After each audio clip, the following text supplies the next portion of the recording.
69. The funeral. Haul in the chains. Let the carcass go astern. The vast tackles have now done their duty. The peeled white body of the beheaded whale flashes like a marble sepulchre. Though changed in hue, it has not perceptibly lost anything in bulk. It is still colossal. Slowly it floats more and more away, the water round it torn and splashed by the insatiate sharks, and the air above vexed with rapacious flights of screaming fowls, whose beaks are like so many insulting poniards in the whale. The vast white headless phantom floats further and further from the ship, and every rod that it so floats, what seem square roods of sharks and cubic roods of fowls, augment the murderous din. For hours and hours from the almost stationary ship that hideous sight is seen. Beneath the unclouded and mild azure sky, upon the fair face of the pleasant sea, wafted by the joyous breezes, that great mass of death floats on, till lost in infinite perspectives. There's a most doleful and most mocking funeral. The sea vultures all in pious mourning, the air sharks all punctiliously in black or speckled. In life but few of them would have helped the whale, I ween, if peradventure he had needed it. But upon the banquet of his funeral they most piously do pounce. Oh, horrible vulturism of earth! From which not the mightiest whale is free. Nor is this the end. Desecrated as the body is, a vengeful ghost survives and hovers over it to scare. Espied by some timid man-of-war or blundering discovery vessel from afar, when the distance obscuring the swarming fowls, nevertheless still shows the white mass floating in the sun, and the white spray heaving high against it. Straightway the whale's unharming corpse, with trembling fingers is set down in the log, shoals, rocks, and breakers hereabouts, beware. And for years afterwards, perhaps, ships shun the place. Leaping over it as silly sheep leap over a vacuum, because their leader originally leaped there when a stick was held. There's your law of precedents, there's your utility of traditions. There's the story of your obstinate survival of old beliefs never bottomed on the earth, and now not even hovering in the air. There's orthodoxy. Thus, while in life the great whale's body may have been a real terror to his foes, in his death his ghost becomes a powerless panic to a world. Are you a believer in ghosts, my friend? There are other ghosts than the Cock Lane one, and far deeper men than Dr. Johnson who believe in them. 70. The Sphynx. It should not have been omitted that previous to completely stripping the body of the Leviathan, he was beheaded. Now, the beheading of the sperm whale is a scientific anatomical feat, upon which experienced whale surgeons very much pride themselves, and not without reason. Consider that the whale has nothing that can properly be called a neck. On the contrary, where his head and body seem to join, there, in that very place, is the thickest part of him. Remember, also, that the surgeon must operate from above, some 8 or 10 feet intervening between him and his subject, and that subject almost hidden in a discolored, rolling, and oftentimes tumultuous and bursting sea. Bear in mind, too, that under these untoward circumstances he has to cut many feet deep in the flesh. And in that subterraneous manner, without so much as getting one single peep into the ever-contracting gash thus made, he must skillfully steer clear of all adjacent, interdicted parts. And exactly divide the spine at a critical point hard by its insertion into the skull. Do you not marvel, then, at Stubb's boast, that he demanded but 10 minutes to behead a sperm whale? When first severed, the head is dropped astern and held there by a cable till the body is stripped. That done, if it belong to a small whale it is hoisted on deck to be deliberately disposed of. But, with a full-grown Leviathan this is impossible. For the sperm whale's head embraces nearly 1/3 of his entire bulk, and completely to suspend such a burden as that, even by the immense tackles of a whaler, this were as vain a thing as to attempt weighing a Dutch barn in jeweller's scales. The Pequod's whale being decapitated and the body stripped, the head was hoisted against the ship's side, about halfway out of the sea, so that it might yet in great part be buoyed up by its native element. And there with the strained craft steeply leaning over to it, by reason of the enormous downward drag from the lower masthead, and every yardarm on that side projecting like a crane over the waves. There, that blood-dripping head hung to the Pequod's waist like the giant Holofernes's from the girdle of Judith. When this last task was accomplished it was noon, and the seamen went below to their dinner. Silence reigned over the before tumultuous but now deserted deck. An intense copper calm, like a universal yellow lotus, was more and more unfolding its noiseless measureless leaves upon the sea. A short space elapsed, and up into this noiselessness came Ahab alone from his cabin. Taking a few turns on the quarter-deck, he paused to gaze over the side. Then slowly getting into the main chains he took Stubb's long spade, still remaining there after the whale's decapitation, and striking it into the lower part of the half-suspended mass, placed its other end crutchwise under one arm. And so stood leaning over with eyes attentively fixed on this head. It was a black and hooded head, and hanging there in the midst of so intense a calm, it seemed the Sphynx's in the desert. "Speak, thou vast and venerable head," muttered Ahab, which, though ungarnished with a beard, yet here and there lookest hoary with mosses. "Speak, mighty head, and tell us the secret thing that is in thee. Of all divers, thou hast dived the deepest. That head upon which the upper sun now gleams, has moved amid this world's foundations. Where unrecorded names and navies rust, and untold hopes and anchors rot. Wherein her murderous hold this frigate earth is ballasted with bones of millions of the drowned, there, in that awful waterland, there was thy most familiar home. Thou hast been where bell or diver never went. Hast slept by many a sailor's side, where sleepless mothers would give their lives to lay them down. Thou saw'st the locked lovers when leaping from their flaming ship, heart to heart they sank beneath the exulting wave. True to each other, when heaven seemed false to them. Thou saw'st the murdered mate when tossed by pirates from the midnight deck, for hours he fell into the deeper midnight of the insatiate maw. And his murderers still sailed on unharmed, while swift lightnings shivered the neighboring ship that would have borne a righteous husband to outstretched, longing arms. O head! Thou hast seen enough to split the planets and make an infidel of Abraham, and not one syllable is thine. Sail ho! Cried a triumphant voice from the mainmasthead. Aye. Well, now, that's cheering, cried Ahab, suddenly erecting himself, while whole thunderclouds swept aside from his brow.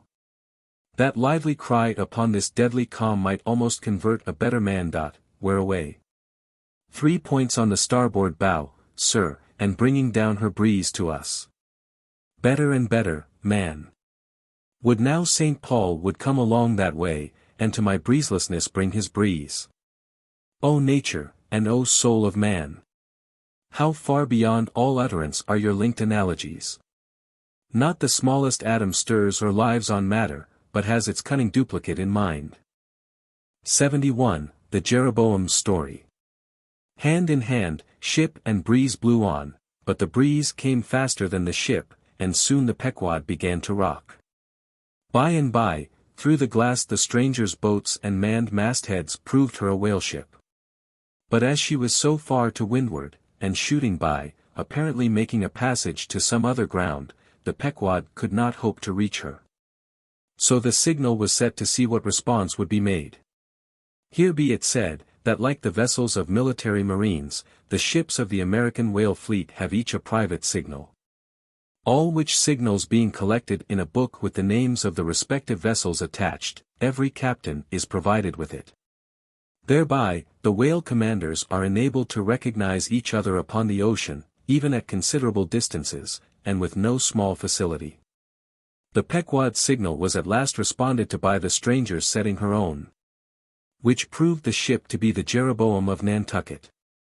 Squaring her yards, she bore down, ranged a beam under the Pequod's lee, and lowered a boat. It soon drew nigh. But, as the side ladder was being rigged by Starbuck's order to accommodate the visiting captain, the stranger in question waved his hand from his boat's stern in token of that proceeding being entirely unnecessary. It turned out that the Jeroboam had a malignant epidemic on board, and that Mayhew, her captain, was fearful of infecting the Pequod's company. For, though himself and boat's crew remained untainted, and though his ship was half a rifle shot off, and an incorruptible sea and air rolling and flowing between, yet conscientiously adhering to the timid quarantine of the land, he peremptorily refused to come into direct contact with the Pequod. But this did by no means prevent all communication. Preserving an interval of some few yards between itself and the ship, the Jeroboam's boat by the occasional use of its oars contrived to keep parallel to the Pequod, as she heavily forged through the sea, for by this time it blew very fresh, with her main topsail aback. Though, indeed, at times by the sudden onset of a large rolling wave, the boat would be pushed some way ahead, but would be soon skillfully brought to her proper bearings again. Subject to this, and other the like interruptions now and then, a conversation was sustained between the two parties, but at intervals not without still another interruption of a very different sort. Pulling an oar in the Jeroboam's boat, was a man of a singular appearance, even in that wild whaling life where individual notabilities make up all totalities. He was a small, short, youngish man, sprinkled all over his face with freckles, and wearing redundant yellow hair. A long-skirted, cabalistically cut coat of a faded walnut tinge enveloped him, the overlapping sleeves of which were rolled up on his wrists. A deep, settled, fanatic delirium was in his eyes. So soon as this figure had been first descried, Stubb had exclaimed, "That's he! That's he! The long-togged scaramouch the Townhouse Company told us of." Stubb here alluded to a strange story told of the Jeroboam, and a certain man among her crew, some time previous when the Pequod spoke the Townhouse. According to this account and what was subsequently learned, it seemed that the scaramouch in question had gained a wonderful ascendancy over almost everybody in the Jeroboam. His story was this. He had been originally nurtured among the crazy society of Nescuna Shakers, where he had been a great prophet. In their cracked, secret meetings having several times descended from heaven by the way of a trapdoor, announcing the speedy opening of the seventh vial, which he carried in his vest pocket, but which, instead of containing gunpowder, was supposed to be charged with laudanum. A strange, apostolic whim having seized him, he had left Nescuna for Nantucket, where, with that cunning peculiar to craziness, he assumed a steady, common-sense exterior and offered himself as a green-hand candidate for the Jeroboam's whaling voyage. They engaged him, but straightway upon the ship's getting out of sight of land, his insanity broke out in a freshet. He announced himself as the Archangel Gabriel, and commanded the captain to jump overboard. He published his manifesto, whereby he set himself forth as the deliverer of the Isles of the Sea and Vicar General of all Oceanica. The unflinching earnestness with which he declared these things, the dark, daring play of his sleepless, excited imagination, and all the preternatural terrors of real delirium, united to invest this Gabriel in the minds of the majority of the ignorant crew, with an atmosphere of sacredness. Moreover, they were afraid of him. As such a man, however, was not of much practical use in the ship, especially as he refused to work except when he pleased, the incredulous captain would fain have been rid of him. But apprised that that individual's intention was to land him in the first convenient port, the Archangel forthwith opened all his seals and vials, devoting the ship and all hands to unconditional perdition, in case this intention was carried out. So strongly did he work upon his disciples among the crew, that at last in a body they went to the captain and told him if Gabriel was sent from the ship, not a man of them would remain. He was therefore forced to relinquish his plan. Nor would they permit Gabriel to be any way maltreated, say or do what he would, so that it came to pass that Gabriel had the complete freedom of the ship. The consequence of all this was, that the Archangel cared little or nothing for the captain and mates, and since the epidemic had broken out, he carried a higher hand than ever, declaring that the plague, as he called it, was at his sole command. Nor should it be stayed but according to his good pleasure. The sailors, mostly poor devils, cringed, and some of them fawned before him, in obedience to his instructions, sometimes rendering him personal homage, as to a god. Such things may seem incredible, but, however wondrous, they are true. Nor is the history of fanatics half so striking in respect to the measureless self-deception of the fanatic himself, as his measureless power of deceiving and bedeviling so many others. But it is time to return to the Pequod. "I fear not thy epidemic, man," said Ahab from the bulwarks to Captain Mayhew, who stood in the boat's stern, "come on board. But now Gabriel started to his feet. Think of the fevers, yellow and bilious. Beware of the horrible plague. Gabriel, Gabriel, cried Captain Mayhew, thou must either, but that instant a headlong wave shot the boat far ahead, and its seethings drowned all speech. Hast thou seen the white whale? Demanded Ahab, when the boat drifted back. Think of thy whaleboat, stoven and sunk. Beware of the horrible tale. I tell thee again, Gabriel, that, but again the boat tore ahead as if dragged by fiends. Nothing was said for some moments, while a succession of riotous waves rolled by, which by one of those occasional caprices of the seas were tumbling, not heaving it. Meantime, the hoisted sperm whale's head jogged about very violently, and Gabriel was seen eyeing it with rather more apprehensiveness than his archangel nature seemed to warrant.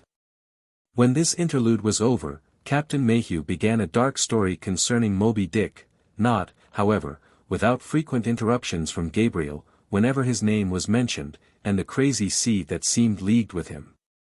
It seemed that the Jeroboam had not long left home, when upon speaking a whale ship, her people were reliably apprised of the existence of Moby Dick, and the havoc he had made. Greedily sucking in this intelligence, Gabriel solemnly warned the captain against attacking the white whale, in case the monster should be seen.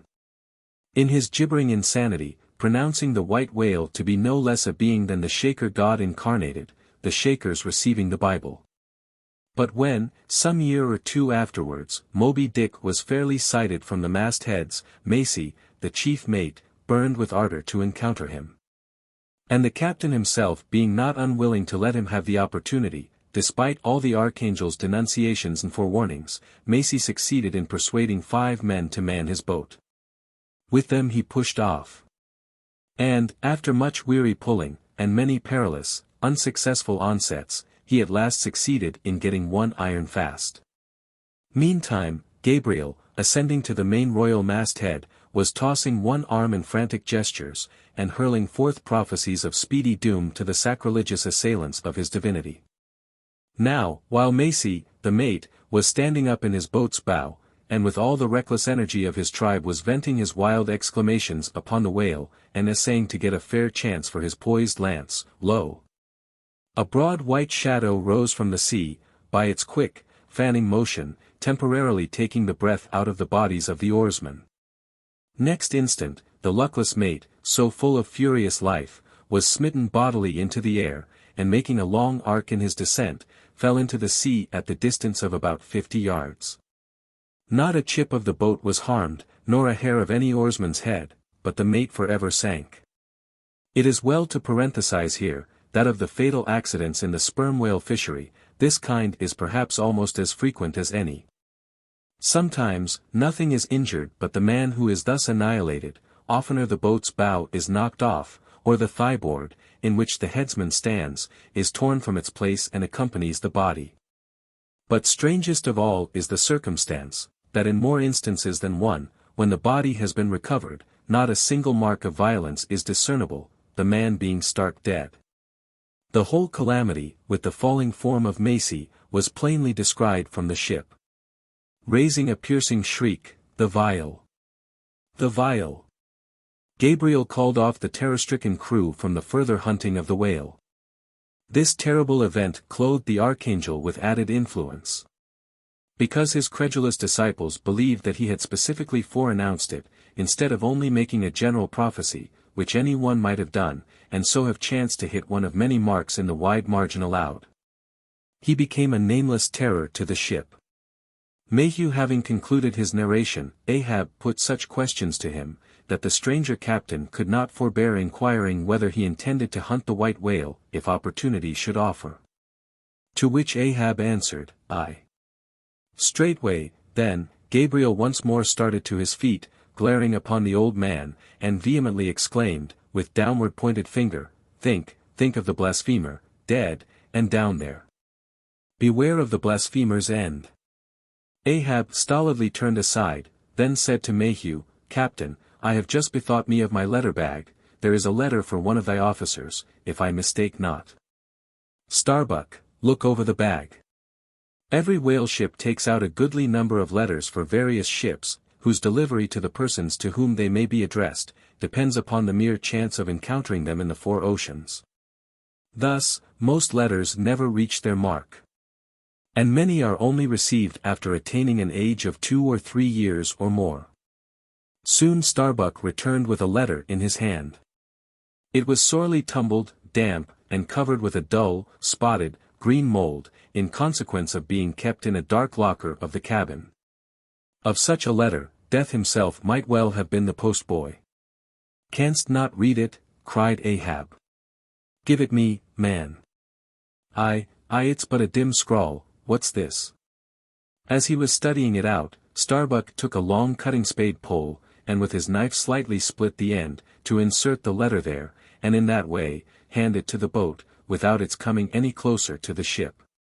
Meantime, Ahab holding the letter, muttered, "Mr. Har, yes, Mr. Harry, a woman's pinny hand, the man's wife, I'll wager, Mr. Harry Macy, ship Jeroboam, why it's Macy, and he's dead.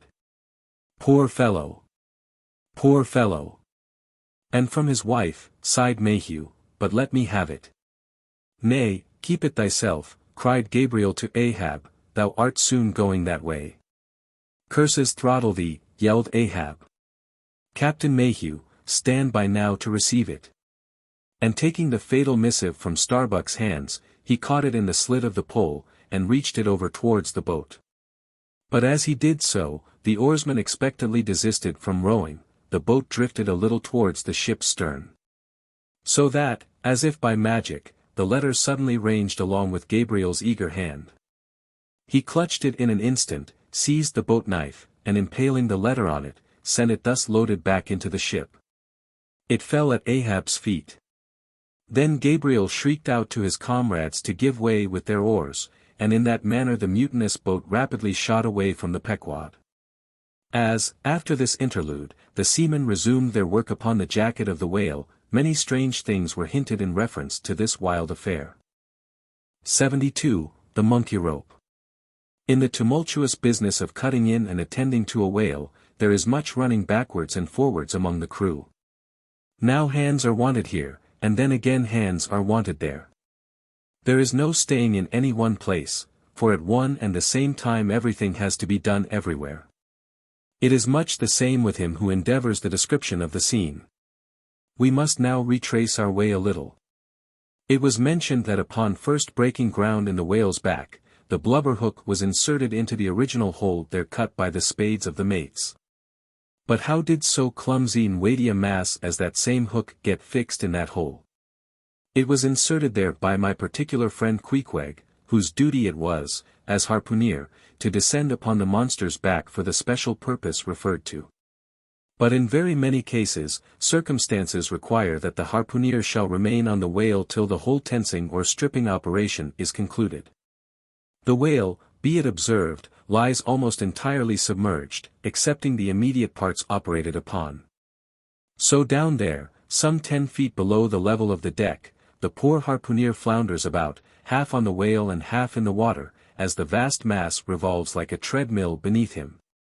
On the occasion in question, Queequeg figured in the Highland costume, a shirt and socks, in which to my eyes, at least, he appeared to uncommon advantage, and no one had a better chance to observe him, as will presently be seen.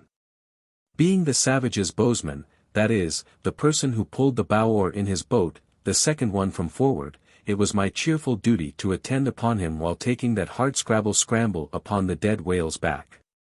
You have seen Italian organ boys holding a dancing ape by a long cord. Just so, from the ship's steep side, did I hold Queequeg down there in the sea, by what is technically called in the fishery a monkey rope, attached to a strong strip of canvas belted round his waist. It was a humorously perilous business for both of us. For, before we proceed further, it must be said that the monkey rope was fast at both ends, fast to Queequeg's broad canvas belt, and fast to my narrow leather one. So that for better or for worse, we two, for the time, were wedded, and should poor Queequeg sink to rise no more, then both usage and honor demanded, that instead of cutting the cord, it should drag me down in his wake. So, then, an elongated Siamese ligature united us. Queequeg was my own inseparable twin brother, nor could I any way get rid of the dangerous liabilities which the hempen bond entailed. So strongly and metaphysically did I conceive of my situation then, that while earnestly watching his motions, I seemed distinctly to perceive that my own individuality was now merged in a joint stock company of two. That my free will had received a mortal wound, and that another's mistake or misfortune might plunge innocent me into unmerited disaster and death. Therefore, I saw that here was a sort of interregnum in Providence. For its even-handed equity never could have so gross an injustice. And yet still further pondering, while I jerked him now and then from between the whale and ship, which would threaten to jam him, still further pondering, I saw that this situation of mine was the precise situation of every mortal that breathes. Only, in most cases, he, one way or other, has this Siamese connection with a plurality of other mortals. If your banker breaks, you snap; if your apothecary by mistake sends you poison in your pills, you die. True, you may say that, by exceeding caution, you may possibly escape these and the multitudinous other evil chances of life. But handle Queequeg's monkey rope heedfully as I would, sometimes he jerked it so, that I came very near sliding overboard. Nor could I possibly forget that, do what I would, I only had the management of one end of it. 14. I have hinted that I would often jerk poor Queequeg from between the whale and the ship, where he would occasionally fall, from the incessant rolling and swaying of both. But this was not the only jamming jeopardy he was exposed to. Unappalled by the massacre made upon them during the night, the sharks now freshly and more keenly allured by the before-pent blood which began to flow from the carcass, the rabid creatures swarmed round it like bees in a beehive. And right in among those sharks was Queequeg, who often pushed them aside with his floundering feet. A thing altogether incredible were it not that attracted by such prey as a dead whale, the otherwise miscellaneously carnivorous shark will seldom touch a man. Nevertheless, it may well be believed that since they have such a ravenous finger in the pie, it is deemed but wise to look sharp to them. Accordingly, besides the monkey rope, with which I now and then jerked the poor fellow from too close a vicinity to the maw of what seemed a peculiarly ferocious shark, he was provided with still another protection. Suspended over the side in one of the stages, Tashtego and Dagu continually flourished over his head a couple of keen whale spades, wherewith they slaughtered as many sharks as they could reach. This procedure of theirs, to be sure, was very disinterested and benevolent of them. They meant Queequeg's best happiness, I admit. But in their hasty zeal to befriend him, and from the circumstance that both he and the sharks were at times half hidden by the blood-muddled water, those indiscreet spades of theirs would come nearer amputating a leg than a tail. But poor Queequeg, I suppose, straining and gasping there with that great iron hook, poor Queequeg, I suppose, only prayed to his Yojo, and gave up his life into the hands of his gods. Well, well, my dear comrade and twin brother, thought I, as I drew in and then slacked off the rope to every swell of the sea, what matters it, after all? Are you not the precious image of each and all of us men in this wailing world? That unsound ocean you gasp in, is life, those sharks, your foes, those spades, your friends, and what between sharks and spades you are in a sad pickle and peril, poor lad. But courage! There is good cheer in store for you, Queequeg. For now, as with blue lips and bloodshot eyes the exhausted savage at last climbs up the chains and stands all dripping and involuntarily trembling over the side, the steward advances, and with a benevolent, consolatory glance hands him, what? Some hot cognac? No. Hands him, ye gods. Hands him a cup of tepid ginger and water. Ginger? Do I smell ginger? Suspiciously asked Stubb, coming near. Yes, this must be ginger, peering into the as yet untasted cup. Then standing as if incredulous for a while, he calmly walked towards the astonished steward slowly saying, Ginger. Ginger. And will you have the goodness to tell me, Mr. Doughboy, where lies the virtue of ginger? Ginger. Is ginger the sort of fuel you use, Doughboy, to kindle a fire in this shivering cannibal? Ginger, what the devil is ginger? Sea coal, firewood, lucifer matches, tinder, gunpowder. What the devil is ginger, I say, that you offer this cup to our poor Queequeg here? There is some sneaking temperance society movement about this business, he suddenly added, now approaching Starbuck, who had just come from forward. Will you look at that cannikin, sir, smell of it, if you please. Then watching the mate's countenance, he added, the steward, Mr. Starbuck, had the face to offer that calomel and jalap to Queequeg, there, this instant off the whale. Is the steward an apothecary, sir? And may I ask whether this is the sort of bitters by which he blows back the life into a half-drowned man? I trust not, said Starbuck, it is poor stuff enough. I, steward, cried Stubb, will teach you to drug a harpooner, none of your apothecary's medicine here, you want to poison us, do ye? You have got out insurances on our lives and want to murder us all, and pocket the proceeds, do ye? It was not me, cried Doughboy, it was Aunt Charity that brought the ginger on board, and bade me never give the harpooneers any spirits, but only this ginger jub, so she called it. Ginger jub. You gingerly rascal. Take that. And run along with ye to the lockers, and get something better. I hope I do no wrong, Mr. Starbuck. It is the captain's orders, grog for the harpooner on a whale. Enough, replied Starbuck, only don't hit him again, but... Oh, I never hurt when I hit, except when I hit a whale or something of that sort, and this fellow's a weasel. What were you about saying, sir?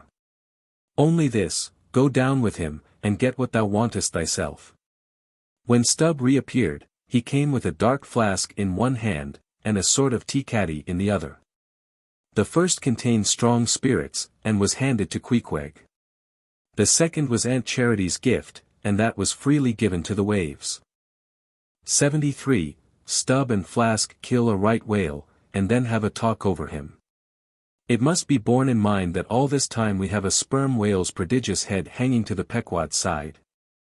But we must let it continue hanging there a while till we can get a chance to attend to it.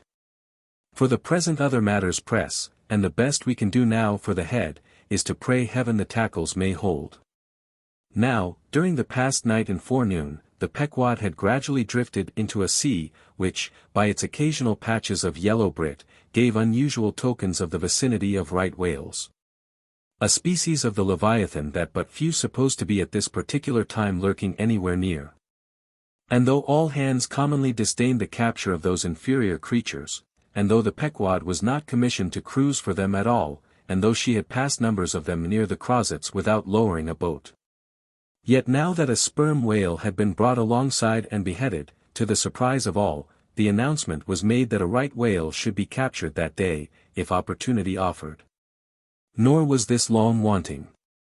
Tall spouts were seen to leeward, and 2 boats, Stubbs and Flasks, were detached in pursuit. Pulling further and further away, they at last became almost invisible to the men at the masthead. But suddenly in the distance, they saw a great heap of tumultuous white water, and soon after news came from aloft that one or both the boats must be fast. An interval passed and the boats were in plain sight, in the act of being dragged right towards the ship by the towing whale. So close did the monster come to the hull, that at first it seemed as if he meant it malice. But suddenly going down in a maelstrom, within 3 rods of the planks, he wholly disappeared from view, as if diving under the keel. Cut, cut!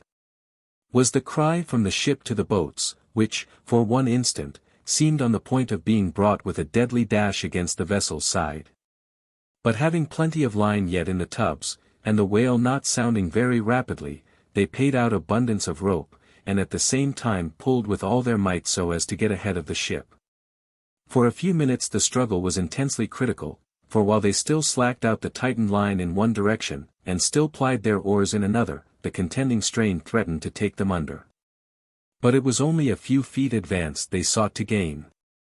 And they stuck to it till they did gain it. When instantly, a swift tremor was felt running like lightning along the keel, as the strained line, scraping beneath the ship, suddenly rose to view under her bows, snapping and quivering. And so flinging off its drippings, that the drops fell like bits of broken glass on the water, while the whale beyond also rose to sight, and once more the boats were free to fly. But the fagged whale abetted his speed, and blindly altering his course, went round the stern of the ship towing the two boats after him, so that they performed a complete circuit. Meantime, they hauled more and more upon their lines, till close flanking him on both sides, Stubb answered Flask with lance for lance. And thus round and round the Pequod the battle went, while the multitudes of sharks that had before swum round the sperm whale's body, rushed to the fresh blood that was spilled, thirstily drinking at every new gash. As the eager Israelites did at the new bursting fountains that poured from the smitten rock. At last his spout grew thick, and with a frightful roll and vomit, he turned upon his back a corpse. While the two headsmen were engaged in making fast cords to his flukes, and in other ways getting the mass in readiness for towing, some conversation ensued between them. "I wonder what the old man wants with this lump of foul lard," said Stubb, not without some disgust at the thought of having to do with so ignoble a leviathan. "Wants with it?" said Flask, coiling some spare line in the boat's bow. "Did you never hear that the ship which but once has a sperm whale's head hoisted on her starboard side, and at the same time a right whale's on the larboard? Did you never hear, Stubb, that ship can never afterwards capsize? Why not?" "I don't know, but I heard that Gamboge ghost of a Fedallah saying so, and he seems to know all about ship's charms. But I sometimes think he'll charm the ship to no good at last. I don't half like that chap, Stubb. Did you ever notice how that tusk of his is a sort of carved into a snake's head, Stubb? Sink him. I never look at him at all. But if ever I get a chance of a dark night, and he's standing hard by the bulwarks, and no one by, look down there, Flask, pointing into the sea with a peculiar motion of both hands. Will I? Flask, I take that Fedallah to be the devil in disguise. Do you believe that cock and bull story about his having been stowed away on board ship? He's the devil, I say. The reason why you don't see his tail, is because he tucks it up out of sight. He carries it coiled away in his pocket, I guess. Blast him. Now that I think of it, he's always wanting oakum to stuff into the toes of his boots. He sleeps in his boots, don't he? He hasn't got any hammock. But I've seen him lay of nights in a coil of rigging. No doubt, and it's because of his cursed tail, he coils it down, do ye see, in the eye of the rigging. What's the old man have so much to do with him for? Striking up a swap or a bargain, I suppose. Bargain, about what? Why, do ye see, the old man is hard bent after that white whale, and the devil there is trying to come round him, and get him to swap away his silver watch, or his soul, or something of that sort, and then he'll surrender Moby Dick. Pooh! Stubb, you are skylarking, how can Fedallah do that? I don't know, Flask, but the devil is a curious chap, and a wicked one, I tell ye. Why, they say as how he went a-sauntering into the old flagship once, switching his tail about devilish easy and gentlemanlike, and inquiring if the old governor was at home. Well, he was at home, and asked the devil what he wanted. The devil, switching his hoofs, up and says, I want John. What for, says the old governor, what business is that of yours, says the devil, getting mad, I want to use him. Take him, says the governor, and by the Lord, Flask, if the devil didn't give John the Asiatic cholera before he got through with him, I'll eat this whale in one mouthful. But look sharp, ain't you already there? Well, then, pull ahead, and let's get the whale alongside. I think I remember some such story as you were telling, said Flask, when at last the two boats were slowly advancing with their burden towards the ship, but I can't remember where. 3 Spaniards. Adventures of those 3 bloody-minded soldados. Did ye read it there, Flask? I guess ye did. No, never saw such a book, heard of it, though. But now, tell me, Stubb, do you suppose that devil you was speaking of just now, was the same you say is now on board the Pequod? Am I the same man that helped kill this whale?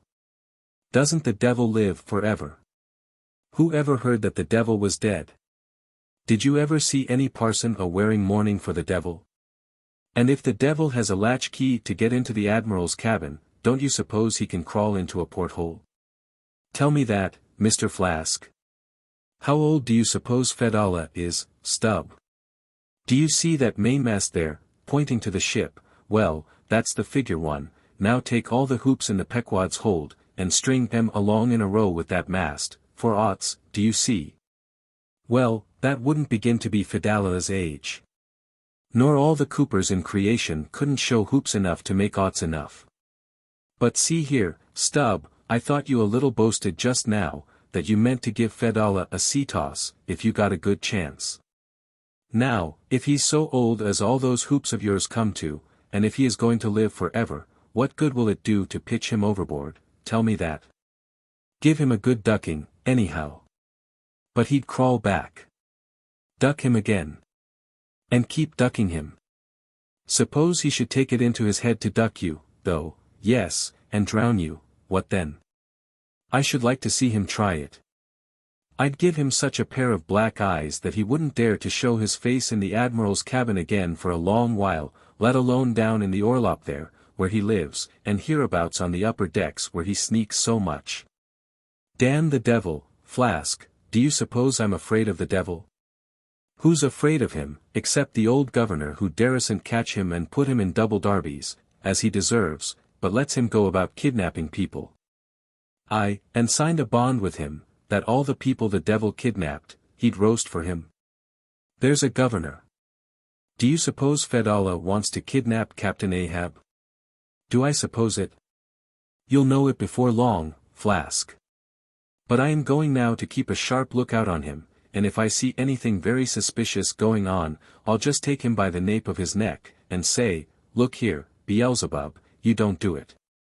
And if he makes any fuss, by the Lord I'll make a grab into his pocket for his tail, take it to the capstan, and give him such a wrenching and heaving, that his tail will come short off at the stump, do you see? And then, I rather guess when he finds himself docked in that queer fashion, he'll sneak off without the poor satisfaction of feeling his tail between his legs. And what will you do with the tail, Stubb? Do with it? Sell it for an ox whip when we get home, what else? Now, do you mean what you say, and have been saying all along, Stubb?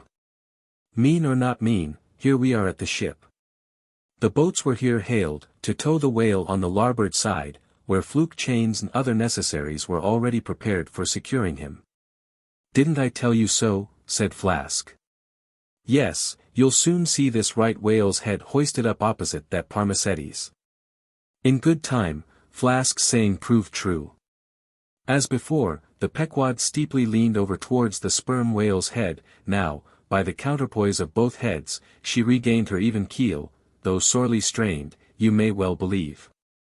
So, when on one side you hoist in Locke's head, you go over that way, but now, on the other side, hoist in Con's and you come back again, but in very poor plight. Thus, some minds for ever keep trimming boat. Oh, ye foolish! Throw all these thunderheads overboard, and then you will float light and right. In disposing of the body of a right whale, when brought alongside the ship, the same preliminary proceedings commonly take place as in the case of a sperm whale. Only, in the latter instance, the head is cut off whole, but in the former the lips and tongue are separately removed and hoisted on deck, with all the well-known black bone attached to what is called the crown piece. But nothing like this, in the present case, had been done. The carcasses of both whales had dropped astern, and the head-laden ship not a little resembled a mule carrying a pair of overburdening panniers. Meantime, Fedallah was calmly eyeing the right whale's head, and ever and anon glancing from the deep wrinkles there to the lines in his own hand. And Ahab chanced so to stand, that the Parsee occupied his shadow. While, if the Parsee's shadow was there at all it seemed only to blend with, and lengthen Ahab's. As the crew toiled on, Laplandish speculations were bandied among them, concerning all these passing things. 74. The sperm whale's head, contrasted view. Here, now, are two great whales, laying their heads together, let us join them, and lay together our own. Of the grand order of folio leviathans, the sperm whale and the right whale are by far the most noteworthy. They are the only whales regularly hunted by man. To the Nantucketer, they present the two extremes of all the known varieties of the whale. As the external difference between them is mainly observable in their heads, and as a head of each is this moment hanging from the Pequod side. And as we may freely go from one to the other, by merely stepping across the deck, where, I should like to know, will you obtain a better chance to study practical cetology than here? In the first place, you are struck by the general contrast between these heads. Both are massive enough in all conscience, but there is a certain mathematical symmetry in the sperm whales which the right whales sadly lacks. There is more character in the sperm whale's head. As you behold it, you involuntarily yield the immense superiority to him, in point of pervading dignity. In the present instance, too, this dignity is heightened by the pepper and salt color of his head at the summit, giving token of advanced age and large experience. In short, he is what the fishermen technically call a gray-headed whale. Let us now note what is least dissimilar in these heads, namely, the two most important organs, the eye and the ear. Far back on the side of the head, and low down, near the angle of either whale's jaw, if you narrowly search, you will at last see a lashless eye, which you would fancy to be a young colt's eye. So out of all proportion is it to the magnitude of the head. Now, from this peculiar sideway position of the whale's eyes, it is plain that he can never see an object which is exactly ahead, no more than he can one exactly astern. In a word, the position of the whale's eyes corresponds to that of a man's ears, and you may fancy, for yourself, how it would fare with you, did you sideways survey objects through your ears. You would find that you could only command some 30 degrees of vision in advance of the straight sideline of sight, and about 30 more behind it. If your bitterest foe were walking straight towards you, with dagger uplifted in broad day, you would not be able to see him any more than if he were stealing upon you from behind. In a word, you would have two backs, so to speak. But, at the same time, also, two fronts, side fronts, for what is it that makes the front of a man? What, indeed, but his eyes? Moreover, while in most other animals that I can now think of, the eyes are so planted as imperceptibly to blend their visual power, so as to produce one picture and not two to the brain. The peculiar position of the whale's eyes, effectually divided as they are by many cubic feet of solid head, which towers between them like a great mountain separating two lakes in valleys.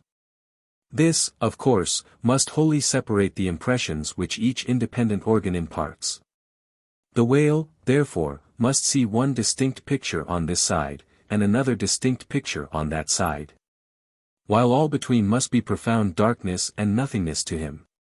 Man may, in effect, be said to look out on the world from a sentry box with two joined sashes for his window. But with the whale, these two sashes are separately inserted, making two distinct windows, but sadly impairing the view. This peculiarity of the whale's eyes is a thing always to be borne in mind in the fishery, and to be remembered by the reader in some subsequent scenes. A curious and most puzzling question might be started concerning this visual matter as touching the Leviathan. But I must be content with a hint. So long as a man's eyes are open in the light, the act of seeing is involuntary, that is, he cannot then help mechanically seeing whatever objects are before him.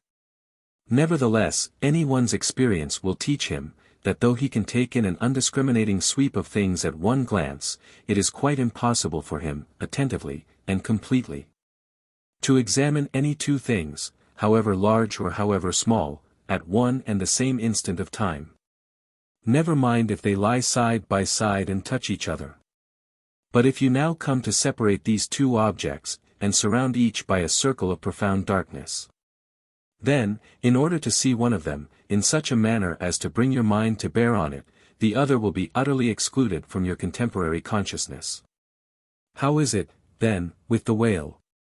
True, both his eyes, in themselves, must simultaneously act.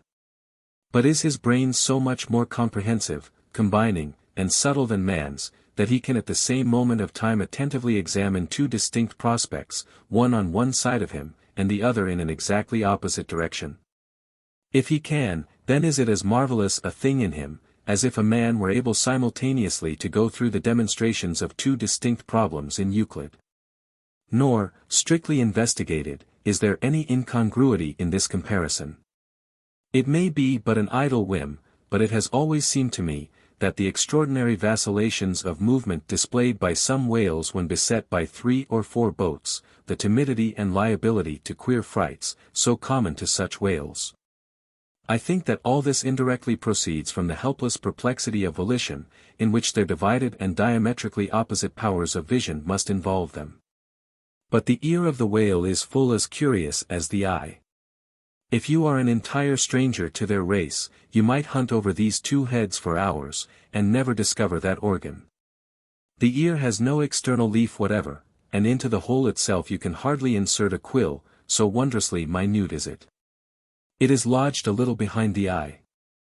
With respect to their ears, this important difference is to be observed between the sperm whale and the right.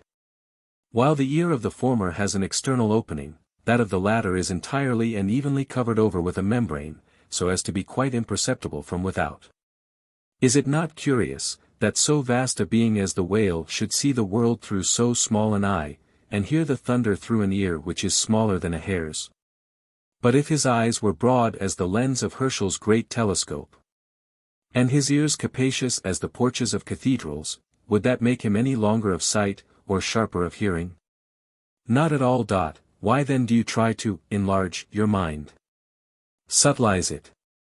Let us now, with whatever levers and steam engines we have at hand, cant over the sperm whale's head, so that it may lie bottom up, then, ascending by a ladder to the summit, have a peep down the mouth.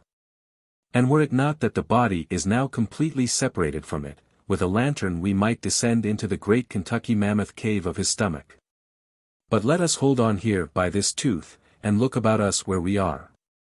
What a really beautiful and chaste-looking mouth! From floor to ceiling, lined, or rather papered with a glistening white membrane, glossy as bridal satins. But come out now, and look at this portentous lower jaw, which seems like the long narrow lid of an immense snuff-box, with a hinge at one end, instead of one side. If you pry it up, so as to get it overhead, and expose its rows of teeth, it seems a terrific portcullis, and such, alas! It proves to many a poor wight in the fishery, upon whom these spikes fall with impaling force. But far more terrible is it to behold, when fathoms down in the sea, you see some sulky whale, floating there suspended, with his prodigious jaw, some 15 feet long, hanging straight down at right angles with his body. For all the world like a ship's jib boom. This whale is not dead, he is only dispirited, out of sorts, perhaps, hypochondriac. And so supine, that the hinges of his jaw have relaxed, leaving him there in that ungainly sort of plight, a reproach to all his tribe, who must, no doubt, imprecate lockjaws upon him. In most cases this lower jaw, being easily unhinged by a practiced artist, is disengaged and hoisted on deck for the purpose of extracting the ivory teeth, and furnishing a supply of that hard white whalebone with which the fishermen fashion all sorts of curious articles, including canes, umbrella stocks, and handles to riding whips.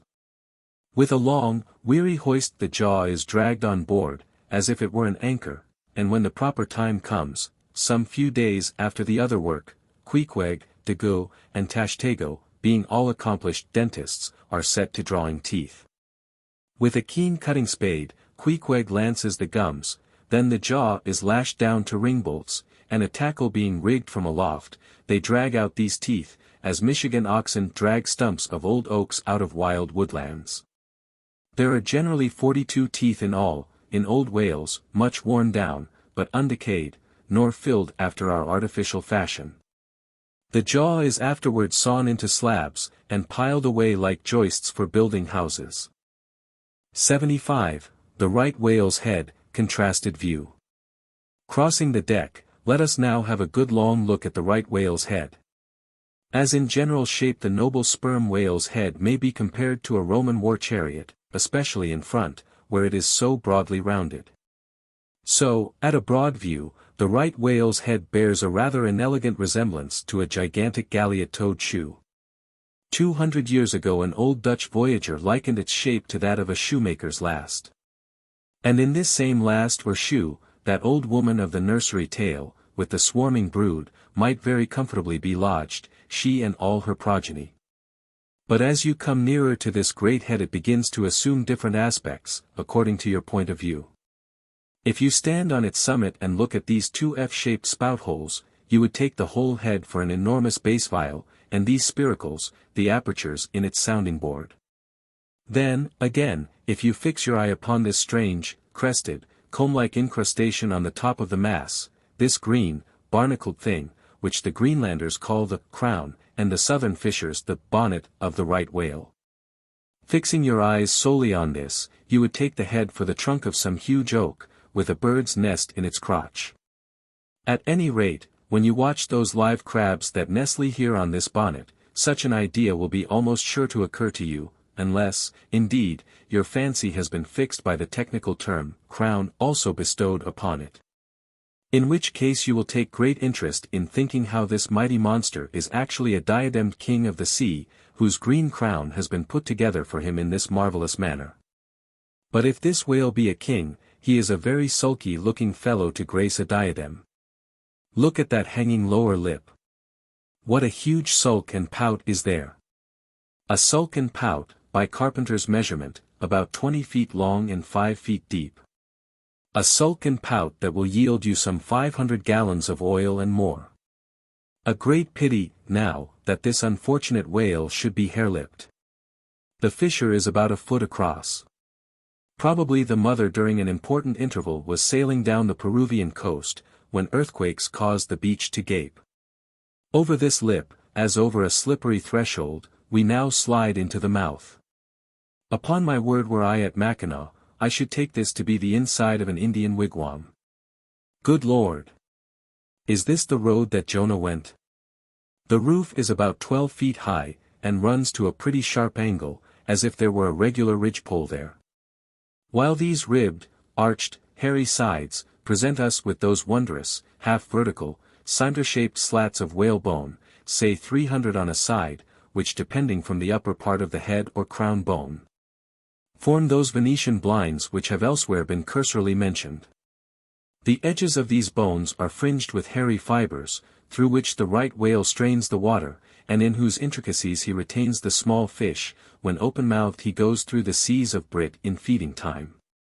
In the central blinds of bone, as they stand in their natural order, there are certain curious marks, curves, hollows, and ridges, whereby some whalemen calculate the creature's age, as the age of an oak by its circular rings. Though the certainty of this criterion is far from demonstrable, yet it has the savor of analogical probability. At any rate, if we yield to it, we must grant a far greater age to the right whale than at first glance will seem reasonable. In old times, there seem to have prevailed the most curious fancies concerning these blinds.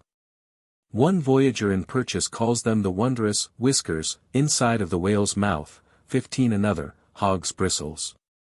A third old gentleman in Hakluyt uses the following elegant language: there are about 250 fins growing on each side of his upper chop, which arch over his tongue on each side of his mouth. As every one knows, these same hog's bristles, fins, whiskers, blinds, or whatever you please, furnish to the ladies their busks and other stiffening contrivances. But in this particular, the demand has long been on the decline. It was in Queen Anne's time that the bone was in its glory, the farthingale being then all the fashion. And as those ancient dames moved about gaily, though in the jaws of the whale, as you may say, even so, in a shower, with the like thoughtlessness, do we nowadays fly under the same jaws for protection, the umbrella being a tent spread over the same bone. But now forget all about blinds and whiskers for a moment, and, standing in the right whale's mouth, look around you afresh. Seeing all these colonnades of bones so methodically ranged about, would you not think you were inside the great Harlem organ, and gazing upon its 1,000 pipes?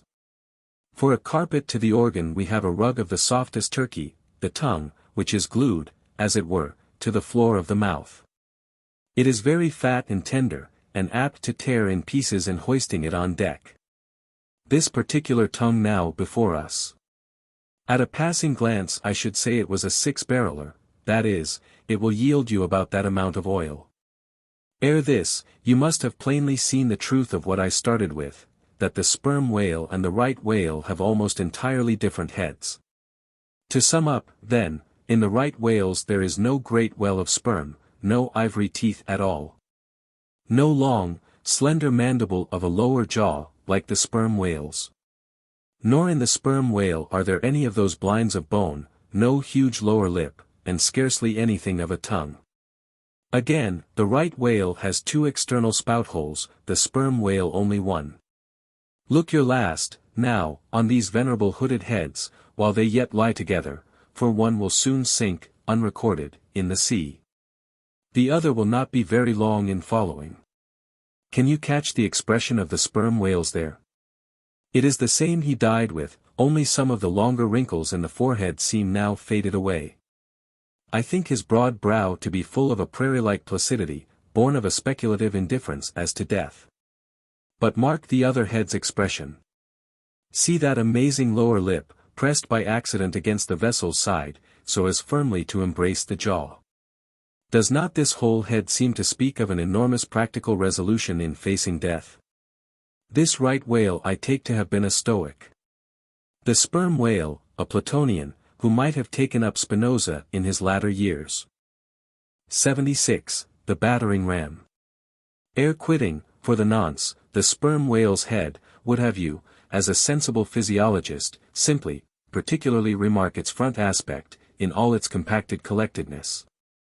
I would have you investigate it now with the sole view of forming to yourself some unexaggerated, intelligent estimate of whatever battering-ram power may be lodged there. Here is a vital point. For you must either satisfactorily settle this matter with yourself, or forever remain an infidel as to one of the most appalling, but not the less true events, perhaps anywhere to be found in all recorded history. You observe that in the ordinary swimming position of the sperm whale, the front of his head presents an almost wholly vertical plane to the water. You observe that the lower part of that front slopes considerably backwards, so as to furnish more of a retreat for the long socket which receives the boom-like lower jaw. You observe that the mouth is entirely under the head, much in the same way, indeed, as though your own mouth were entirely under your chin. Moreover, you observe that the whale has no external nose. And that what nose he has, his spout hole, is on the top of his head. You observe that his eyes and ears are at the sides of his head, nearly 1/3 of his entire length from the front. Wherefore, you must now have perceived that the front of the sperm whale's head is a dead, blind wall, without a single organ or tender prominence of any sort whatsoever. Furthermore, you are now to consider that only in the extreme, lower, backward sloping part of the front of the head, is there the slightest vestige of bone. And not till you get near 20 feet from the forehead do you come to the full cranial development. So that this whole enormous boneless mass is as one wad. Finally, though, as will soon be revealed, its contents partly comprise the most delicate oil, yet, you are now to be apprised of the nature of the substance which so impregnably invests all that apparent effeminacy. In some previous place I have described to you how the blubber wraps the body of the whale, as the rind wraps an orange. Just so with the head. But with this difference, about the head this envelope, though not so thick, is of a boneless toughness, inestimable by any man who has not handled it. The severest pointed harpoon, the sharpest lance darted by the strongest human arm, impotently rebounds from it. It is as though the forehead of the sperm whale were paved with horses' hoofs. I do not think that any sensation lurks in it. Bethink yourself also of another thing.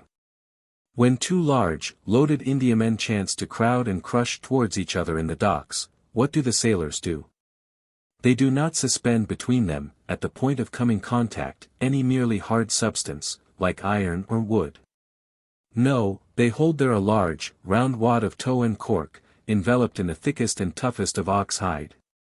That bravely and uninjured takes the jam which would have snapped all their oaken handspikes and iron crowbars. By itself this sufficiently illustrates the obvious fact I drive at. But supplementary to this, it has hypothetically occurred to me, that as ordinary fish possess what is called a swimming bladder in them, capable, at will, of distension or contraction. And as the sperm whale, as far as I know, has no such provision in him, considering, too, the otherwise inexplicable manner in which he now depresses his head altogether beneath the surface, and anon swims with it high elevated out of the water. considering the unobstructed elasticity of its envelope, considering the unique interior of his head. It has hypothetically occurred to me, I say, that those mystical lung-celled honeycombs there may possibly have some hitherto unknown and unsuspected connection with the outer air, so as to be susceptible to atmospheric distension and contraction.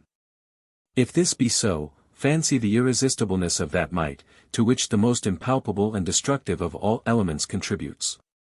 Now, mark. Unerringly impelling this dead, impregnable, uninjurable wall, and this most buoyant thing within.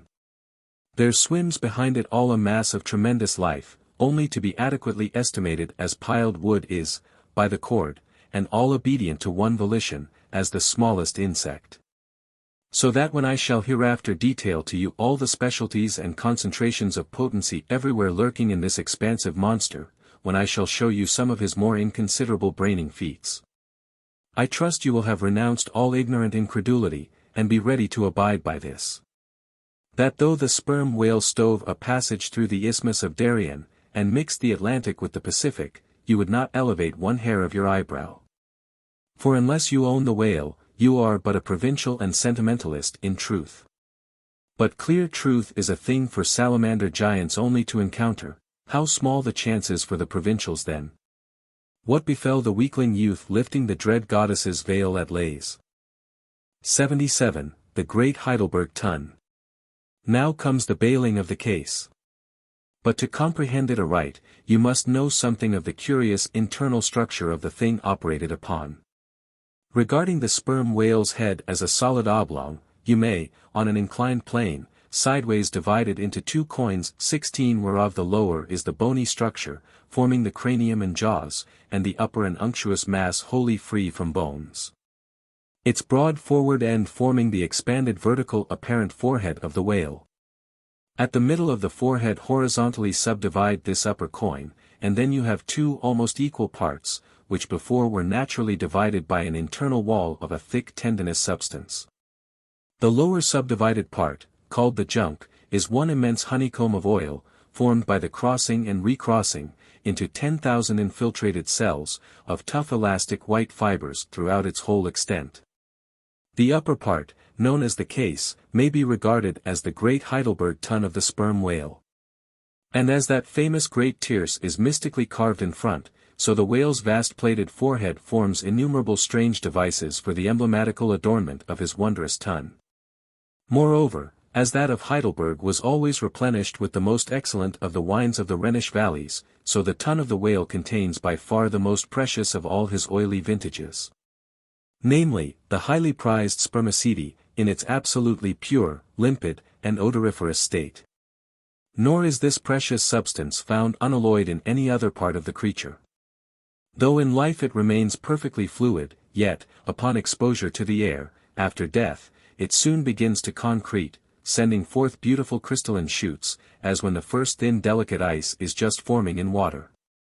A large whale's case generally yields about 500 gallons of sperm, though from unavoidable circumstances, considerable of it is spilled, leaks, and dribbles away. Or is otherwise irrevocably lost in the ticklish business of securing what you can. I know not with what fine and costly material the Heidelburgh Tun was coated within, but in superlative richness that coating could not possibly have compared with the silken pearl-colored membrane, like the line of a fine pelisse, forming the inner surface of the sperm whale's case. It will have been seen that the Heidelburgh Tun of the sperm whale embraces the entire length of the entire top of the head. And since, as has been elsewhere set forth, the head embraces 1/3 of the whole length of the creature, then setting that length down at 80 feet for a good-sized whale, you have more than 26 feet for the depth of the tun, when it is lengthwise hoisted up and down against a ship's side. As in decapitating the whale, the operator's instrument is brought close to the spot where an entrance is subsequently forced into the spermaceti magazine. He has, therefore, to be uncommonly heedful, lest a careless, untimely stroke should invade the sanctuary and wastingly let out its invaluable contents. It is this decapitated end of the head, also, which is at last elevated out of the water, and retained in that position by the enormous cutting tackles, whose hempen combinations, on one side, make quite a wilderness of ropes in that quarter. Thus much being said, attend now, I pray you, to that marvelous and, in this particular instance, almost fatal operation whereby the sperm whale's Great Heidelburgh Tun is tapped. 78. Cistern and Buckets. Nimble as a cat, Tashtego mounts aloft, and without altering his erect posture, runs straight out upon the overhanging main-yard arm, to the part where it exactly projects over the hoisted tun. He has carried with him a light tackle called a whip, consisting of only 2 parts, travelling through a single-sheaved block. Securing this block, so that it hangs down from the yard arm, he swings one end of the rope, till it is caught and firmly held by a hand on deck. Then, hand over hand, down the other part, the Indian drops through the air, till dexterously he lands on the summit of the head. There, still high elevated above the rest of the company, to whom he vivaciously cries, he seems some Turkish muezzin calling the good people to prayers from the top of a tower. A short-handled sharp spade being sent up to him, he diligently searches for the proper place to begin breaking into the tun. In this business he proceeds very heedfully, like a treasure hunter in some old house, sounding the walls to find where the gold is massoned in. By the time this cautious search is over, a stout iron-bound bucket, precisely like a well bucket, has been attached to one end of the whip, while the other end, being stretched across the deck, is there held by 2 or 3 alert hands. These last now hoist the bucket within grasp of the Indian, to whom another person has reached up a very long pole. Inserting this pole into the bucket, Tashtego downward guides the bucket into the tun, till it entirely disappears. Then giving the word to the seaman at the whip, up comes the bucket again, all bubbling like a dairymaid's pail of new milk. Carefully lowered from its height, the full-freighted vessel is caught by an appointed hand, and quickly emptied into a large tub. Then remounting aloft, it again goes through the same round until the deep cistern will yield no more. Towards the end, Tashtego has to ram his long pole harder and deeper into the tun, until some 20 feet of the pole have gone down. Now, the people of the Pequod had been bailing some time in this way. Several tubs had been filled with the fragrant sperm, when all at once a queer accident happened. Whether it was that Tashtego, that wild Indian, was so heedless and reckless as to let go for a moment his one-handed hold on the great cabled tackle suspending the head, or whether the place where he stood was so treacherous and oozy. Or whether the evil one himself would have it to fall out so, without stating his particular reasons, how it was exactly, there is no telling now, but, on a sudden, as the 80th or 90th bucket came suckingly up, my God! Poor Tashtego, like the twin reciprocating bucket in a veritable well, dropped head foremost down into this great tun of Heidelberg, and with a horrible oily gurgling, went clean out of sight. Man overboard! Cried Daggoo, who amid the general consternation first came to his senses. Swing the bucket this way. And putting one foot into it, so as the better to secure his slippery hand-hold on the whip itself, the hoisters ran him high up to the top of the head, almost before Tashtego could have reached its interior bottom. Meantime, there was a terrible tumult. Looking over the side, they saw the before lifeless head throbbing and heaving just below the surface of the sea, as if that moment seized with some momentous idea.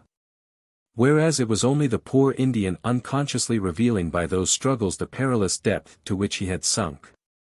At this instant, while Daggoo, on the summit of the head, was clearing the whip, which had somehow got foul of the great cutting tackles, a sharp cracking noise was heard. And to the unspeakable horror of all, one of the 2 enormous hooks suspending the head tore out, and with a vast vibration the enormous mass sideways swung, till the drunk ship reeled and shook as if smitten by an iceberg. The one remaining hook, upon which the entire strain now depended, seemed every instant to be on the point of giving way, an event still more likely from the violent motions of the head. Come down, yelled the seaman to Daggoo, but with one hand holding on to the heavy tackles, so that if the head should drop, he would still remain suspended. The negro having cleared the foul line, rammed down the bucket into the now collapsed well, meaning that the buried harpooner should grasp it, and so be hoisted out. In heaven's name, man, cried Stubb, are you ramming home a cartridge there? Avast! How will that help him, jamming that iron-bound bucket on top of his head? Avast, will ye? "Stand clear of the tackle," cried a voice like the bursting of a rocket. Almost in the same instant, with a thunderboom, the enormous mass dropped into the sea, like Niagara's table rock into the whirlpool. The suddenly relieved hull rolled away from it, to far down her glittering copper. And all caught their breath, as half swinging, now over the sailors' heads, and now over the water, Daggoo, through a thick mist of spray, was dimly beheld clinging to the pendulous tackles, while poor, buried alive Tashtego was sinking utterly down to the bottom of the sea. But hardly had the blinding vapor cleared away, when a naked figure with a boarding sword in its hand, was for one swift moment seen hovering over the bulwarks. The next, a loud splash announced that my brave Queequeg had dived to the rescue. One packed rush was made to the side, and every eye counted every ripple, as moment followed moment, and no sign of either the sinker or the diver could be seen. Some hands now jumped into a boat alongside, and pushed a little off from the ship. "Ha! Ha!" cried Daggoo, all at once, from his now quiet, swinging perch overhead, and looking further off from the side, we saw an arm thrust upright from the blue waves, a sight strange to see, as an arm thrust forth from the grass over a grave. "Both! Both, it is both!" cried Daggoo again with a joyful shout, and soon after, Queequeg was seen boldly striking out with one hand, and with the other clutching the long hair of the Indian. Drawn into the waiting boat, they were quickly brought to the deck, but Tashtego was long in coming to, and Queequeg did not look very brisk. Now, how had this noble rescue been accomplished? Why, diving after the slowly descending head, Queequeg with his keen sword had made side lunges near its bottom, so as to scuttle a large hole there.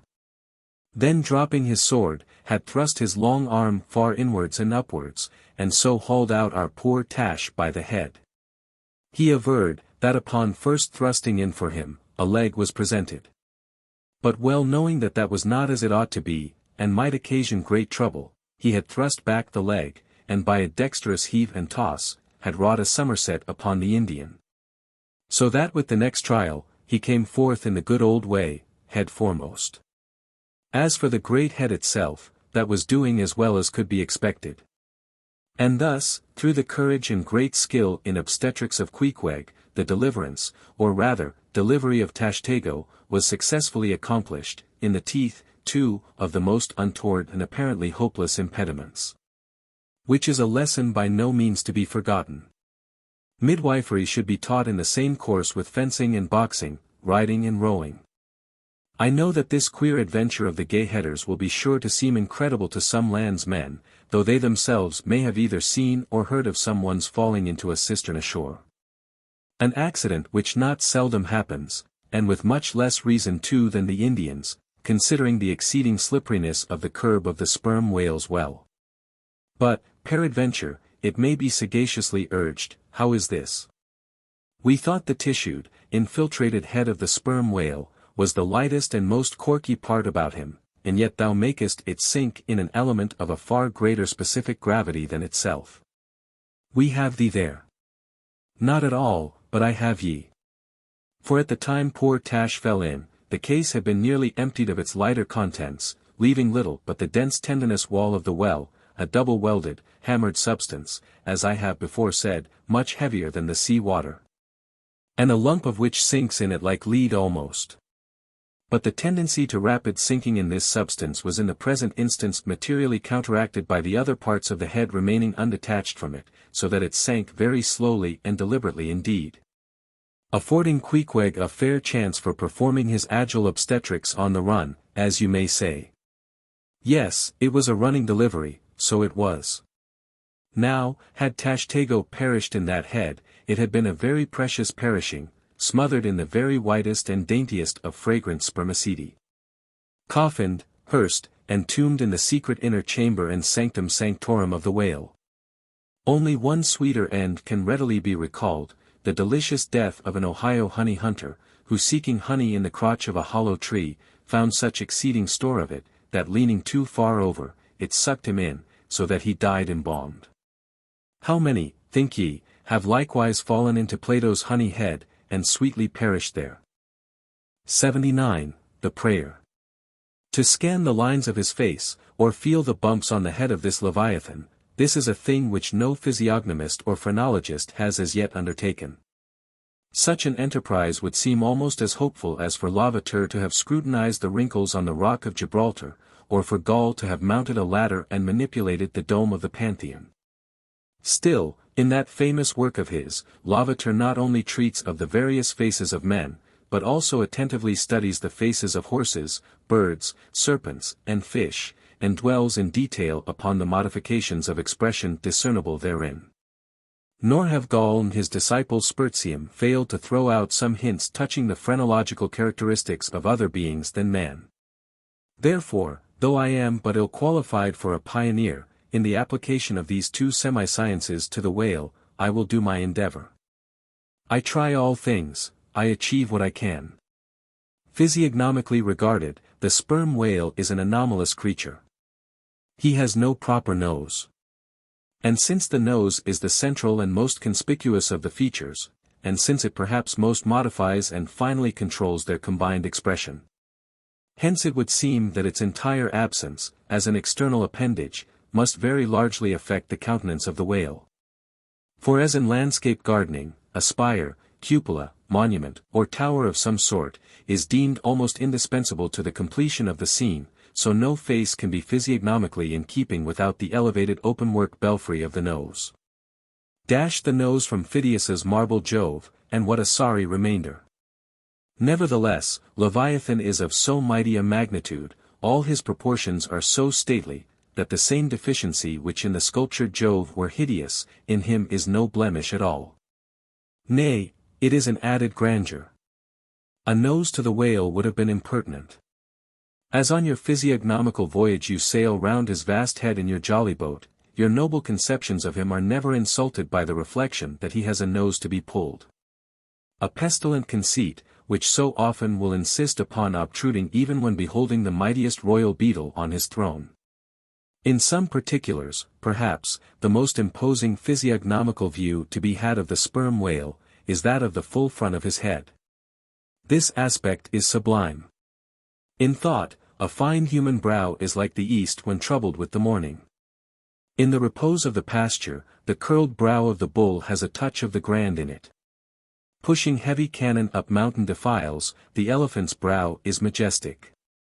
Human or animal, the mystical brow is as that great golden seal affixed by the German emperors to their decrees. It signifies, God, done this day by my hand. But in most creatures, nay in man himself, very often the brow is but a mere strip of alpine land lying along the snow line. Few are the foreheads which like Shakespeare's or Melanchthon's rise so high, and descend so low, that the eyes themselves seem clear, eternal, tideless mountain lakes. And all above them in the forehead's wrinkles, you seem to track the antlered thoughts descending there to drink, as the Highland hunters track the snow prints of the deer.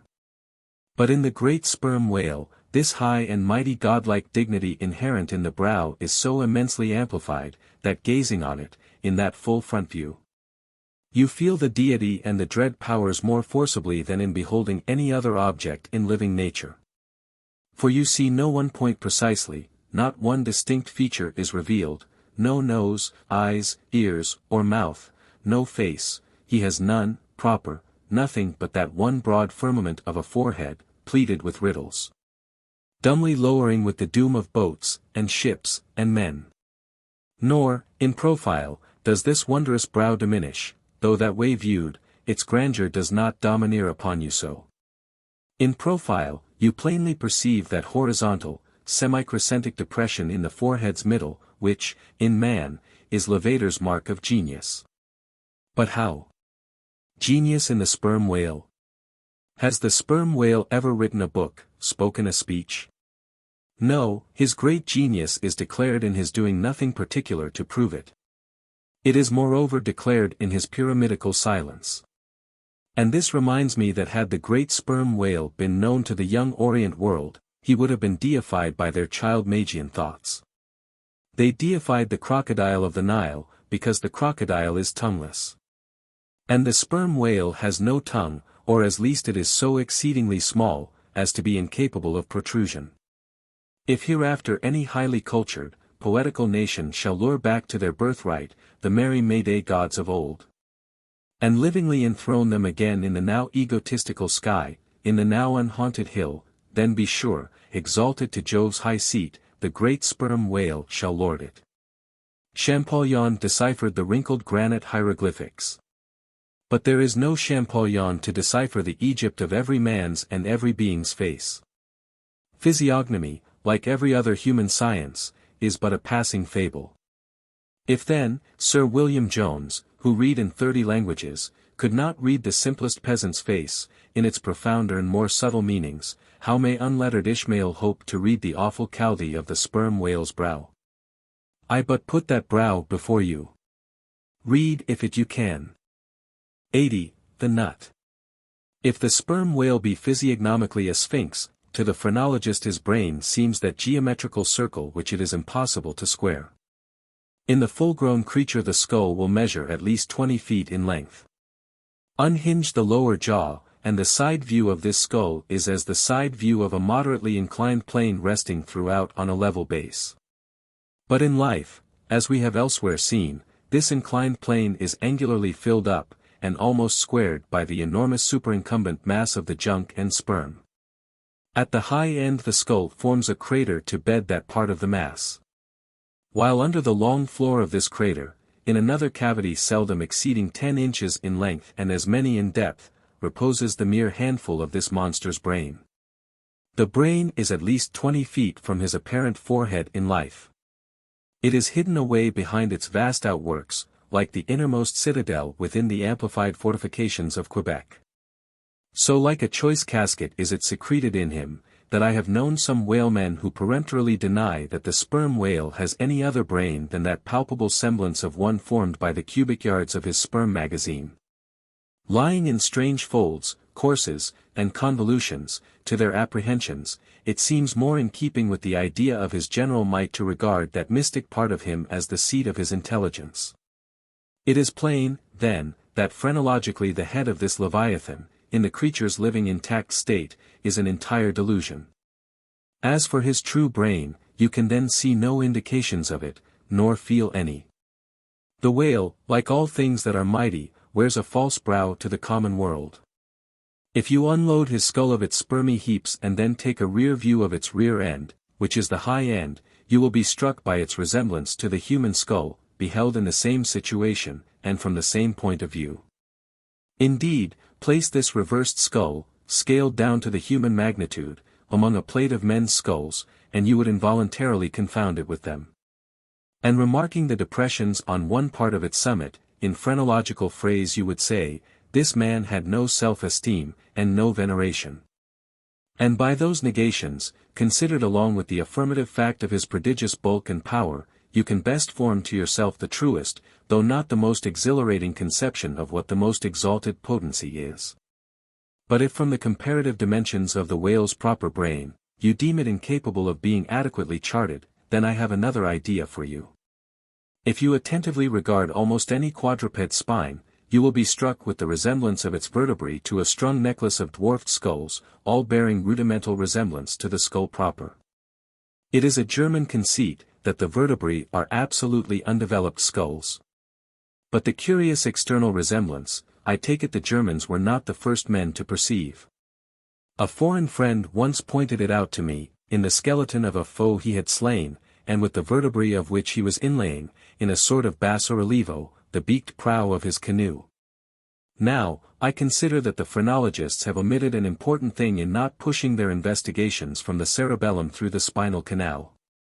For I believe that much of a man's character will be found betokened in his backbone. I would rather feel your spine than your skull, whoever you are. A thin joist of a spine never yet upheld a full and noble soul. I rejoice in my spine, as in the firm audacious staff of that flag which I fling half out to the world. Apply this spinal branch of phrenology to the sperm whale. His cranial cavity is continuous with the first neck vertebra. And in that vertebra the bottom of the spinal canal will measure 10 inches across, being 8 in height, and of a triangular figure with the base downwards. As it passes through the remaining vertebrae the canal tapers in size, but for a considerable distance remains of large capacity. Now, of course, this canal is filled with much the same strangely fibrous substance, the spinal cord, as the brain, and directly communicates with the brain. And what is still more, for many feet after emerging from the brain's cavity, the spinal cord remains of an undecreasing girth, almost equal to that of the brain. Under all these circumstances, would it be unreasonable to survey and map out the whale's spine phrenologically?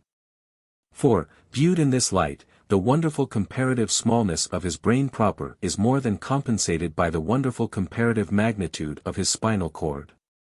But leaving this hint to operate as it may with the phrenologists, I would merely assume the spinal theory for a moment, in reference to the sperm whale's hump. This august hump, if I mistake not, rises over one of the larger vertebrae, and is, therefore, in some sort, the outer convex mold of it.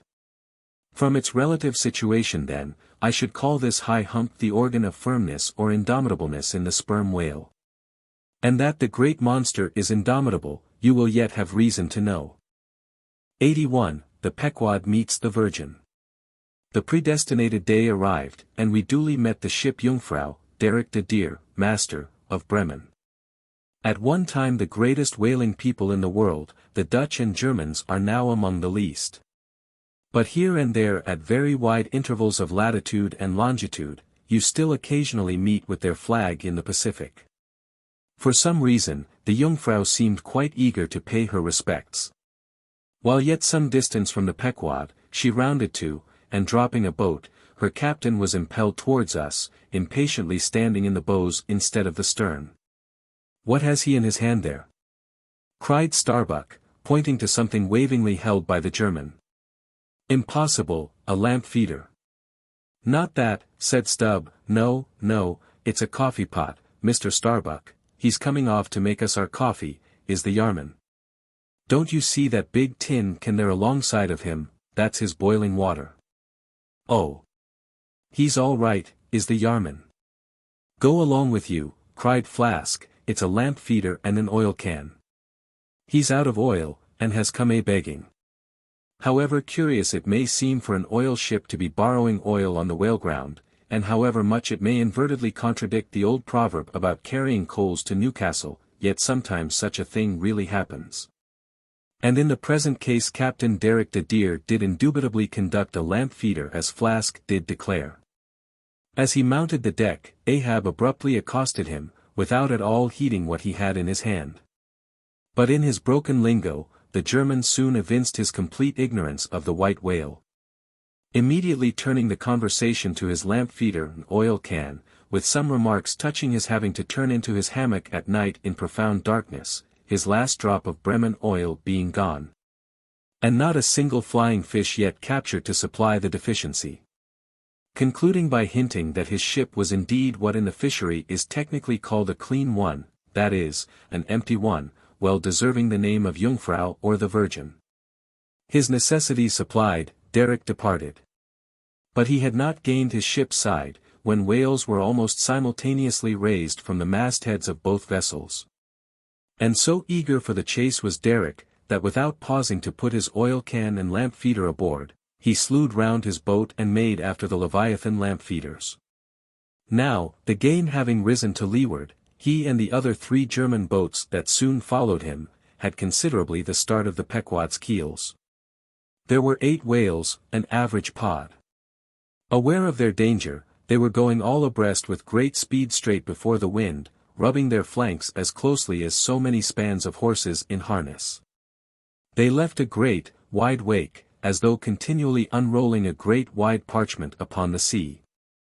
Full in this rapid wake, and many fathoms in the rear, swam a huge, humped old bull, which by his comparatively slow progress, as well as by the unusual yellowish incrustations overgrowing him, seemed afflicted with the jaundice, or some other infirmity. Whether this whale belonged to the pod in advance, seemed questionable, for it is not customary for such venerable leviathans to be at all social.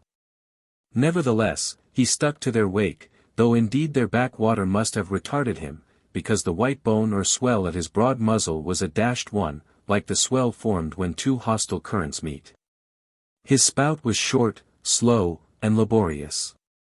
Coming forth with a choking sort of gush, and spending itself in torn shreds, followed by strange subterranean commotions in him, which seemed to have egress at his other buried extremity, causing the waters behind him to upbubble. "Who's got some paregoric?" said Stubb. "He has the stomachache, I'm afraid." "Lord, think of having half an acre of stomachache. Adverse winds are holding mad Christmas in him, boys. It's the first foul wind I ever knew to blow from astern. But look, did ever whale yaw so before? It must be, he's lost his tiller." As an overladen Indiaman bearing down the Hindostan coast with a deck load of frightened horses, careens, berries, rolls, and wallows on her way. So did this old whale heave his aged bulk, and now and then partly turning over on his cumbrous rib ends, expose the cause of his devious wake in the unnatural stump of his starboard fin. Whether he had lost that fin in battle, or had been born without it, it were hard to say. "Only wait a bit, old chap, and I'll give ye a sling for that wounded arm," cried cruel Flask, pointing to the whale line near him. "Mind he don't sling thee with it," cried Starbuck. "Give way, or the German will have him." With one intent all the combined rival boats were pointed for this one fish, because not only was he the largest and therefore the most valuable whale, but he was nearest to them, and the other whales were going with such great velocity, moreover, as almost to defy pursuit for the time. At this juncture, the Pequod's keel had shot by the 3 German boats last lowered, but from the great start he had had, Derrick's boat still led the chase, though every moment neared by his foreign rivals. The only thing they feared, was, that from being already so nigh to his mark, he would be enabled to dart his iron before they could completely overtake and pass him. As for Derrick, he seemed quite confident that this would be the case, and occasionally with a deriding gesture shook his lamp feeder at the other boats. "The ungracious and ungrateful dog," cried Starbuck. "He mocks and dares me with the very poor box I filled for him not 5 minutes ago." Then in his old intense whisper, "Give way, greyhounds. Dog to it. I tell ye what it is, men," cried Stubb to his crew, "it's against my religion to get mad. But I'd like to eat that villainous Yarman. Pull, won't ye? Are ye going to let that rascal beat ye? D'ye love brandy? A hogshead of brandy, then, to the best man. Come, why don't some of ye burst a blood vessel? Who's that been dropping an anchor overboard? We don't budge an inch, we're becalmed. Halloo, here's grass growing in the boat's bottom, and by the Lord, the mast there's budding. This won't do, boys. Look at that Yarman. The short and long of it is, men, will ye spit fire or not? Oh! See the suds he makes," cried Flask, dancing up and down. "What a hump, oh, do pile on the beef, lays like a log. Oh! My lads, do spring, slapjacks and quahogs for supper, you know, my lads, baked clams and muffins, oh, do, spring, he's 100-barreler, don't lose him now, don't, oh, don't, see that Yarman, oh. Won't ye pull for your duff, my lads, such a sog. Such a sogger. Don't ye love Sperm? There goes $3,000, men, a bank, a whole bank. The Bank of England, oh, do, what's that Yarman about now?" At this moment Derrick was in the act of pitching his lamp feeder at the advancing boats, and also his oil can. Perhaps with the double view of retarding his rival's way, and at the same time economically accelerating his own by the momentary impetus of the backward toss. "The unmannerly Dutch dogger," cried Stubb. "Pull now, men, like 50,000 line of battleship loads of red-haired devils. What d'ye say, Tashtego, are you the man to snap your spine in 22 pieces for the honor of old Gayhead? What d'ye say?" "I say, pull like goddamn," cried the Indian. Fiercely, but evenly incited by the taunts of the German, the Pequod's 3 boats now began ranging almost abreast, and, so disposed, momentarily neared him. In that fine, loose, chivalrous attitude of the headsman when drawing near to his prey, the 3 mates stood up proudly, occasionally backing the after oarsman with an exhilarating cry of, "There she slides, now." Hurrah for the white ash breeze! Down with the Yarman! Sail over him! But so decided an original start had Derrick had, that spite of all their gallantry, he would have proved the victor in this race, had not a righteous judgment descended upon him in a crab which caught the blade of his midship oarsman. While this clumsy lubber was striving to free his white ash, and while, in consequence, Derrick's boat was nigh to capsizing, and he thundering away at his men in a mighty rage, that was a good time for Starbuck, Stubb, and Flask. With a shout, they took a mortal start forwards, and slantingly ranged up on the German's quarter. An instant more, and all four boats were diagonically in the whale's immediate wake, while stretching from them, on both sides, was the foaming swell that he made. It was a terrific, most pitiable, and maddening sight. The whale was now going head out, and sending his spout before him in a continual tormented jet, while his one poor fin beat his side in an agony of fright. Now to this hand, now to that, he yawed in his faltering flight, and still at every billow that he broke, he spasmodically sank in the sea, or sideways rolled towards the sky his one beating fin. So have I seen a bird with clipped wing, making affrighted broken circles in the air, vainly striving to escape the piratical hawks. But the bird has a voice, and with plaintive cries will make known her fear. But the fear of this vast dumb brute of the sea, was chained up and enchanted in him, he had no voice, save that choking respiration through his spiracle, and this made the sight of him unspeakably pitiable. While still, in his amazing bulk, portcullis jaw, and omnipotent tail, there was enough to appall the stoutest man who so pitted. Seeing now that but a very few moments more would give the Pequod's boats the advantage, and rather than be thus foiled of his game, Derrick chose to hazard what to him must have seemed a most unusually long dart, ere the last chance would for ever escape. But no sooner did his harpooner stand up for the stroke, than all three tigers, Queequeg, Tashtego, Dago, instinctively sprang to their feet, and standing in a diagonal row, simultaneously pointed their barbs, and darted over the head of the German harpooner. Their three Nantucket irons entered the whale. Blinding vapors of foam and white fire. The three boats, in the first fury of the whale's headlong rush, bumped the Germans aside with such force, that both Derrick and his baffled harpooner were spilled out, and sailed over by the three flying keels. "Don't be afraid, my butterboxes," cried Stubb, casting a passing glance upon them as he shot by, "you'll be picked up presently, all right. I saw some sharks astern, St. Bernard's dogs, you know, relieve distressed travelers. Hurrah! This is the way to sail now. Every keel a sunbeam. Hurrah, here we go like three tin kettles at the tail of a mad cougar. This puts me in mind of fastening to an elephant in a tilbury on a plain, makes the wheel spokes fly, boys, when you fasten to him that way, and there's danger of being pitched out too, when you strike a hill. Hurrah! This is the way a fellow feels when he's going to Davy Jones, all a rush down an endless inclined plane. Hurrah! This whale carries the everlasting mail." But the monster's run was a brief one. Giving a sudden gasp, he tumultuously sounded. With a grating rush, the three lines flew round the loggerheads with such a force as to gouge deep grooves in them.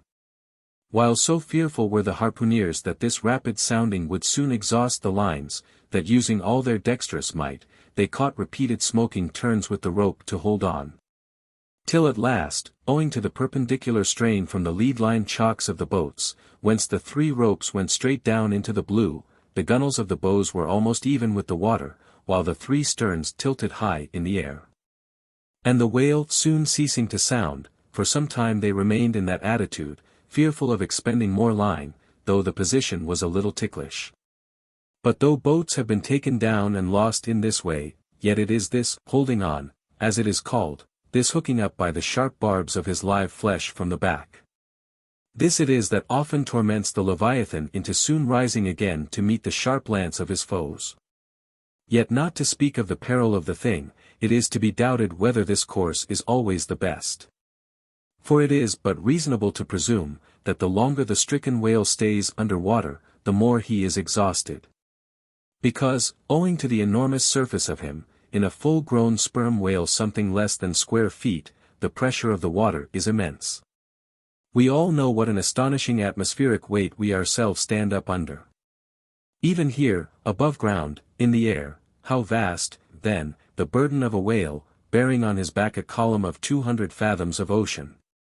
It must at least equal the weight of 50 atmospheres. One whaleman has estimated it at the weight of 20 line-of-battle ships, with all their guns, and stores, and men on board. As the three boats lay there on that gently rolling sea, gazing down into its eternal blue noon. And as not a single groan or cry of any sort, nay, not so much as a ripple or a bubble came up from its depths. What landsman would have thought, that beneath all that silence and placidity, the utmost monster of the seas was writhing and wrenching in agony? Not 8 inches of perpendicular rope were visible at the bows. Seems it credible that by 3 such thin threads the great Leviathan was suspended like the big weight to an 8-day clock? Suspended? And to what? To 3 bits of board. Is this the creature of whom it was once so triumphantly said, "Canst thou fill his skin with barbed irons? Or his head with fish spears? The sword of him that layeth at him cannot hold, the spear, the dart, nor the habergeon, he estimeth iron as straw, the arrow cannot make him flee, darts are counted as stubble, he laugheth at the shaking of a spear." This the creature? This he? Oh! That unfulfillments should follow the prophets. For with the strength of 1,000 thighs in his tail, Leviathan had run his head under the mountains of the sea, to hide him from the Pequod's fish spears. In that sloping afternoon sunlight, the shadows that the 3 boats sent down beneath the surface, must have been long enough and broad enough to shade half Xerxes' army. Who can tell how appalling to the wounded whale must have been such huge phantoms flitting over his head? "Stand by, men! He stirs," cried Starbuck, as the 3 lines suddenly vibrated in the water, distinctly conducting upwards to them, as by magnetic wires, the life and death throbs of the whale, so that every oarsman felt them in his seat. The next moment, relieved in a great part from the downward strain at the bows, the boats gave a sudden bounce upwards, as a small ice field will, when a dense herd of white bears are scared from it into the sea. "Haul in! Haul in!" cried Starbuck again, "he's rising." The lines, of which, hardly an instant before, not 1 hand's breadth could have been gained, were now in long quick coils flung back all dripping into the boats, and soon the whale broke water within 2 ships' lengths of the hunters. His motions plainly denoted his extreme exhaustion. In most land animals there are certain valves or floodgates in many of their veins, whereby when wounded, the blood is in some degree at least instantly shut off in certain directions. Not so with the whale, one of whose peculiarities it is, to have an entire non-valvular structure of the blood vessels, so that when pierced even by so small a point as a harpoon, a deadly drain is at once begun upon his whole arterial system. And when this is heightened by the extraordinary pressure of water at a great distance below the surface, his life may be said to pour from him in incessant streams. Yet so vast is the quantity of blood in him, and so distant and numerous its interior fountains, that he will keep thus bleeding and bleeding for a considerable period. Even as in a drought a river will flow, whose source is in the wellsprings of far-off and undiscernible hills. Even now, when the boats pulled upon this whale, and perilously drew over his swaying flukes, and the lances were darted into him, they were followed by steady jets from the new-made wound, which kept continually playing. While the natural spout hole in his head was only at intervals, however rapid, sending its affrighted moisture into the air. From this last vent no blood yet came, because no vital part of him had thus far been struck. His life, as they significantly call it, was untouched. As the boats now more closely surrounded him, the whole upper part of his form, with much of it that is ordinarily submerged, was plainly revealed. His eyes, or rather the places where his eyes had been, were beheld. As strange misgrown masses gather in the knotholes of the noblest oaks when prostrate, so from the points which the whale's eyes had once occupied, now protruded blind bulbs, horribly pitiable to see. But pity there was none. For all his old age, and his one arm, and his blind eyes, he must die the death and be murdered, in order to light the gay bridals and other merrymakings of men. And also to illuminate the solemn churches that preach unconditional inoffensiveness by all to all. Still rolling in his blood, at last he partially disclosed a strangely discolored bunch or protuberance, the size of a bushel, low down on the flank. "A nice spot," cried Flask, "just let me prick him there once." "Avast!" cried Starbuck, "there's no need of that." But humane Starbuck was too late. At the instant of the dart an ulcerous jet shot from this cruel wound, and goaded by it into more than sufferable anguish, the whale now spouting thick blood, with swift fury blindly darted at the craft, bespattering them and their glorying crews all over with showers of gore, capsizing Flask's boat and marring the bows. It was his death stroke. For, by this time, so spent was he by loss of blood, that he helplessly rolled away from the wreck he had made. Lay panting on his side, impotently flapped with his stumped fin, then over and over slowly revolved like a waning world, turned up the white secrets of his belly, lay like a log and died. It was most piteous, that last expiring spout. As when by unseen hands the water is gradually drawn off from some mighty fountain, and with half-stifled melancholy gurglings the spray column lowers and lowers to the ground, so the last long dying spout of the whale. Soon, while the crews were awaiting the arrival of the ship, the body showed symptoms of sinking with all its treasures unrifled. Immediately, by Starbuck's orders, lines were secured to it at different points, so that ere long every boat was a buoy, the sunken whale being suspended a few inches beneath them by the cords. By very heedful management, when the ship drew nigh, the whale was transferred to her side, and was strongly secured there by the stiffest fluke chains, for it was plain that unless artificially upheld, the body would at once sink to the bottom. It so chanced that almost upon first cutting into him with the spade, the entire length of a corroded harpoon was found embedded in his flesh, on the lower part of the bunch before described. But as the stumps of harpoons are frequently found in the dead bodies of captured whales, with the flesh perfectly healed around them, and no prominence of any kind to denote their place. Therefore, there must needs have been some other unknown reason in the present case fully to account for the ulceration alluded to. But still more curious was the fact of a lance head of stone being found in him, not far from the buried iron, the flesh perfectly firm about it. Who had darted that stone lance? And when? It might have been darted by some West Indian long before America was discovered. What other marvels might have been rummaged out of this monstrous cabinet there is no telling. But a sudden stop was put to further discoveries, by the ships being unprecedentedly dragged over sideways to the sea, owing to the body's immensely increasing tendency to sink. However, Starbuck, who had the ordering of affairs, hung on to it to the last, hung on to it so resolutely, indeed, that when at length the ship would have been capsized, if still persisting in locking arms with the body.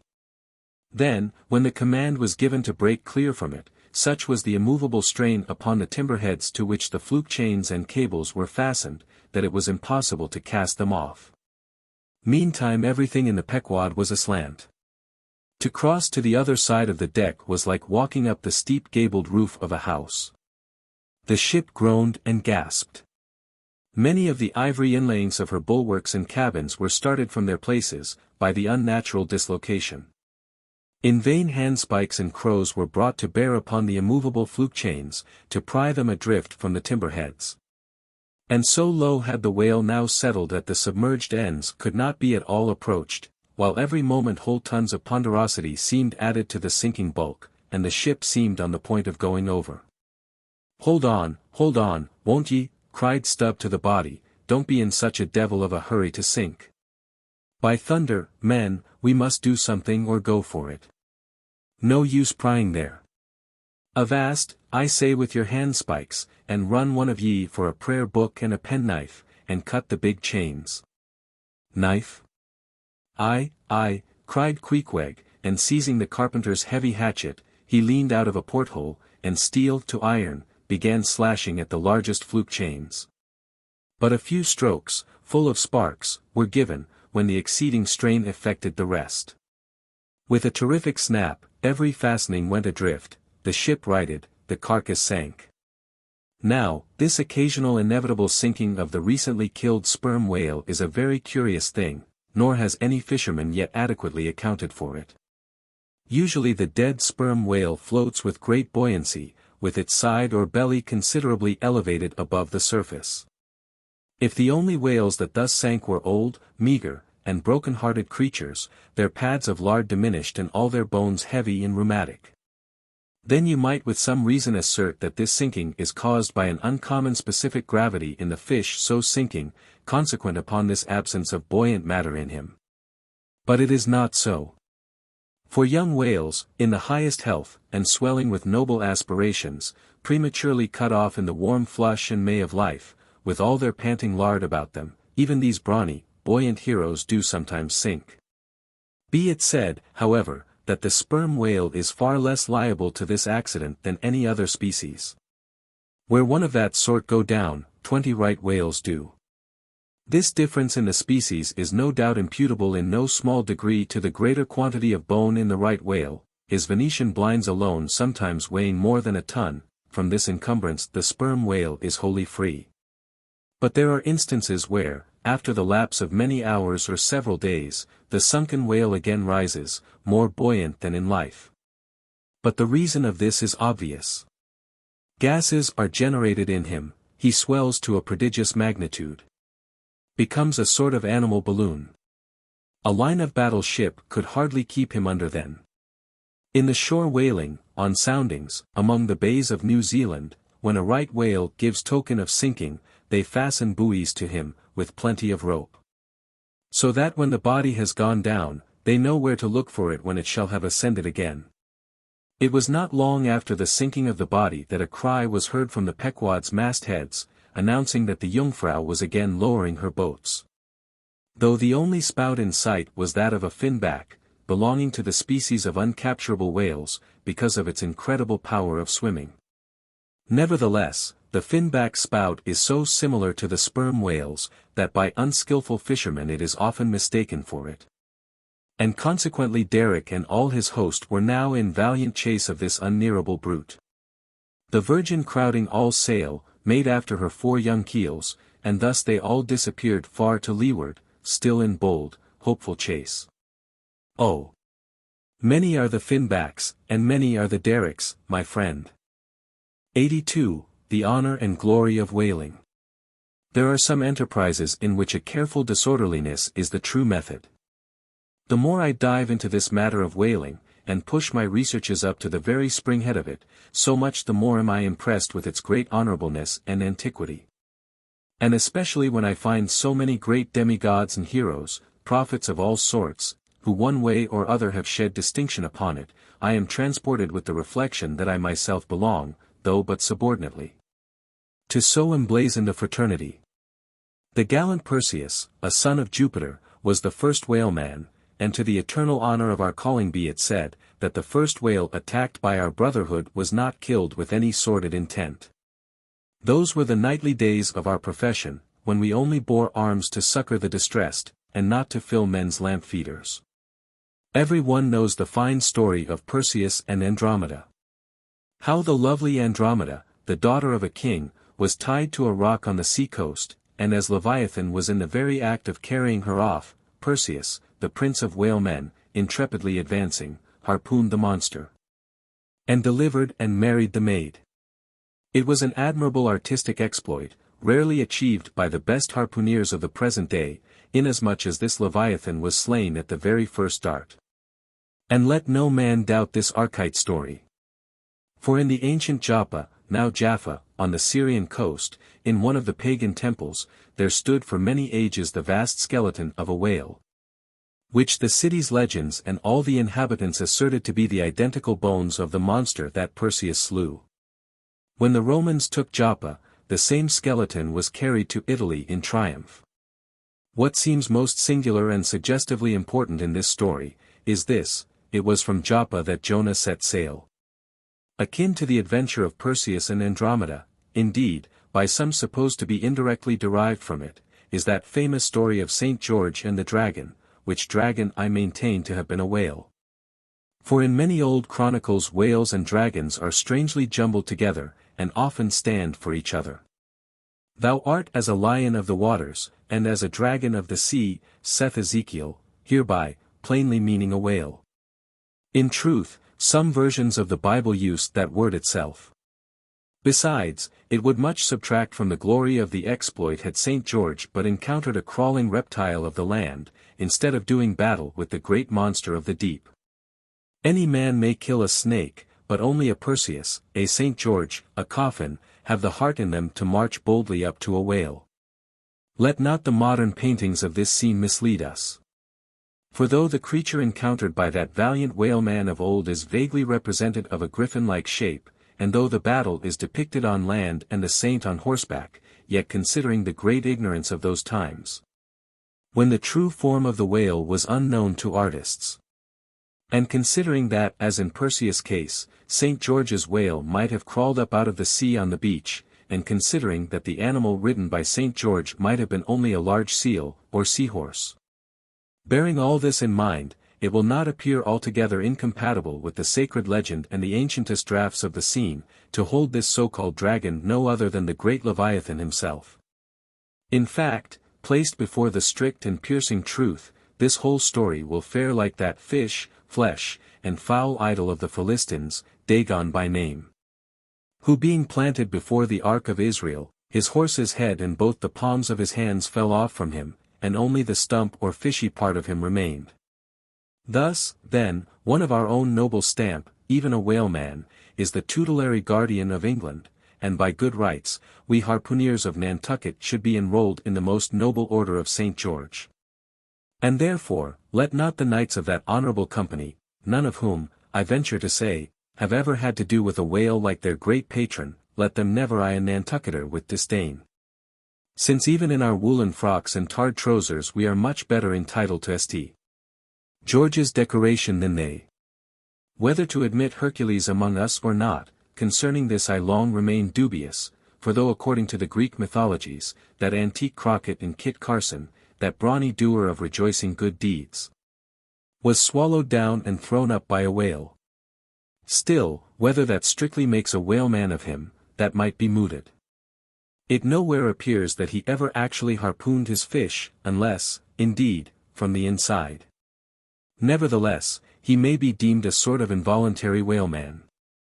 At any rate the whale caught him, if he did not the whale. I claim him for one of our clan. But, by the best contradictory authorities, this Grecian story of Hercules and the whale is considered to be derived from the still more ancient Hebrew story of Jonah and the whale, and vice versa. Certainly they are very similar. If I claim the demigod then, why not the prophet? Nor do heroes, saints, demigods, and prophets alone comprise the whole roll of our order.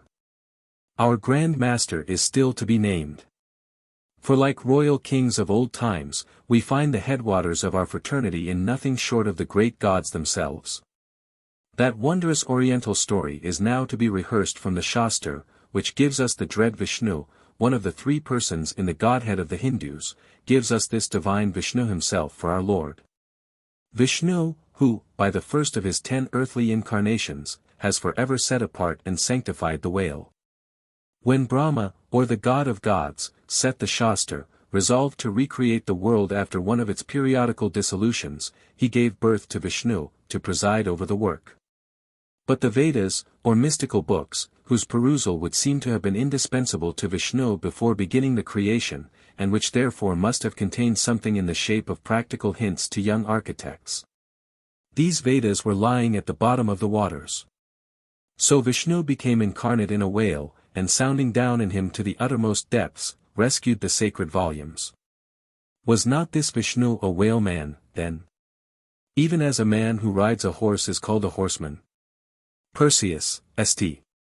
George, Hercules, Jonah, and Vishnu. There's a member roll for you. What club but the whaleman's can head off like that? 83. Jonah historically regarded.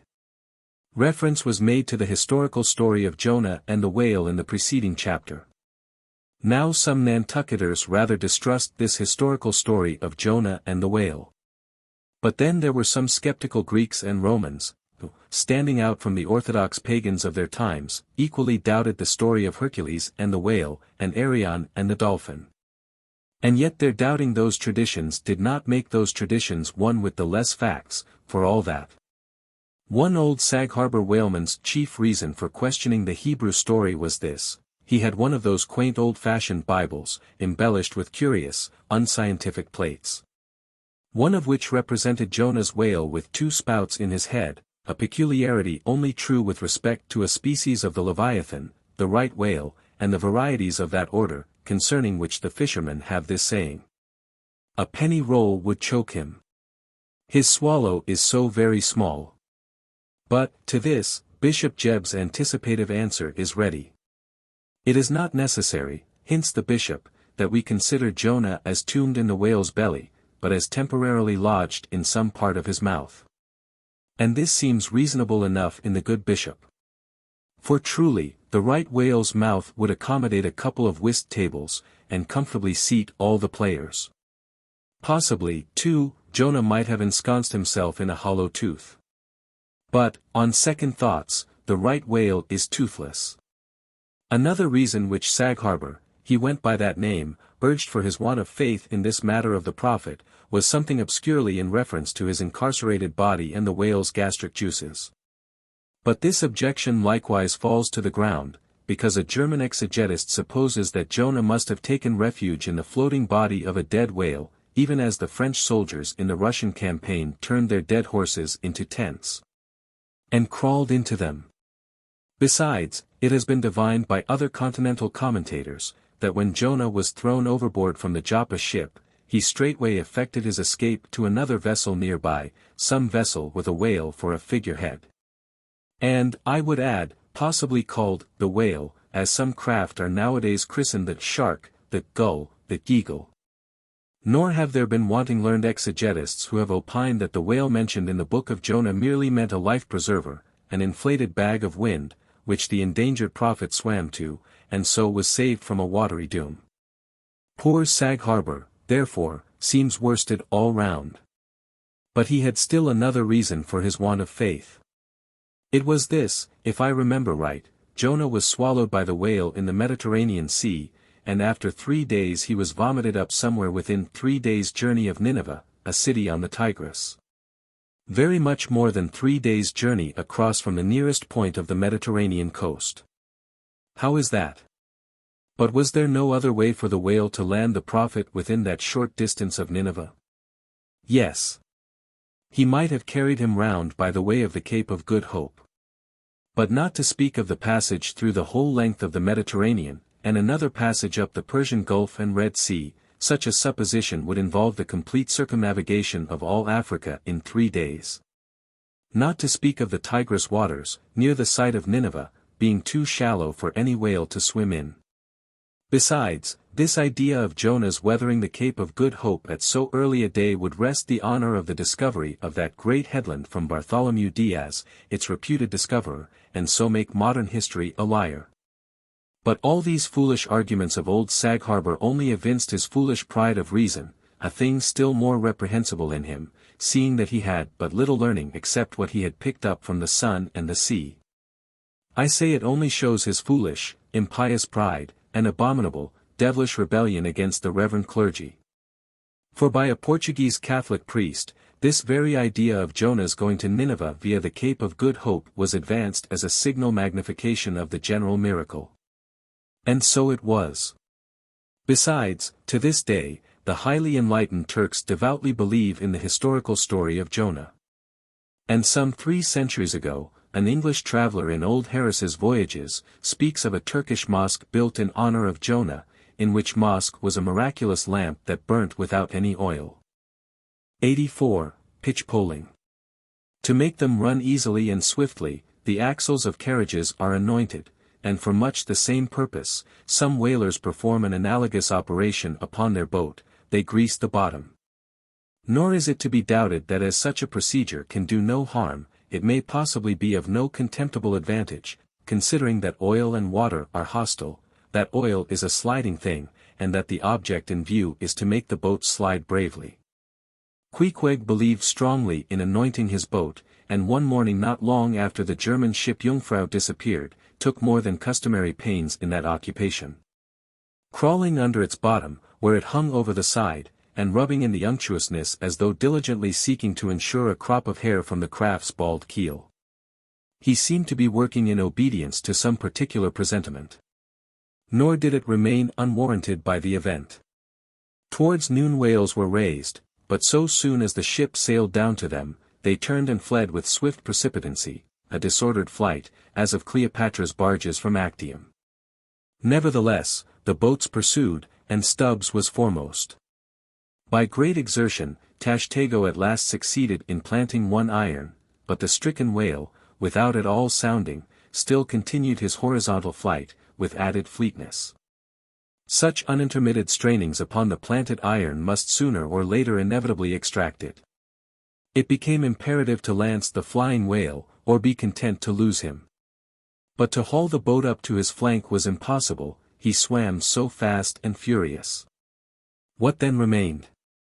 Of all the wondrous devices and dexterities, the sleights of hand and countless subtleties, to which the veteran whaleman is so often forced, none exceed that fine maneuver with the lance called pitchpoling. Small sword, or broad sword, in all its exercises boasts nothing like it. It is only indispensable with an inveterate running whale. Its grand fact and feature is the wonderful distance to which the long lance is accurately darted from a violently rocking, jerking boat, under extreme headway. Steel and wood included, the entire spear is some 10 or 12 feet in length. The staff is much slighter than that of the harpoon, and also of a lighter material, pine. It is furnished with a small rope called a warp, of considerable length, by which it can be hauled back to the hand after darting. But before going further, it is important to mention here, that though the harpoon may be pitchpoled in the same way with the lance, yet it is seldom done. And when done, is still less frequently successful, on account of the greater weight and inferior length of the harpoon as compared with the lance, which in effect becomes serious drawbacks. As a general thing, therefore, you must first get fast to a whale, before any pitchpoling comes into play. Look now at Stubb. A man who from his humorous, deliberate coolness and equanimity in the direst emergencies, was specially qualified to excel in pitchpoling. Look at him, he stands upright in the tossed bow of the flying boat. Wrapped in fleecy foam, the towing whale is 40 feet ahead. Handling the long lance lightly, glancing twice or thrice along its length to see if it be exactly straight, Stubb whistlingly gathers up the coil of the warp in one hand, so as to secure its free end in his grasp, leaving the rest unobstructed. Then holding the lance full before his waistband's middle, he levels it at the whale. When, covering him with it, he steadily depresses the butt end in his hand, thereby elevating the point till the weapon stands fairly balanced upon his palm, 15 feet in the air. He minds you somewhat of a juggler, balancing a long staff on his chin. Next moment with a rapid, nameless impulse, in a superb lofty arch the bright steel spans the foaming distance, and quivers in the life spot of the whale. Instead of sparkling water, he now spouts red blood. That drove the spigot out of him, cries Stubb. 'Tis July's immortal 4th, all fountains must run wine today. Would now, it were old Orleans whiskey, or old Ohio, or unspeakable old Monongahela.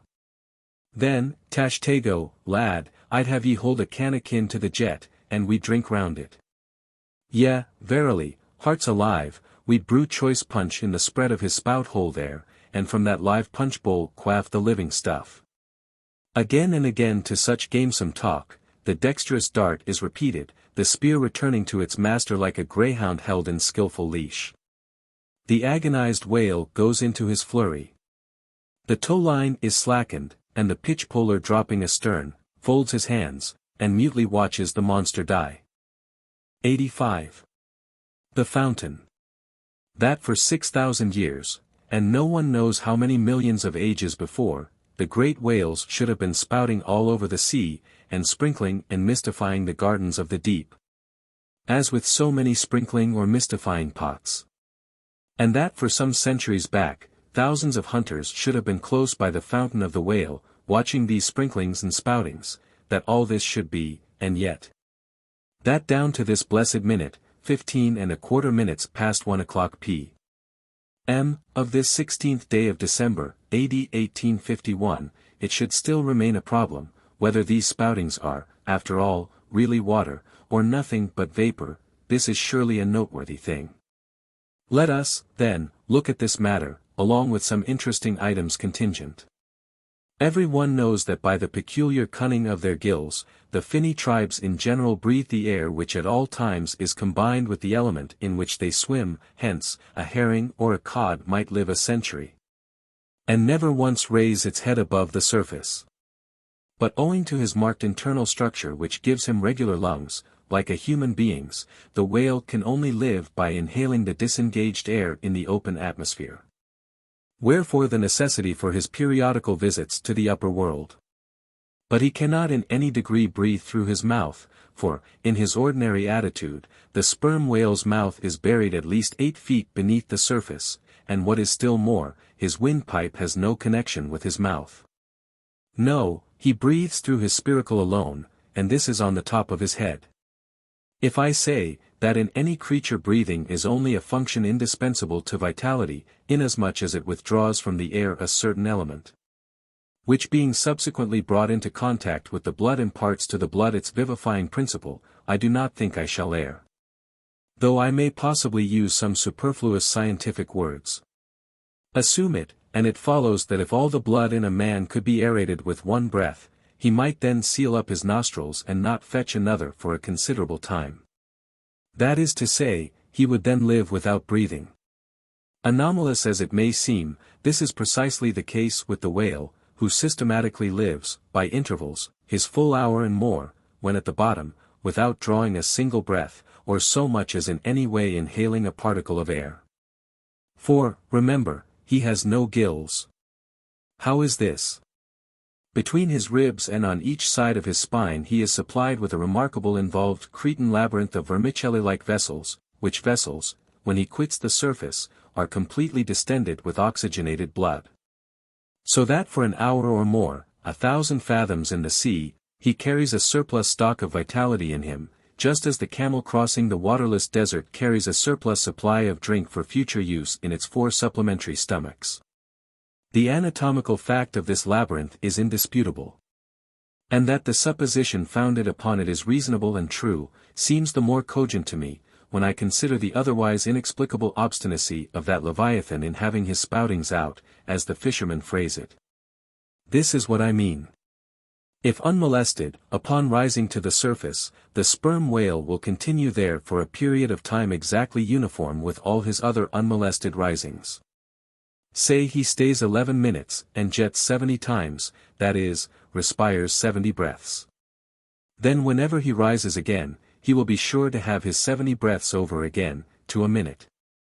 Now, if after he fetches a few breaths you alarm him, so that he sounds, he will be always dodging up again to make good his regular allowance of air. And not till those 70 breaths are told, will he finally go down to stay out his full term below. Remark, however, that in different individuals these rates are different, but in any one they are alike. Now, why should the whale thus insist upon having his spoutings out, unless it be to replenish his reservoir of air, ere descending for good? How obvious is it, too, that this necessity for the whale's rising exposes him to all the fatal hazards of the chase. For not by hook or by net could this vast Leviathan be caught, when sailing 1,000 fathoms beneath the sunlight. Not so much thy skill, then, O hunter, as the great necessities that strike the victory to thee. In man, breathing is incessantly going on, one breath only serving for 2 or 3 pulsations. So that whatever other business he has to attend to, waking or sleeping, breathe he must, or die he will.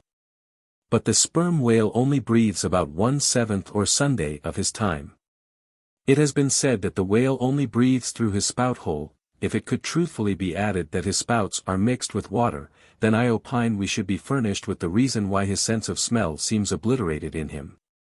For the only thing about him that at all answers to his nose is that identical spout hole, and being so clogged with 2 elements, it could not be expected to have the power of smelling.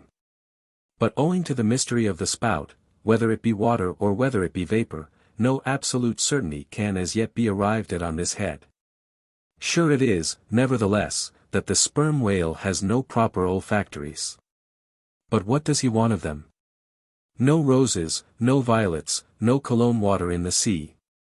Furthermore, as his windpipe solely opens into the tube of his spouting canal, and as that long canal, like the Grand Erie Canal, is furnished with a sort of locks, that open and shut, for the downward retention of air or the upward exclusion of water, therefore the whale has no voice. Unless you insult him by saying, that when he so strangely rumbles, he talks through his nose. But then again, what has the whale to say?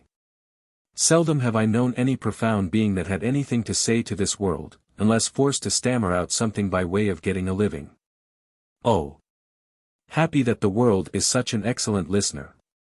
Now, the spouting canal of the sperm whale, chiefly intended as it is for the conveyance of air, and for several feet laid along, horizontally, just beneath the upper surface of his head, and a little to one side. This curious canal is very much like a gas pipe laid down in a city on one side of a street. But the question returns whether this gas pipe is also a water pipe. In other words, whether the spout of the sperm whale is the mere vapor of the exhaled breath, or whether that exhaled breath is mixed with water taken in at the mouth, and discharged through the spiracle. It is certain that the mouth indirectly communicates with the spouting canal, but it cannot be proved that this is for the purpose of discharging water through the spiracle. Because the greatest necessity for so doing would seem to be, when in feeding he accidentally takes in water. But the sperm whale's food is far beneath the surface, and there he cannot spout even if he would. Besides, if you regard him very closely, and time him with your watch, you will find that when unmolested, there is an undeviating rhyme between the periods of his jets and the ordinary periods of respiration. But why pester one with all this reasoning on the subject? Speak out. You have seen him spout, then declare what the spout is. Can you not tell water from air? My dear sir, in this world it is not so easy to settle these plain things. I have ever found your plain things the naughtiest of all. And as for this whale spout, you might almost stand in it, and yet be undecided as to what it is precisely. The central body of it is hidden in the snowy sparkling mist enveloping it. And how can you certainly tell whether any water falls from it, when, always, when you are close enough to a whale to get a close view of his spout, he is in a prodigious commotion, the water cascading all around him. And if at such times you should think that you really perceive drops of moisture in the spout, how do you know that they are not merely condensed from its vapor? Or how do you know that they are not those identical drops superficially lodged in the spout-hole fissure, which is countersunk into the summit of the whale's head? For even when tranquilly swimming through the midday sea in a calm, with his elevated hump sun-dried as a dromedary's in the desert, even then, the whale always carries a small basin of water on his head, as under a blazing sun you will sometimes see a cavity in a rock filled up with rain. Nor is it at all prudent for the hunter to be over-curious touching the precise nature of the whale's spout. It will not do for him to be peering into it, and putting his face in it. You cannot go with your pitcher to this fountain and fill it, and bring it away. For even when coming into slight contact with the outer, vapory shreds of the jet, which will often happen, your skin will feverishly smart, from the acridness of the thing so touching it. And I know one, who coming into still closer contact with the spout, whether with some scientific object in view, or otherwise, I cannot say, the skin peeled off from his cheek and arm. Wherefore, among whale men, the spout is deemed poisonous. They try to evade it. Another thing, I have heard it said, and I do not much doubt it, that if the jet is fairly spouted into your eyes, it will blind you. The wisest thing the investigator can do then, it seems to me, is to let this deadly spout alone. Still, we can hypothesize, even if we cannot prove and establish. My hypothesis is this, that the spout is nothing but mist. And besides other reasons, to this conclusion I am impelled, by considerations touching the great inherent dignity and sublimity of the sperm whale. I account him no common, shallow being, inasmuch as it is an undisputed fact that he is never found on soundings, or near shores, all other whales sometimes are. He is both ponderous and profound. And I am convinced that from the heads of all ponderous profound beings, such as Plato, Pyrrho, the devil, Jupiter, Dante, and so on, there always goes up a certain semi-visible steam, while in the act of thinking deep thoughts. While composing a little treatise on eternity, I had the curiosity to place a mirror before me, and ere long saw reflected there, a curious involved worming and undulation in the atmosphere over my head. The invariable moisture of my hair, while plunged in deep thought, after 6 cups of hot tea in my thin shingled attic, of an August noon, this seems an additional argument for the above supposition. And how nobly it raises our conceit of the mighty, misty monster, to behold him solemnly sailing through a calm tropical sea. His vast, mild head overhung by a canopy of vapor, engendered by his incommunicable contemplations, and that vapor, as you will sometimes see it, glorified by a rainbow, as if heaven itself had put its seal upon his thoughts. For, ye see, rainbows do not visit the clear air, they only irradiate vapor. And so, through all the thick mists of the dim doubts in my mind, divine intuitions now and then shoot, enkindling my fog with a heavenly ray. And for this I thank God. For all have doubts, many deny, but doubts or denials, few along with them, have intuitions. Doubts of all things earthly, and intuitions of some things heavenly. This combination makes neither believer nor infidel, but makes a man who regards them both with equal eye. 86. The Tale. Other poets have warbled the praises of the soft eye of the antelope, and the lovely plumage of the bird that never alights. Less celestial, I celebrate a tale. Reckoning the largest sized sperm whale's tail to begin at that point of the trunk where it tapers to about the girth of a man, it comprises upon its upper surface alone, an area of at least 50 square feet. The compact round body of its root expands into 2 broad, firm, flat palms or flukes, gradually shoaling away to less than an inch in thickness. At the crotch or junction, these flukes slightly overlap, then sideways recede from each other like wings, leaving a wide vacancy between. In no living thing are the lines of beauty more exquisitely defined than in the crescentic borders of these flukes. At its utmost expansion in the full-grown whale, the tail will considerably exceed 20 feet across. The entire member seems a dense webbed bed of welded sinews, but cut into it, and you find that 3 distinct strata compose it, upper, middle, and lower. The fibers in the upper and lower layers, are long and horizontal. Those of the middle one, very short, and running crosswise between the outside layers. This triune structure, as much as anything else, imparts power to the tail. To the student of old Roman walls, the middle layer will furnish a curious parallel to the thin course of tiles always alternating with the stone in those wonderful relics of the antique. And which undoubtedly contribute so much to the great strength of the masonry. But as if this vast local power in the tendinous tail were not enough, the whole bulk of the Leviathan is knit over with a warp and woof of muscular fibers and filaments, which passing on either side the loins and running down into the flukes, insensibly blend with them, and largely contribute to their might. So that in the tail the confluent measureless force of the whole whale seems concentrated to a point. Could annihilation occur to matter, this were the thing to do it. Nor does this, its amazing strength, at all tend to cripple the graceful flexion of its motions, where infantileness of ease undulates through a titanism of power. On the contrary, those motions derive their most appalling beauty from it.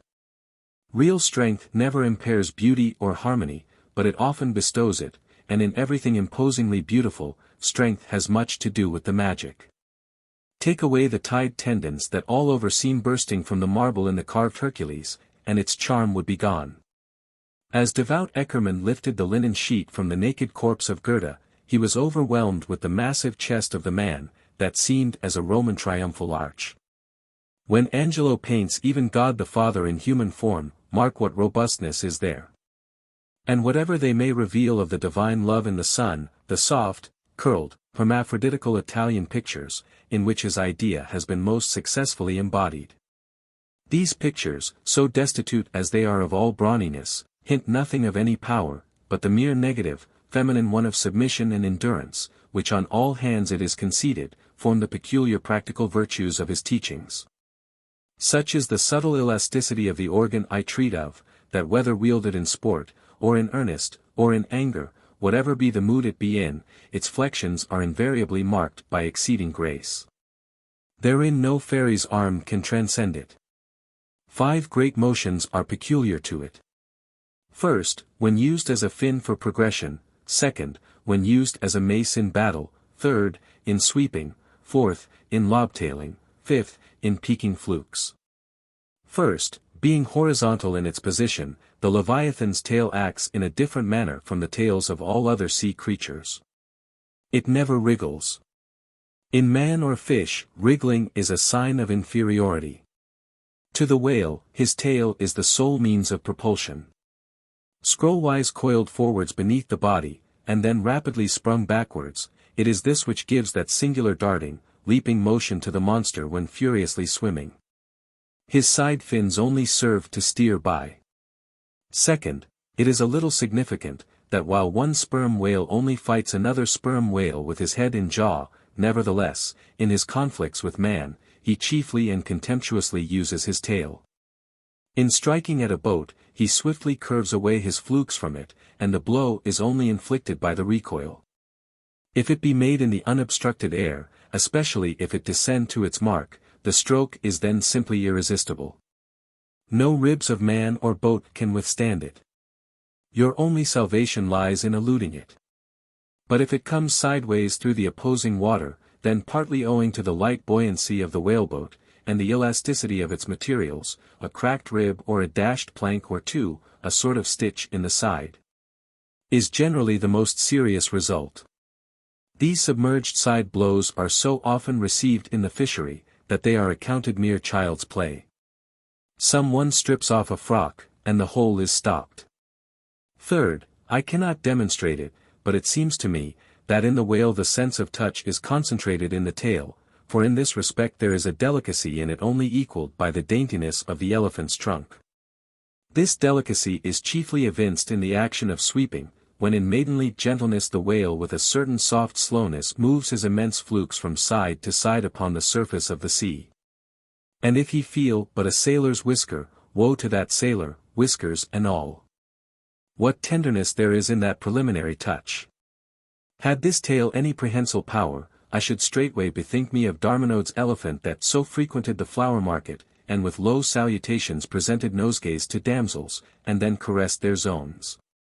On more accounts than one, a pity it is that the whale does not possess this prehensile virtue in his tail, for I have heard of yet another elephant, that when wounded in the fight, curved round his trunk and extracted the dart.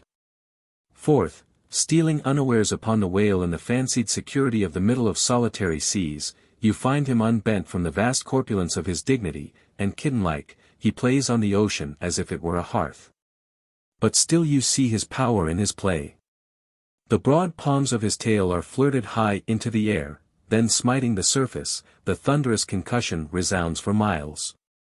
You would almost think a great gun had been discharged. And if you noticed the light wreath of vapor from the spiracle at his other extremity, you would think that that was the smoke from the touch-hole. Fifth, as in the ordinary floating posture of the Leviathan the flukes lie considerably below the level of his back, they are then completely out of sight beneath the surface. But when he is about to plunge into the deeps, his entire flukes with at least 30 feet of his body are tossed erect in the air, and so remain vibrating a moment, till they downwards shoot out of view. Excepting the sublime breach, somewhere else to be described, this peaking of the whale's flukes is perhaps the grandest sight to be seen in all animated nature. Out of the bottomless profundities the gigantic tail seems spasmodically snatching at the highest heaven. So in dreams, have I seen majestic Satan thrusting forth his tormented colossal claw from the flame Baltic of hell. But in gazing at such scenes, it is all in all what mood you are in. If in the Dantean, the devils will occur to you; if in that of Isaiah, the archangels. Standing at the masthead of my ship during a sunrise that crimsoned sky and sea, I once saw a large herd of whales in the east, all heading towards the sun, and for a moment vibrating in concert with peaked flukes. As it seemed to me at the time, such a grand embodiment of adoration of the gods was never beheld, even in Persia, the home of the fire worshippers. As Ptolemy Philopator testified of the African elephant, I then testified of the whale, pronouncing him the most devout of all beings. For according to King Juba, the military elephants of antiquity often hailed the morning with their trunks uplifted in the profoundest silence. The chance comparison in this chapter, between the whale and the elephant, so far as some aspects of the tail of the one and the trunk of the other are concerned, should not tend to place those two opposite organs on an equality. Much less the creatures to which they respectively belong. For as the mightiest elephant is but a terrier to Leviathan, so, compared with Leviathan's tail, his trunk is but the stalk of a lily. The most direful blow from the elephant's trunk were as the playful tap of a fan, compared with the measureless crush and crash of the sperm whale's ponderous flukes. Which in repeated instances have one after the other hurled entire boats with all their oars and crews into the air, very much as an Indian juggler tosses his balls. 17. The more I consider this mighty tale, the more do I deplore my inability to express it. At times there are gestures in it, which, though they would well grace the hand of man, remain wholly inexplicable. In an extensive herd, so remarkable, occasionally, are these mystic gestures, that I have heard hunters who have declared them akin to Freemason signs and symbols, that the whale, indeed, by these methods intelligently conversed with the world. Nor are there wanting other motions of the whale in his general body, full of strangeness, and unaccountable to his most experienced assailant. Dissect him how I may, then, I but go skin deep, I know him not, and never will. But if I know not even the tail of this whale, how understand his head? Much more, how comprehend his face, when face he has none? Thou shalt see my back parts, my tail, he seems to say, but my face shall not be seen. But I cannot completely make out his back parts, and hint what he will about his face, I say again he has no face. 87. The Grand Armada.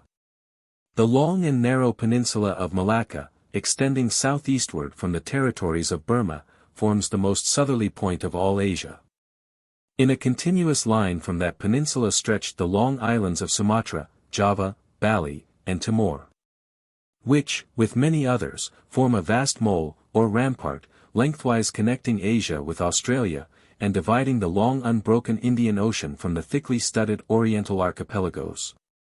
This rampart is pierced by several sallyports for the convenience of ships and whales, conspicuous among which are the Straits of Sunda and Malacca. By the Straits of Sunda, chiefly, vessels bound to China from the west, emerge into the China Seas. Those narrow Straits of Sunda divide Sumatra from Java, and standing midway in that vast rampart of islands, buttressed by that bold green promontory, known to seamen as Java Head.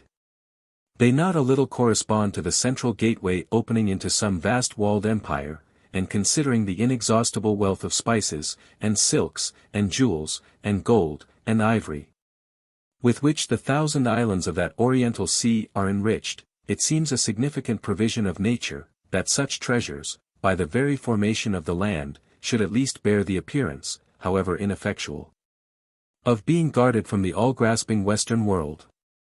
The shores of the Straits of Sunda are unsupplied with those domineering fortresses which guard the entrances to the Mediterranean, the Baltic, and the Propontis. Unlike the Danes, these Orientals do not demand the obsequious homage of lowered topsails from the endless procession of ships before the wind, which for centuries past, by night and by day, have passed between the islands of Sumatra and Java, freighted with the costliest cargoes of the East. But while they freely waive a ceremonial like this, they do by no means renounce their claim to more solid tribute. Time out of mind the piratical prows of the Malays, lurking among the low shaded coves and islets of Sumatra, have sallied out upon the vessels sailing through the straits, fiercely demanding tribute at the point of their spears. Though by the repeated bloody chastisements they have received at the hands of European cruisers, the audacity of these corsairs has of late been somewhat repressed. Yet, even at the present day, we occasionally hear of English and American vessels, which, in those waters, have been remorselessly boarded and pillaged. With a fair, fresh wind, the Pequod was now drawing nigh to these straits. Ahab purposing to pass through them into the Javan Sea, and thence, cruising northwards, over waters known to be frequented here and there by the sperm whale, sweep inshore by the Philippine Islands, and gain the far coast of Japan. In time for the great whaling season there. By these means, the circumnavigating Pequod would sweep almost all the known sperm whale cruising grounds of the world, previous to descending upon the line in the Pacific. Where Ahab, though everywhere else foiled in his pursuit, firmly counted upon giving battle to Moby Dick, in the sea he was most known to frequent, and at a season when he might most reasonably be presumed to be haunting it. But how now? In this zoned quest, does Ahab touch no land? Does his crew drink air?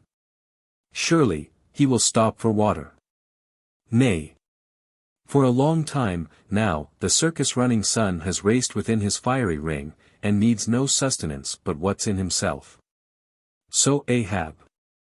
Mark this, too, in the whaler. While other hulls are loaded down with alien stuff, to be transferred to foreign wharves, the world-wandering whale ship carries no cargo but herself and crew, their weapons and their wants. She has a whole lake's contents bottled in her ample hold. She is ballasted with utilities, not altogether with unusable piglead and kentledge. She carries years' water in her. Clear old prime Nantucket water. Which, when 3 years afloat, the Nantucketer, in the Pacific, prefers to drink before the brackish fluid, but yesterday rafted off in casks, from the Peruvian or Indian streams. Hence it is, that, while other ships may have gone to China from New York, and back again, touching at a score of ports, the whale ship, in all that interval, may not have sighted one grain of soil.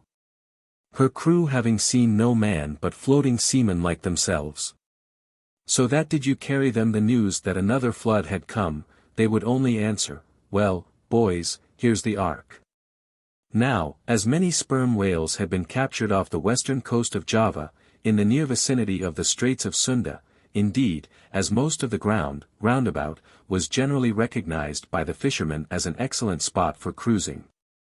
Therefore, as the Pequod gained more and more upon Java Head, the lookouts were repeatedly hailed, and admonished to keep wide awake. But though the green palmy cliffs of the land soon loomed on the starboard bow, and with delighted nostrils the fresh cinnamon was snuffed in the air, yet not a single jet was descried.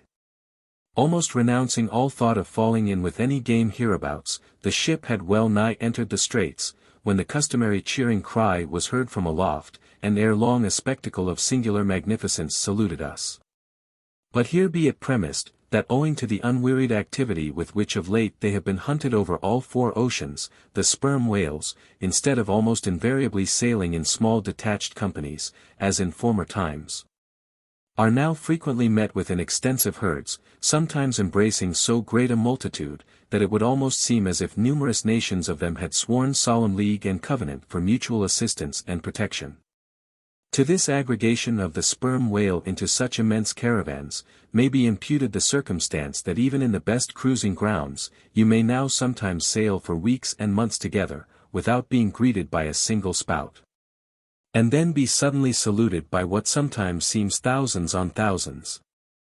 Broad on both bows, at the distance of some 2 or 3 miles, and forming a great semicircle, embracing one half of the level horizon, a continuous chain of whale jets were up playing and sparkling in the noonday air. Unlike the straight perpendicular twin jets of the right whale, which, dividing at top, falls over in 2 branches, like the cleft drooping boughs of a willow. The single forward slanting spout of the sperm whale presents a thick curled bush of white mist, continually rising and falling away to leeward. Seen from the Pequod's deck, then, as she would rise on a high hill of the sea, this host of vapory spouts, individually curling up into the air, and beheld through a blending atmosphere of bluish haze, showed like the 1,000 cheerful chimneys of some dense metropolis, descried of a balmy autumnal morning, by some horseman on a height. As marching armies approaching an unfriendly defile in the mountains, accelerate their march, all eagerness to place that perilous passage in their rear, and once more expand in comparative security upon the plain. Even so did this vast fleet of whales now seem hurrying forward through the straits, gradually contracting the wings of their semicircle, and swimming on, in one solid, but still crescentic center. Crowding all sail the Pequod pressed after them. The harpooneers handling their weapons, and loudly cheering from the heads of their yet suspended boats. If the wind only held, little doubt had they, that chased through these straits of Sunda, the vast host would only deploy into the oriental seas to witness the capture of not a few of their number. And who could tell whether, in that congregated caravan, Moby Dick himself might not temporarily be swimming, like the worshipped white elephant in the coronation procession of the Siamese. So with stunsail piled on stunsail, we sailed along, driving these leviathans before us, when, of a sudden, the voice of Tashtego was heard, loudly directing attention to something in our wake. Corresponding to the crescent in our van, we beheld another in our rear. It seemed formed of detached white vapors, rising and falling something like the spouts of the whales, only they did not so completely come and go. For they constantly hovered, without finally disappearing. Leveling his glass at this sight, Ahab quickly revolved in his pivot hole, crying, "Aloft there, and rig whips and buckets to wet the sails, Malays, sir, and after us." As if too long lurking behind the headlands, till the Pequod should fairly have entered the straits, these rascally Asiatics were now in hot pursuit, to make up for their overcautious delay. But when the swift Pequod, with a fresh leading wind, was herself in hot chase, how very kind of these tawny philanthropists to assist in speeding her on to her own chosen pursuit, mere riding whips and rowels to her, that they were. As with glass under arm, Ahab to and fro paced the deck, in his forward turn beholding the monsters he chased, and in the after one the bloodthirsty pirates chasing him, some such fancy as the above seemed his.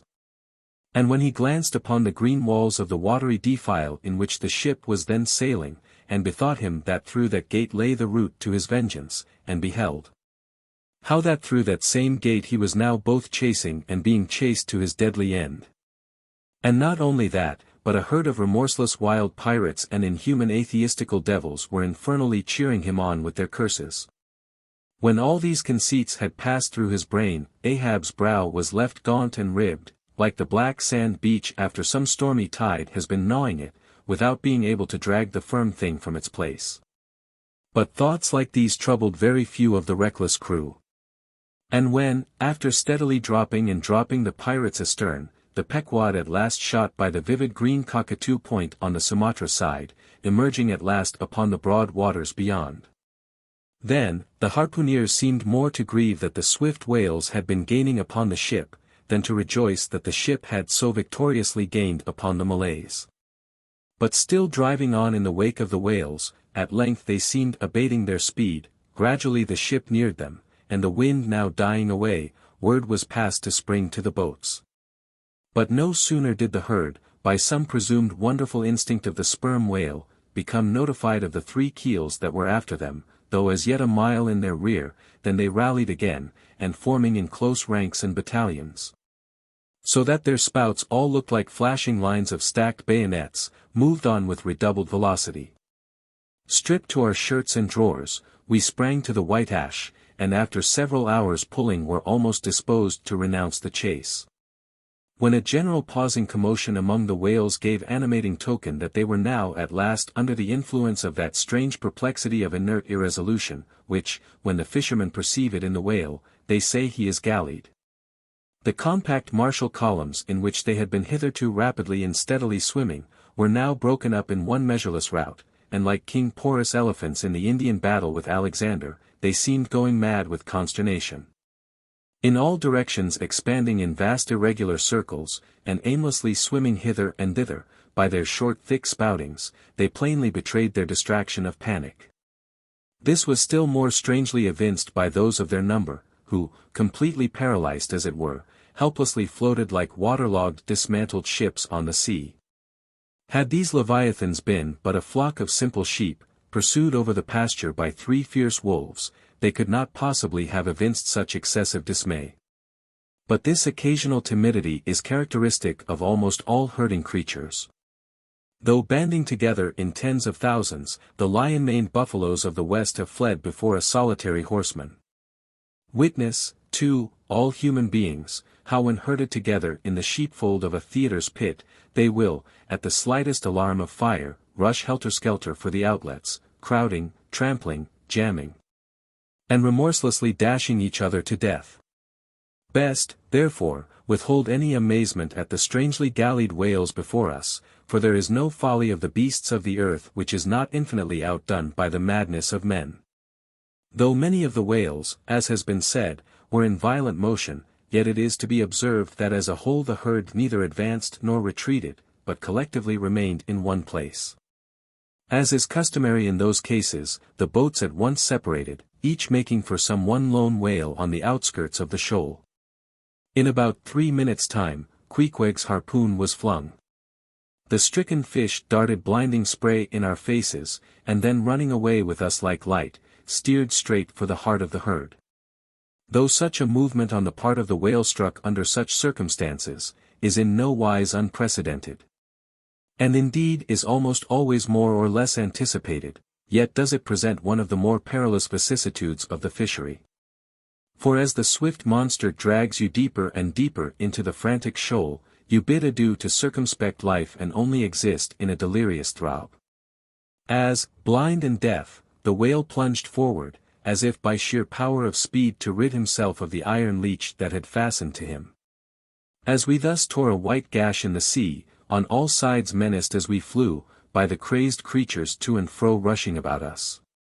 Our beset boat was like a ship mobbed by ice isles in a tempest, and striving to steer through their complicated channels and straits, knowing not at what moment it may be locked in and crushed. But not a bit daunted, Queequeg steered us manfully. Now sheering off from this monster directly across our route in advance. Now edging away from that, whose colossal flukes were suspended overhead, while all the time, Starbuck stood up in the bows, lance in hand, pricking out of our way whatever whales he could reach by short darts. For there was no time to make long ones. Nor were the oarsmen quite idle, though their wonted duty was now altogether dispensed with. They chiefly attended to the shouting part of the business.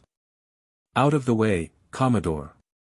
cried one, to a great dromedary that of a sudden rose bodily to the surface, and for an instant threatened to swamp us. "Hard down with your tail, there!"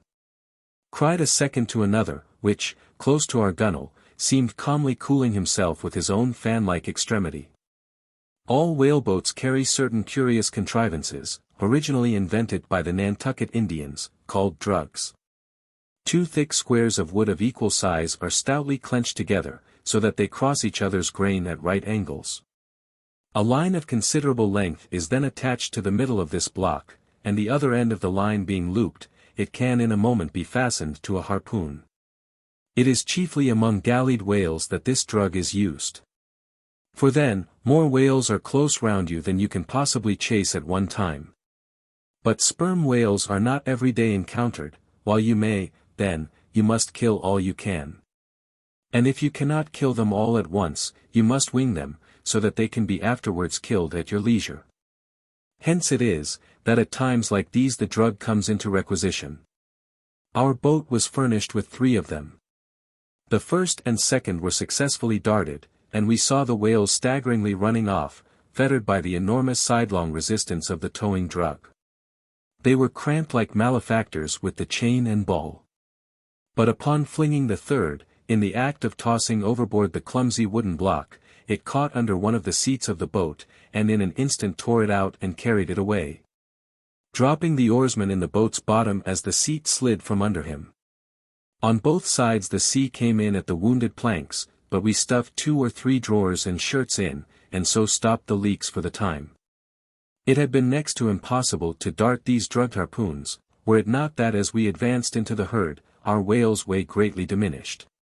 Moreover, that as we went still further and further from the circumference of commotion, the direful disorders seemed waning. So that when at last the jerking harpoon drew out, and the towing whale sideways vanished, then, with the tapering force of his parting momentum, we glided between 2 whales into the innermost heart of the shoal, as if from some mountain torrent we had slid into a serene valley lake. Here the storms in the roaring glens between the outermost whales, were heard but not felt. In this central expanse the sea presented that smooth satin-like surface, called a sleek, produced by the subtle moisture thrown off by the whale in his more quiet moods. Yes, We were now in that enchanted calm which they say lurks at the heart of every commotion. And still in the distracted distance we beheld the tumults of the outer concentric circles, and saw successive pods of whales, 8 or 10 in each, swiftly going round and round, like multiplied spans of horses in a ring. And so closely shoulder to shoulder, that a titanic circus rider might easily have overarched the middle ones, and so have gone round on their backs. Owing to the density of the crowd of reposing whales, more immediately surrounding the embayed axis of the herd, no possible chance of escape was at present afforded us. We must watch for a breach in the living wall that hemmed us in. The wall that had only admitted us in order to shut us up. Keeping at the center of the lake, we were occasionally visited by small tame cows and calves, the women and children of this routed host. Now, inclusive of the occasional wide intervals between the revolving outer circles, and inclusive of the spaces between the various pods in any one of those circles, the entire area at this juncture, embraced by the whole multitude, must have contained at least 2 or 3 square miles. At any rate, though indeed such a test at such a time might be deceptive, spoutings might be discovered from our low boat that seemed playing up almost from the rim of the horizon. I mention this circumstance, because, as if the cows and calves had been purposely locked up in this innermost fold, and as if the wide extent of the herd had hitherto prevented them from learning the precise cause of its stopping. Or, possibly, being so young, unsophisticated, and every way innocent and inexperienced. However it may have been, these smaller whales, now and then visiting our becalmed boat from the margin of the lake, evinced a wondrous fearlessness and confidence, or else a still becalmed panic which it was impossible not to marvel at. Like household dogs they came snuffling round us, right up to our gunwales, and touching them, till it almost seemed that some spell had suddenly domesticated them. Queequeg patted their foreheads, Starbuck scratched their backs with his lance. But fearful of the consequences, for the time refrained from darting it. But far beneath this wondrous world upon the surface, another and still stranger world met our eyes as we gazed over the side. For, suspended in those watery vaults, floated the forms of the nursing mothers of the whales, and those that by their enormous girth seemed shortly to become mothers. The lake, as I have hinted, was to a considerable depth exceedingly transparent. And as human infants while suckling will calmly and fixedly gaze away from the breast, as if leading 2 different lives at the time, and while yet drawing mortal nourishment, be still spiritually feasting upon some unearthly reminiscence. Even so did the young of these whales seem looking up towards us, but not at us, as if we were but a bit of gulf weed in their newborn sight. Floating on their sides, the mothers also seemed quietly eyeing us. One of these little infants, that from certain queer tokens seemed hardly a day old, might have measured some 14 feet in length, and some 6 feet in girth. He was a little frisky. Though as yet his body seemed scarce yet recovered from that irksome position it had so lately occupied in the maternal reticule, where, tail to head, and all ready for the final spring, the unborn whale lies bent like a Tartar's bow. The delicate side fins, and the palms of his flukes, still freshly retained the plaited crumpled appearance of a baby's ears newly arrived from foreign parts. "Line! Line!" cried Queequeg, looking over the gunwale, "him fast! Him fast! Who line him? Who struck?" "2 whale, 1 big, 1 little." "What ails ye, man?" cried Starbuck. "Look ye here," said Queequeg pointing down. As when the stricken whale, that from the tub has reeled out hundreds of fathoms of rope. As, after deep sounding, he floats up again, and shows the slackened curling line buoyantly rising and spiraling towards the air. So now, Starbuck saw long coils of the umbilical cord of Madam Leviathan, by which the young cub seemed still tethered to its dam. Not seldom in the rapid vicissitudes of the chase, this natural line, with the maternal end loose, becomes entangled with the hempen one, so that the cub is thereby trapped. Some of the subtlest secrets of the seas seemed divulged to us in this enchanted pond. We saw young Leviathan amours in the deep. 18. And thus, though surrounded by circle upon circle of consternations and affrights, did these inscrutable creatures at the center freely and fearlessly indulge in all peaceful concernments, yea, serenely revelled in dalliance and delight. But even so, amid the tornadoed Atlantic of my being, do I myself still for ever centrally disport in mute calm. And while ponderous planets of unwaning woe revolve round me, deep down and deep inland there I still bathe me in eternal mildness of joy. Meanwhile, as we thus lay entranced, the occasional sudden frantic spectacles in the distance evinced the activity of the other boats, still engaged in drugging the whales on the frontier of the host. Or possibly carrying on the war within the first circle, where abundance of room and some convenient retreats were afforded them. But the sight of the enraged drugged whales now and then blindly darting to and fro across the circles, was nothing to what at last met our eyes. It is sometimes the custom when fast to a whale more than commonly powerful and alert, to seek to hamstring him, as it were, by sundering or maiming his gigantic tail tendon. It is done by darting a short-handled cutting spade, to which is attached a rope for hauling it back again. A whale wounded, as we afterwards learned, in this part, but not effectually, as it seemed, had broken away from the boat, carrying along with him half of the harpoon line. And in the extraordinary agony of the wound, he was now dashing among the revolving circles like the lone-mounted desperado Arnold, at the Battle of Saratoga, carrying dismay wherever he went. But agonizing as was the wound of this whale, and an appalling spectacle enough, anyway, yet the peculiar horror with which he seemed to inspire the rest of the herd, was owing to a cause which at first the intervening distance obscured from us. But at length we perceived that by one of the unimaginable accidents of the fishery, this whale had become entangled in the harpoon line that he towed, he had also run away with the cutting spade in him. And while the free end of the rope attached to that weapon, had permanently caught in the coils of the harpoon line round his tail, the cutting spade itself had worked loose from his flesh.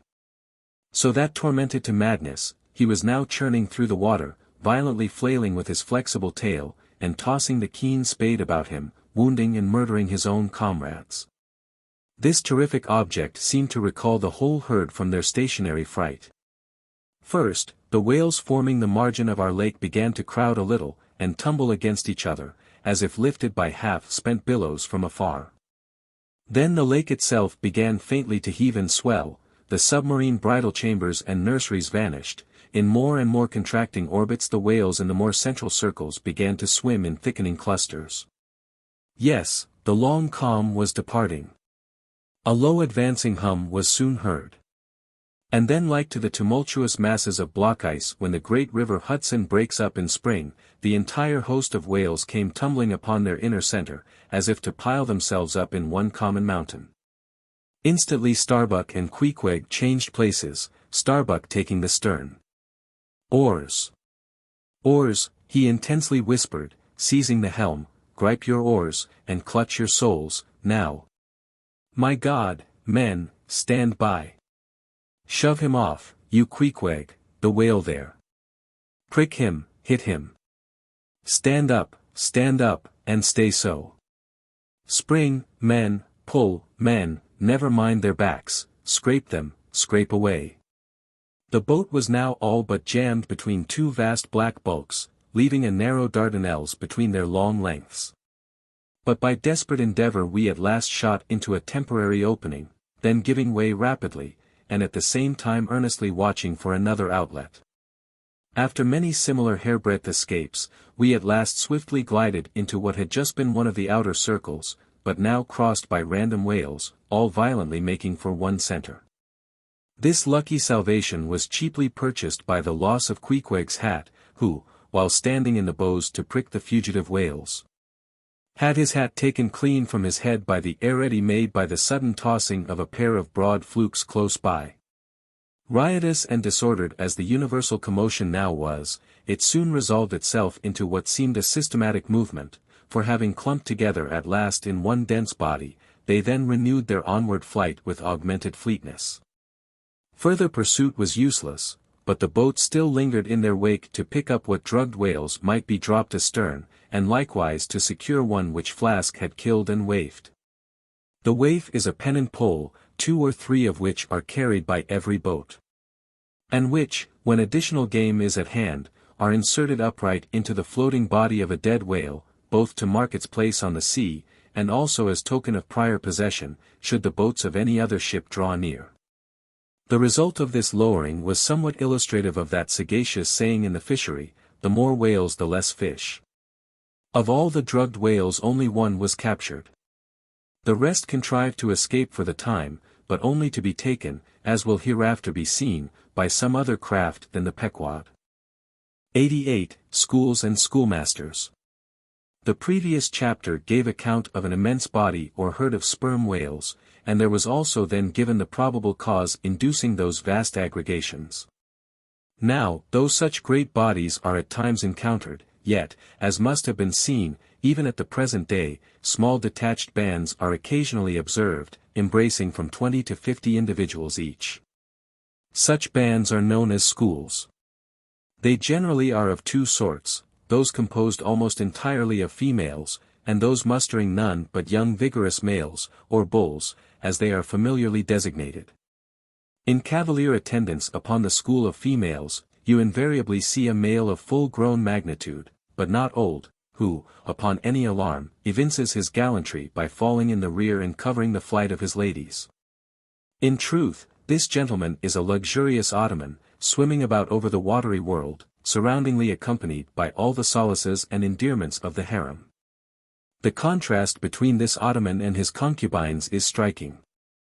Because, while he is always of the largest leviathanic proportions, the ladies, even at full growth, are not more than 1/3 of the bulk of an average-sized male. They are comparatively delicate, indeed. I dare say, not to exceed half a dozen yards round the waist. Nevertheless, it cannot be denied, that upon the whole they are hereditarily entitled to en bon point. It is very curious to watch this harem and its lord in their indolent ramblings. Like fashionables, they are forever on the move in leisurely search of variety. You meet them on the line in time for the full flower of the equatorial feeding season, having just returned, perhaps, from spending the summer in the northern seas, and so cheating summer of all unpleasant weariness and warmth. By the time they have lounged up and down the promenade of the equator a while, they start for the oriental waters in anticipation of the cool season there, and so evade the other excessive temperature of the year. When serenely advancing on one of these journeys, if any strange suspicious sights are seen, my Lord Whale keeps a wary eye on his interesting family. Should any unwarrantably pert young Leviathan coming that way, presume to draw confidentially close to one of the ladies, with what prodigious fury the Bashaw assails him, and chases him away. High times, indeed, if unprincipled young rakes like him are to be permitted to invade the sanctity of domestic bliss, though do what the Bashaw will, he cannot keep the most notorious Lothario out of his bed, for, alas! All fish bed in common. As ashore, the ladies often cause the most terrible duels among their rival admirers, just so with the whales, who sometimes come to deadly battle, and all for love. They fence with their long lower jaws, sometimes locking them together, and so striving for the supremacy like elks that warringly interweave their antlers. Not a few are captured having the deep scars of these encounters, furrowed heads, broken teeth, scalloped fins, and in some instances, wrenched and dislocated mouths. But supposing the invader of domestic bliss to betake himself away at the first rush of the harem's lord, then is it very diverting to watch that lord.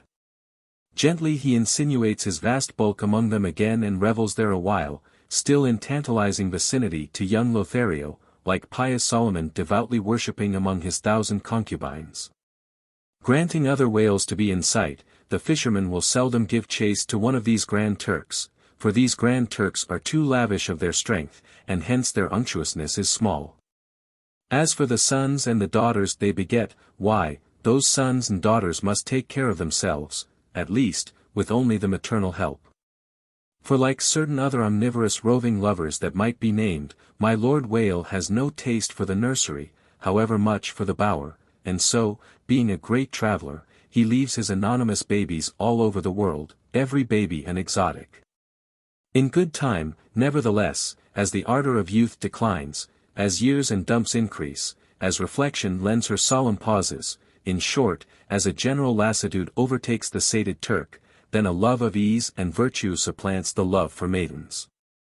Our Ottoman enters upon the impotent, repentant, admonitory stage of life, forswears, disbands the harem, and grown to an exemplary, sulky old soul, goes about all alone among the meridians and parallels saying his prayers, and warning each young Leviathan from his amorous errors.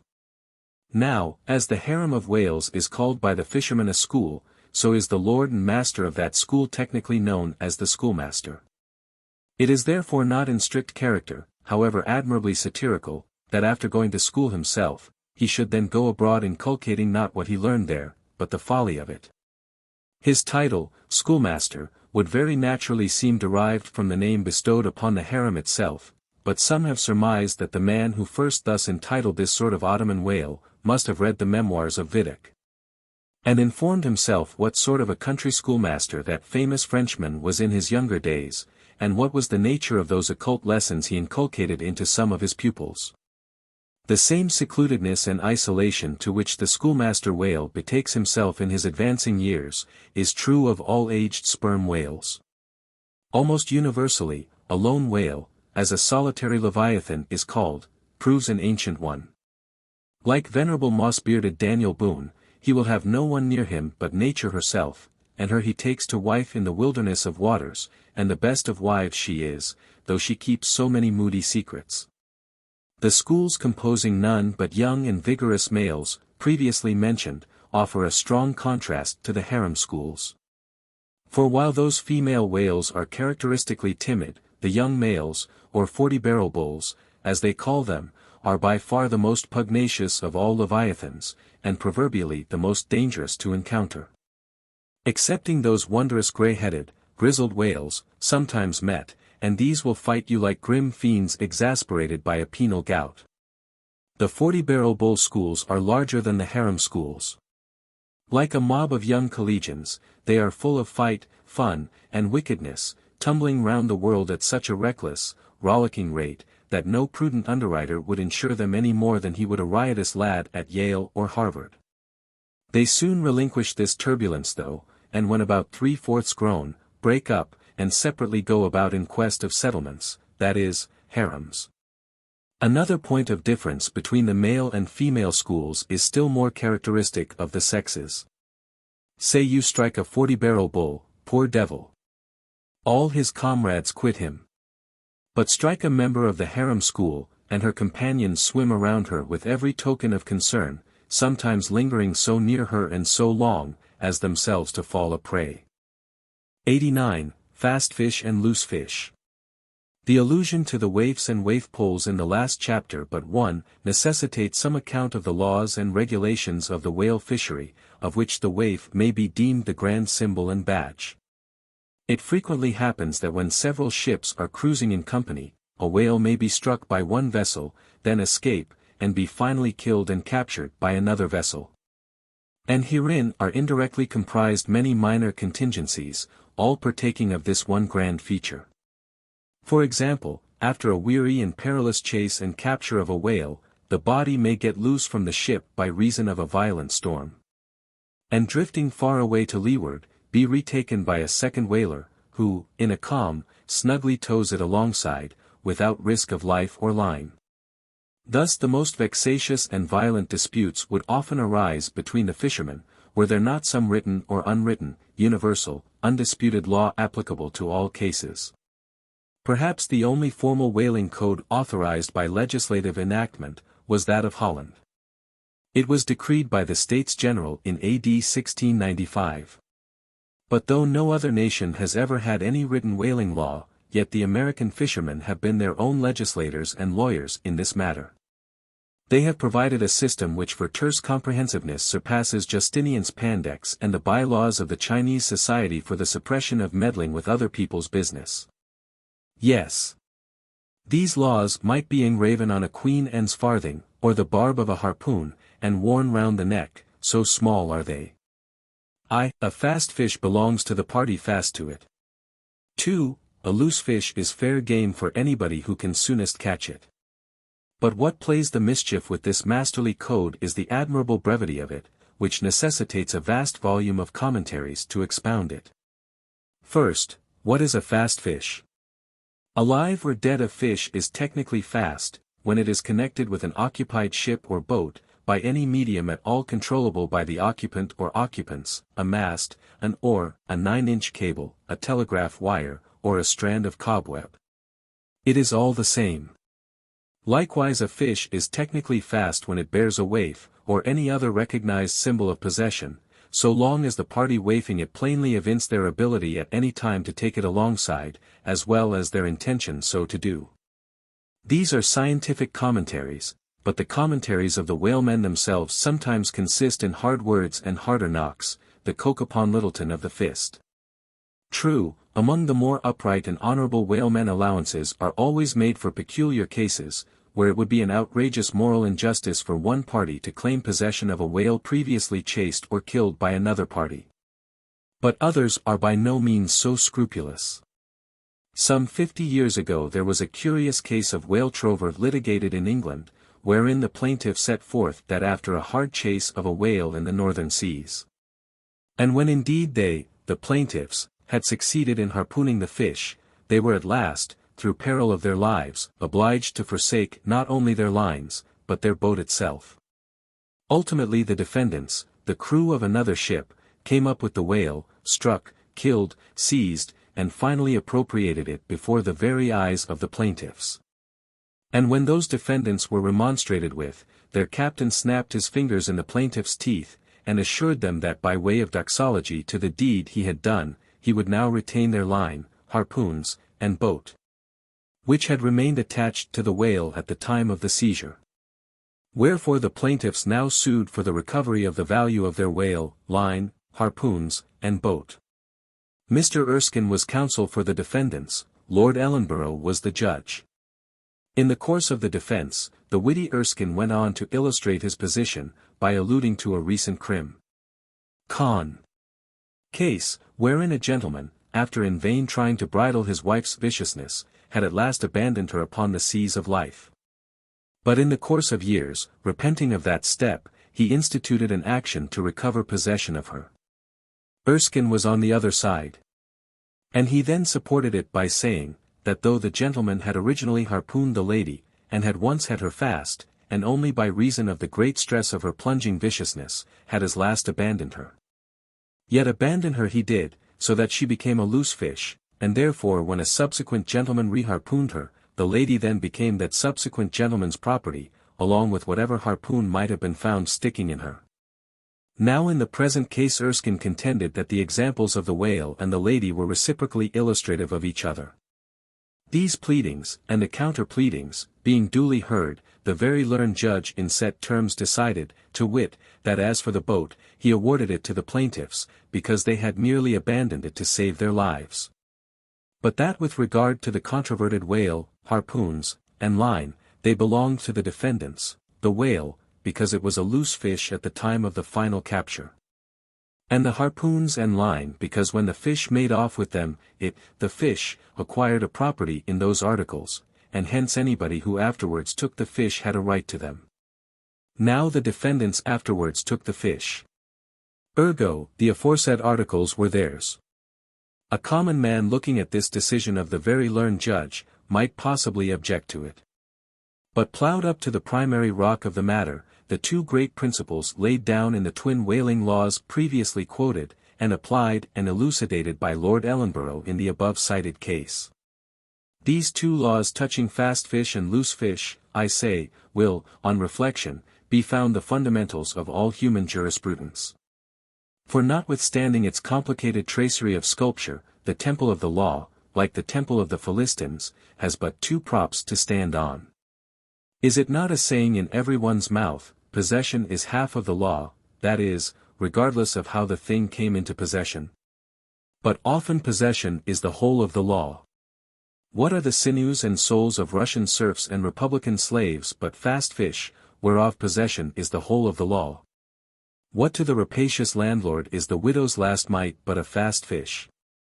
What is yonder undetected villain's marble mansion with a doorplate for a waif, what is that but a fast fish? What is the ruinous discount which Mordecai, the broker, gets from poor Woebegone, the bankrupt, on a loan to keep Woebegone's family from starvation, what is that ruinous discount but a fast fish? What is the Archbishop of Savesal's income of £100,000 seized from the scant bread and cheese of hundreds of thousands of broken-backed labourers, all sure of heaven without any of Savesal's help? What is that globular 100,000 but a fast fish? What are the Duke of Dunder's hereditary towns and hamlets but fast fish? What to that redoubt harpooner, John Bull, is poor Ireland, but a fast fish? What to that apostolic lancer, brother Jonathan, is Texas but a fast fish? And concerning all these, is not possession the whole of the law? But if the doctrine of fast fish be pretty generally applicable, the kindred doctrine of loose fish is still more widely so. That is internationally and universally applicable. What was America in 1492 but a loose fish, in which Columbus struck the Spanish standard by way of waifing it for his royal master and mistress? What was Poland to the Tsar? What Greece to the Turk? What India to England? What at last will Mexico be to the United States? All loose fish. What are the rights of man and the liberties of the world but loose fish? What all men's minds and opinions but loose fish? What is the principle of religious belief in them but a loose fish? What to the ostentatious smuggling verbalists are the thoughts of thinkers but loose fish? What is the great globe itself but a loose fish? And what are you, reader, but a loose fish and a fast fish, too? 90. Heads or tails. De Bellina vero sufficit, si rex habet caput, eti regina caudam. Bracton, L. 3. C. 3. Latin from the books of the laws of England, which taken along with the context, means, that of all whales captured by anybody on the coast of that land, the king, as honorary grand harpooner, must have the head. And the queen be respectfully presented with the tail. A division which, in the whale, is much like having an apple, there is no intermediate remainder. Now as this law, under a modified form, is to this day in force in England. And as it offers in various respects a strange anomaly touching the general law of fast and loose fish, it is here treated of in a separate chapter. On the same courteous principle that prompts the English railways to be at the expense of a separate car, specially reserved for the accommodation of royalty. In the first place, in curious proof of the fact that the above-mentioned law is still in force, I proceed to lay before you a circumstance that happened within the last 2 years. It seems that some honest mariners of Dover, or Sandwich, or some one of the Cinque Ports, had after a hard chase succeeded in killing and beaching a fine whale which they had originally descried afar off from the shore. Now the Cinque Ports are partially or somehow under the jurisdiction of a sort of policeman or beadle, called a Lord Warden. Holding the office directly from the Crown, I believe, all the royal emoluments incident to the Cinque Port territories become by assignment his. By some writers this office is called a sinecure. But not so. Because the Lord Warden is busily employed at times in fobbing his perquisites, which are his chiefly by virtue of that same fobbing of them. Now when these poor sunburnt mariners, barefooted, and with their trousers rolled high up on their eely legs, had wearily hauled their fat fish high and dry, promising themselves a good £150 from the precious oil and bone. And in fantasy sipping rare tea with their wives, and good ale with their cronies, upon the strength of their respective shares, up steps a very learned and most Christian and charitable gentleman, with a copy of Blackstone under his arm. And laying it upon the whale's head, he says, "Hands off. This fish, my masters, is a fast fish. I seize it as the Lord Warden's." Upon this the poor mariners in their respectful consternation, so truly English, knowing not what to say, fall to vigorously scratching their heads all round, meanwhile ruefully glancing from the whale to the stranger. But that did in no wise mend the matter, or at all soften the hard heart of the learned gentleman with the copy of Blackstone. At length one of them, after long scratching about for his ideas, made bold to speak. "Please, sir, who is the Lord Warden?" "The Duke." "But the Duke had nothing to do with taking this fish?" "It is his. We have been at great trouble, and peril, and some expense, and is all that to go to the Duke's benefit?" We getting nothing at all for our pains but our blisters. It is his. Is the Duke so very poor as to be forced to this desperate mode of getting a livelihood? It is his. I thought to relieve my old bedridden mother by part of my share of this whale. It is his. Won't the Duke be content with a quarter or a half? It is his. In a word, the whale was seized and sold, and His Grace the Duke of Wellington received the money. Thinking that viewed in some particular lights, the case might by a bare possibility in some small degree be deemed, under the circumstances, a rather hard one, an honest clergyman of the town respectfully addressed a note to His Grace, begging him to take the case of those unfortunate mariners into full consideration. To which my Lord Duke in substance replied, both letters were published, that he had already done so, and received the money, and would be obliged to the reverend gentleman if for the future he, the reverend gentleman, would decline meddling with other people's business. Is this the still militant old man, standing at the corners of the three kingdoms, on all hands coercing alms of beggars? It will readily be seen that in this case the alleged right of the Duke to the whale was a delegated one from the sovereign. We must needs inquire then on what principle the sovereign is originally invested with that right. The law itself has already been set forth. But Plowdon gives us the reason for it. Says Plowdon, the whale so caught belongs to the king and queen, because of its superior excellence. And by the soundest commentators this has ever been held a cogent argument in such matters. But why should the king have the head, and the queen the tail? A reason for that, ye lawyers. In his treatise on Queen Gold, or Queen Pinmoney, an old King's Bench author, one William Prynne, thus discourseth, ye tail is ye queen's, that ye queen's wardrobe may be supplied with ye whalebone. Now this was written at a time when the black limber bone of the Greenland or right whale was largely used in ladies' bodices. But this same bone is not in the tail, it is in the head, which is a sad mistake for a sagacious lawyer like Prynne. But is the queen a mermaid, to be presented with a tail? An allegorical meaning may lurk here. There are two royal fish so styled by the English law writers, the whale and the sturgeon. Both royal property under certain limitations, and nominally supplying the 10th branch of the Crown's ordinary revenue. I know not that any other author has hinted of the matter. But by inference it seems to me that the sturgeon must be divided in the same way as the whale, the king receiving the highly dense and elastic head peculiar to that fish, which, symbolically regarded, may possibly be humorously grounded upon some presumed congeniality. And thus there seems a reason in all things, even in law. 91. The Pequod meets the rosebud. In vain it was to rake for ambergris in the paunch of this leviathan, insufferable fader denying not inquiry. Sir T. Brown, V.E. It was a week or two after the last whaling scene recounted, and when we were slowly sailing over a sleepy, vapory, midday sea, that the many noses on the Pequod's deck proved more vigilant discoverers than the 3 pairs of eyes aloft. A peculiar and not very pleasant smell was smelt in the sea.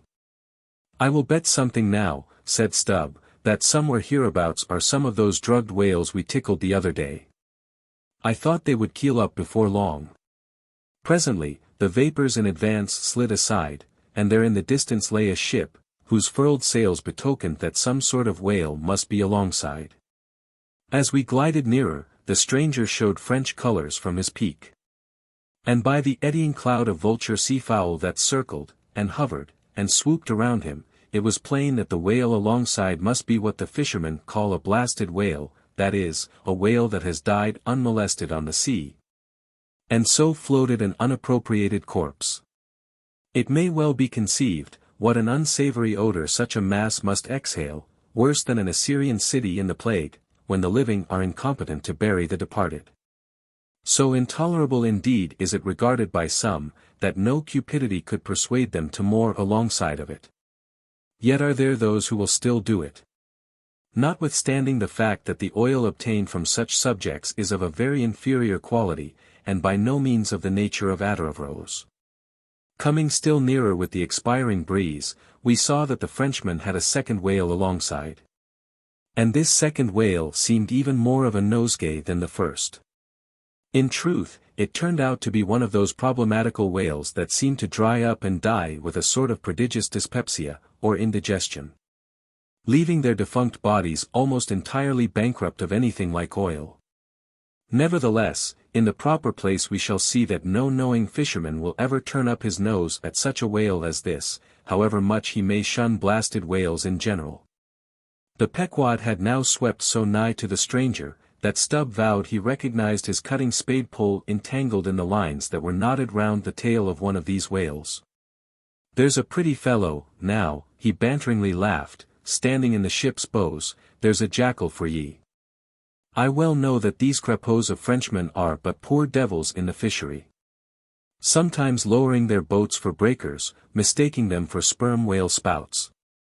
Yes, and sometimes sailing from their port with their hold full of boxes of tallow candles, and cases of snuffers, foreseeing that all the oil they will get won't be enough to dip the captain's wick into.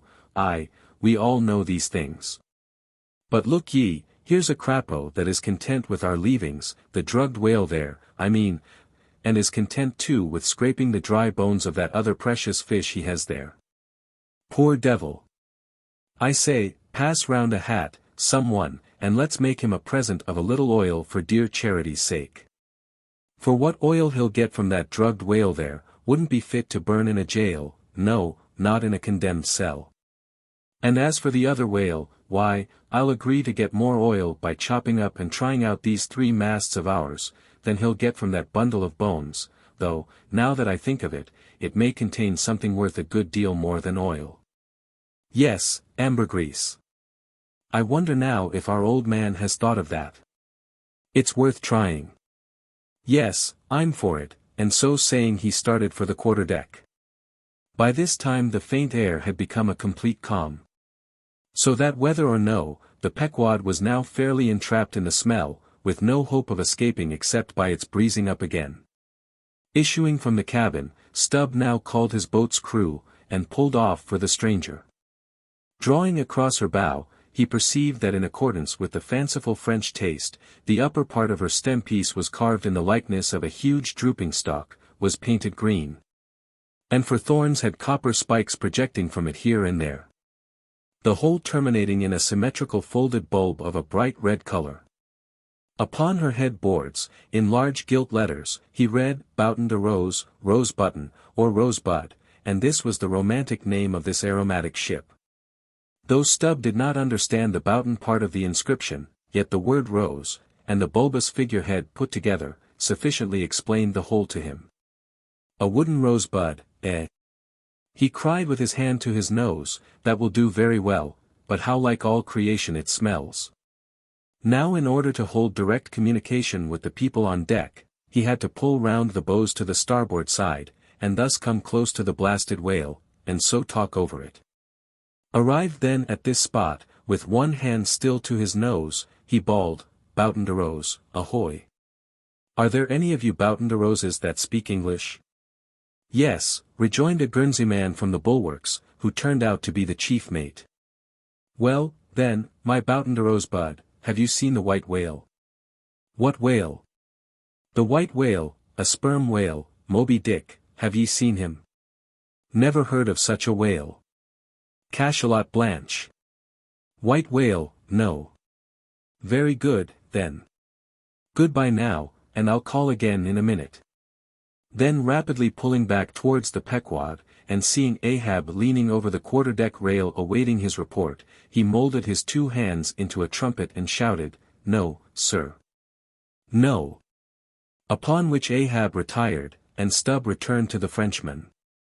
He now perceived that the Guernsey man, who had just got into the chains, and was using a cutting spade, had slung his nose in a sort of bag. "What's the matter with your nose, there?" said Stubb. "Broke it?" "I wish it was broken, or that I didn't have any nose at all," answered the Guernsey man, who did not seem to relish the job he was at very much. "But what are you holding yours for?" "Oh, nothing. It's a wax nose. I have to hold it on. Fine day, ain't it?" "Rather gardeny, I should say, throw us a bunch of posies, will ye, Boutenderoes? What in the devil's name do you want here? Roared the Guernsey man, flying into a sudden passion. Oh! Keep cool, cool. Yes, that's the word. Why don't you pack those whales in ice while you're working at them? But joking aside, though, do you know, Rosebud, that it's all nonsense trying to get any oil out of such whales? As for that dried-up one, there, he hasn't a gill in his whole carcass.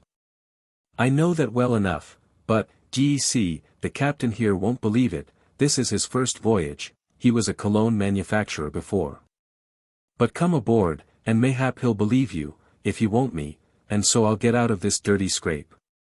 Anything to oblige ye, my sweet and pleasant fellow, rejoined Stubb, and with that he soon mounted to the deck. There a queer scene presented itself.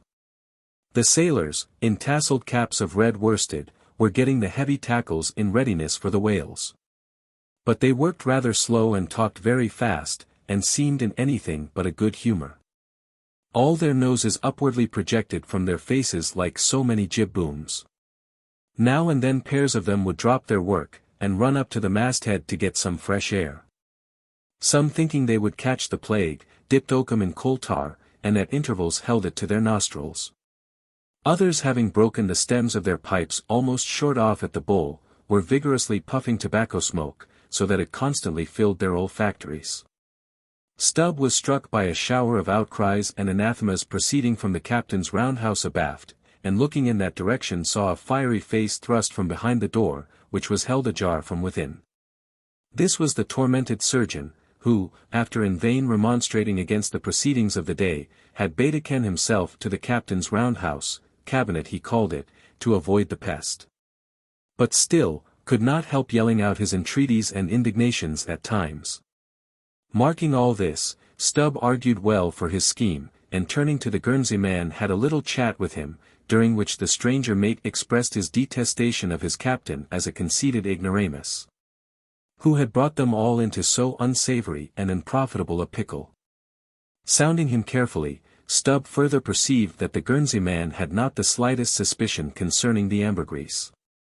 He therefore held his peace on that head, but otherwise was quite frank and confidential with him, so that the two quickly concocted a little plan for both circumventing and satirizing the captain, without his at all dreaming of distrusting their sincerity.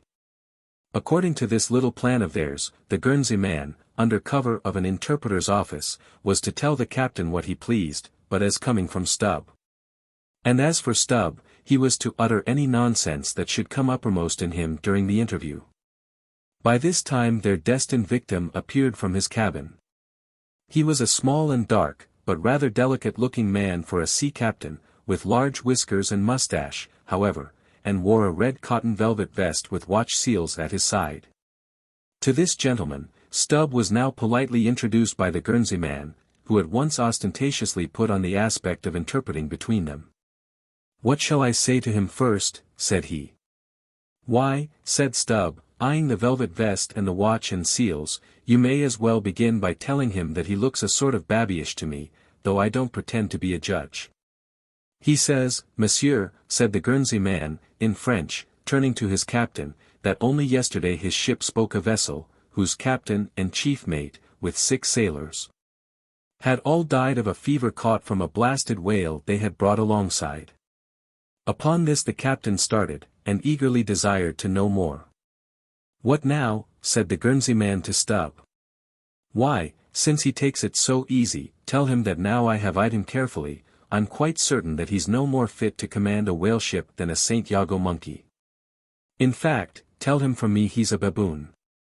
He vows and declares, Monsieur, that the other whale, the dried one, is far more deadly than the blasted one. In fine, Monsieur, he conjures us, as we value our lives, to cut loose from these fish." Instantly the captain ran forward, and in a loud voice commanded his crew to desist from hoisting the cutting tackles, and at once cast loose the cables and chains confining the whales to the ship. "What now?" said the Guernsey man, when the captain had returned to them. "Why, let me see, yes, you may as well tell him now that, in fact, tell him I've diddled him, and, aside to himself, perhaps somebody else. He says, monsieur, that he's very happy to have been of any service to us. Hearing this, the captain vowed that they were the grateful parties, meaning himself and mate, and concluded by inviting Stubb down into his cabin to drink a bottle of Bordeaux. He wants you to take a glass of wine with him, said the interpreter. Thank him heartily, but tell him it's against my principles to drink with the man I've diddled. In fact, tell him I must go. He says, monsieur, that his principles won't admit of his drinking, but that if monsieur wants to live another day to drink, then monsieur had best drop all 4 boats, and pull the ship away from these whales, for it's so calm they won't drift. By this time Stubb was over the side, and getting into his boat, hailed the Guernsey man to this effect, that having a long tow line in his boat, he would do what he could to help them. By pulling out the lighter whale of the 2 from the ship's side. While the Frenchman's boats, then, were engaged in towing the ship one way, Stubb benevolently towed away at his whale the other way, ostentatiously slacking out a most unusually long tow line. Presently a breeze sprang up. Stubb feigned to cast off from the whale, hoisting his boats. The Frenchman soon increased his distance, while the Pequod slid in between him and Stubb's whale. Whereupon Stubb quickly pulled to the floating body, and hailing the Pequod to give notice of his intentions, at once proceeded to reap the fruit of his unrighteous cunning. Seizing his sharp boat spade, he commenced an excavation in the body, a little behind the side fin. You would almost have thought he was digging a cellar there in the sea. And when at length his spade struck against the gaunt ribs, it was like turning up old Roman tiles and pottery buried in fat English loam. His boat's crew were all in high excitement, eagerly helping their chief, and looking as anxious as gold hunters.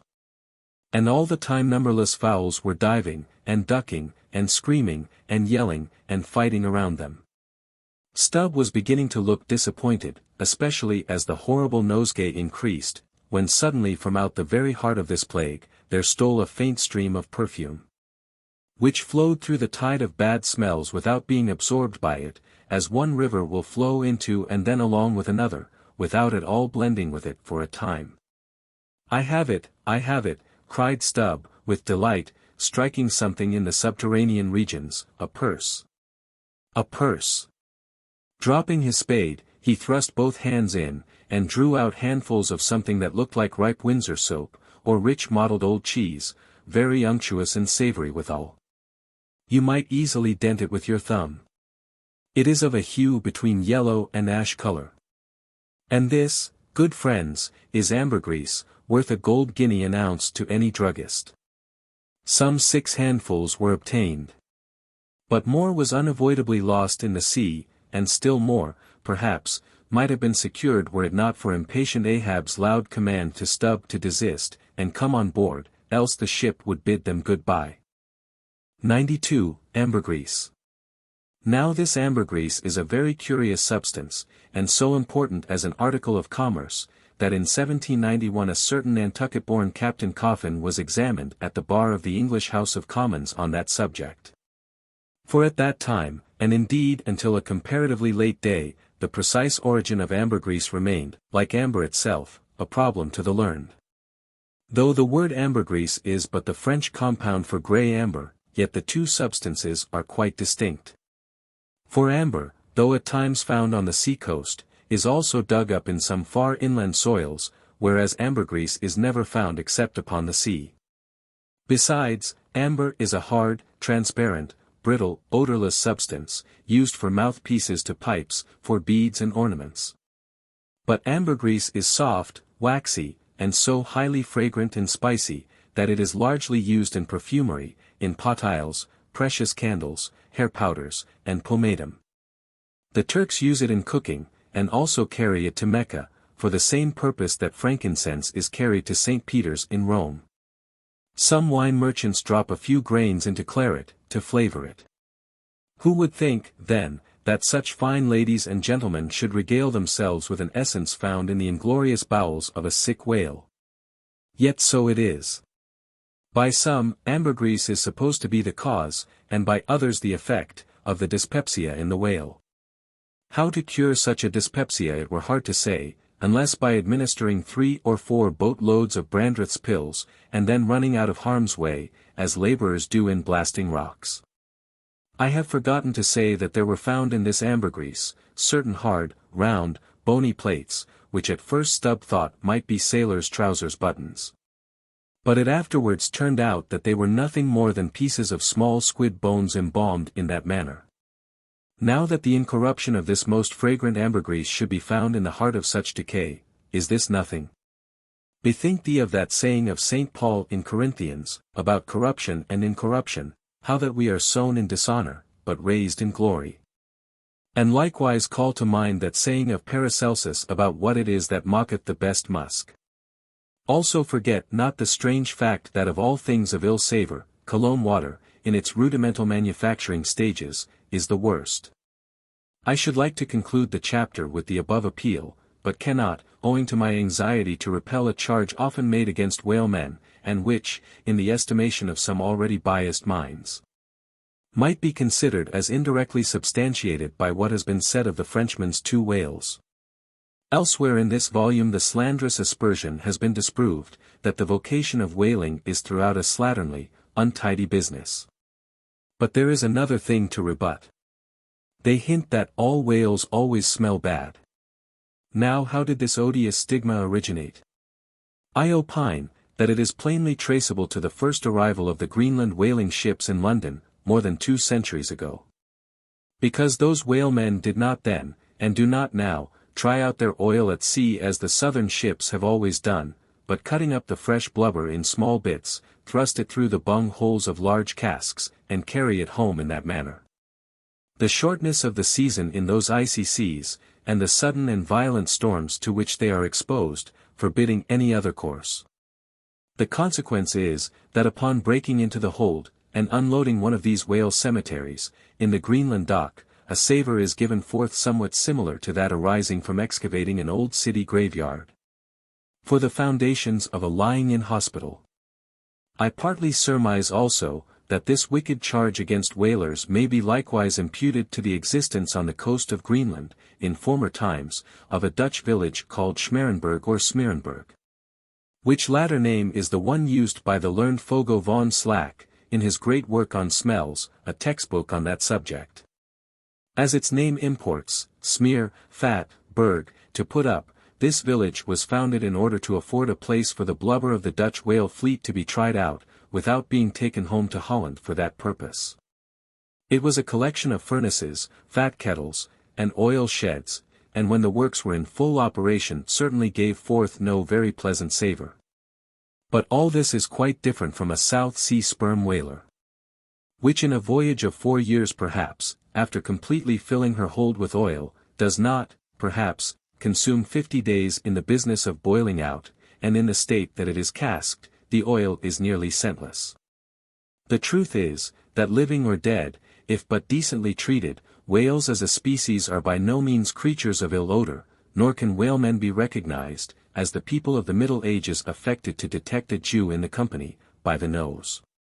Nor indeed can the whale possibly be otherwise than fragrant, when, as a general thing, he enjoys such high health, taking abundance of exercise, always out of doors, though, it is true, seldom in the open air. I say, that the motion of a sperm whale's flukes above water dispenses a perfume, as when a musk-scented lady rustles her dress in a warm parlour. What then shall I liken the sperm whale to for fragrance, considering his magnitude? Must it not be to that famous elephant, with jewelled tusks, and redolent with myrrh, which was led out of an Indian town to do honour to Alexander the Great? 93. The Castaway. It was but some few days after encountering the Frenchman, that a most significant event befell the most insignificant of the Pequod's crew, an event most lamentable, and which ended in providing the sometimes madly merry and predestinated craft with a living and ever-accompanying prophecy of whatever shattered sequel might prove her own. Now, in the whale ship, it is not every one that goes in the boats. Some few hands are reserved called ship-keepers, whose province it is to work the vessel while the boats are pursuing the whale. As a general thing, these ship-keepers are as hardy fellows as the men comprising the boat's crews. But if there happen to be an unduly slender, clumsy, or timorous wight in the ship, that wight is certain to be made a ship-keeper. It was so in the Pequod with the little negro Pippin by nickname, Pip by abbreviation. Poor Pip! Ye have heard of him before, ye must remember his tambourine on that dramatic midnight, so gloomy jolly. In outer aspect, Pip and Doughboy made a match, like a black pony in a white one, of equal developments, though of dissimilar color, driven in one eccentric span. But while hapless Doughboy was by nature dull and torpid in his intellects, Pip, though over tender-hearted, was at bottom very bright, with that pleasant, genial, jolly brightness peculiar to his tribe. A tribe which ever enjoy all holidays and festivities with finer, freer relish than any other race. For blacks, the year's calendar should show naught but 365 4th of Julys and New Year's days. Nor smile so, while I write that this little black was brilliant, for even blackness has its brilliancy, behold yon lustrous ebony, panelled in kings' cabinets. But Pip loved life, and all life's peaceable securities. So that the panic-striking business in which he had somehow unaccountably become entrapped, had most sadly blurred his brightness. Though, as ere long will be seen, what was thus temporarily subdued in him, in the end was destined to be luridly illumined by strange wild fires. That fictitiously showed him off to 10 times the natural luster with which in his native Tolland County in Connecticut, he had once enlivened many a fiddler frolic on the green. And that melodious eventide, with his gay ha-ha, had turned the round horizon into one star-belled tambourine. So, though in the clear air of day, suspended against a blue-veined neck, the pure-watered diamond drop will healthful glow. Yet, when the cunning jeweler would show you the diamond in its most impressive luster, he lays it against a gloomy ground, and then lights it up, not by the sun, but by some unnatural gases. Then come out those fiery effulgences, infernally superb, then the evil blazing diamond, once the divinest symbol of the crystal skies, looks like some crown jewel stolen from the king of hell. But let us to the story. It came to pass, that in the ambergris affair Stubb's after-oarsman chanced so to sprain his hand, as for a time to become quite maimed, and, temporarily, Pip was put into his place. The first time Stubb lowered with him, Pip evinced much nervousness, but happily, for that time, escaped close contact with the whale, and therefore came off not altogether discreditably. Though Stubb observing him, took care, afterwards, to exhort him to cherish his courageousness to the utmost, for he might often find it needful. Now upon the second lowering, the boat paddled upon the whale. And as the fish received the darted iron, it gave its customary rap, which happened, in this instance, to be right under poor Pip's seat. The involuntary consternation of the moment caused him to leap, paddle in hand, out of the boat. And in such a way, that part of the slack whale line coming against his chest, he breasted it overboard with him, so as to become entangled in it, when at last plumping into the water. That instant the stricken whale started on a fierce run, the line swiftly straightened, and presto! Poor Pip came all foaming up to the chocks of the boat, remorselessly dragged there by the line, which had taken several turns around his chest and neck. Tashtego stood in the bows. He was full of the fire of the hunt. He hated Pip for a poltroon. Snatching the boat knife from its sheath, he suspended its sharp edge over the line, and turning toward Stubb, exclaimed interrogatively, "Cut?" Meantime Pip's blue, choked face plainly looked, "Do, for God's sake." All passed in a flash. In less than half a minute, this entire thing happened. "Damn him, cut," roared Stubb, and so the whale was lost and Pip was saved. So soon as he recovered himself, the poor little negro was assailed by yells and execrations from the crew. Tranquilly permitting these irregular cursings to evaporate, Stubb then in a plain, businesslike, but still half-humorous manner, cursed Pip officially, and that done, unofficially gave him much wholesome advice. The substance was, never jump from a boat, Pip, except, but all the rest was indefinite, as the soundest advice ever is. Now, in general, stick to the boat, is your true motto in whaling. But cases will sometimes happen when leap from the boat, is still better. Moreover, as if perceiving at last that if he should give undiluted conscientious advice to Pip, he would be leaving him too wide a margin to jump in for the future. Stubb suddenly dropped all advice, and concluded with a peremptory command, "Stick to the boat, Pip, or by the Lord, I won't pick you up if you jump, mind that. We can't afford to lose whales by the likes of you. A whale would sell for 30 times what you would, Pip, in Alabama. Bear that in mind, and don't jump any more." Hereby perhaps Stubb indirectly hinted, that though man loved his fellow, yet man is a money-making animal, which propensity too often interferes with his benevolence. But we are all in the hands of the gods, and Pip jumped again. It was under very similar circumstances to the first performance, but this time he did not breast out the line, and hence, when the whale started to run, Pip was left behind on the sea, like a hurried traveller's trunk. Alas! Stubb was but too true to his word. It was a beautiful, bounteous, blue day, the spangled sea calm and cool, and flatly stretching away, all round, to the horizon, like gold-beater's skin hammered out to the extremest. Bobbing up and down in that sea, Pip's ebon head showed like a head of cloves. No boat-knife was lifted when he fell so rapidly astern. Stubb's inexorable back was turned upon him, and the whale was winged.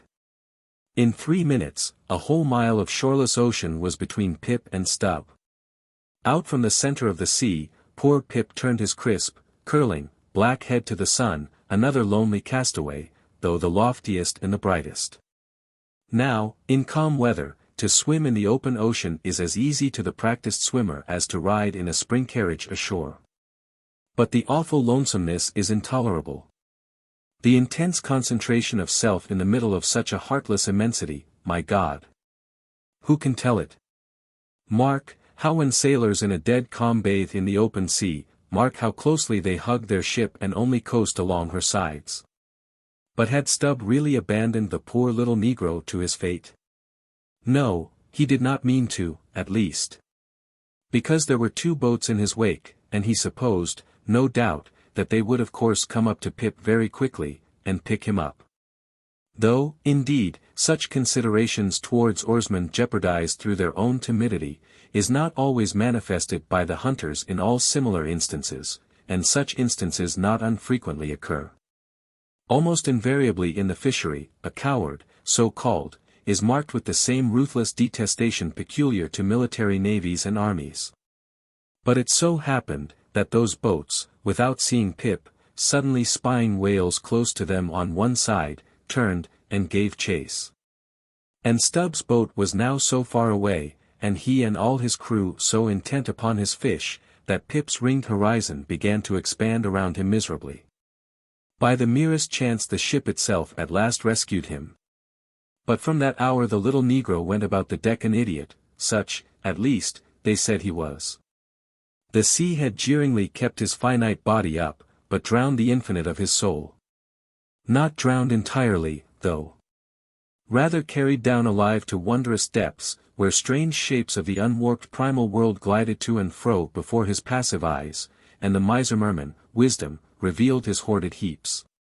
And among the joyous, heartless, ever-juvenile eternities, Pip saw the multitudinous, God omnipresent, coral insects, that out of the firmament of waters heaved the colossal orbs.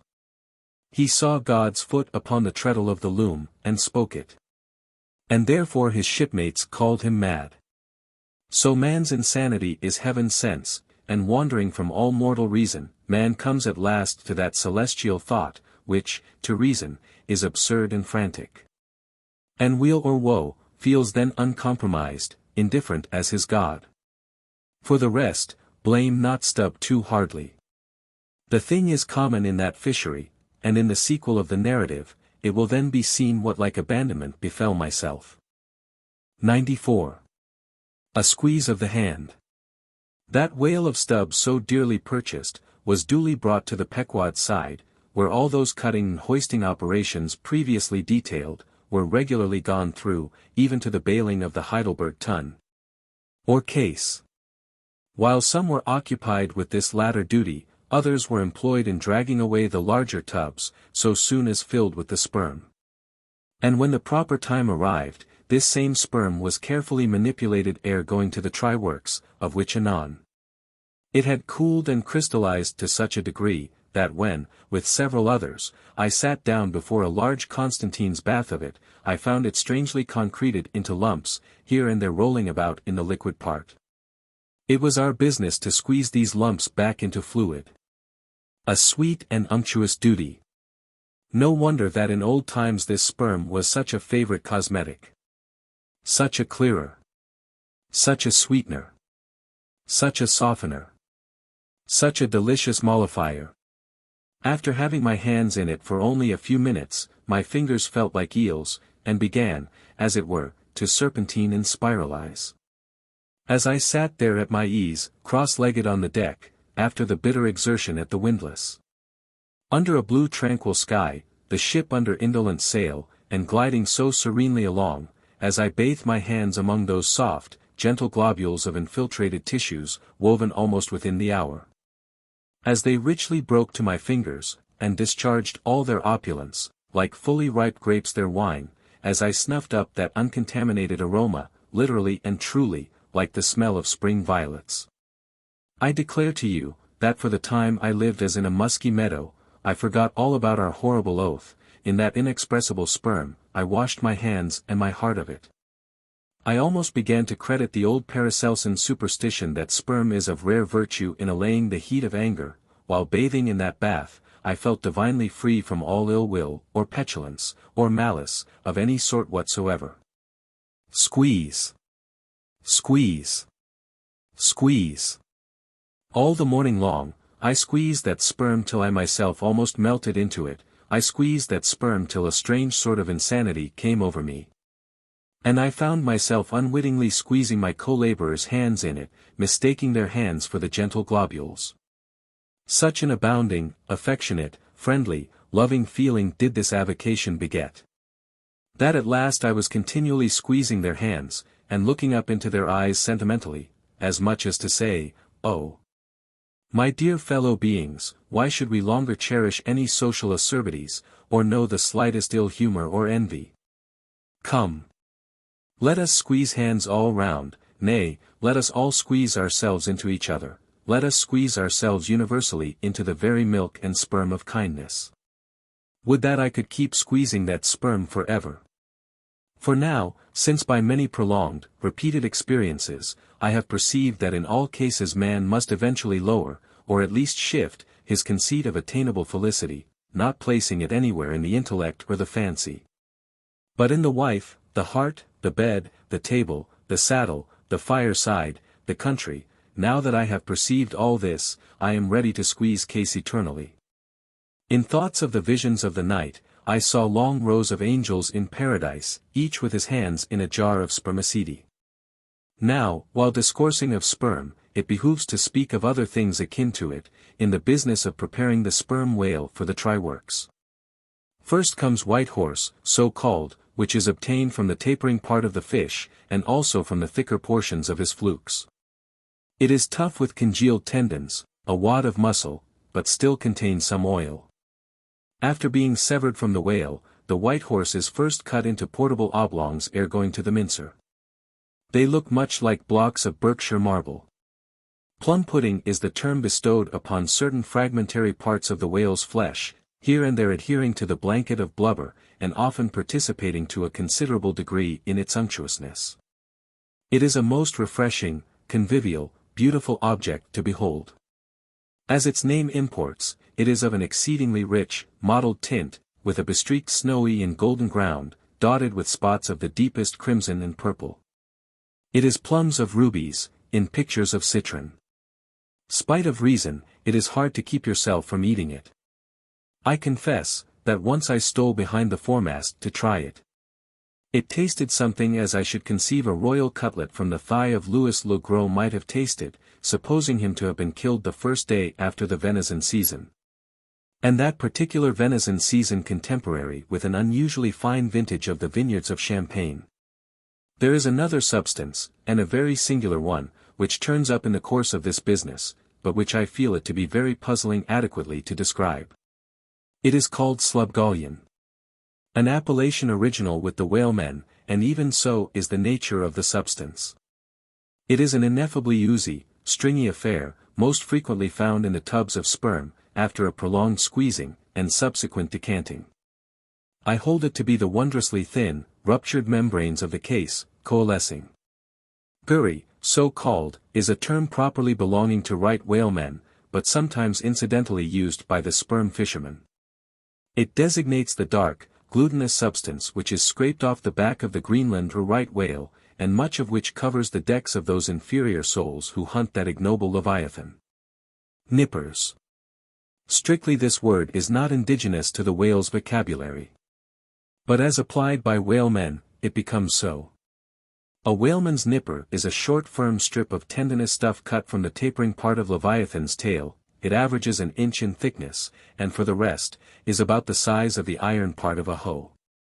Edgewise moved along the oily deck, it operates like a leathern squilgee, and by nameless blandishments, as of magic, allures along with it all impurities.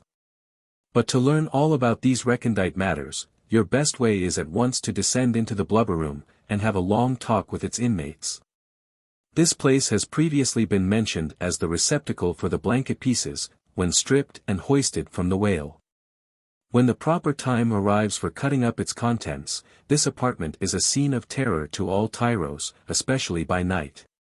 On one side, lit by a dull lantern, a space has been left clear for the workmen.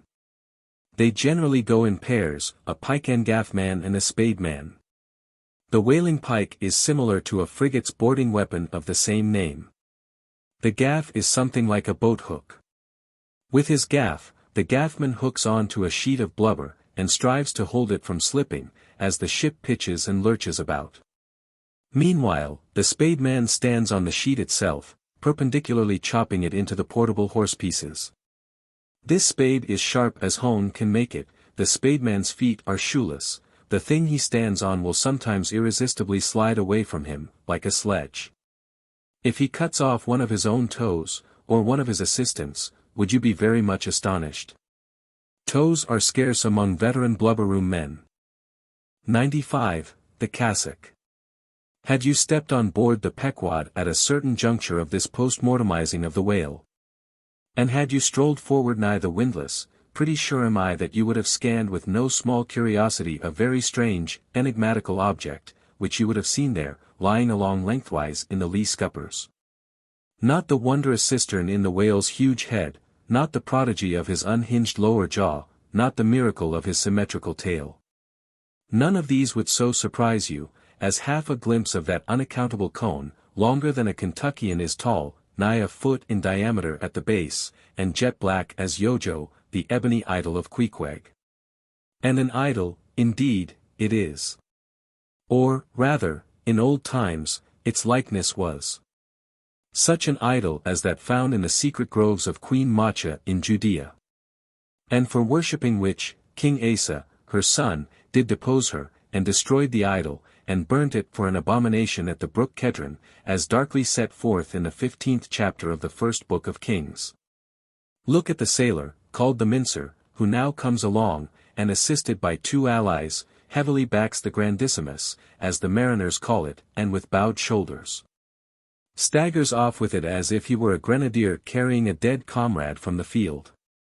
Extending it upon the forecastle deck, he now proceeds cylindrically to remove its dark pelt, as an African hunter the pelt of a boa. This done he turns the pelt inside out, like a pantaloon leg. Gives it a good stretching, so as almost to double its diameter, and at last hangs it, well spread, in the rigging, to dry. Ere long, it is taken down. When removing some 3 feet of it, towards the pointed extremity, and then cutting 2 slits for armholes at the other end, he lengthwise slips himself bodily into it. The mincer now stands before you invested in the full canonicals of his calling. Immemorial to all his order, this investiture alone will adequately protect him, while employed in the peculiar functions of his office. That office consists in mincing the horse pieces of blubber for the pots. An operation which is conducted at a curious wooden horse, planted endwise against the bulwarks, and with a capacious tub beneath it, into which the minced pieces drop, fast as the sheets from a rapt orator's desk. Arrayed in decent black. Occupying a conspicuous pulpit, intent on Bible leaves, what a candidate for an archbishopric, what a lad for a pope were this mincer, 1996, the Tri-Works. Besides her hoisted boats, an American whaler is outwardly distinguished by her Tri-Works. She presents the curious anomaly of the most solid masonry joining with oak and hemp in constituting the completed ship.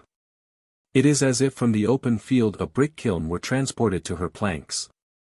The Tri-Works are planted between the foremast and mainmast, the most roomy part of the deck. The timbers beneath are of a peculiar strength, fitted to sustain the weight of an almost solid mass of brick and mortar, some 10 feet by 8 square, and 5 in height. The foundation does not penetrate the deck, but the masonry is firmly secured to the surface by ponderous knees of iron bracing it on all sides, and screwing it down to the timbers. On the flanks it is cased with wood, and at top completely covered by a large, sloping, battened hatchway. Removing this hatch we expose the great tripods, 2 in number, and each of several barrels capacity. When not in use, they are kept remarkably clean. Sometimes they are polished with soapstone and sand, till they shine within like silver punch bowls. During the night watches some cynical old sailors will crawl into them and coil themselves away there for a nap. While employed in polishing them, one man in each pot, side by side, many confidential communications are carried on, over the iron lips. It is a place also for profound mathematical meditation.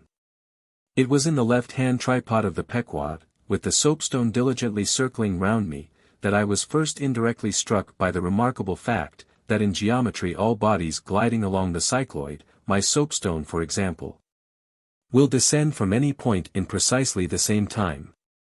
Removing the fireboard from the front of the Tri-Works, the bare masonry of that side is exposed, penetrated by the 2 iron mouths of the furnaces, directly underneath the pots.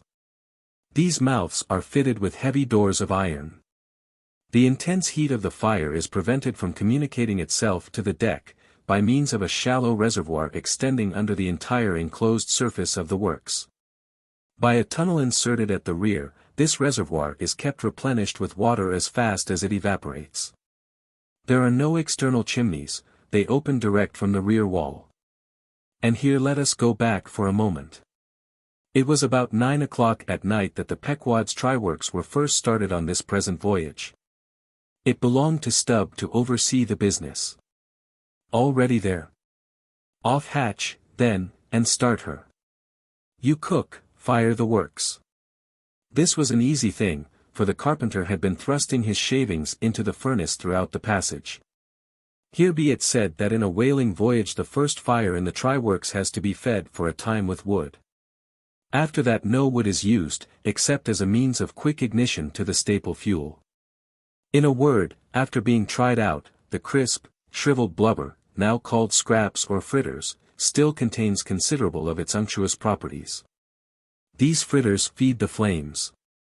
Like a plethoric burning martyr, or a self-consuming misanthrope, once ignited, the whale supplies his own fuel and burns by his own body. Would that he consumed his own smoke. For his smoke is horrible to inhale, and inhale it you must, and not only that, but you must live in it for the time. It has an unspeakable, wild, Hindu odor about it, such as may lurk in the vicinity of funereal pyres. It smells like the left wing of the Day of Judgment. It is an argument for the pit. By midnight the works were in full operation. We were clear from the carcass, sail had been made, the wind was freshening, the wild ocean darkness was intense. But that darkness was licked up by the fierce flames, which at intervals forked forth from the sooty flues, and illuminated every lofty rope in the rigging, as with the famed Greek fire. The burning ship drove on, as if remorselessly commissioned to some vengeful deed. So the pitch and sulphur-freighted brigs of the bold Hydriote, Canaris, issuing from their midnight harbors, with broad sheets of flame for sails, bore down upon the Turkish frigates, and folded them in conflagrations. The hatch, removed from the top of the works, now afforded a wide hearth in front of them. Standing on this were the Tartarian shapes of the pagan harpooneers, always the whale-ship stokers. With huge pronged poles they pitched hissing masses of blubber into the scalding pots, or stirred up the fires beneath, till the snaky flames darted, curling, out of the doors to catch them by the feet. The smoke rolled away in sullen heaps. To every pitch of the ship there was a pitch of the boiling oil, which seemed all eagerness to leap into their faces. Opposite the mouth of the works, on the further side of the wide wooden hearth, was the windlass. This served for a sea sofa. Here lounged the watch, when not otherwise employed, looking into the red heat of the fire, till their eyes felt scorched in their heads. Their tawny features, now all begrimed with smoke and sweat, their matted beards, and the contrasting barbaric brilliancy of their teeth, all these were strangely revealed in the capricious emblazonings of the works. As they narrated to each other their unholy adventures, their tales of terror told in words of mirth, as their uncivilized laughter forked upwards out of them, like the flames from the furnace. As to and fro, in their front, the harpooneers wildly gesticulated with their huge pronged forks and dippers. As the wind howled on, and the sea leaped, and the ship groaned and dived, and yet steadfastly shot her red hell further and further into the blackness of the sea and the night, and scornfully champed the white bone in her mouth, and viciously spat round her on all sides. Then the rushing Pequod, freighted with savages, and laden with fire, and burning a corpse, and plunging into that blackness of darkness, seemed the material counterpart of her monomaniac commander's soul. So seemed it to me, as I stood at her helm, and for long hours silently guided the way of this fire ship on the sea. Wrapped, for that interval, in darkness myself, I but the better saw the redness, the madness, the ghastliness of others. The continual sight of the fiend shapes before me, capering half in smoke and half in fire, these at last begot kindred visions in my soul. So soon as I began to yield to that unaccountable drowsiness which ever would come over me at a midnight helm. But that night, in particular, a strange, and ever since inexplicable, thing occurred to me. Starting from a brief standing sleep, I was horribly conscious of something fatally wrong. The jawbone tiller smote my side, which leaned against it. In my ears was the low hum of sails, just beginning to shake in the wind. I thought my eyes were open, I was half conscious of putting my fingers to the lids and mechanically stretching them still further apart. But, spite of all this, I could see no compass before me to steer by, though it seemed but a minute since I had been watching the card, by the steady binnacle lamp illuminating it. Nothing seemed before me but a jet gloom, now and then made ghastly by flashes of redness. Uppermost was the impression, that whatever swift, rushing thing I stood on was not so much bound to any haven ahead as rushing from all havens astern. A stark, bewildered feeling, as of death, came over me. Convulsively my hands grasped the tiller, but with the crazy conceit that the tiller was, somehow, in some enchanted way, inverted. My God! What is the matter with me? Thought I, lo! In my brief sleep I had turned myself about, and was fronting the ship's stern, with my back to her prow and the compass. In an instant I faced back, just in time to prevent the vessel from flying up into the wind, and very probably capsizing her. How glad and how grateful the relief from this unnatural hallucination of the night, and the fatal contingency of being brought by the lee. Look not too long in the face of the fire, O man. Never dream with thy hand on the helm. Turn not thy back to the compass, accept the first hint of the hitching tiller, believe not the artificial fire, when its redness makes all things look ghastly. Tomorrow, in the natural sun, the skies will be bright. Those who glared like devils in the forking flames, the morn will show in far other, at least gentler, relief, the glorious, golden, glad sun, the only true lamp, all others but liars. Nevertheless the sun hides not Virginia's dismal swamp, nor Rome's accursed Campagna, nor wide Sahara, nor all the millions of miles of deserts and of griefs beneath the moon. The sun hides not the ocean, which is the dark side of this earth, and which is 2/3 of this earth. So, therefore, that mortal man who hath more of joy than sorrow in him, that mortal man cannot be true, not true, or undeveloped. With books the same.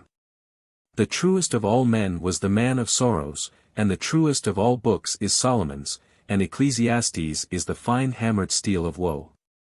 All is vanity. All. This wilful world hath not got hold of unchristian Solomon's wisdom yet. But he who dodges hospitals and jails, and walks fast crossing graveyards, and would rather talk of operas than hell. Calls Cooper, Young, Pascal, Rousseau, poor devils all of sick men, and throughout a carefree lifetime swears by Rabelais as passing wise, and therefore jolly. Not that man is fitted to sit down on tombstones, and break the green damp mold with unfathomably wondrous Solomon. But even Solomon, he says, the man that wandereth out of the way of understanding shall remain, i.e. even while living, in the congregation of the dead. Give not thyself up, then, to fire, lest it invert thee, deaden thee, as for the time it did me. There is a wisdom that is woe, but there is a woe that is madness. And there is a catskill eagle in some souls that can alike dive down into the blackest gorges, and soar out of them again and become invisible in the sunny spaces. And even if he forever flies within the gorge, that gorge is in the mountains. So that even in his lowest swoop the mountain eagle is still higher than other birds upon the plain, even though they soar. 97. The lamp. Had you descended from the Pequod's tryworks to the Pequod's forecastle, where the off-duty watch were sleeping, for one single moment you would have almost thought you were standing in some illuminated shrine of canonized kings and counselors. There they lay in their triangular oaken vaults, each mariner a chiseled muteness, a score of lamps flashing upon his hooded eyes. In merchantmen, oil for the sailor is more scarce than the milk of queens. To dress in the dark, and eat in the dark, and stumble in darkness to his pallet, this is his usual lot. But the whaleman, as he seeks the food of light, so he lives in light. He makes his berth in Aladdin's lamp, and lays him down in it. So that in the pitchiest night the ship's black hull still houses an illumination. See with what entire freedom the whaleman takes his handful of lamps, often but old bottles and vials, though, to the copper cooler at the tryworks, and replenishes them there, as mugs of ale at a vat. He burns, too, the purest of oil, in its unmanufactured, and, therefore, unvitiated state, a fluid unknown to solar, lunar, or astral contrivances ashore. It is sweet as early grass butter in April. He goes and hunts for his oil, so as to be sure of its freshness and genuineness, even as the traveler on the prairie hunts up his own supper of game. 98. Stowing down and clearing up. Already has it been related how the great Leviathan is afar off descried from the masthead, how he is chased over the watery moors, and slaughtered in the valleys of the deep. How he is then towed alongside and beheaded, and how, on the principle which entitled the headsman of old to the garments in which the beheaded was killed, his great padded surtout becomes the property of his executioner. How, in due time, he is condemned to the pots, and, like Shadrach, Meshach, and Abednego, his spermaceti, oil, and bone pass unscathed through the fire. But now it remains to conclude the last chapter of this part of the description by rehearsing, singing, if I may, the romantic proceeding of decanting off his oil into the casks and striking them down into the hold. Where once again Leviathan returns to his native profundities, sliding along beneath the surface as before. But, alas! Never more to rise and blow. While still warm, the oil, like hot punch, is received into the 6-barrel casks. And while, perhaps, the ship is pitching and rolling this way and that in the midnight sea, the enormous casks are slewed round and headed over, end for end, and sometimes perilously scoot across the slippery deck, like so many landslides. Till at last man-handled and stayed in their course. And all round the hoops, rap, rap, go as many hammers as can play upon them, for now, ex officio, every sailor is a cooper. At length, when the last pint is casked, and all is cool, then the great hatchways are unsealed, the bowels of the ship are thrown open, and down go the casks to their final rest in the sea. This done, the hatches are replaced, and hermetically closed, like a closet walled up. In the sperm fishery, this is perhaps one of the most remarkable incidents in all the business of whaling. One day the planks stream with freshets of blood and oil, on the sacred quarterdeck enormous masses of the whale's head are profanely piled, great rusty casks lie about, as in a brewery yard. The smoke from the tryworks has besooted all the bulwarks, the mariners go about suffused with unctuousness, the entire ship seems great Leviathan himself, while on all hands the din is deafening. But a day or two after, you look about you, and prick your ears in this selfsame ship, and were it not for the telltale boats and try-works, you would all but swear you trod some silent merchant vessel, with a most scrupulously neat commander. The unmanufactured sperm oil possesses a singularly cleansing virtue. This is the reason why the decks never look so white as just after what they call an affair of oil. Besides, from the ashes of the burned scraps of the whale, a potent ley is readily made, and whenever any adhesiveness from the back of the whale remains clinging to the side, that ley quickly exterminates it. Hands go diligently along the bulwarks, and with buckets of water and rags restore them to their full tidiness. The soot is brushed from the lower rigging. All the numerous implements which have been in use are likewise faithfully cleansed and put away. The great hatch is scrubbed and placed upon the try-works, completely hiding the pots. Every cask is out of sight. All tackles are coiled in unseen nooks, and when by the combined and simultaneous industry of almost the entire ship's company, the whole of this conscientious duty is at last concluded, then the crew themselves proceed to their own ablutions, shift themselves from top to toe, and finally issue to the immaculate deck, fresh and all aglow, as bridegrooms new leaped from out the daintiest holland. Now, with elated step, they pace the planks in twos and threes, and humorously discourse of parlors, sofas, carpets, and fine cambrics, propose to mat the deck, think of having hangings to the top. Object not to taking tea by moonlight on the piazza of the forecastle. To hint to such musked mariners of oil, and bone, and blubber, were little short of audacity. They know not the thing you distantly allude to. Away, and bring us napkins. But mark, aloft there, at the three mast heads, stand three men intent on spying out more whales, which, if caught, infallibly will again soil the old oaken furniture, and drop at least one small grease spot somewhere. Yes. And many is the time, when, after the severest uninterrupted labors, which know no night, continuing straight through for 96 hours. When from the boat, where they have swelled their wrists with all day rowing on the line, they only step to the deck to carry vast chains, and heave the heavy windlass, and cut and slash, and in their very sweatings to be smoked and burned anew by the combined fires of the equatorial sun and the equatorial try-works. When, on the heel of all this, they have finally bestirred themselves to cleanse the ship, and make a spotless dairy room of it. Many is the time the poor fellows, just buttoning the necks of their clean frocks, are startled by the cry of, "There she blows," and away they fly to fight another whale, and go through the whole weary thing again. Oh! My friends, but this is man-killing. Yet this is life. For hardly have we mortals by long toilings extracted from the world's vast bulk its small but valuable sperm. And then, with weary patience, cleansed ourselves from its defilements, and learned to live here in clean tabernacles of the soul. Hardly is this done, when, there she blows. The ghost is spouted up, and away we sail to fight some other world, and go through young life's old routine again. Oh! The metempsychosis. Oh! Pythagoras, that in bright Greece, 2000 years ago, did die, so good, so wise, so mild. I sailed with thee along the Peruvian coast last voyage, and, foolish as I am, taught thee, a green simple boy, how to splice a rope. 99. The doubloon. Ere now it has been related how Ahab was wont to pace his quarter-deck, taking regular turns at either limit, the binnacle and mainmast. But in the multiplicity of other things requiring narration it has not been added how that sometimes in these walks, when most plunged in his mood, he was wont to pause in turn at each spot, and stand there strangely eyeing the particular object before him. When he halted before the binnacle, with his glance fastened on the pointed needle in the compass, that glance shot like a javelin with the pointed intensity of his purpose.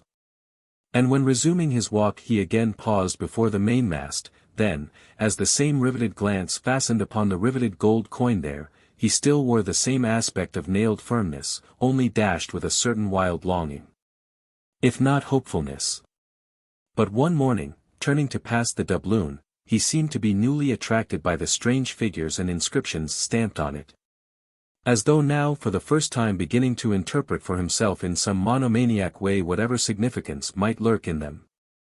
And some certain significance lurks in all things, else all things are little worth, and the round world itself but an empty cipher, except to sell by the cart-load, as they do hills about Boston, to fill up some morass in the Milky Way.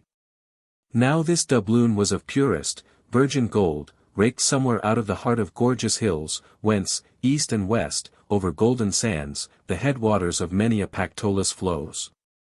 And though now nailed amidst all the rustiness of iron bolts and the verdigris of copper spikes, yet, untouchable and immaculate to any foulness, it still preserved its Quito glow. Nor, though placed amongst a ruthless crew and every hour passed by ruthless hands, and through the livelong nights shrouded with thick darkness which might cover any pilfering approach. Nevertheless every sunrise found the doubloon where the sunset left it last. For it was set apart and sanctified to one awe-striking end, and however wanton in their sailor ways, one and all, the mariners revered it as the white whale's talisman. Sometimes they talked it over in the weary watch by night, wondering whose it was to be at last, and whether he would ever live to spend it. Now those noble golden coins of South America are as medals of the sun and tropic token pieces.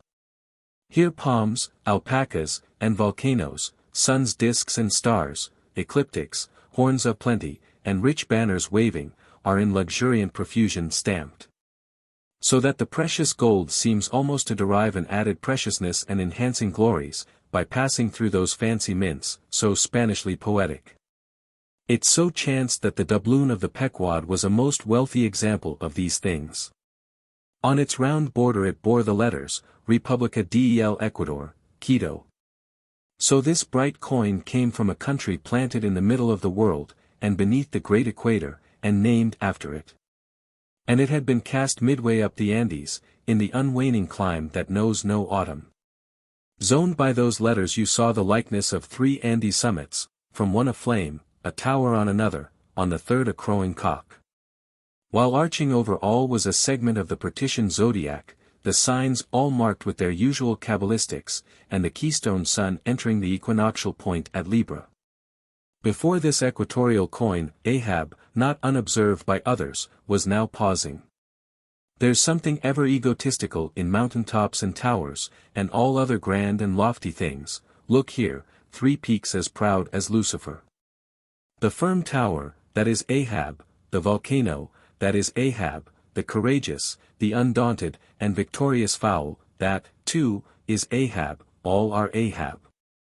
And this round gold is but the image of the rounder globe, which, like a magician's glass, to each and every man in turn but mirrors back his own mysterious self. Great pains, small gains for those who ask the world to solve them. It cannot solve itself. Methinks now this coin's sun wears a ruddy face, but see. Aye, he enters the sign of storms, the equinox. And but 6 months before he wheeled out of a former equinox at Aries. From storm to storm. So be it, then. Born in throes, 'tis fit that man should live in pains and die in pangs. So be it, then. Here's stout stuff for woe to work on. So be it, then. No fairy fingers can have pressed the gold, but devil's claws must have left their moldings there since yesterday, murmured Starbuck to himself, leaning against the bulwarks. The old man seems to read Belshazzar's awful writing. I have never marked the coin inspectingly. He goes below, let me read. A dark valley between 3 mighty, heaven-abiding peaks, that almost seem the Trinity, in some faint earthly symbol. So in this vale of death, God girds us round. And over all our gloom, the sun of righteousness still shines a beacon and a hope. If we bend down our eyes, the dark veil shows her moldy soil, but if we lift them, the bright sun meets our glance halfway, to cheer. Yet, oh, the great sun is no fixture, and if, at midnight, we would fain snatch some sweet solace from him, we gaze for him in vain. This coin speaks wisely, mildly, truly, but still sadly to me. I will quit it, lest truth shake me falsely. There now's the old mogul, soliloquized Stubb by the try-works, he's been twigging it, and there goes Starbuck from the same, and both with faces which I should say might be somewhere within 9 fathoms long. And all from looking at a piece of gold, which did I have it now on Negro Hill or in Corlaer's Hook, I'd not look at it very long ere spending it. Humph. In my poor, insignificant opinion, I regard this as queer. I have seen doubloons before now in my voyagings, your doubloons of old Spain, your doubloons of Peru, your doubloons of Chile, your doubloons of Bolivia, your doubloons of Popayan. With plenty of gold moidores and pistoles, and joes, and half-joes, and quarter-joes. What then should there be in this doubloon of the equator that is so killing wonderful? By Golconda. Let me read it once. Hullo. Here's signs and wonders truly. That, now, is what old Bowditch in his epitome calls the zodiac, and what my almanac below calls ditto. I'll get the almanac, and as I have heard devils can be raised with Dable's arithmetic, I'll try my hand at raising a meaning out of these queer curvicues here with the Massachusetts calendar. Here's the book. Let's see now. Signs and wonders. And the sun, he's always among 'em. Hem, hem, hem, here they are, here they go, all alive, Aries, or the Ram, Taurus, or the Bull and Gemini. Here's Gemini himself, or the twins. Well, the sun he wheels among 'em. Aye, here on the coin he's just crossing the threshold between 2 of 12 sitting rooms all in a ring. Book. You lie there, the fact is, you books must know your places. You'll do to give us the bare words and facts, but we come in to supply the thoughts. That's my small experience, so far as the Massachusetts calendar, and Bowditch's navigator, and Dable's arithmetic go. Signs and wonders, eh? Pity if there is nothing wonderful in signs, and significant in wonders. There's a clue somewhere, wait a bit, hist, hark. By Jove, I have it. Look you, doubloon, your zodiac here is the life of man in one round chapter. And now I'll read it off, straight out of the book. Come, almanac.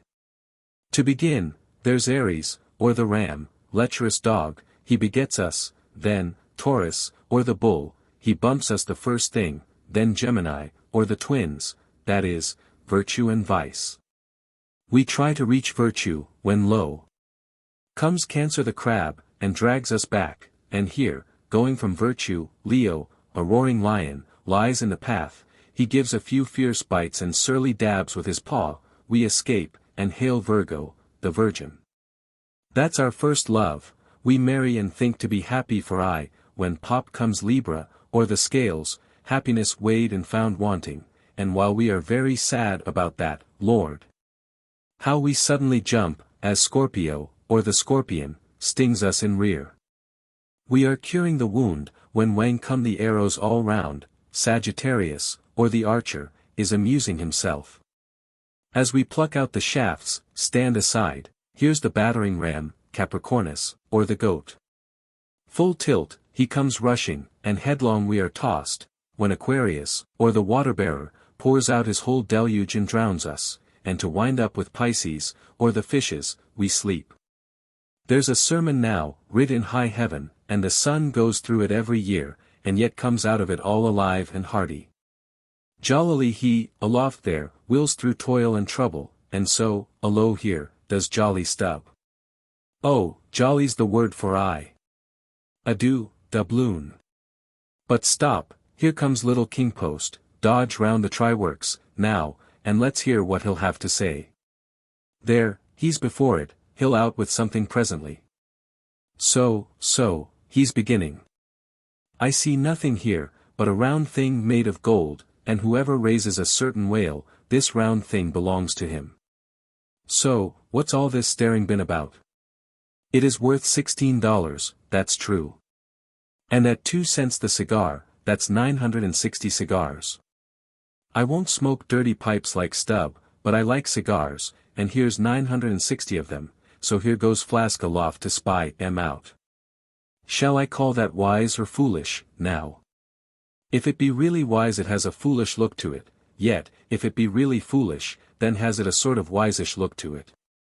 But, avast, Here comes our old Manxman, the old hearse driver, he must have been, that is, before he took to the sea. He luffs up before the doubloon, hullo, and goes round on the other side of the mast. Why, there's a horseshoe nailed on that side, and now he's back again. What does that mean? Hark! He's muttering, voice like an old worn-out coffee mill. Prick ears, and listen. If the white whale be raised, it must be in a month and a day, when the sun stands in some one of these signs. I've studied signs, and know their marks. They were taught me 20 years ago, by the old witch in Copenhagen. Now, in what sign will the sun then be? The horseshoe sign, for there it is, right opposite the gold. And what's the horseshoe sign? The lion is the horseshoe sign, the roaring and devouring lion. Ship, old ship. My old head shakes to think of thee. There's another rendering now, but still one text. All sorts of men in one kind of world, you see. Dodge again. Here comes Queequeg, all tattooing, looks like the signs of the zodiac himself. What says the cannibal? As I live, he's comparing notes, looking at his thigh bone. Thinks the sun is in the thigh, or in the calf, or in the bowels, I suppose, as the old women talk surgeon's astronomy in the back country. And by Jove, he's found something there in the vicinity of his thigh. I guess it's Sagittarius, or the Archer. No, he don't know what to make of the doubloon, he takes it for an old button off some king's trousers. But, aside again. Here comes that ghost devil, Fedallah, tail coiled out of sight as usual, oakum in the toes of his pumps as usual. What does he say, with that look of his? Ah, only makes a sign to the sign and bows himself. There is a sun on the coin, fire worshipper, depend upon it. Ho! More and more. This way comes Pip, poor boy. Would he had died, or I. He's half horrible to me. He too has been watching all of these interpreters, myself included, and look now, he comes to read, with that unearthly idiot face. Stand away again and hear him. Hark! I look, you look, he looks. We look, ye look, they look. Upon my soul, he's been studying Murray's grammar. Improving his mind, poor fellow. But what's that he says now, hist? I look, you look, he looks, we look, ye look, they look. Why, he's getting it by heart, hist. Again. I look, you look, he looks, we look, ye look, they look. Well, that's funny. And I, you, and he, and we, ye, and they, are all bats, and I'm a crow, especially when I stand atop of this pine tree here. Caw. Caw. Caw. Caw. Caw. Caw. Ain't I a crow? And where's the scarecrow? There he stands, 2 bones stuck into a pair of old trousers, and 2 more poked into the sleeves of an old jacket. Wonder if he means me, complimentary, poor lad, I could go hang myself. Anyway, for the present, I'll quit Pip's vicinity. I can stand the rest, for they have plain wits, but he's too crazy witty for my sanity. So, I leave him muttering. Here's the ship's navel, this doubloon here, and they are all on fire to unscrew it. But, unscrew your navel, and what's the consequence? Then again, if it stays here, that is ugly, too, for when aught's nailed to the mast it's a sign that things grow desperate. Ha, ha. Old Ahab. The white whale, he'll nail ye. This is a pine tree. My father, in old Tolland County, cut down a pine tree once, and found a silver ring grown over in it, some old darky's wedding ring. How did it get there? And so they'll say in the resurrection, when they come to fish up this old mast, and find a doubloon lodged in it, with bedded oysters for the shaggy bark. Oh, the gold! The precious, precious gold, the green miser hoard ye soon. Hish! Hish! God goes mong the world's blackberrying. Cook! Ho, cook! And cook us! Jenny! Hey, hey, hey, hey, hey, Jenny, Jenny. And get your hoe cake done. 100, leg and arm. The Pequod, of Nantucket, meets the Samuel Enderby, of London. Ship, ahoy! Hast seen the white whale? So cried Ahab, once more hailing a ship showing English colors, bearing down under the stern. Trumpet to mouth, the old man was standing in his hoisted quarter-boat, his ivory leg plainly revealed to the stranger captain, who was carelessly reclining in his own boat's bow. He was a darkly tanned, burly, good-natured, fine-looking man, of 60 or thereabouts, dressed in a spacious roundabout, that hung round him in festoons of blue pilot cloth. And one empty arm of this jacket streamed behind him like the broidered arm of a hussar's surcoat. Hast seen the white whale? See you this? And withdrawing it from the fold that had hidden it, he held up a white arm of sperm whale bone, terminating in a wooden head like a mallet. Man my boat, cried Ahab, impetuously, and tossing about the oars near him, stand by to lower. In less than a minute, without quitting his little craft, he and his crew were dropped to the water, and were soon alongside of the stranger. But here a curious difficulty presented itself. In the excitement of the moment, Ahab had forgotten that since the loss of his leg he had never once stepped on board of any vessel at sea but his own. And then it was always by an ingenious and very handy mechanical contrivance peculiar to the Pequod, and a thing not to be rigged and shipped in any other vessel at a moment's warning. Now, it is no very easy matter for anybody, except those who are almost hourly used to it, like whalemen, to clamber up a ship's side from a boat on the open sea. For the great swells now lift the boat high up towards the bulwarks, and then instantaneously drop it half-way down to the kelson. So, deprived of one leg, and the strange ship of course being altogether unsupplied with the kindly invention, Ahab now found himself abjectly reduced to a clumsy landsman again. Hopelessly eyeing the uncertain changeful height he could hardly hope to attain. It has before been hinted, perhaps, that every little untoward circumstance that befell him, and which indirectly sprang from his luckless mishap, almost invariably irritated or exasperated Ahab. And in the present instance, all this was heightened by the sight of the two officers of the strange ship, leaning over the side, by the perpendicular ladder of nailed cleats there, and swinging towards him a pair of tastefully ornamented man-ropes. For at first they did not seem to bethink them that a one-legged man must be too much of a cripple to use their sea banisters. But this awkwardness only lasted a minute, because the strange captain, observing at a glance how affairs stood, cried out, I see, the vast heaving there. Jump, boys, and swing over the cutting tackle. As good luck would have it, they had had a whale alongside a day or two previous, and the great tackles were still aloft, and the massive curved blubber hook, now clean and dry, was still attached to the end. This was quickly lowered to Ahab, who at once comprehending it all, slid his solitary thigh into the curve of the hook. It was like sitting in the fluke of an anchor, or the crotch of an apple tree, and then giving the word, held himself fast. And at the same time also helped to hoist his own weight, by pulling hand over hand upon one of the running parts of the tackle. Soon he was carefully swung inside the high bulwarks, and gently landed upon the capstan head.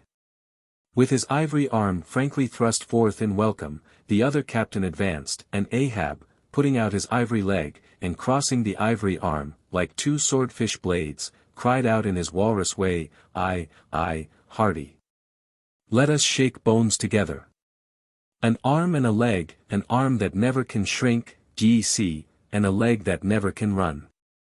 Where didst thou see the white whale, how long ago? The white whale, said the Englishman, pointing his ivory arm towards the east, and taking a rueful sight along it, as if it had been a telescope, there I saw him, on the line, last season. And he took that arm off, did he? Asked Ahab, now sliding down from the capstan, and resting on the Englishman's shoulder, as he did so. Aye, he was the cause of it, at least, and that leg, too. Spin me the yarn, said Ahab, how was it? It was the first time in my life that I ever cruised on the line, began the Englishman. I was ignorant of the white whale at that time. Well, one day we lowered for a pod of 4 or 5 whales, and my boat fastened to one of them. A regular circus horse he was, too, that went milling and milling round so, that my boat's crew could only trim dish, by sitting all their sterns on the outer gunwale. Presently up breaches from the bottom of the sea a bouncing great whale, with a milky white head and hump, all crow's feet and wrinkles. It was he, cried Ahab, suddenly letting out his suspended breath. And harpoons sticking in near his starboard fin. Aye, they were mine, my irons, cried Ahab, exultingly, but on. Give me a chance, then, said the Englishman, good-humoredly. Well, this old great-grandfather, with the white head and hump, runs all afoam into the pod, and goes to snapping furiously at my fast line. I see, wanted to part it, free the fast fish, an old trick, I know him. How it was exactly, continued the one-armed commander, I do not know, but in biting the line, it got foul of his teeth, caught there somehow, but we didn't know it then. So that when we afterwards pulled on the line, bounce we came plump on to his hump. Instead of the other whales that went off to windward, all fluking. Seeing how matters stood, and what a noble great whale it was, the noblest and biggest I ever saw, sir, in my life, I resolved to capture him, spite of the boiling rage he seemed to be in. And thinking the haphazard line would get loose, or the tooth it was tangled to might draw, for I have a devil of a boat's crew for a pull on a whale line, seeing all this, I jumped into my first mate's boat, Mr. Mounttop's here, by the way, Captain, Mounttop, the captain, as I was saying, I jumped into Mounttop's boat, which, D.C., was gunwale and gunwale with mine, then, and snatching the first harpoon, let this old great-grandfather have it. But, Lord, look you, sir, hearts and souls alive, man, the next instant, in a jiff, I was blind as a bat, both eyes out, all befogged and bedeadened with black foam, the whale's tail looming straight up out of it, perpendicular in the air. Like a marble steeple. No use stunning all, then, but as I was groping at midday, with a blinding sun, all crown jewels. As I was groping, after the second iron, to toss it overboard, down comes the tail like a Lima tower, cutting my boat in two, leaving each half in splinters. And, flukes first, the white hump backed through the wreck, as though it was all chips. We all struck out. To escape his terrible flailings, I seized hold of my harpoon pole sticking in him, and for a moment clung to that like a sucking fish. But a combing sea dashed me off, and at the same instant, the fish, taking one good dart forwards, went down like a flash, and the barb of that cursed second iron towing along near me caught me here, clapping his hand just below his shoulder. Yes, caught me just here, and bore me down to hell's flames, I was thinking. When, all of a sudden, thank the good God, the barb ripped its way along the flesh, clear along the whole length of my arm, came out nigh my wrist, and up I floated, and that gentleman there will tell you the rest, by the way, Captain, Dr. Bunger, ship's surgeon, Bunger, my lad, the captain. Now, Bunger boy, spin your part of the yarn. The professional gentleman thus familiarly pointed out, had been all the time standing near them, with nothing specific visible, to denote his gentlemanly rank on board. His face was an exceedingly round but sober one. He was dressed in a faded blue woolen frock or shirt, and patched trousers. And had thus far been dividing his attention between a marlingspike he held in one hand, and a pillbox held in the other, occasionally casting a critical glance at the ivory limbs of the two crippled captains. But, at his superior's introduction of him to Ahab, he politely bowed, and straightway went on to do his captain's bidding. It was a shocking bad wound, began the whale surgeon. And, taking my advice, Captain Boomer here, stood our old Sammy. Samuel Enderby is the name of my ship, interrupted the one-armed captain, addressing Ahab, go on, boy. Stood our old Sammy off to the northward, to get out of the blazing hot weather there on the line. But it was no use, I did all I could, sat up with him nights, was very severe with him in the matter of diet. Oh, very severe.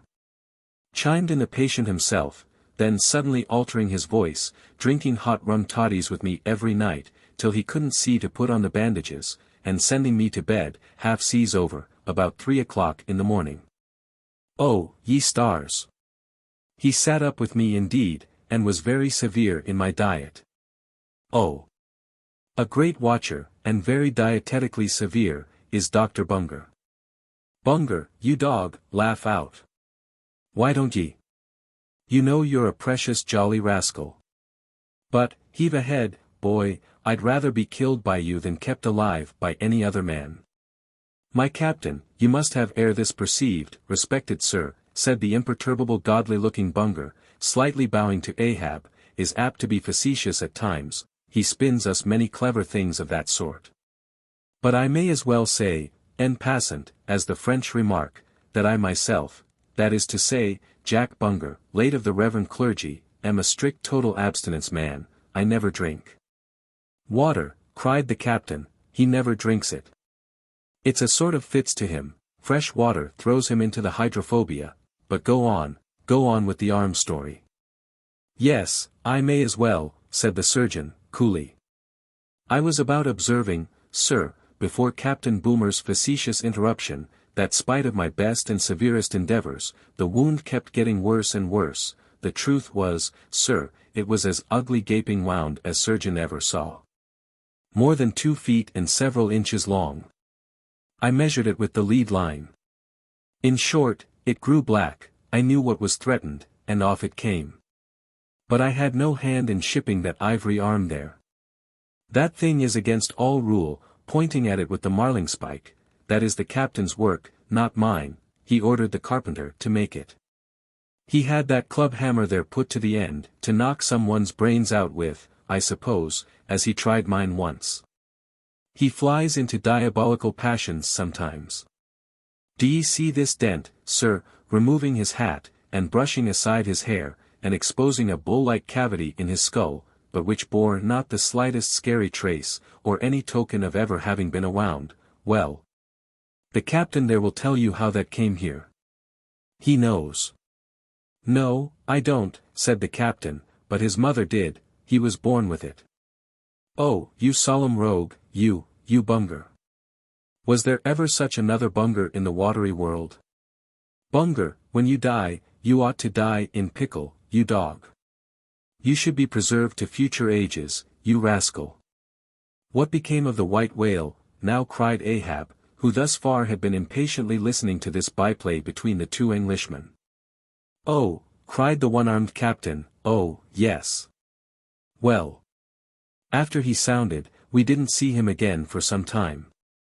In fact, as I before hinted, I didn't then know what whale it was that had served me such a trick, till some time afterwards, when coming back to the line, we heard about Moby Dick, as some call him, and then I knew it was he.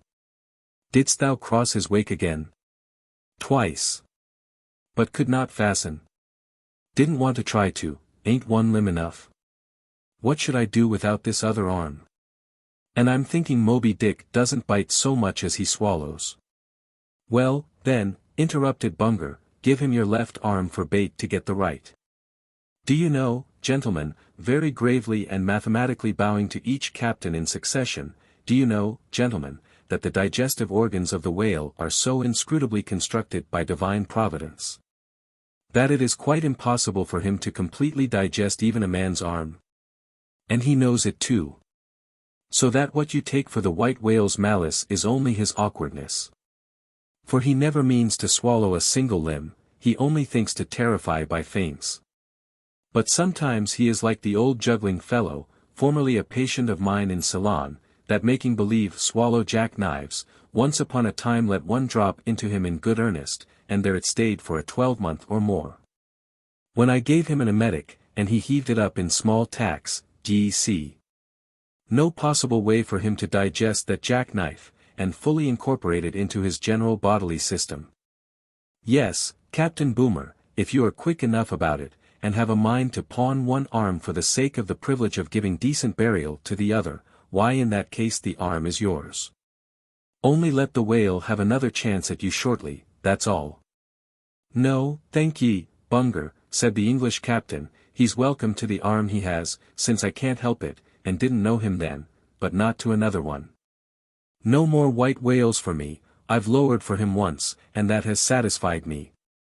There would be great glory in killing him, I know that, and there is a shipload of precious sperm in him, but, hark ye, he's best let alone. Don't you think so, Captain? Glancing at the ivory leg. He is. But he will still be hunted, for all that. What is best let alone, that accursed thing is not always what least allures. He's all a magnet. How long since thou saw'st him last? Which way heading? Bless my soul, and curse the foul fiends, cried Bunger, stoopingly walking round Ahab, and like a dog, strangely snuffing, this man's blood, bring the thermometer, it's at the boiling point, his pulse makes these planks beat.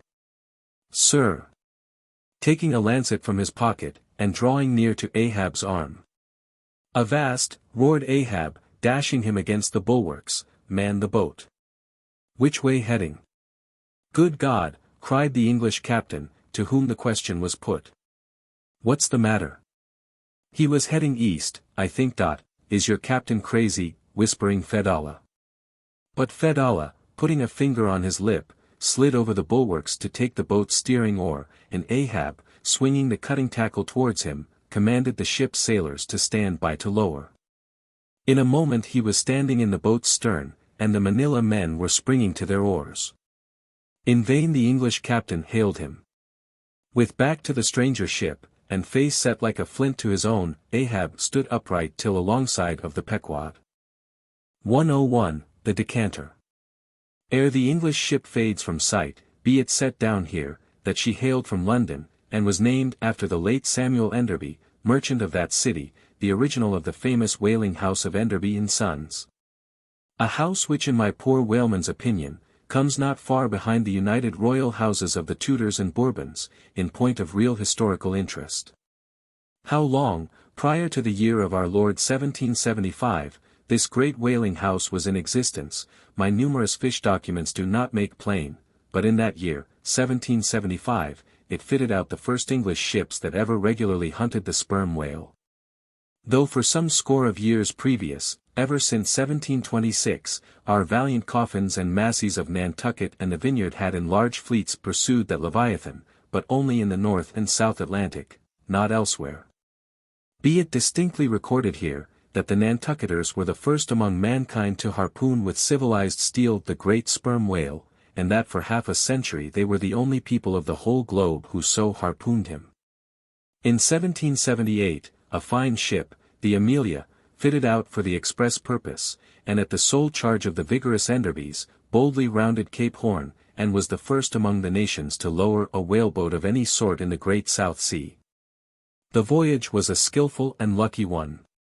And returning to her berth with her hold full of the precious sperm, the Amelia's example was soon followed by other ships, English and American, and thus the vast sperm whale grounds of the Pacific were thrown open. But not content with this good deed, the indefatigable house again bestirred itself, Samuel and all his sons, how many, their mother only knows, and under their immediate auspices, and partly, I think, at their expense. The British government was induced to send the sloop of war Rattler on a whaling voyage of discovery into the South Sea. Commanded by a naval post-captain, the Rattler made a rattling voyage of it, and did some service, how much does not appear. But this is not all. In 1819, the same house fitted out a discovery whale ship of their own, to go on a tasting cruise to the remote waters of Japan. That ship, well called the Siren, made a noble experimental cruise. And it was thus that the great Japanese whaling ground first became generally known. The Siren in this famous voyage was commanded by a Captain Coffin, a Nantucketer. All honor to the Enderbys, therefore, whose house, I think, exists to the present day, though doubtless the original Samuel must long ago have slipped his cable for the great South Sea of the other world. The ship named after him was worthy of the honor, being a very fast sailor and a noble craft every way. I boarded her once at midnight somewhere off the Patagonian coast, and drank good flip down in the forecastle. It was a fine gam we had, and they were all trumps, every soul on board. A short life to them, and a jolly death. And that fine gam I had, long, very long after old Ahab touched her planks with his ivory heel, it minds me of the noble, solid, Saxon hospitality of that ship, and may my parson forget me, and the devil remember me, if I ever lose sight of it. Flip. Did I say we had flip? Yes, and we flipped it at the rate of 10 gallons the hour. And when the squall came, for it squally off there by Patagonia, and all hands, visitors and all, were called to reef topsails, we were so top-heavy that we had to swing each other aloft in bowlines. And we ignorantly furled the skirts of our jackets into the sails, so that we hung there, reefed fast in the howling gale, a warning example to all drunken tars. However, the masts did not go overboard. And by we scrambled down, so sober, that we had to pass the flip again, though the savage salt spray bursting down the forecastle scuttle, rather too much diluted and pickled it to my taste. The beef was fine, tough, but with body in it. They said it was bull beef, others, that it was dromedary beef, but I do not know, for certain, how that was. They had dumplings too, small, but substantial, symmetrically globular, and indestructible dumplings. I fancied that you could feel them, and roll them about in you after they were swallowed. If you stooped over too far forward, you risked their pitching out of you like billiard balls. The bread, but that couldn't be helped. Besides, it was an anti-scorbutic, in short, the bread contained the only fresh fare they had. But the forecastle was not very light, and it was very easy to step over into a dark corner when you ate it. But all in all, taking her from truck to helm, considering the dimensions of the cook's boilers, including his own live parchment boilers, fore and aft, I say, the Samuel Enderby was a jolly ship, of good fare and plenty, fine flip and strong. Crack fellows all, and capital from boot heels to hat band. But why was it, think ye, that the Samuel Enderby, and some other English whalers I know of, not all though, were such famous, hospitable ships? That passed round the beef, and the bread, and the can, and the joke, and were not soon weary of eating, and drinking, and laughing? I will tell you. The abounding good cheer of these English whalers is matter for historical research. Nor have I been at all sparing of historical whale research, when it has seemed needed. The English were preceded in the whale fishery by the Hollanders, Zealanders, and Danes, from whom they derived many terms still extant in the fishery. And what is yet more, their fat old fashions, touching plenty to eat and drink. For, as a general thing, the English merchant ship scrimps her crew, but not so the English whaler. Hence, in the English, this thing of whaling good cheer is not normal and natural, but incidental and particular, and, therefore, must have some special origin, which is here pointed out, and will be still further elucidated. During my researches in the Leviathanic histories, I stumbled upon an ancient Dutch volume, which, by the musty whaling smell of it, I knew must be about whalers. The title was, Dan Koopman, wherefore I concluded that this must be the invaluable memoirs of some Amsterdam cooper in the fishery, as every whale ship must carry its cooper. I was reinforced in this opinion by seeing that it was the production of one, Fitz Swackhammer. But my friend Dr. Snodhead, a very learned man, professor of Low Dutch and High German in the College of Santa Claus and St. Potts, to whom I handed the work for translation, giving him a box of sperm candles for his trouble, this same Dr. Snodhead, so soon as he spied the book, assured me that Dan Koopman did not mean the cooper, but the merchant. In short, this ancient and learned Low Dutch book treated of the commerce of Holland, and, among other subjects, contained a very interesting account of its whale fishery. And in this chapter it was, headed, Smear, or Fat, that I found a long detailed list of the outfits for the larders and cellars of 180 sail of Dutch whalemen, from which list, as translated by Dr. Snodhead, I transcribed the following. 400,000 pounds, of beef. 60,000 pounds. Friesland pork. 150,000 pounds, of stock fish. 550,000 pounds, of biscuit. 72,000 pounds, of soft bread. 2,800 firkins of butter. 20,000 pounds. Texel and Leyden cheese. 144,000 pounds. Cheese, probably an inferior article. 550 anchors of Geneva. 10,800 barrels of beer. Most statistical tables are parchingly dry in the reading. Not so in the present case, however, where the reader is flooded with whole pipes, barrels, quarts, and gills of good gin and good cheer. At the time, I devoted 3 days to the studious digesting of all this beer, beef, and bread, during which many profound thoughts were incidentally suggested to me, capable of a transcendental and Platonic application. And, furthermore, I compiled supplementary tables of my own, touching the probable quantity of stockfish, etc., consumed by every Low Dutch harpooner in that ancient Greenland and Spitzbergen whale fishery. In the first place, the amount of butter, and Texel and Leyden cheese consumed, seems amazing. I impute it, though, to their naturally unctuous natures, being rendered still more unctuous by the nature of their vocation, and especially by their pursuing their game in those frigid polar seas. On the very coasts of that Eskimo country where the convivial natives pledge each other in bumpers of train oil. The quantity of beer, too, is very large, 10,800 barrels. Now, as those polar fisheries could only be prosecuted in the short summer of that climate, so that the whole cruise of one of these Dutch whalemen, including the short voyage to and from the Spitzbergen Sea, did not much exceed 3 months, say. And reckoning 30 men to each of their fleet of 180 sail, we have 5,400 Low Dutch seamen in all. Therefore, I say, we have precisely 2 barrels of beer per man, for a 12 weeks' allowance, exclusive of his fair proportion of that 550 anchors of gin. Now, whether these gin and beer harpooneers, so fuddled as one might fancy them to have been, were the right sort of men to stand up in a boat's head, and take good aim at flying whales, this would seem somewhat improbable. Yet they did aim at them, and hit them too. But this was very far north, be it remembered, where beer agrees well with the constitution. Upon the equator, in our southern fishery, beer would be apt to make the harpooner sleepy at the masthead and boozy in his boat, and grievous loss might ensue to Nantucket and New Bedford. But no more. Enough has been said to show that the old Dutch whalers of 2 or 3 centuries ago were high livers, and that the English whalers have not neglected so excellent an example. For, say they, when cruising in an empty ship, if you can get nothing better out of the world, get a good dinner out of it, at least.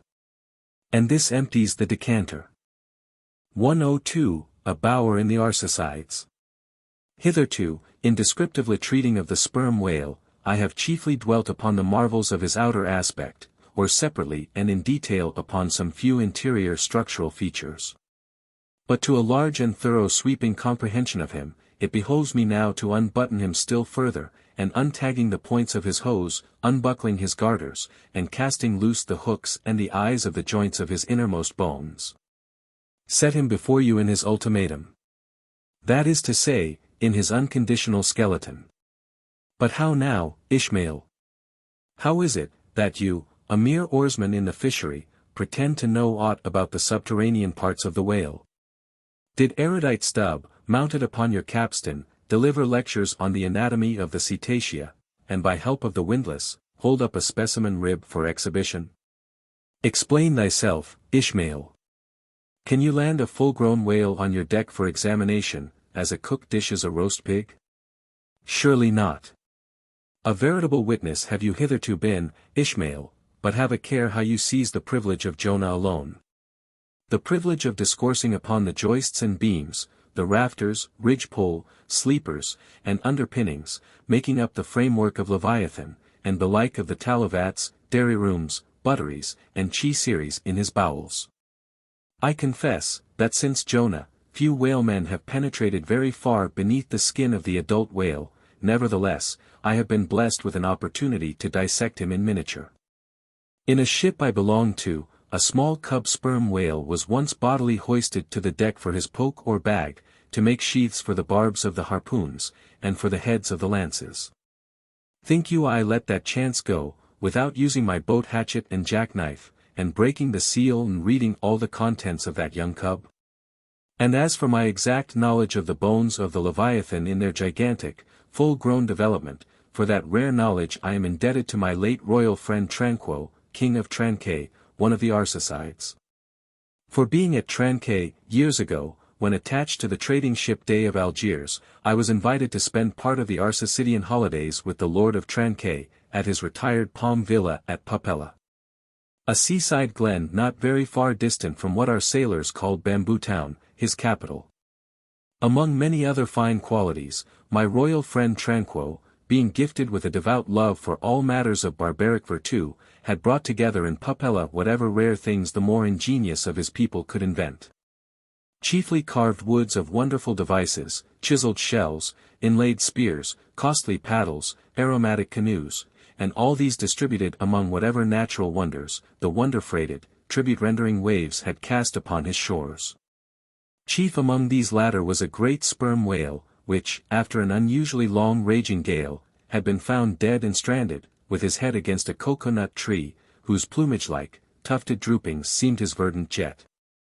When the vast body had at last been stripped of its fathom-deep enfoldings, and the bones become dust-dry in the sun, then the skeleton was carefully transported up the Papella glen, where a grand temple of lordly palms now sheltered it. The ribs were hung with trophies, the vertebrae were carved with Arsacidian annals, in strange hieroglyphics, in the skull, the priests kept up an unextinguished aromatic flame, so that the mystic head again sent forth its vapory spout. While, suspended from a bough, the terrific lower jaw vibrated over all the devotees, like the hair-hung sword that so affrighted Damocles. It was a wondrous sight. The wood was green as mosses of the icy glen. The trees stood high and haughty, feeling their living sap, the industrious earth beneath was as a weaver's loom, with a gorgeous carpet on it, whereof the ground-vine tendrils formed the warp and woof, and the living flowers the figures. All the trees, with all their laden branches, all the shrubs, and ferns, and grasses, the message-carrying air, all these unceasingly were active. Through the lacings of the leaves, the great sun seemed a flying shuttle weaving the unwearied verdure. Oh, busy weaver! Unseen weaver, pause, one word, whither flows the fabric? What palace may it deck? Wherefore all these ceaseless toilings? Speak, weaver, stay thy hand, but one single word with thee. Nay, the shuttle flies, the figures float from forth the loom, the freshet-rushing carpet for ever slides away. The weaver god, he weaves. And by that weaving is he deafened, that he hears no mortal voice, and by that humming, we, too, who look on the loom are deafened, and only when we escape it shall we hear the thousand voices that speak through it. For even so it is in all material factories. The spoken words that are inaudible among the flying spindles, those same words are plainly heard without the walls, bursting from the open casements. Thereby have villainies been detected. Ah, mortal! Then, be heedful, for so, in all this din of the great world's loom, thy subtlest thinkings may be overheard afar. Now, amid the green, life-restless loom of that Arsacidian wood, the great, white, worshipped skeleton lay lounging, a gigantic idler. Yet, as the ever-woven verdant warp and woof intermixed and hummed around him, the mighty idler seemed the cunning weaver, himself all woven over with the vines, every month assuming greener, fresher verdure, but himself a skeleton. Life folded death, death trellised life, the grim god wived with youthful life, and begot him curly-headed glories. Now, when with royal Tranquo I visited this wondrous whale, and saw the skull an altar, and the artificial smoke ascending from where the real jet had issued, I marveled that the king should regard a chapel as an object of virtue. He laughed. But more I marveled that the priests should swear that smoky jet of his was genuine.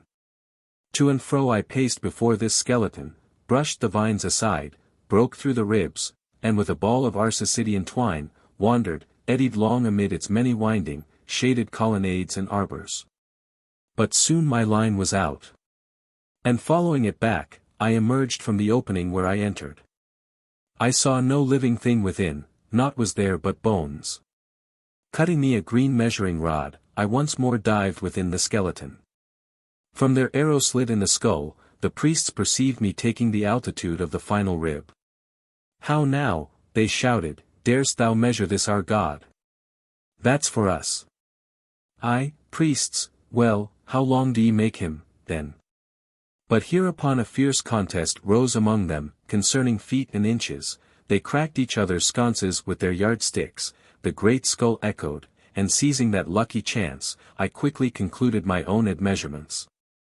These admeasurements I now propose to set before you. But first, be it recorded, that, in this matter, I am not free to utter any fancied measurement I please. Because there are skeleton authorities you can refer to test my accuracy. There is a Leviathanic museum, they tell me, in Hull, England, one of the whaling ports of that country, where they have some fine specimens of finbacks and other whales. Likewise, I have heard that in the Museum of Manchester, in New Hampshire, they have what the proprietors call the only perfect specimen of a Greenland or river whale in the United States. Moreover, at a place in Yorkshire, England, Burton Constable by name, a certain Sir Clifford Constable has in his possession the skeleton of a sperm whale, but of moderate size, by no means of the full-grown magnitude of my friend King Tranquo's.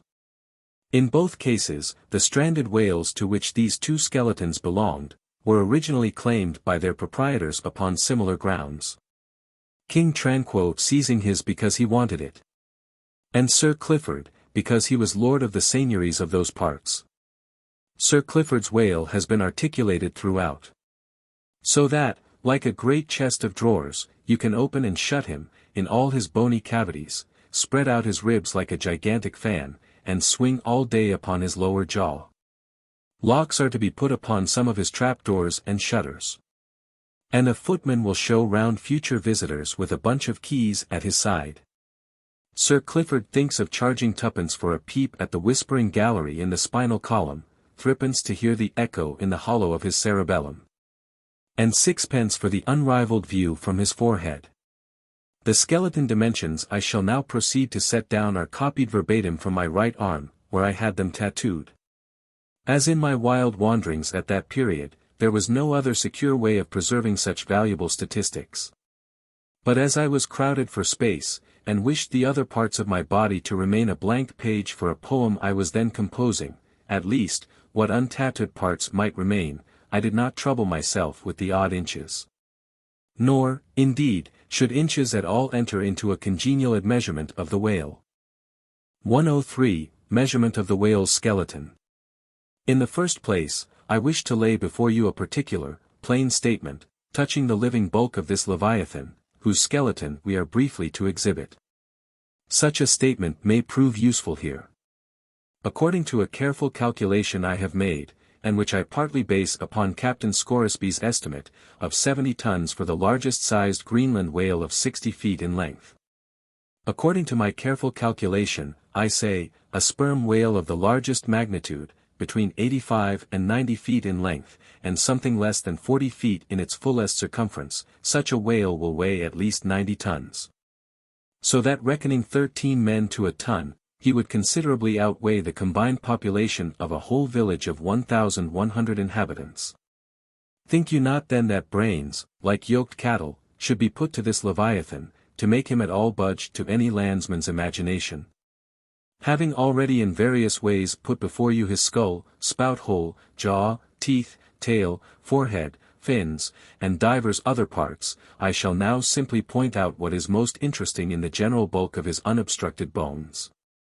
But as the colossal skull embraces so very large a proportion of the entire extent of the skeleton, as it is by far the most complicated part, and as nothing is to be repeated concerning it in this chapter, you must not fail to carry it in your mind, or under your arm, as we proceed, otherwise you will not gain a complete notion of the general structure we are about to view. In length, the sperm whale's skeleton at Trancay measured 72 feet, so that when fully invested and extended in life, he must have been 90 feet long. For in the whale, the skeleton loses about 1/5 in length compared with the living body. Of this 72 feet, his skull and jaw comprised some 20 feet, leaving some 50 feet of plain backbone.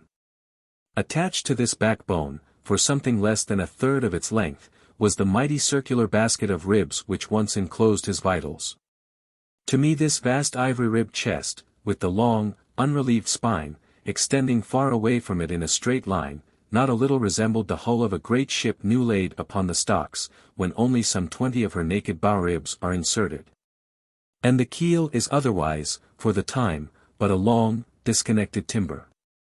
The ribs were 10 on a side. The first, to begin from the neck, was nearly 6 feet long. The second, third, and fourth were each successively longer, till you came to the climax of the fifth, or one of the middle ribs, which measured 8 feet and some inches. From that part, the remaining ribs diminished, till the 10th and last only spanned 5 feet and some inches. In general thickness, they all bore a seemly correspondence to their length. The middle ribs were the most arched. In some of the Arsacides they are used for beams whereon to lay footpath bridges over small streams. In considering these ribs, I could not but be struck anew with the circumstance, so variously repeated in this book, that the skeleton of the whale is by no means the mold of his invested form. The largest of the tranquae ribs, one of the middle ones, occupied that part of the fish which, in life, is greatest in depth. Now, the greatest depth of the invested body of this particular whale must have been at least 16 feet. Whereas, the corresponding rib measured but little more than 8 feet. So that this rib only conveyed half of the true notion of the living magnitude of that part. Besides, for some way, where I now saw but a naked spine, all that had been once wrapped round with tons of added bulk in flesh, muscle, blood, and bowels. Still more, for the ample fins, I here saw but a few disordered joints. And in place of the weighty and majestic, but boneless flukes, an utter blank. How vain and foolish, then, thought I, for timid and travelled man to try to comprehend aright this wondrous whale, by merely poring over his dead attenuated skeleton, stretched in this peaceful wood. No. Only in the heart of quickest perils. Only when within the eddyings of his angry flukes, only on the profound unbounded sea, can the fully invested whale be truly and livingly found out. But the spine. For that, the best way we can consider it is, with a crane, to pile its bones high up on end. No speedy enterprise. But now it's done, it looks much like Pompey's pillar. There are 40 and odd vertebrae in all, which in the skeleton are not locked together. They mostly lie like the great knobbed blocks on a Gothic spire, forming solid courses of heavy masonry. The largest, a middle one, is in width something less than 3 feet, and in depth more than 4.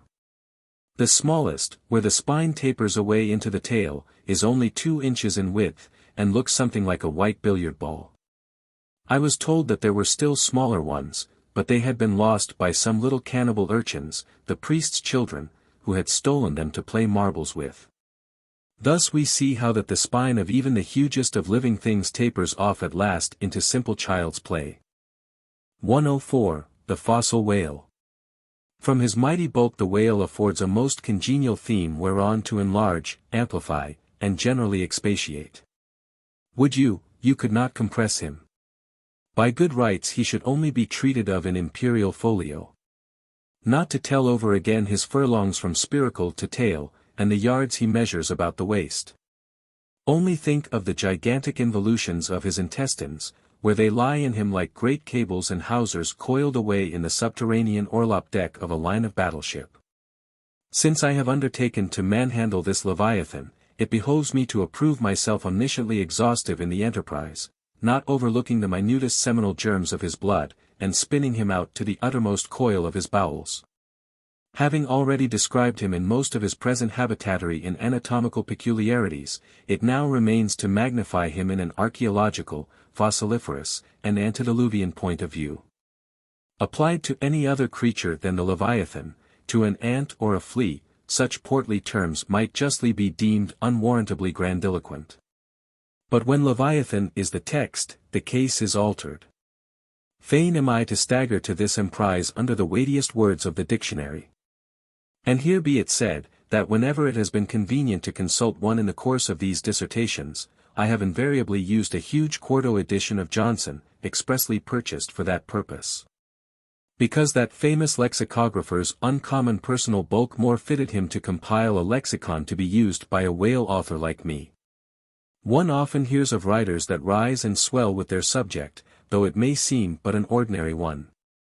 How, then, with me, writing of this Leviathan?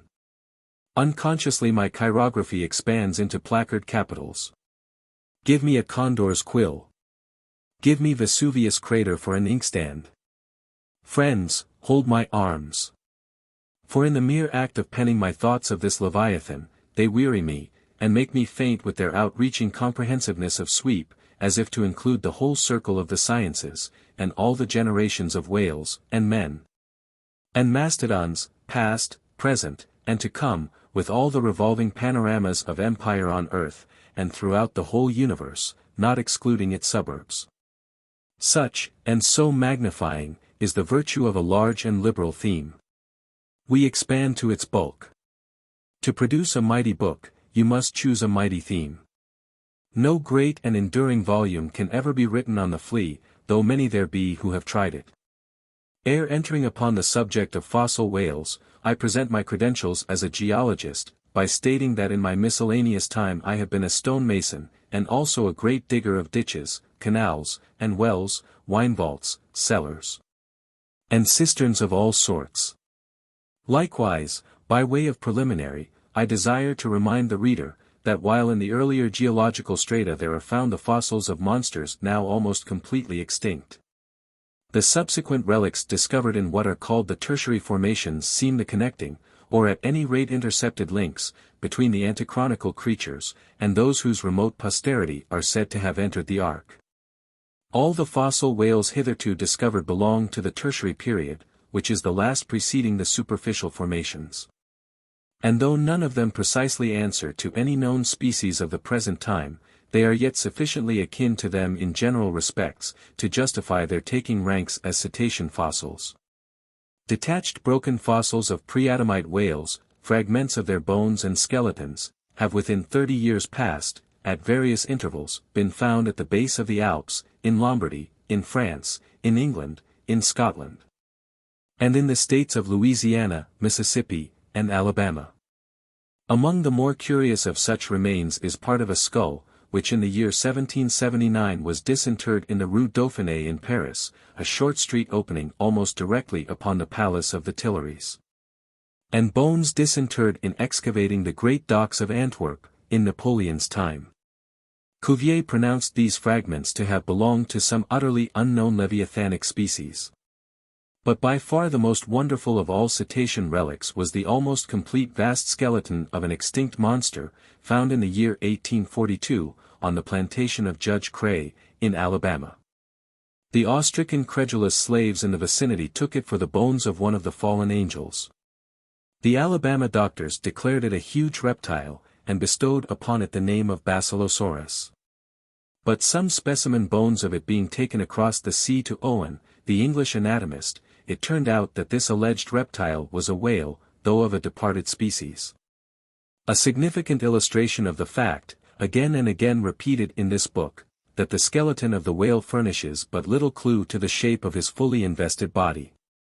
So Owen rechristened the monster Zeuglodon, and in his paper read before the London Geological Society, pronounced it, in substance, one of the most extraordinary creatures which the mutations of the globe have blotted out of existence.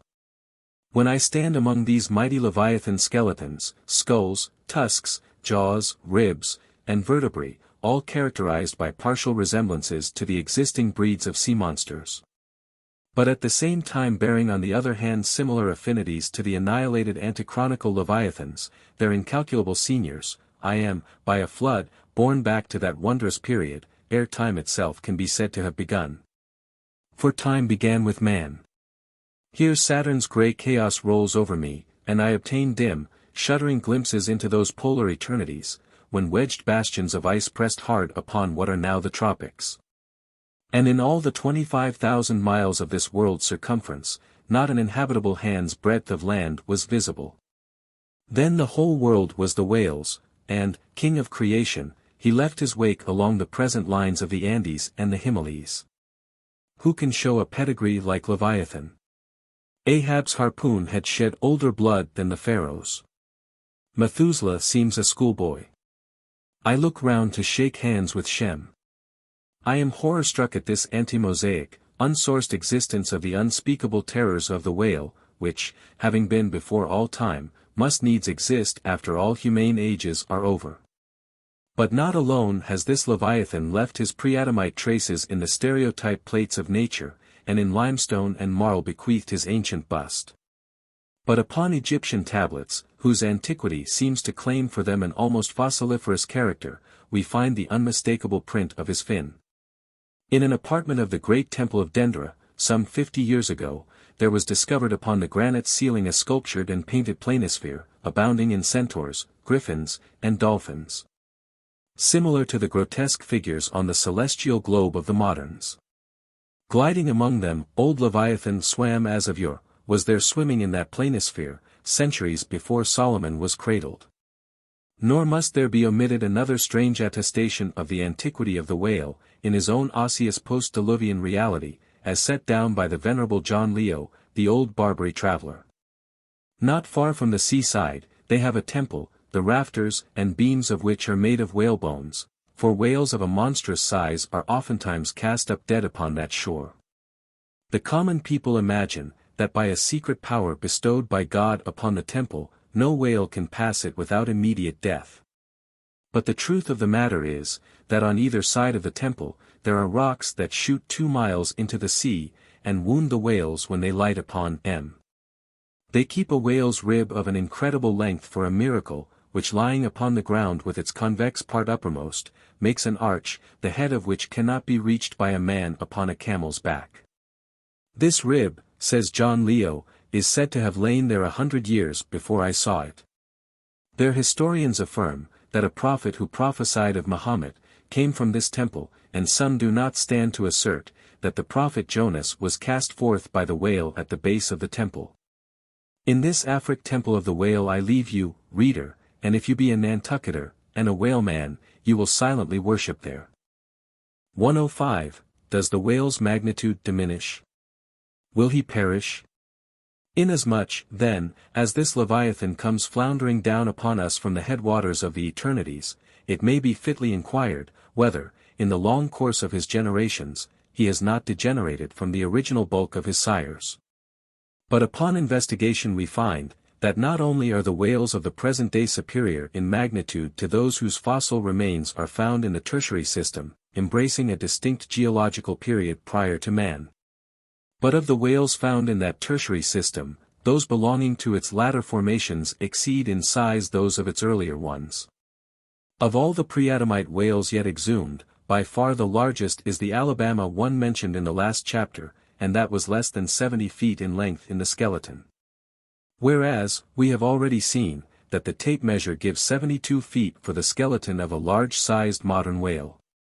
And I have heard, on whaleman's authority, that sperm whales have been captured near 100 feet long at the time of capture. But may it not be, that while the whales of the present hour are an advance in magnitude upon those of all previous geological periods, may it not be, that since Adam's time they have degenerated? Assuredly, we must conclude so, if we are to credit the accounts of such gentlemen as Pliny, and the ancient naturalists generally.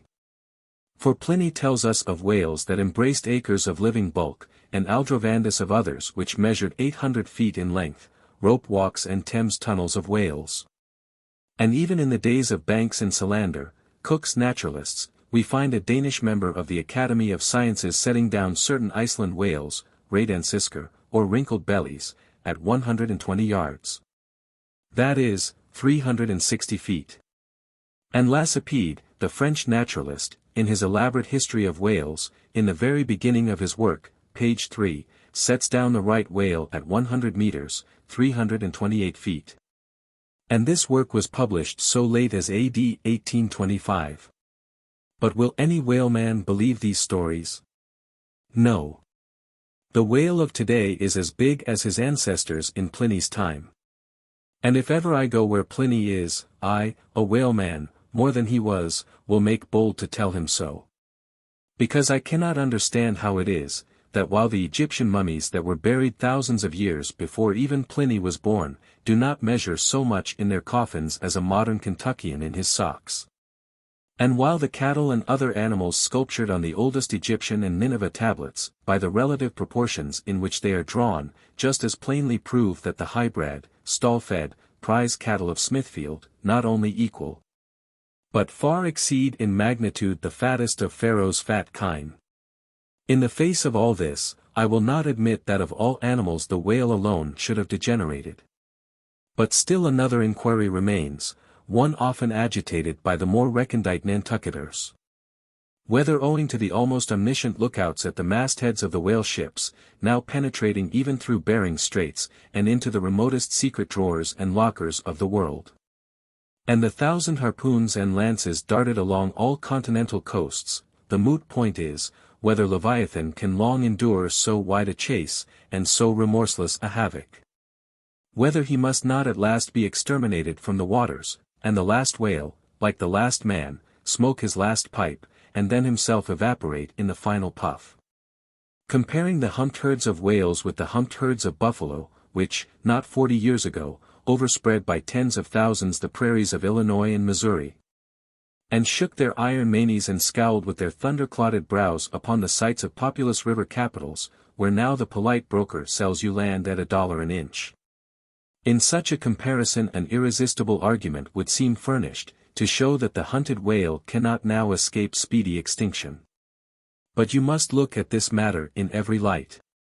Though so short a period ago, not a good lifetime, the census of the buffalo in Illinois exceeded the census of men now in London, and though at the present day not one horn or hoof of them remains in all that region, and though the cause of this wondrous extermination was the spear of man, yet the far different nature of the whale hunt peremptorily forbids so inglorious an end to the Leviathan. 40 men in one ship hunting the sperm whale for 48 months think they have done extremely well, and thank God, if at last they carry home the oil of 40 fish. Whereas, in the days of the old Canadian and Indian hunters and trappers of the West, when the far West, in whose sunset suns still rise, was a wilderness and a virgin, the same number of moccasined men, for the same number of months, mounted on horse instead of sailing in ships, would have slain not 40, but 40,000 and more buffaloes. A fact that, if need were, could be statistically stated.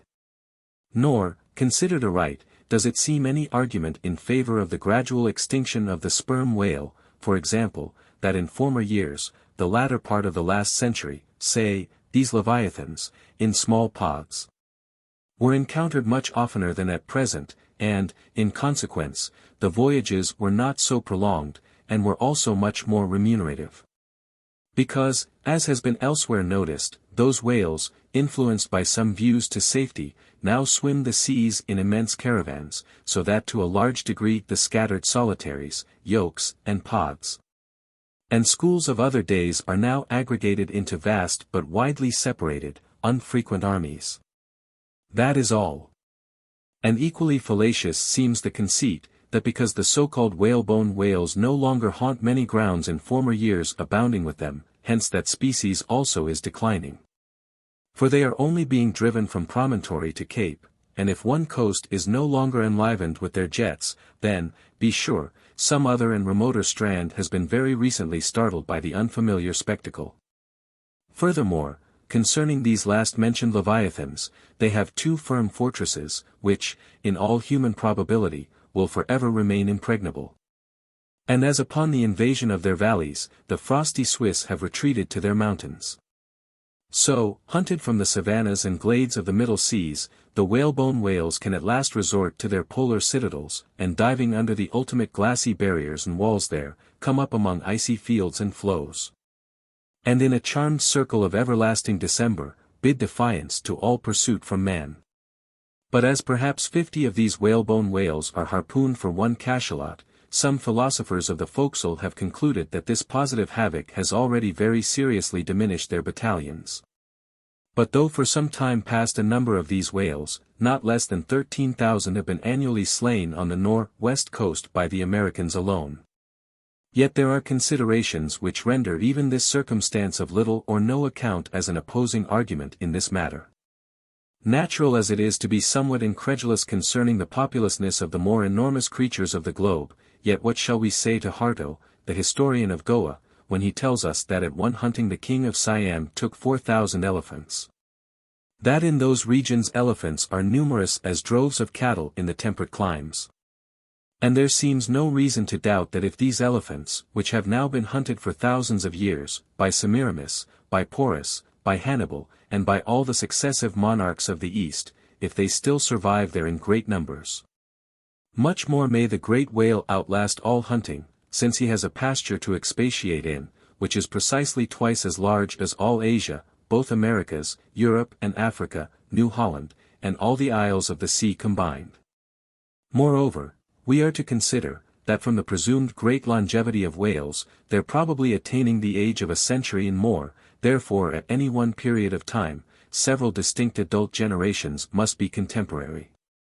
And what that is, we may soon gain some idea of, by imagining all the graveyards, cemeteries, and family vaults of creation yielding up the live bodies of all the men, women, and children who were alive 75 years ago. And adding this countless host to the present human population of the globe. Wherefore, for all these things, we account the whale immortal in his species, however perishable in his individuality. He swam the seas before the continents broke water. He once swam over the site of the Tuileries, and Windsor Castle, and the Kremlin. In Noah's flood, he despised Noah's ark. And if ever the world is to be again flooded, like the Netherlands, to kill off its rats, then the eternal whale will still survive, and rearing upon the topmost crest of the equatorial flood, spout his frothed defiance to the skies. 106. Ahab's leg. The precipitating manner in which Captain Ahab had quitted the Samuel Enderby of London, had not been unattended with some small violence to his own person. He had lighted with such energy upon a thwart of his boat that his ivory leg had received a half-splintering shock. And when after gaining his own deck, and his own pivot hole there, he so vehemently wheeled round with an urgent command to the steersman, it was, as ever, something about his not steering inflexibly enough. Then, the already shaken ivory received such an additional twist and wrench, that though it still remained entire, and to all appearances lusty, yet Ahab did not deem it entirely trustworthy. And, indeed, it seemed small matter for wonder, that for all his pervading, mad recklessness, Ahab did at times give careful heed to the condition of that dead bone upon which he partly stood. For it had not been very long prior to the Pequod's sailing from Nantucket, that he had been found one night lying prone upon the ground, and insensible. By some unknown, and seemingly inexplicable, unimaginable casualty, his ivory limb having been so violently displaced, that it had stakewise smitten, and all but pierced his groin. Nor was it without extreme difficulty that the agonizing wound was entirely cured.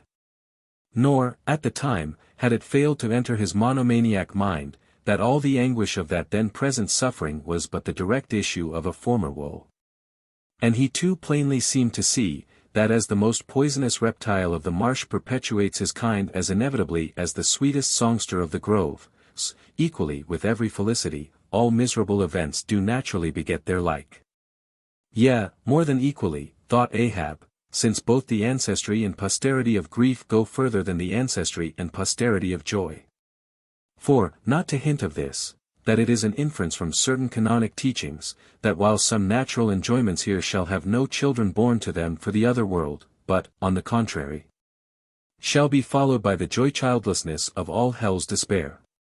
Whereas, some guilty mortal miseries shall still fertily beget to themselves an eternally progressive progeny of griefs beyond the grave, not at all to hint of this, there still seems an inequality in the deeper analysis of the thing. For, thought Ahab, while even the highest earthly felicities ever have a certain unsignifying pettiness lurking in them, but, at bottom, all heart woes, a mystic significance, and, in some men, an archangelic grandeur.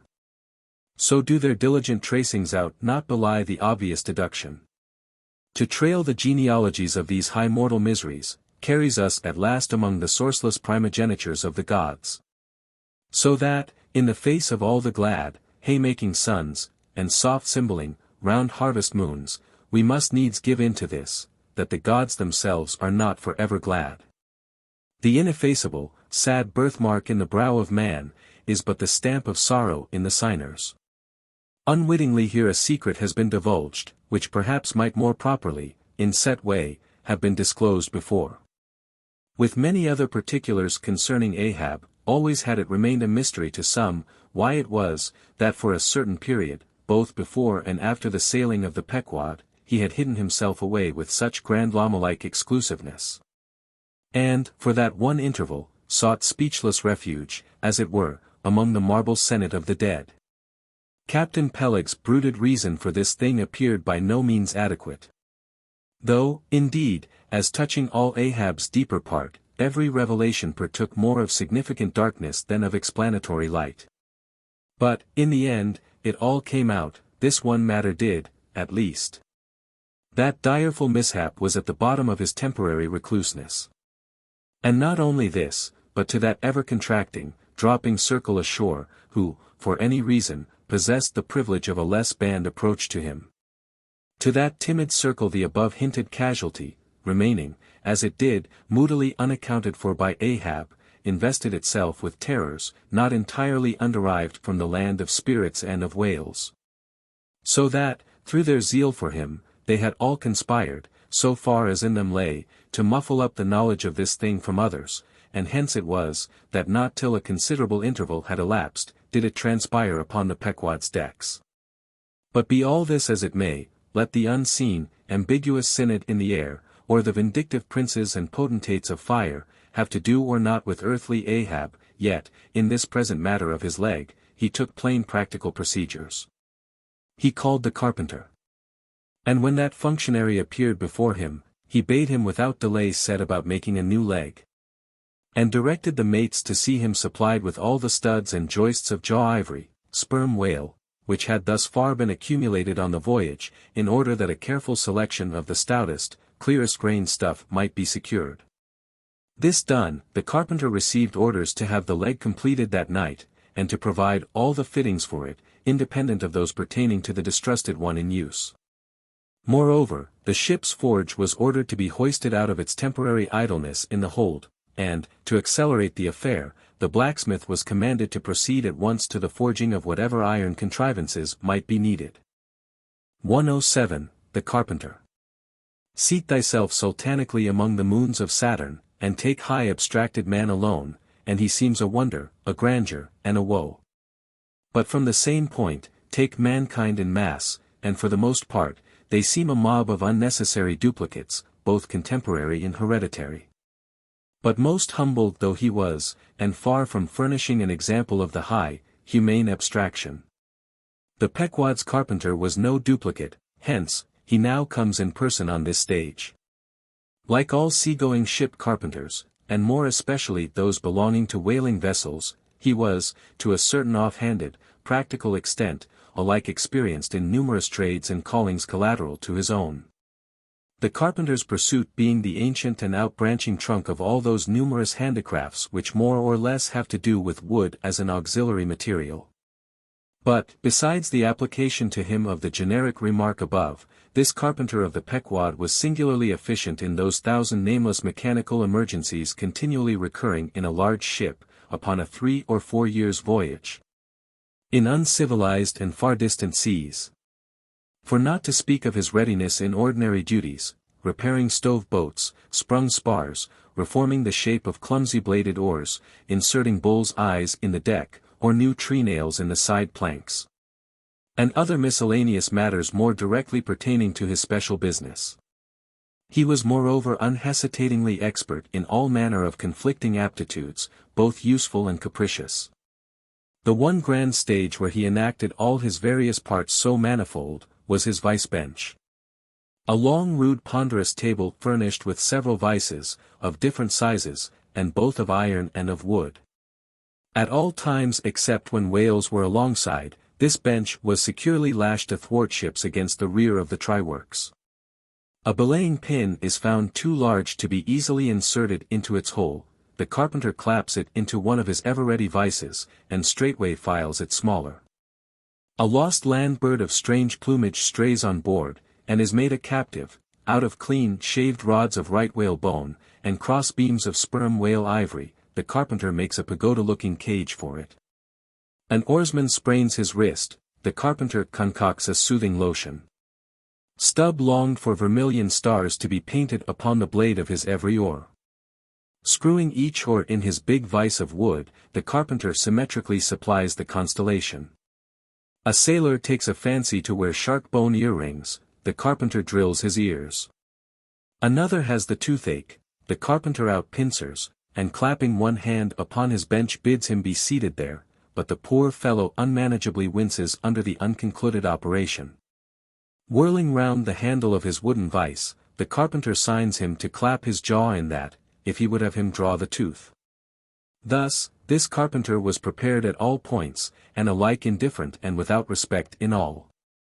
Teeth he accounted bits of ivory, heads he deemed but top blocks, men themselves he lightly held for capstans.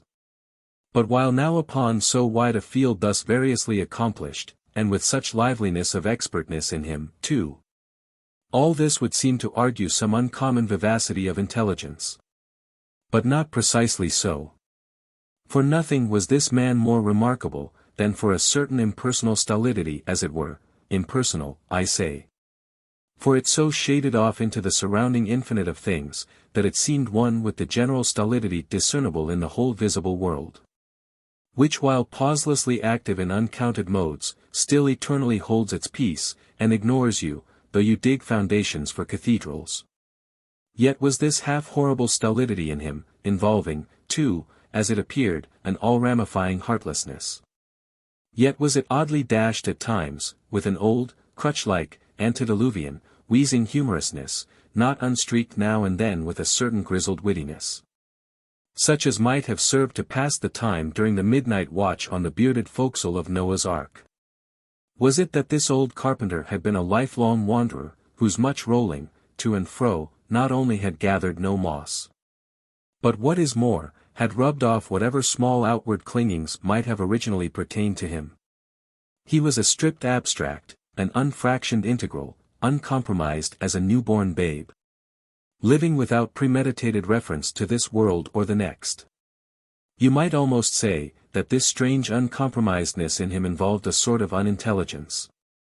For in his numerous trades, he did not seem to work so much by reason or by instinct, or simply because he had been tutored to it, or by any intermixture of all these, even or uneven, but merely by a kind of deaf and dumb, spontaneous literal process. He was a pure manipulator, his brain, if he had ever had one, must have early oozed along into the muscles of his fingers.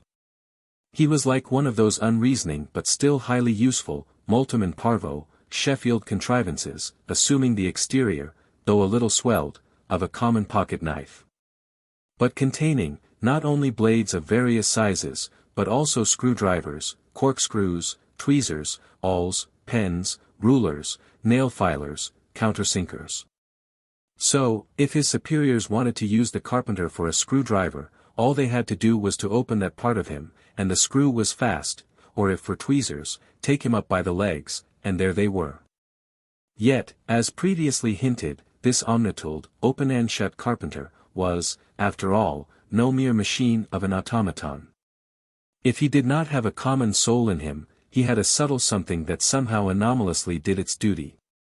What that was, whether essence of quicksilver, or a few drops of hartshorn, there is no telling.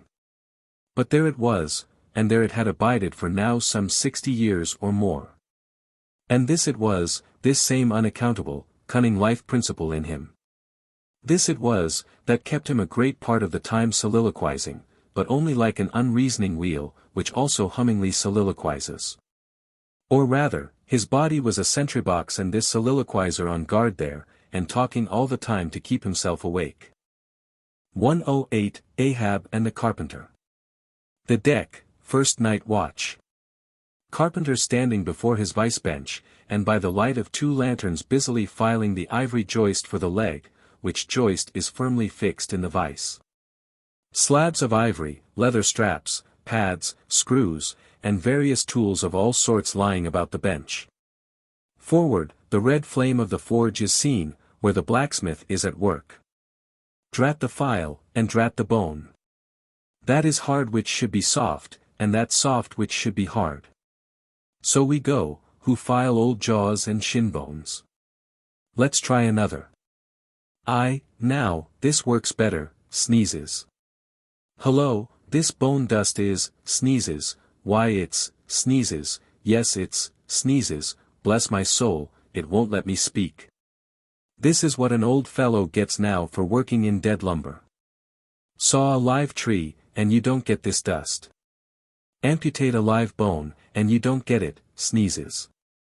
Come, you old smut, there, bear a hand, and let's have that ferrule and buckle screw, I'll be ready for them presently. Lucky now, sneezes, there's no knee joint to make. That might puzzle a little, but a mere shin bone, why it's easy as making hop poles, only I should like to put a good finish on. Time. If I but only had the time, I could turn him out as neat a leg now as ever, sneezes, scrape to a lady in a parlor. Those buckskin legs and calves of legs I've seen in shop windows wouldn't compare at all. They soak water, they do. And of course get rheumatic, and have to be doctored, sneezes, with washes and lotions, just like live legs. There, before I saw it off, now, I must call his old mogulship, and see whether the length will be all right. Too short, if anything, I guess. Ha! That's the heel, we are in luck, here he comes, or it's somebody else, that's certain. Ahab, advancing. During the ensuing scene, the carpenter continues sneezing at times. Well, man-maker. Just in time, sir. If the captain pleases, I will now mark the length. Let me measure, sir. Measured for a leg. Good. Well, it's not the first time. About it. There, keep thy finger on it. This is a cogent vice thou hast here, carpenter. Let me feel its grip once. So, it does pinch some. Oh, sir, it will break bones, beware. No fear, I like a good grip, I like to feel something in this slippery world that can hold, man. What's Prometheus about there? The blacksmith, I mean, what's he about? He must be forging the buckle screw, sir, now. Right. It's a partnership, he supplies the muscle part. He makes a fierce red flame there. Sir, he must have the white heat for this kind of fine work. So he must. I do deem it now a most meaning thing, that old Greek, Prometheus, who made men, they say, should have been a blacksmith, and animated them with fire, for what's made in fire must properly belong to fire. And so hell's probable. How the soot flies! This must be the remainder the Greek made the Africans of. Carpenter, when he's through with that buckle, tell him to forge a pair of steel shoulder blades, there's a peddler aboard with a crushing pack. Sir. Hold, while Prometheus is about it, I'll order a complete man after a desirable pattern. Imprimis, 50 feet high in his socks, then, chest modeled after the Thames Tunnel, then, legs with roots to stay in one place. Then, arms 3 feet through the wrist, no heart at all, brass forehead, and about 1/4 of an acre of fine brains, and let me see, shall I order eyes to see outwards? No, but put a skylight on top of his head to illuminate inwards. There, take the order, and away. Now, what's he speaking about, and who's he speaking to, I should like to know. Shall I keep standing here? Aside. 'Tis but indifferent architecture to make a blind dome, here's one. No. I must have a lantern. Ho. That's it, hey. Here are 2, sir, one will serve my turn. What art thou thrusting that thief-catcher into my face for, man? Thrusted light is worse than presented pistols. I thought, sir, that you spoke to Carpenter. Carpenter? Why that's, but no, a very tidy, and, I may say, an extremely gentlemanlike sort of business thou art in here, Carpenter, or wouldst thou rather work in clay? Sir, clay. Clay, sir. That's mud, we leave clay to ditchers, sir. The fellow's impious. What art thou sneezing about? Bone is rather dusty, sir.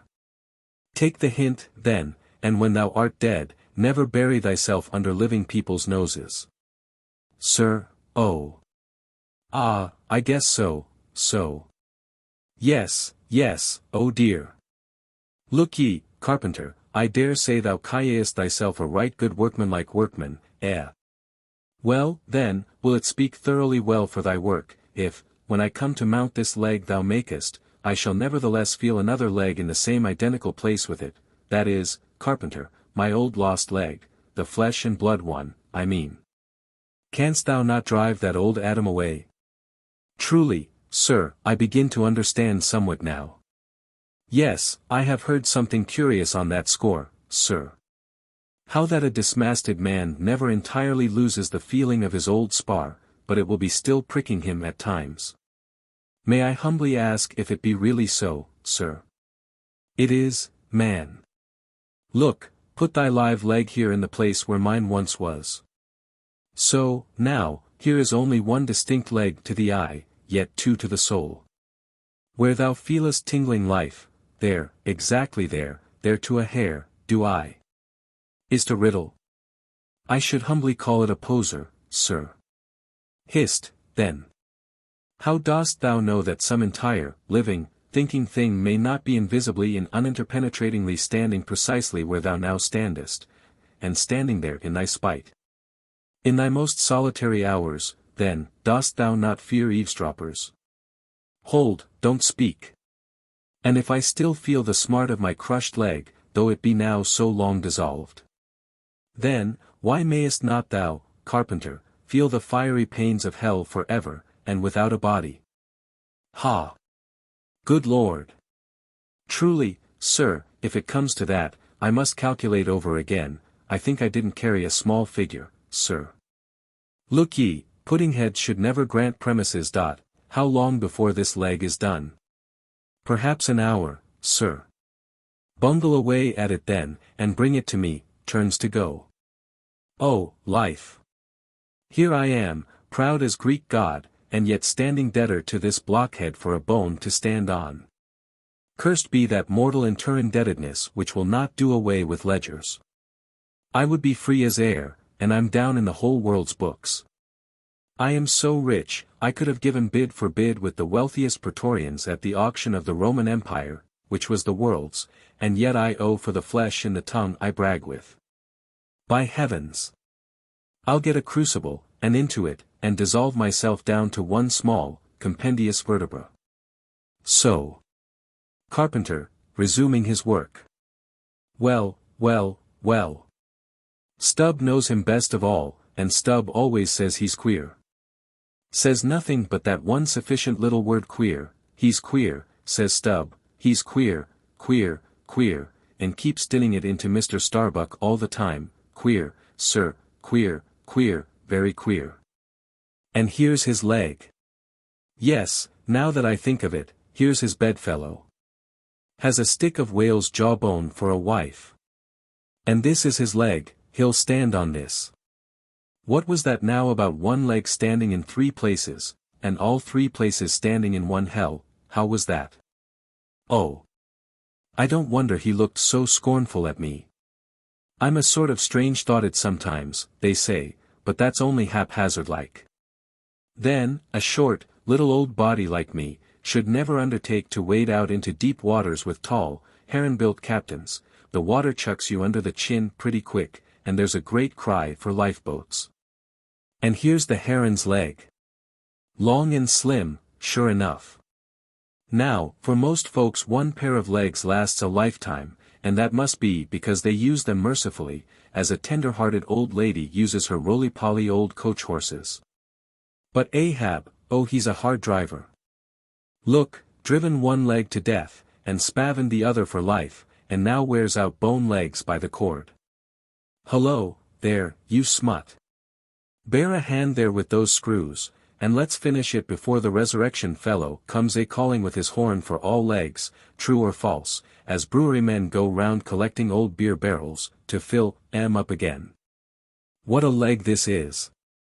It looks like a real live leg, filed down to nothing but the core. He'll be standing on this tomorrow, he'll be taking altitudes on it. Hullo! I almost forgot the little oval slate, smoothed ivory, where he figures up the latitude. So. Chisel, file, and sandpaper, now. 109, Ahab and Starbuck in the cabin. According to usage they were pumping the ship next morning, and lo! No inconsiderable oil came up with the water, the casks below must have sprung a bad leak. Much concern was shown. And Starbuck went down into the cabin to report this unfavorable affair. 20. Now, from the south and west the Pequod was drawing nigh to Formosa and the Bahi Isles, between which lies one of the tropical outlets from the China waters into the Pacific. And so Starbuck found Ahab with a general chart of the Oriental archipelagos spread before him, and another separate one representing the long eastern coasts of the Japanese islands, Niphon, Matsumae, and Shikoku. With his snow-white new ivory leg braced against the screwed leg of his table, and with a long pruning hook of a jackknife in his hand, the wondrous old man, with his back to the gangway door, was wrinkling his brow. And tracing his old courses again. Who's there, hearing the footstep at the door, but not turning round to it? On deck. Begone. Captain Ahab mistakes, it is I. The oil in the hold is leaking, sir.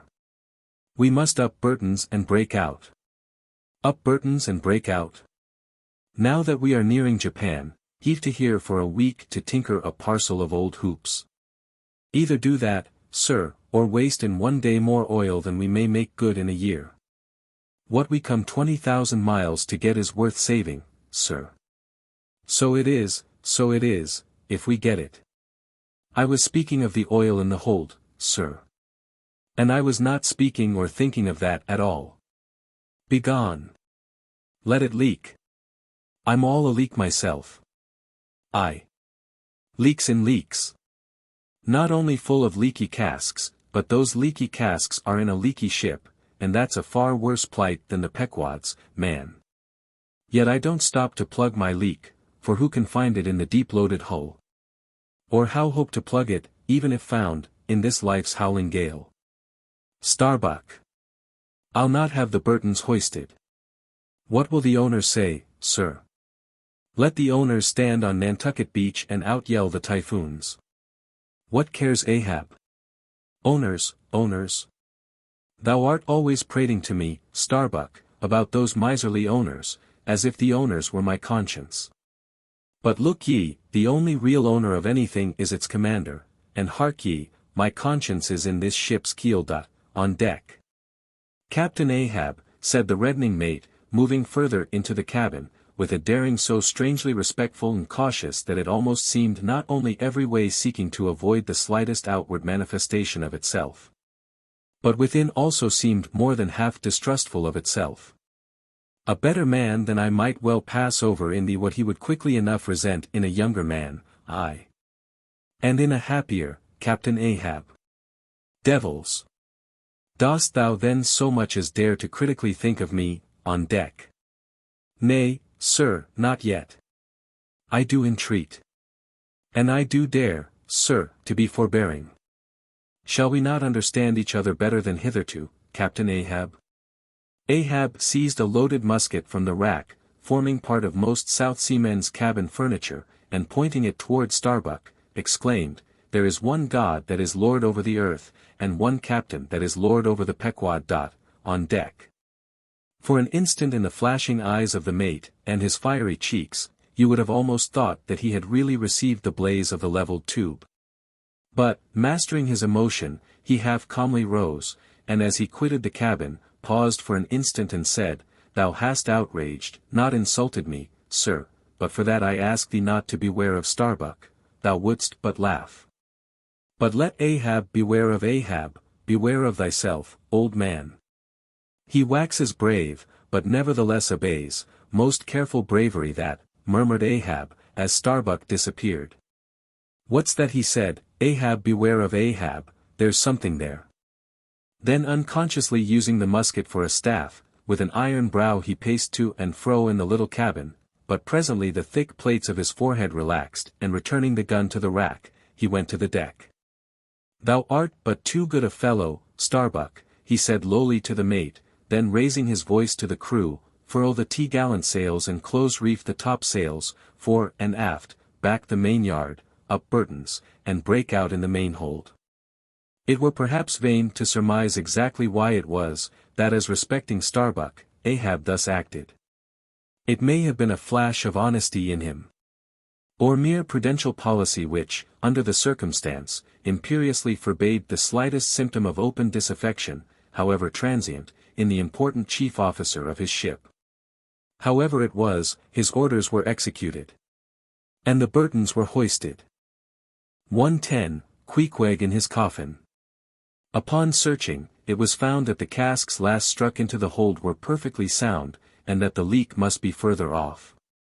So, it being calm weather, they broke out deeper and deeper, disturbing the slumbers of the huge ground-tier butts, and from that black midnight sending those gigantic moles into the daylight above. So deep did they go, and so ancient and corroded, and weedy the aspect of the lowermost puncheons, that you almost looked next for some mouldy cornerstone cask containing coins of Captain Noah, with copies of the posted placards, vainly warning the infatuated old world from the flood. Tierce after tierce, too, of water, and bread, and beef, and shooks of staves, and iron bundles of hoops, were hoisted out, till at last the piled decks were hard to get about, and the hollow hull echoed underfoot, as if you were treading over empty catacombs, and reeled and rolled in the sea like an air-freighted demijohn. Top-heavy was the ship as a dinnerless student with all Aristotle in his head. Well was it that the typhoons did not visit them then. Now, at this time it was that my poor pagan companion, and fast-bosom friend, Queequeg, was seized with a fever, which brought him nigh to his endless end. Be it said, that in this vocation of whaling, sinecures are unknown, dignity and danger go hand in hand, till you get to be captain, the higher you rise the harder you toil. So with poor Queequeg, who, as harpooner, must not only face all the rage of the living whale, but, as we have elsewhere seen, mount his dead back in a rolling sea, and finally descend into the gloom of the hold, and bitterly sweating all day in that subterraneous confinement, resolutely manhandle the clumsiest casks and see to their stowage. To be short, among whalemen, the harpooneers are the holders, so called. Poor Queequeg! When the ship was about half disemboweled, you should have stooped over the hatchway, and peered down upon him there, where, stripped to his woolen drawers, the tattooed savage was crawling about amid that dampness and slime, like a green-spotted lizard at the bottom of a well. And a well, or an ice-house, it somehow proved to him, poor pagan, where, strange to say, for all the heat of his sweatings, he caught a terrible chill which lapsed into a fever, and at last, after some days' suffering, laid him in his hammock, close to the very sill of the door of death. How he wasted and wasted away in those few long lingering days, till there seemed but little left of him but his frame and tattooing.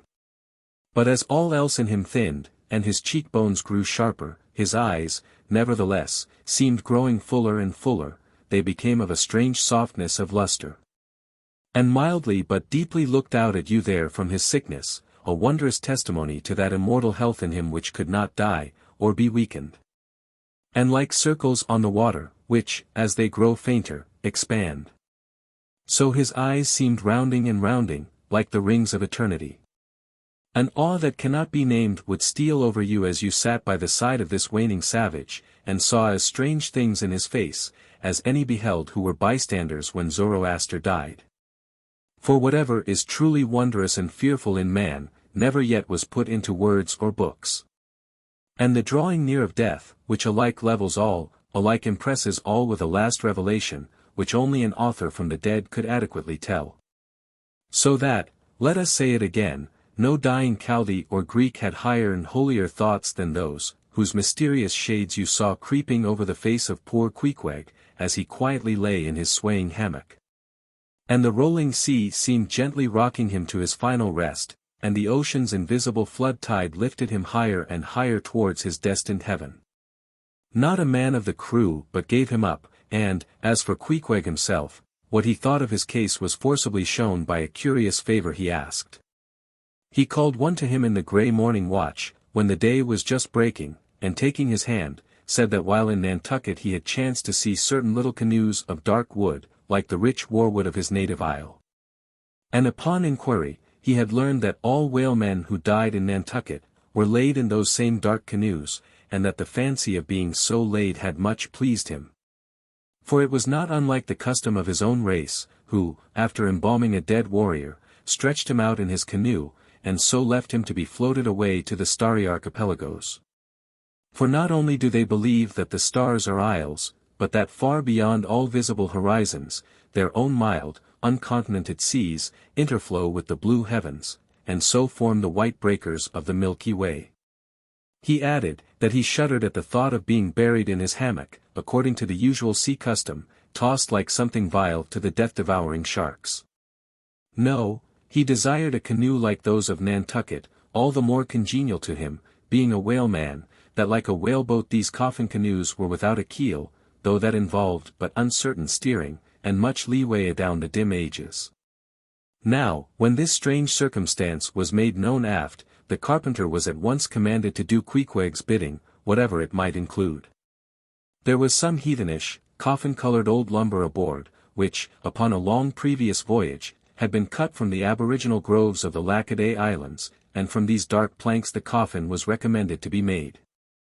No sooner was the carpenter apprised of the order, than taking his rule, he forthwith, with all the indifferent promptitude of his character, proceeded into the forecastle and took Queequeg's measure with great accuracy, regularly chalking Queequeg's person as he shifted the rule. "Ah! Poor fellow! He'll have to die now," ejaculated the Long Island sailor. Going to his vice bench, the carpenter for convenience sake and general reference, now transferringly measured on it the exact length the coffin was to be, and then made the transfer permanent by cutting 2 notches at its extremities.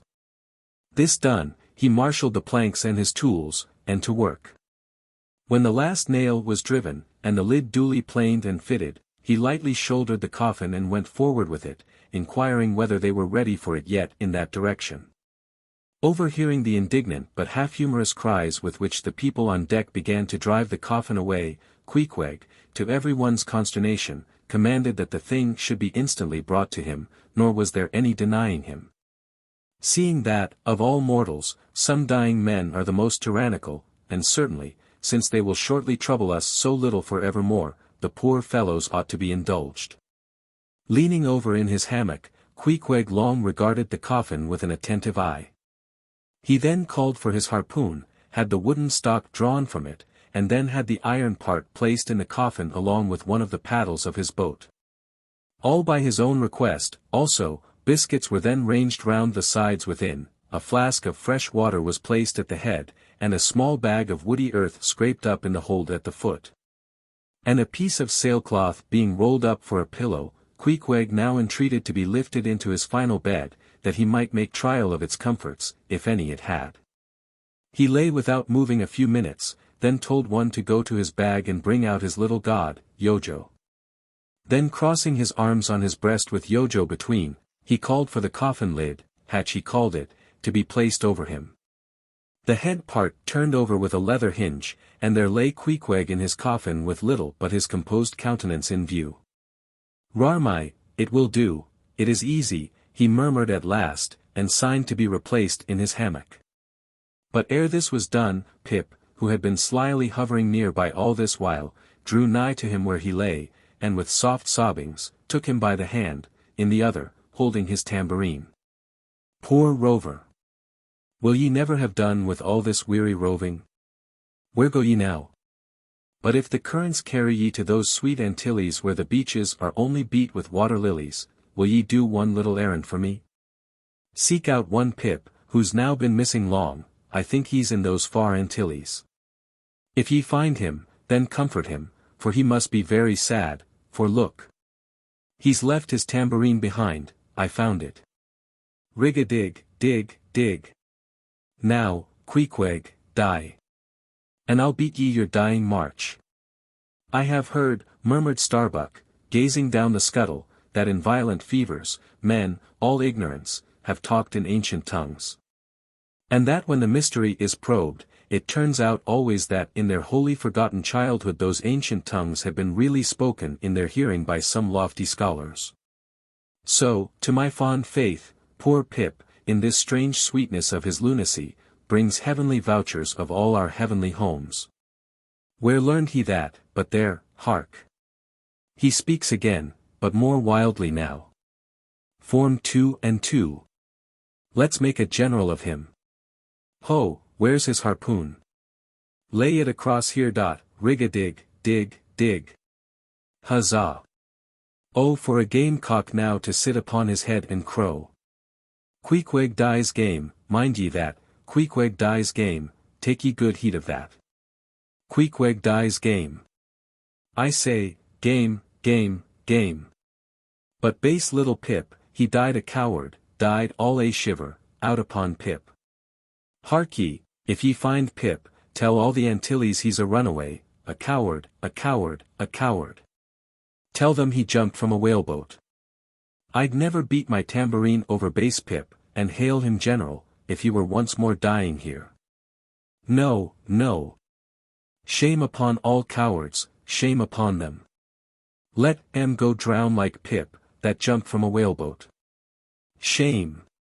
Shame! During all this, Queequeg lay with closed eyes, as if in a dream. Pip was led away, and the sick man was replaced in his hammock. But now that he had apparently made every preparation for death, now that his coffin was proved a good fit, Queequeg suddenly rallied. Soon there seemed no need of the carpenter's box, and thereupon, when some expressed their delighted surprise, he, in substance, said, that the cause of his sudden convalescence was this. At a critical moment, he had just recalled a little duty ashore, which he was leaving undone, and therefore had changed his mind about dying. He could not die yet, he averred. They asked him, then, whether to live or die was a matter of his own sovereign will and pleasure. He answered, certainly. In a word, it was Queequeg's conceit, that if a man made up his mind to live, mere sickness could not kill him, nothing but a whale, or a gale, or some violent, ungovernable, unintelligent destroyer of that sort. Now, there is this noteworthy difference between savage and civilized, that while a sick, civilized man may be 6 months convalescing, generally speaking, a sick savage is almost half well again in a day. So, in good time my Queequeg gained strength. And at length, after sitting on the windlass for a few indolent days, but eating with a vigorous appetite, he suddenly leaped to his feet, threw out arms and legs, gave himself a good stretching, yawned a little bit, and then springing into the head of his hoisted boat, and poising a harpoon, pronounced himself fit for a fight. With a wild whimsiness, he now used his coffin for a sea chest, and emptying into it his canvas bag of clothes, set them in order there. Many spare hours he spent, in carving the lid with all manner of grotesque figures and drawings. And it seemed that hereby he was striving, in his rude way, to copy parts of the twisted tattooing on his body. And this tattooing had been the work of a departed prophet and seer of his island, who, by those hieroglyphic marks, had written out on his body a complete theory of the heavens and the earth, and a mystical treatise on the art of attaining truth. So that Queequeg in his own proper person was a riddle to unfold, a wondrous work in one volume, but whose mysteries not even himself could read, though his own live heart beat against them. And these mysteries were therefore destined in the end to moulder away with the living parchment whereon they were inscribed, and so be unsolved to the last. And this thought it must have been which suggested to Ahab that wild exclamation of his, when one morning turning away from surveying poor Queequeg, "Oh, devilish tantalization of the gods." 111, The Pacific. When gliding by the Bahi Isles we emerged at last upon the great South Sea, were it not for other things, I could have greeted my dear Pacific with uncounted thanks, for now the long supplication of my youth was answered. That serene ocean rolled eastwards for me 1,000 leagues of blue. There is, one knows not what sweet mystery about this sea, whose gently awful stirrings seem to speak of some hidden soul beneath. Like those fabled undulations of the Ephesian sod over the buried evangelist St. John. And meet it is, that over these sea pastures, wide-rolling watery prairies and potters' fields of all four continents, the waves should rise and fall, and ebb and flow unceasingly. For here, millions of mixed shades and shadows, drowned dreams, somnambulisms, reveries, all that we call lives and souls, lie dreaming, still, tossing like slumberers in their beds. The ever-rolling waves but made so by their restlessness. To any meditative Magian rover, this serene Pacific, once beheld, must ever after be the sea of his adoption. It rolls the midmost waters of the world, the Indian Ocean and Atlantic being but its arms. The same waves wash the moles of the new-built Californian towns, but yesterday planted by the recentest race of men, and lave the faded but still gorgeous skirts of Asiatic lands, older than Abraham. While all between float milky ways of coral isles, and low-lying, endless, unknown archipelagos, and impenetrable Japans. Thus this mysterious, divine Pacific zones the world's whole bulk about, makes all coasts one bay to it. Seems the tide-beating heart of earth. Lifted by those eternal swells, you needs must own the seductive god, bowing your head to Pan. But few thoughts of Pan stirred Ahab's brain, as standing like an iron statue at his accustomed place beside the mizzen rigging.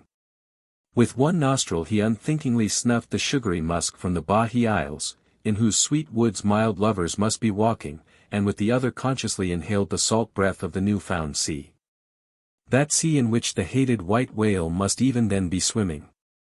Launched at length upon these almost final waters, and gliding towards the Japanese cruising ground, the old man's purpose intensified itself.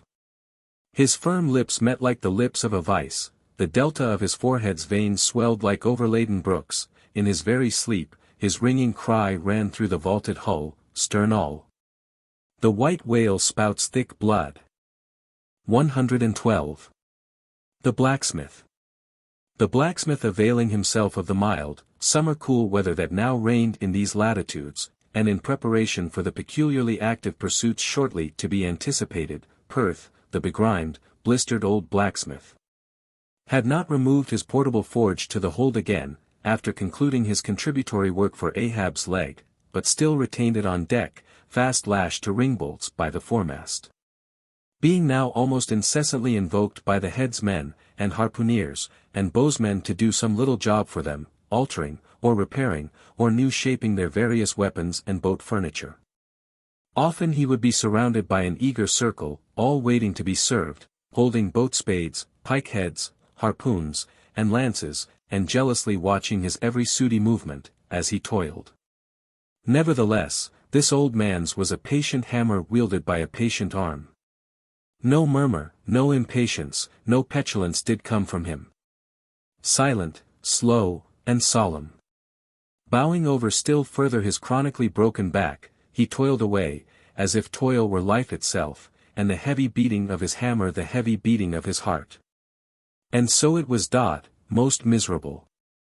A peculiar walk in this old man, a certain slight but painful appearing yawing in his gait, had at an early period of the voyage excited the curiosity of the mariners. And to the importunity of their persistent questionings he had finally given in. And so it came to pass that every one now knew the shameful story of his wretched fate. Belated, and not innocently, one bitter winter's midnight, on the road running between two country towns, the blacksmith half stupidly felt the deadly numbness stealing over him, and sought refuge in a leaning, dilapidated barn. The issue was, the loss of the extremities of both feet. Out of this revelation, part by part, at last came out the 4 acts of the gladness, and the one long, and as yet uncatastrophed 5th act of the grief of his life's drama. He was an old man, who, at the age of nearly 60, had postponedly encountered that thing in sorrow's technicals called ruin. He had been an artisan of famed excellence, and with plenty to do, owned a house and garden. Embraced a youthful, daughter-like, loving wife, and 3 blithe, ruddy children, every Sunday went to a cheerful-looking church, planted in a grove. But one night, under cover of darkness, and further concealed in a most cunning disguisement, a desperate burglar slid into his happy home, and robbed them all of everything. And darker yet to tell, the blacksmith himself did ignorantly conduct this burglar into his family's heart. It was the bottle conjurer. Upon the opening of that fatal cork, forth flew the fiend, and shriveled up his home. Now, for prudent, most wise, and economic reasons, the blacksmith's shop was in the basement of his dwelling, but with a separate entrance to it. So that always had the young and loving healthy wife listened with no unhappy nervousness, but with vigorous pleasure, to the stout ringing of her young armed old husband's hammer, whose reverberations, muffled by passing through the floors and walls, came up to her, not unsweetly, in her nursery, and so, to stout labor's iron lullaby, the blacksmith's infants were rocked to slumber. Oh, woe on woe! Oh, death, why canst thou not sometimes be timely? Hadst thou taken this old blacksmith to thyself ere his full ruin came upon him, then had the young widow had a delicious grief, and her orphans a truly venerable, legendary sire to dream of in their after years. And all of them a care-killing competency. But death plucked down some virtuous elder brother, on whose whistling daily toil solely hung the responsibilities of some other family, and left the worse than useless old man standing, till the hideous rot of life should make him easier to harvest. Why tell the whole? The blows of the basement hammer every day grew more and more between, and each blow every day grew fainter than the last. The wife sat frozen at the window, with tearless eyes, glitteringly gazing into the weeping faces of her children. The bellows fell, the forge choked up with cinders, the house was sold, the mother dived down into the long churchyard grass. Her children twice followed her thither, and the houseless, familyless old man staggered off a vagabond in crape, his every woe unreverenced, his grey head a scorn to flaxen curls. Death seems the only desirable sequel for a career like this. But death is only a launching into the region of the strange untried, it is but the first salutation to the possibilities of the immense remote, the wild, the watery, the unshored. Therefore, to the death-longing eyes of such men, who still have left in them some interior compunctions against suicide, does the all-contributed and all-receptive ocean alluringly spread forth his whole plain of unimaginable, taking terrors, and wonderful, new life adventures. And from the hearts of infinite Pacifics, the thousand mermaids sing to them, come hither, broken-hearted, here is another life without the guilt of intermediate death, here are wonders supernatural, without dying for them. Come hither. Bury thyself in a life which, to your now equally abhorred and abhorring, landed world, is more oblivious than death. Come hither. Put up thy gravestone, too, within the churchyard, and come hither, till we marry thee. Hearkening to these voices, east and west, by early sunrise, and by fall of eve, the blacksmith's soul responded, I come. And so Perth went a-wailing. 113. The Forge. With matted beard, and swathed in a bristling sharkskin apron, about midday, Perth was standing between his forge and anvil, the latter placed upon an ironwood log, with one hand holding a pike-head in the coals, and with the other at his forge's lungs, when Captain Ahab came along, carrying in his hand a small rusty-looking leathern bag.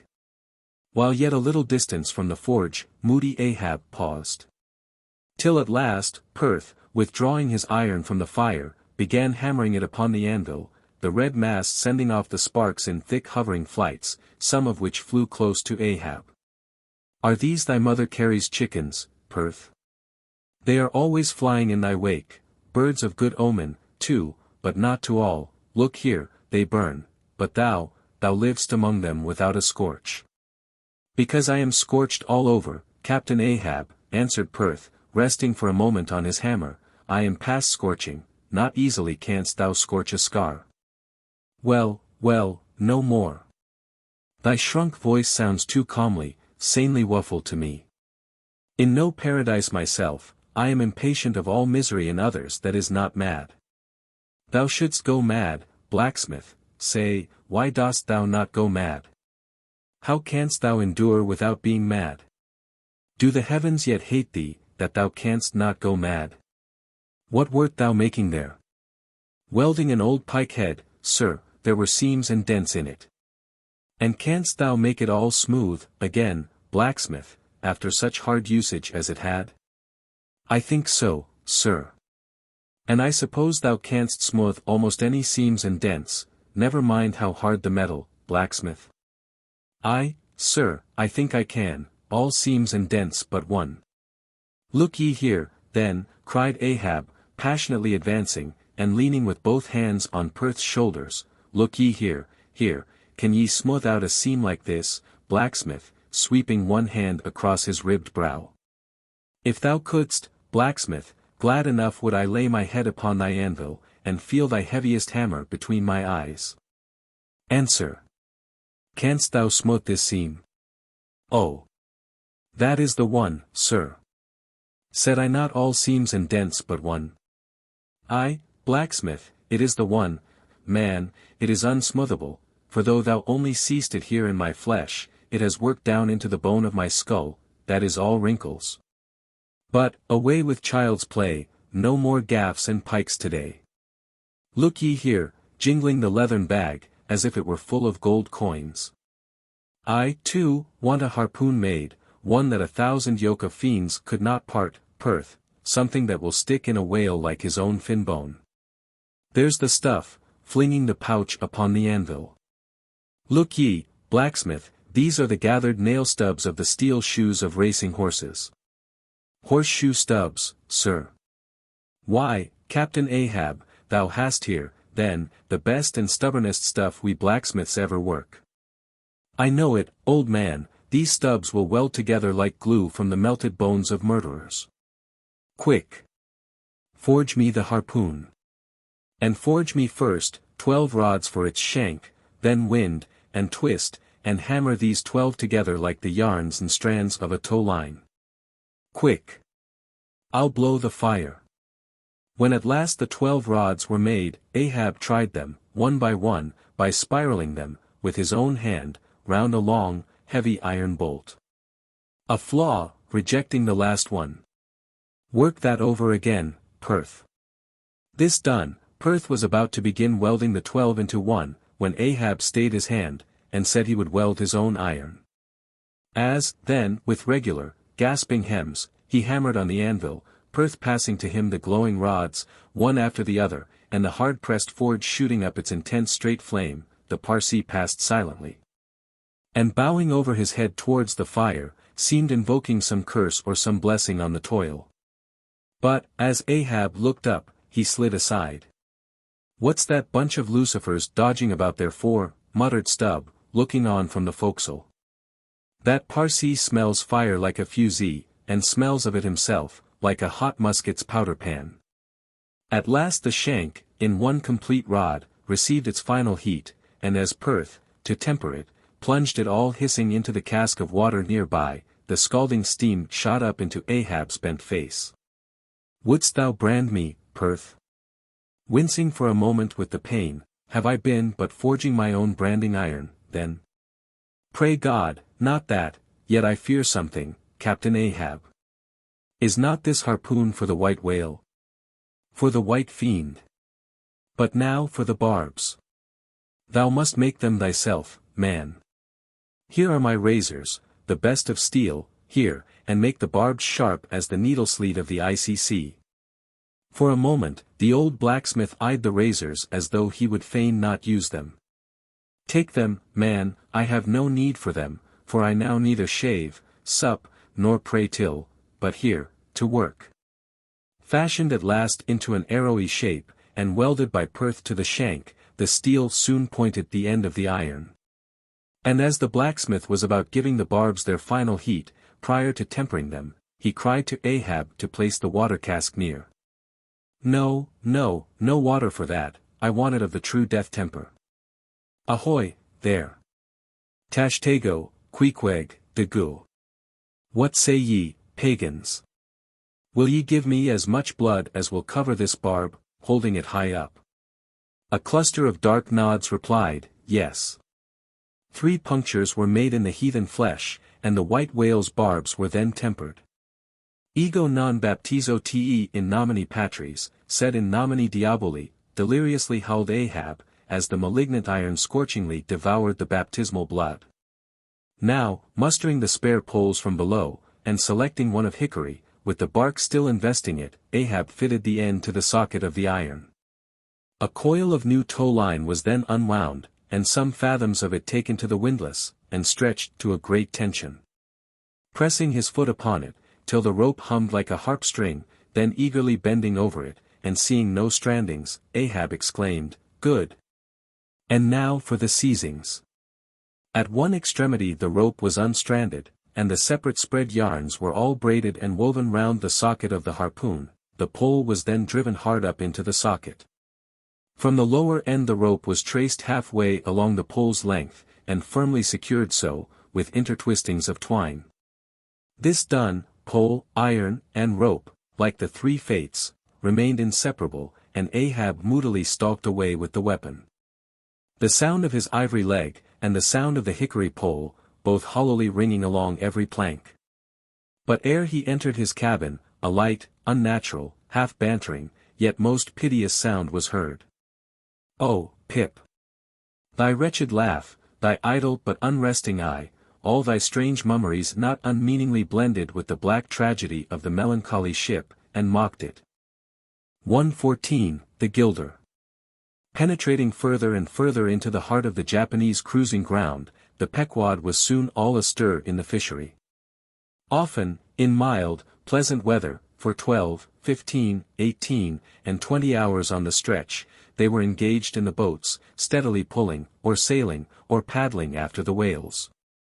Or for an interlude of 60 or 70 minutes calmly awaiting their uprising.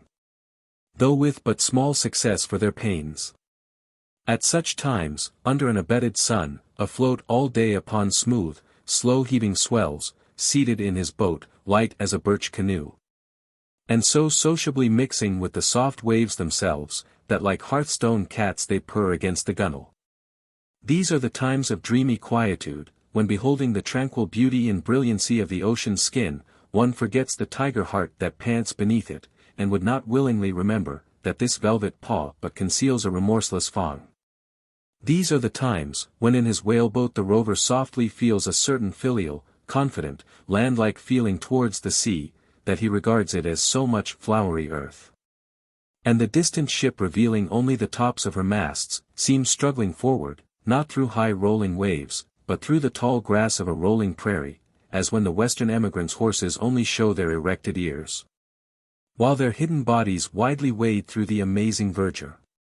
The long-drawn virgin valleys, the mild blue hillsides, as over these there steals the hush, the hum, you almost swear that play-wearied children lie sleeping in these solitudes, in some glad Maytime, when the flowers of the woods are plucked. And all this mixes with your most mystic mood, so that fact and fancy, halfway meeting, interpenetrate, and form one seamless whole. Nor did such soothing scenes, however temporary, fail of at least as temporary an effect on Ahab. But if these secret golden keys did seem to open in him his own secret golden treasuries, yet did his breath upon them prove but tarnishing. Oh, grassy glades! Oh, ever vernal endless landscapes in the soul! In ye, though long parched by the dead drought of the earthy life, in ye, men yet may roll, like young horses in new morning clover, and for some few fleeting moments, feel the cool dew of the life immortal on them. Would to God these blessed calms would last! But the mingling threads of life are woven by warp and woof, calms crossed by storms, a storm for every calm. There is no steady unretracing progress in this life. We do not advance through fixed gradations, and at the last one pause, through infancy's unconscious spell, boyhood's thoughtless faith, adolescence doubt, the common doom, then skepticism, then disbelief. Resting at last in manhood's pondering repose of if. But once gone through, we trace the round again, and are infants, boys, and men, and ifs eternally. Where lies the final harbor, whence we unmoor no more? In what rapt ether sails the world, of which the weariest will never weary? Where is the foundling's father hidden? Our souls are like those orphans whose unwed mothers die in bearing them. The secret of our paternity lies in their grave, and we must there to learn it. And that same day, too, gazing far down from his boat's side into that same golden sea, Starbuck lowly murmured. Loveliness unfathomable, as ever lover saw in his young bride's eye. Tell me not of thy teeth-tiered sharks, and thy kidnapping cannibal ways. Let faith oust fact, let fancy oust memory, I look deep down and do believe. And Stubb, fish-like, with sparkling scales, leaped up in that same golden light. I am Stubb, and Stubb has his history, but here Stubb takes oaths that he has always been jolly. 1:15, the Pequod meets the bachelor. And jolly enough were the sights and the sounds that came bearing down before the wind, some few weeks after Ahab's harpoon had been welded. It was a Nantucket ship, the Bachelor, which had just wedged in her last cask of oil, and bolted down her bursting hatches. And now, in glad holiday apparel, was joyously, though somewhat vaingloriously, sailing round among the widely separated ships on the ground, previous to pointing her prow for home. The 3 men at her masthead wore long streamers of narrow red bunting at their hats. From the stern, a whaleboat was suspended, bottom down, and hanging captive from the bowsprit was seen the long lower jaw of the last whale they had slain. Signals, ensigns, and jacks of all colors were flying from her rigging, on every side. Sideways lashed in each of her 3 basket tops were 2 barrels of sperm. Above which, in her topmast crosstrees, you saw slender breakers of the same precious fluid, and nailed to her main truck was a brazen lamp. As was afterwards learned, the Bachelor had met with the most surprising success. All the more wonderful, for that while cruising in the same seas numerous other vessels had gone entire months without securing a single fish. Not only had barrels of beef and bread been given away to make room for the far more valuable sperm, but additional supplemental casks had been bartered for, from the ships she had met. And these were stowed along the deck, and in the captain's and officers' staterooms. Even the cabin table itself had been knocked into kindling wood. And the cabin mess dined off the broad head of an oil butt, lashed down to the floor for a centerpiece. In the forecastle, the sailors had actually caulked and pitched their chests, and filled them. It was humorously added, that the cook had clapped a head on his largest boiler, and filled it, that the steward had plugged his spare coffee pot and filled it, that the harpooneers had headed the sockets of their irons and filled them. That indeed everything was filled with sperm, except the captain's pantaloons pockets, and those he reserved to thrust his hands into, in self-complacent testimony of his entire satisfaction. As this glad ship of good luck bore down upon the moody Pequod, the barbarian sound of enormous drums came from her forecastle. And drawing still nearer, a crowd of her men were seen standing round her huge trypots, which, covered with the parchment-like poke or stomach skin of the black fish, gave forth a loud roar to every stroke of the clenched hands of the crew. On the quarter-deck, the mates and harpooneers were dancing with the olive-hued girls who had eloped with them from the Polynesian Isles. While suspended in an ornamented boat, firmly secured aloft between the foremast and mainmast, 3 Long Island negroes, with glittering fiddle-bows of whale ivory, were presiding over the hilarious jig. Meanwhile, others of the ship's company were tumultuously busy at the masonry of the tryworks, from which the huge pots had been removed. You would have almost thought they were pulling down the cursed Bastille, such wild cries they raised, as the now useless brick and mortar were being hurled into the sea. Lord and master over all this scene, the captain stood erect on the ship's elevated quarter-deck, so that the whole rejoicing drama was full before him, and seemed merely contrived for his own individual diversion. And Ahab, he too was standing on his quarter-deck, shaggy and black, with a stubborn gloom. And as the 2 ships crossed each other's wakes, one all jubilations for things past, the other all forebodings as to things to come, their 2 captains and themselves impersonated the whole striking contrast of the scene. Come aboard, cried the gay bachelor's commander, lifting a glass and a bottle in the air. Hast seen the white whale? Gritted Ahab in reply. No, only heard of him, but don't believe in him at all, said the other good-humoredly. Come aboard. Thou art too damn jolly. Sail on. Hast lost any men? Not enough to speak of, 2 islanders, that's all, but come aboard, old Hardy, come along. I'll soon take that black from your brow. Come along, will ye, merry's the play. A full ship and homeward bound. How wondrous familiar is a fool, muttered Ahab, then aloud, thou art a full ship and homeward bound, thou sayest, well, then, call me an empty ship, and outward bound. So go thy ways, and I will mine. Forward there. Set all sail, and keep her to the wind. And thus, while the one ship went cheerily before the breeze, the other stubbornly fought against it, and so the two vessels parted. The crew of the Pequod looking with grave, lingering glances towards the receding bachelor, but the bachelor's men never heeding their gaze for the lively revelry they were in. And as Ahab, leaning over the taffrail, eyed the homeward-bound craft, he took from his pocket a small vial of sand, and then looking from the ship to the vial, seemed thereby bringing two remote associations together. For that vial was filled with Nantucket soundings.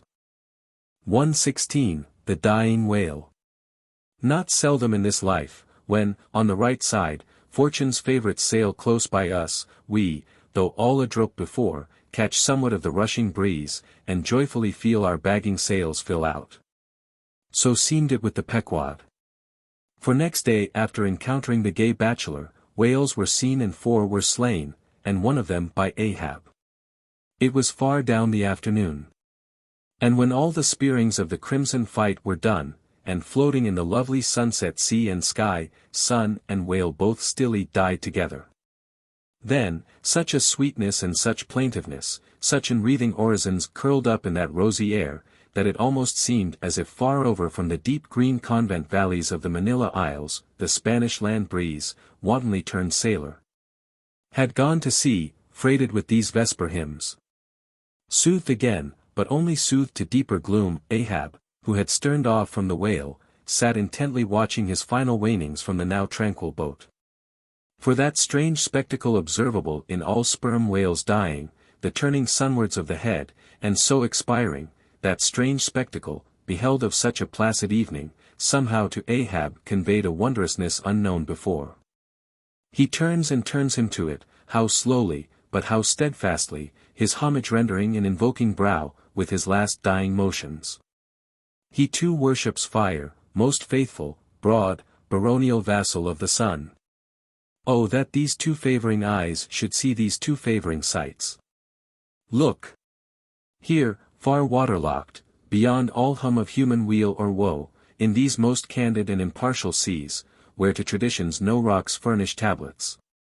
Where for long Chinese ages, the billows have still rolled on speechless and unspoken to, as stars that shine upon the Niger's unknown source, here, too, life dies sunwards full of faith, but see! No sooner dead, than death whirls round the corpse, and it heads some other way. Oh, thou dark Hindu half of nature, who of drowned bones hast builded thy separate throne somewhere in the heart of these unverdured seas. Thou art an infidel, thou queen, and too truly speakest to me in the wide slaughtering typhoon, and the hushed burial of its after calm. Nor has this thy whale sunwards turned his dying head, and then gone round again, without a lesson to me. Oh, trebly hooped and welded hip of power! Oh, high aspiring, rainbowed jet, that one strivest, this one jettest all in vain. In vain, O whale, dost thou seek intercedings with yon all-quickening sun, that only calls forth life, but gives it not again. Yet dost thou, darker half, rock me with a prouder, if a darker faith. All thy unnameable imminglings, float beneath me here, I am buoyed by breaths of once living things, exhaled as air, but water now. Then hail, forever hail, O sea, in whose eternal tossings the wild fowl finds his only rest. Born of earth, yet suckled by the sea, though hill and valley mothered me, ye billows are my foster brothers. 117, the Whale Watch. The 4 whales slain that evening had died wide apart, one, far to windward, one, less distant, to leeward, one ahead, one astern. These last 3 were brought alongside ere nightfall. But the windward one could not be reached till morning, and the boat that had killed it lay by its side all night, and that boat was Ahab's. The waif pole was thrust upright into the dead whale's spout hole. And the lantern hanging from its top, cast a troubled flickering glare upon the black, glossy back, and far out upon the midnight waves, which gently chafed the whale's broad flank, like soft surf upon a beach. Ahab and all his boat's crew seemed asleep, but the Parsee, who crouching in the bow, sat watching the sharks, that spectrally played round the whale, and tapped the light cedar planks with their tails. A sound like the moaning in squadrons over asphaltites of unforgiven ghosts of Gomorrah, ran shuddering through the air. Started from his slumbers, Ahab, face to face, saw the Parsee. And hooped round by the gloom of the night they seemed the last men in a flooded world. "I have dreamed it again," said he. "Of the hearses? Have I not said, old man, that neither hearse nor coffin can be thine? And who are hearse that die on the sea? But I said, old man, that ere thou couldst die on this voyage, 2 hearses must verily be seen by thee on the sea, the first not made by mortal hands. And the visible wood of the last one must be grown in America. Aye. A strange sight that, Parsee, a hearse and its plumes floating over the ocean with the waves for the pallbearers. Ha! Such a sight we shall not soon see. Believe it or not, thou canst not die till it be seen, old man.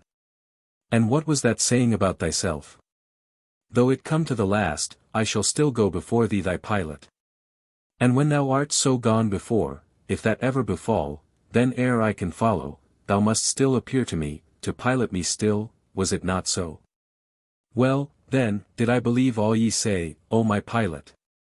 I have here 2 pledges that I shall yet slay Moby Dick and survive it. Take another pledge, old man, said the Parsee, as his eyes lighted up like fireflies in the gloom, hemp only can kill thee. The gallows, ye mean. I am immortal then, on land and on sea, cried Ahab, with a laugh of derision, immortal on land and on sea. Both were silent again, as one man. The grey dawn came on, and the slumbering crew arose from the boat's bottom, and ere noon the dead whale was brought to the ship. 118, the quadrant. The season for the line at length drew near. And every day when Ahab, coming from his cabin, cast his eyes aloft, the vigilant helmsman would ostentatiously handle his spokes, and the eager mariners quickly run to the braces. And would stand there with all their eyes centrally fixed on the nailed doubloon. Impatient for the order to point the ship's prow for the equator. In good time the order came. It was hard upon high noon. And Ahab, seated in the bows of his high-hoisted boat, was about taking his wonted daily observation of the sun to determine his latitude. Now, in that Japanese sea, the days in summer are as freshets of effulgences. That unblinkingly vivid Japanese sun seems the blazing focus of the glassy ocean's immeasurable burning glass. The sky looks lacquered, clouds there are none, the horizon floats.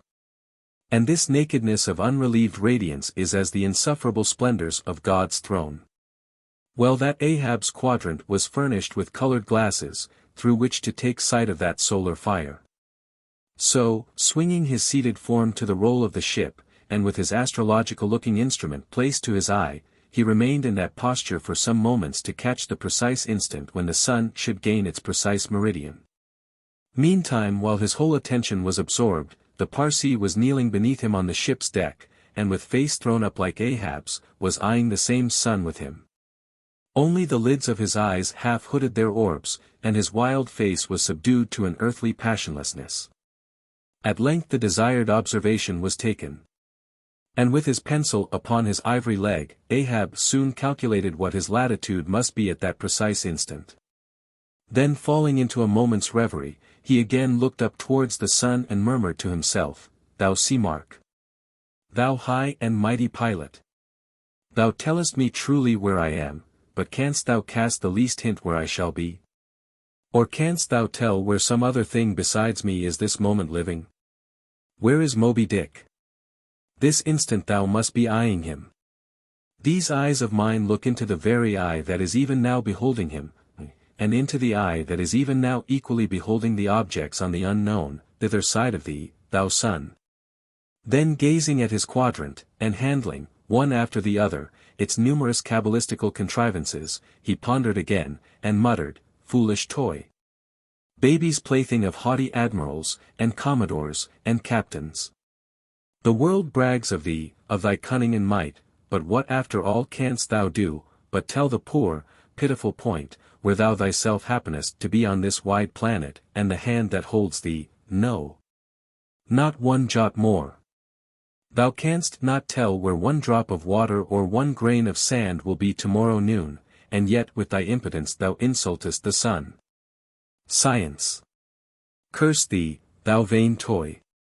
And cursed be all the things that cast man's eyes aloft to that heaven, whose live vividness but scorches him, as these old eyes are even now scorched with thy light, O sun. Level by nature to this earth's horizon are the glances of man's eyes. Not shot from the crown of his head, as if God had meant him to gaze on his firmament. Curse thee, thou quadrant, dashing it to the deck, no longer will I guide my earthly way by thee. The level ship's compass, and the level dead reckoning, by log and by line, these shall conduct me, and show me my place on the sea. I, lighting from the boat to the deck, thus I trample on thee, thou paltry thing that feebly pointest on high. Thus I split and destroy thee. As the frantic old man thus spoke and thus trampled with his live and dead feet, a sneering triumph that seemed meant for Ahab, and a fatalistic despair that seemed meant for himself, these passed over the mute, motionless Parsi's face. Unobserved he rose and glided away, while, awestruck by the aspect of their commander, the seamen clustered together on the forecastle, till Ahab, troubledly pacing the deck, shouted out, to the braces. Up helm, square in. In an instant the yard swung round, and as the ship half-wheeled upon her heel, her three firm-seated graceful masts erectly poised upon her long, ribbed hull, seemed as the three Horatii pirouetting on one sufficient steed. Standing between the knightheads, Starbuck watched the Pequod's tumultuous way, and Ahab's also, as he went lurching along the deck. I have sat before the dense coal fire and watched it all aglow, full of its tormented flaming life. And I have seen it wane at last, down, down, to dumbest dust. Old man of oceans! Of all this fiery life of thine, what will at length remain but one little heap of ashes? Aye, cried Stubb, but sea coal ashes, mind ye that, Mr. Starbuck, sea coal, not your common charcoal. Well, well, I heard Ahab mutter, here some one thrusts these cards into these old hands of mine, swears that I must play them, and no others. And damn me, Ahab, but thou actest right. Live in the game, and die it. 119, the candles. Warmest climes but nurse the cruelest fangs, the tiger of Bengal crouches in spiced groves of ceaseless verdure. Skies the most effulgent but basket the deadliest thunders, gorgeous Cuba knows tornadoes that never swept tame northern lands. So, too, it is, that in these resplendent Japanese seas the mariner encounters the direst of all storms, the typhoon.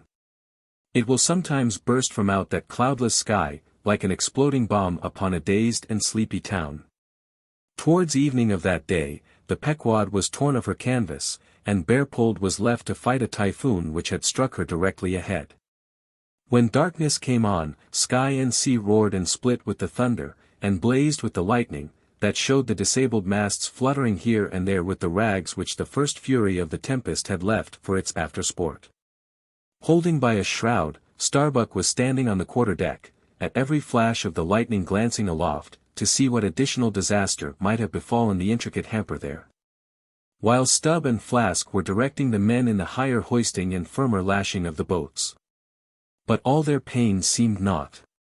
Though lifted to the very top of the cranes, the windward quarter-boat, Ahab's, did not escape. A great rolling sea, dashing high up against the reeling ship's high teetering side, stove in the boat's bottom at the stern, and left it again, all dripping through like a sieve. Bad work, Mr. Starbuck, said Stubb, regarding the wreck, but the sea will have its way. Stubb, for one, can't fight it. You see, Mr. Starbuck, a wave has such a great long start before it leaps, all round the world it runs, and then comes the spring.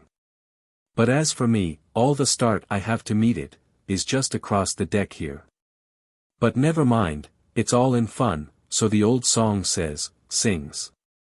Oh, jolly is the gale, and a joker is the whale, a flourishin' his tail. Such a funny, sporty, gamey, jesty, jokey, hokey-pokey lad, is the ocean, oh. The scud all a-flyin'. That's his flip only foamin', when he stirs in the spicin'. Such a funny, sporty, gamey, jesty, jokey, hokey-pokey lad, is the ocean, oh. Thunder splits the ships, but he only smacks his lips, a tastin' of this flip. Such a funny, sporty, gamey, jesty, jokey, hokey-pokey lad, is the ocean, oh. Avast Stubb, cried Starbuck, let the typhoon sing, and strike his harp here in our rigging, but if thou art a brave man thou wilt hold thy peace. But I am not a brave man, never said I was a brave man, I am a coward. And I sing to keep up my spirits. And I tell you what it is, Mr. Starbuck, there's no way to stop my singing in this world but to cut my throat. And when that's done, 10 to 1 I sing ye the doxology for a wind-up. Madman! Look through my eyes if thou hast none of thine own. What? How can you see better of a dark night than anybody else, never mind how foolish? Here! Cried Starbuck, seizing Stubb by the shoulder, and pointing his hand towards the weather bow, markest thou not that the gale comes from the eastward, the very course Ahab is to run for Moby Dick? The very course he swung to this day noon. Now mark his boat there, where is that stove? In the stern sheets, man, where he is wont to stand, his standpoint is stove, man. Now jump overboard, and sing away, if thou must. I don't half understand ye, what's in the wind? Yes, yes, round the Cape of Good Hope is the shortest way to Nantucket, soliloquized Starbuck suddenly, heedless of Stubb's question. The gale that now hammers at us to stave us, we can turn it into a fair wind that will drive us towards home. Yonder, to windward, all is blackness of doom, but to leeward, homeward, I see it lightens up there, but not with the lightning. At that moment in one of the intervals of profound darkness, following the flashes, a voice was heard at his side. And almost at the same instant a volley of thunder peals rolled overhead. Who's there? Old Thunder, said Ahab, groping his way along the bulwarks to his pivot hole, but suddenly finding his path made plain to him by elbowed lances of fire. Now, as the lightning rod to a spire on shore is intended to carry off the perilous fluid into the soil, so the kindred rod which at sea some ships carry to each mast, is intended to conduct it into the water. But as this conductor must descend to considerable depth, that its end may avoid all contact with the hull. And as moreover, if kept constantly towing there, it would be liable to many mishaps, besides interfering not a little with some of the rigging, and more or less impeding the vessel's way in the water. Because of all this, the lower parts of a ship's lightning rods are not always overboard, but are generally made in long slender links, so as to be the more readily hauled up into the chains outside, or thrown down into the sea, as occasion may require. The rods! The rods! Cried Starbuck to the crew, suddenly admonished to vigilance by the vivid lightning that had just been darting flambeaux, to light Ahab to his post. Are they overboard? Drop them over, fore and aft. Quick! Avast, cried Ahab. Let's have fair play here, though we be the weaker side. Yet I'll contribute to raise rods on the Himalayas and Andes, that all the world may be secured, but out on privileges. Let them be, sir. Look aloft, cried Starbuck. The corpus ants. The corpus ants. All the yardarms were tipped with a pallid fire, and touched at each tripointed lightning rod end with 3 tapering white flames. Each of the 3 tall masts was silently burning in that sulphurous air, like 3 gigantic wax tapers before an altar. Blast the boat! Let it go! Cried Stubb at this instant, as a swashing sea heaved up under his own little craft, so that its gunwale violently jammed his hand, as he was passing a lashing. Blast it! But slipping backward on the deck, his uplifted eyes caught the flames. And immediately shifting his tone, he cried, the corpusants have mercy on us all. To sailors, oaths are household words, they will swear in the trance of the calm, and in the teeth of the tempest. They will imprecate curses from the topsail yard arms, when most they teeter over to a seething sea, but in all my voyagings, seldom have I heard a common oath when God's burning finger has been laid on the ship. When his mean, tekel upharsin has been woven into the shrouds and the cordage. While this pallidness was burning aloft, few words were heard from the enchanted crew, who in one thick cluster stood on the forecastle, all their eyes gleaming in that pale phosphorescence, like a far-away constellation of stars. Relieved against the ghostly light, the gigantic jet negro, Dago, loomed up to thrice his real stature, and seemed the black cloud from which the thunder had come. The parted mouth of Tashtego revealed his shark-white teeth, which strangely gleamed as if they too had been tipped by corpusants, while lit up by the preternatural light, Queequeg's tattooing burned like satanic blue flames on his body. The tableau all waned at last with the pallidness aloft, and once more the Pequod and every soul on her decks were wrapped in a pall. A moment or two passed, when Starbuck, going forward, pushed against someone. It was Stubb. "What thinkest thou now, man? I heard thy cry, it was not the same in the song." No, it wasn't, I said. The corpusants have mercy on us all, and I hope they will, still. But do they only have mercy on long faces?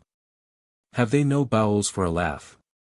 And look ye, Mr. Starbuck, but it's too dark to look. Hear me, then, I take that masthead flame we saw for a sign of good luck. For those masts are rooted in a hold that is going to be chock-a-block with sperm oil, GEC, and so, all that sperm will work up into the masts, like sap in a tree. Yes, our 3 masts will yet be as 3 spermaceti candles, that's the good promise we saw. At that moment Starbuck caught sight of Stubb's face slowly beginning to glimmer into sight. Glancing upwards, he cried, "See! See!" And once more the high tapering flames were beheld with what seemed redoubled supernaturalness in their pallor. "The corpusants have mercy on us all," cried Stubb, again. At the base of the mainmast, full beneath the doubloon and the flame, the Parsee was kneeling in Ahab's front, but with his head bowed away from him. While nearby, from the arched and overhanging rigging, where they had just been engaged securing a spar, a number of the seamen, arrested by the glare, now cohered together, and hung pendulous, like a knot of numbed wasps from a drooping orchard twig. In various enchanted attitudes, like the standing, or stepping, or running skeletons in Herculaneum, others remained rooted to the deck, but all their eyes upcast. "Aye, men," cried Ahab. "Look up at it, mark it well. The white flame but lights the way to the white whale. Hand me those mainmast links there, I would fain feel this pulse, and let mine beat against it, blood against fire. So." Then turning, the last link held fast in his left hand, he put his foot upon the Parsee, and with fixed upward eye, and high-flung right arm, he stood erect before the lofty tri-pointed trinity of flames. "Oh! Thou clear spirit of clear fire, whom on these seas I as Persian once did worship, till in the sacramental act so burned by thee, that to this hour I bear the scar. I now know thee, thou clear spirit, and I now know that thy right worship is defiance.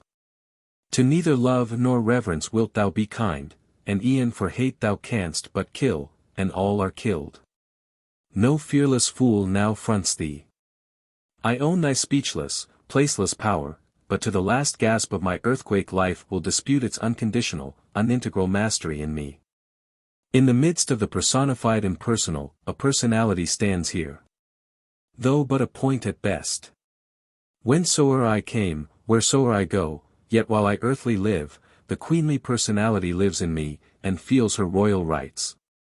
But war is pain, and hate is woe. Come in thy lowest form of love, and I will kneel and kiss thee.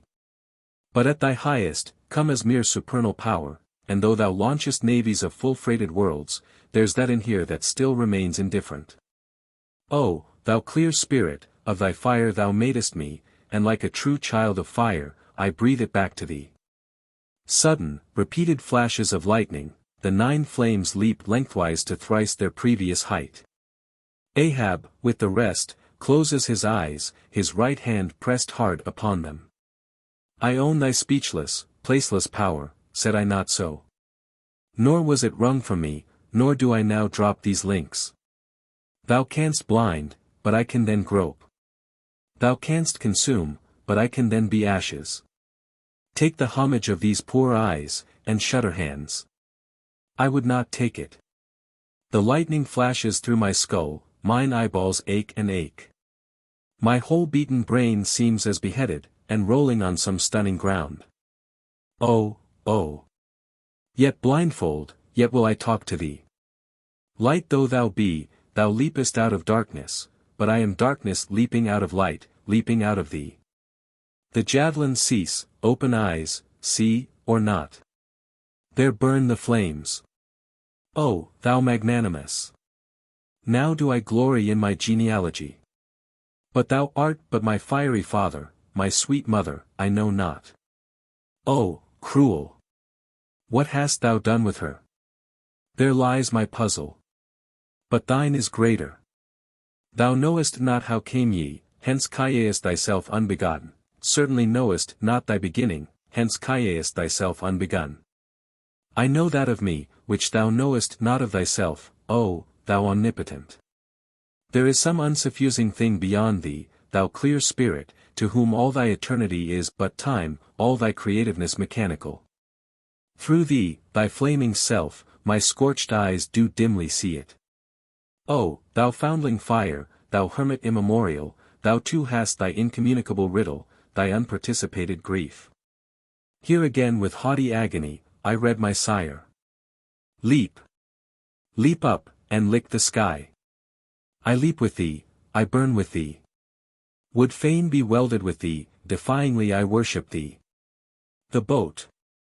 The boat, cried Starbuck, look at thy boat, old man. Ahab's harpoon, the one forged at Perth's fire, remained firmly lashed in its conspicuous crotch, so that it projected beyond his whaleboat's bow, but the sea that had stove its bottom had caused the loose leather sheath to drop off. And from the keen steel barb there now came a levelled flame of pale, forked fire. As the silent harpoon burned there like a serpent's tongue, Starbuck grasped Ahab by the arm. God is against thee, old man, forbear, 'tis an ill voyage. Ill begun, ill continued, let me square the yards, while we may, old man, and make a fair wind of it homewards, to go on a better voyage than this. Overhearing Starbuck, the panic-stricken crew instantly ran to the braces, though not a sail was left aloft. For the moment all the aghast mates' thoughts seemed theirs, they raised a half-mutinous cry. But dashing the rattling lightning links to the deck, and snatching the burning harpoon, Ahab waved it like a torch among them, swearing to transfix with it the first sailor that but cast loose a rope's end. Petrified by his aspect, and still more shrinking from the fiery dart that he held, the men fell back in dismay, and Ahab again spoke. All your oaths to hunt the white whale are as binding as mine. And heart, soul, and body, lungs and life, old Ahab is bound. And that ye may know to what tune this heart beats, look ye here, thus I blow out the last fear. And with one blast of his breath he extinguished the flame. As in the hurricane that sweeps the plain, men fly the neighborhood of some lone, gigantic elm, whose very height and strength but render it so much the more unsafe, because so much the more a mark for thunderbolts. So at those last words of Ahab's many of the mariners did run from him in a terror of dismay. 120, the deck towards the end of the first night watch. Ahab standing by the helm. Starbuck approaching him. We must send down the main topsail yard, sir. The band is working loose, and the lee lift is half stranded. Shall I strike it, sir? Strike nothing, lash it. If I had skysail poles, I'd sway them up now. Sir, in God's name, sir. Well. The anchors are working, sir. Shall I get them inboard? Strike nothing, and stir nothing, but lash everything. The wind rises, but it has not got up to my tablelands yet. Quick, and see to it by masts and keels. He takes me for the hunchbacked skipper of some coasting smack. Send down my main topsail yard. Ho, gluepots. Loftiest trucks were made for wildest winds, and this brain truck of mine now sails amid the cloud scud. Shall I strike that? Oh, none but cowards send down their brain trucks in tempest time. What a hoorush aloft there! I would e'en take it for sublime, did I not know that the colic is a noisy malady. Oh, take medicine, take medicine. 1:21, midnight, the forecastle bulwarks. Stubb and Flask mounted on them, and passing additional lashings over the anchors they're hanging.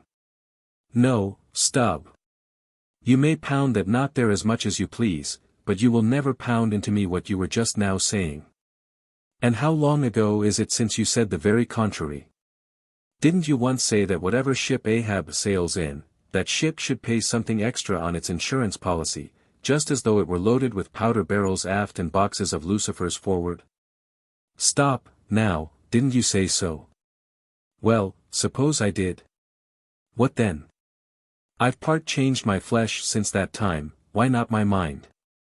Besides, supposing we are loaded with powder barrels aft and lucifers forward, how the devil could the lucifers get a fire in this drenching spray here? Why, my little man, you have pretty red hair, but you couldn't get a fire now. Shake yourself, your Aquarius, or the water-bearer, Flask, might fill pitchers at your coat collar. Don't you see, then, that for these extra risks the marine insurance companies have extra guarantees? Here are hydrants, Flask. But hark, again, and I'll answer ye the other thing. First take your leg off from the crown of the anchor here, though, so I can pass the rope. Now listen. What's the mighty difference between holding a mast's lightning rod in the storm, and standing close by a mast that hasn't got any lightning rod at all in a storm? Don't you see, you timberhead, that no harm can come to the holder of the rod, unless the mast is first struck? What are you talking about, then? Not one ship in 100 carries rods, and Ahab, man, and all of us, were in no more danger then, in my poor opinion, than all the crews in 10,000 ships now sailing the seas. Why, you king post, I suppose you would have every man in the world go about with a small lightning rod running up the corner of his hat, like a militia officer's skewered feather, and trailing behind like his sash. Why don't ye be sensible, Flask? It's easy to be sensible, why don't ye, then? Any man with half an eye can be sensible. I don't know that, Stubb. You sometimes find it rather hard. Yes, when a fellow's soaked through, it's hard to be sensible, that's a fact. And I am about drenched with this spray. Never mind, catch the turn there, and pass it. Seems to me we are lashing down these anchors now as if they were never going to be used again. Tying these two anchors here, Flask, seems like tying a man's hands behind him. And what big generous hands they are, to be sure. These are your iron fists, hey? What a hold they have, too. I wonder, Flask, whether the world is anchored anywhere. If she is, she swings with an uncommon long cable, though. There, hammer that knot down, and we've done. So. Next to touching land, lighting on deck is the most satisfactory. I say, just wring out my jacket skirts, will ye? Thank ye. They laugh at long togs so, Flask, but seems to me, a long-tailed coat ought always to be worn in all storms afloat. The tails tapering down that way, serve to carry off the water, d.c. Same with cocked hats, the cocks form gable-end eave troughs, Flask. No more monkey jackets and tarpaulins for me, I must mount a swallowtail, and drive down a beaver, so. Hullo! Phew! There goes my tarpaulin overboard, Lord, Lord, that the winds that come from heaven should be so unmannerly. This is a nasty night, lad. 1:22, midnight aloft, thunder and lightning. The main topsail yard dot, Tashtego passing new lashings around it. Stop that thunder. Plenty too much thunder up here. What's the use of thunder? We don't want thunder. We want rum, give us a glass of rum. 123. The musket. During the most violent shocks of the typhoon, the man at the Pequod's jawbone tiller had several times been reelingly hurled to the deck by its spasmodic motions. Even though preventer tackles had been attached to it, for they were slack, because some play to the tiller was indispensable. In a severe gale like this, while the ship is but a tossed shuttlecock to the blast, it is by no means uncommon to see the needles in the compasses, at intervals, go round and round. It was thus with the Pequods. At almost every shock the helmsman had not failed to notice the whirling velocity with which they revolved upon the cards. It is a sight that hardly any one can behold without some sort of unwonted emotion. Some hours after midnight, the typhoon abated so much, that through the strenuous exertions of Starbuck and Stubb, one engaged forward and the other aft, the shivered remnants of the jib and fore and main topsails were cut adrift from the spars, and went eddying away to leeward, like the feathers of an albatross, which sometimes are cast to the winds when that storm-tossed bird is on the wing. The 3 corresponding new sails were now bent and reefed, and a storm trysail was set further aft, so that the ship soon went through the water with some precision again. And the course, for the present, east-southeast, which he was to steer, if practicable, was once more given to the helmsman. For during the violence of the gale, he had only steered according to its vicissitudes. But as he was now bringing the ship as near her course as possible, watching the compass meanwhile, lo!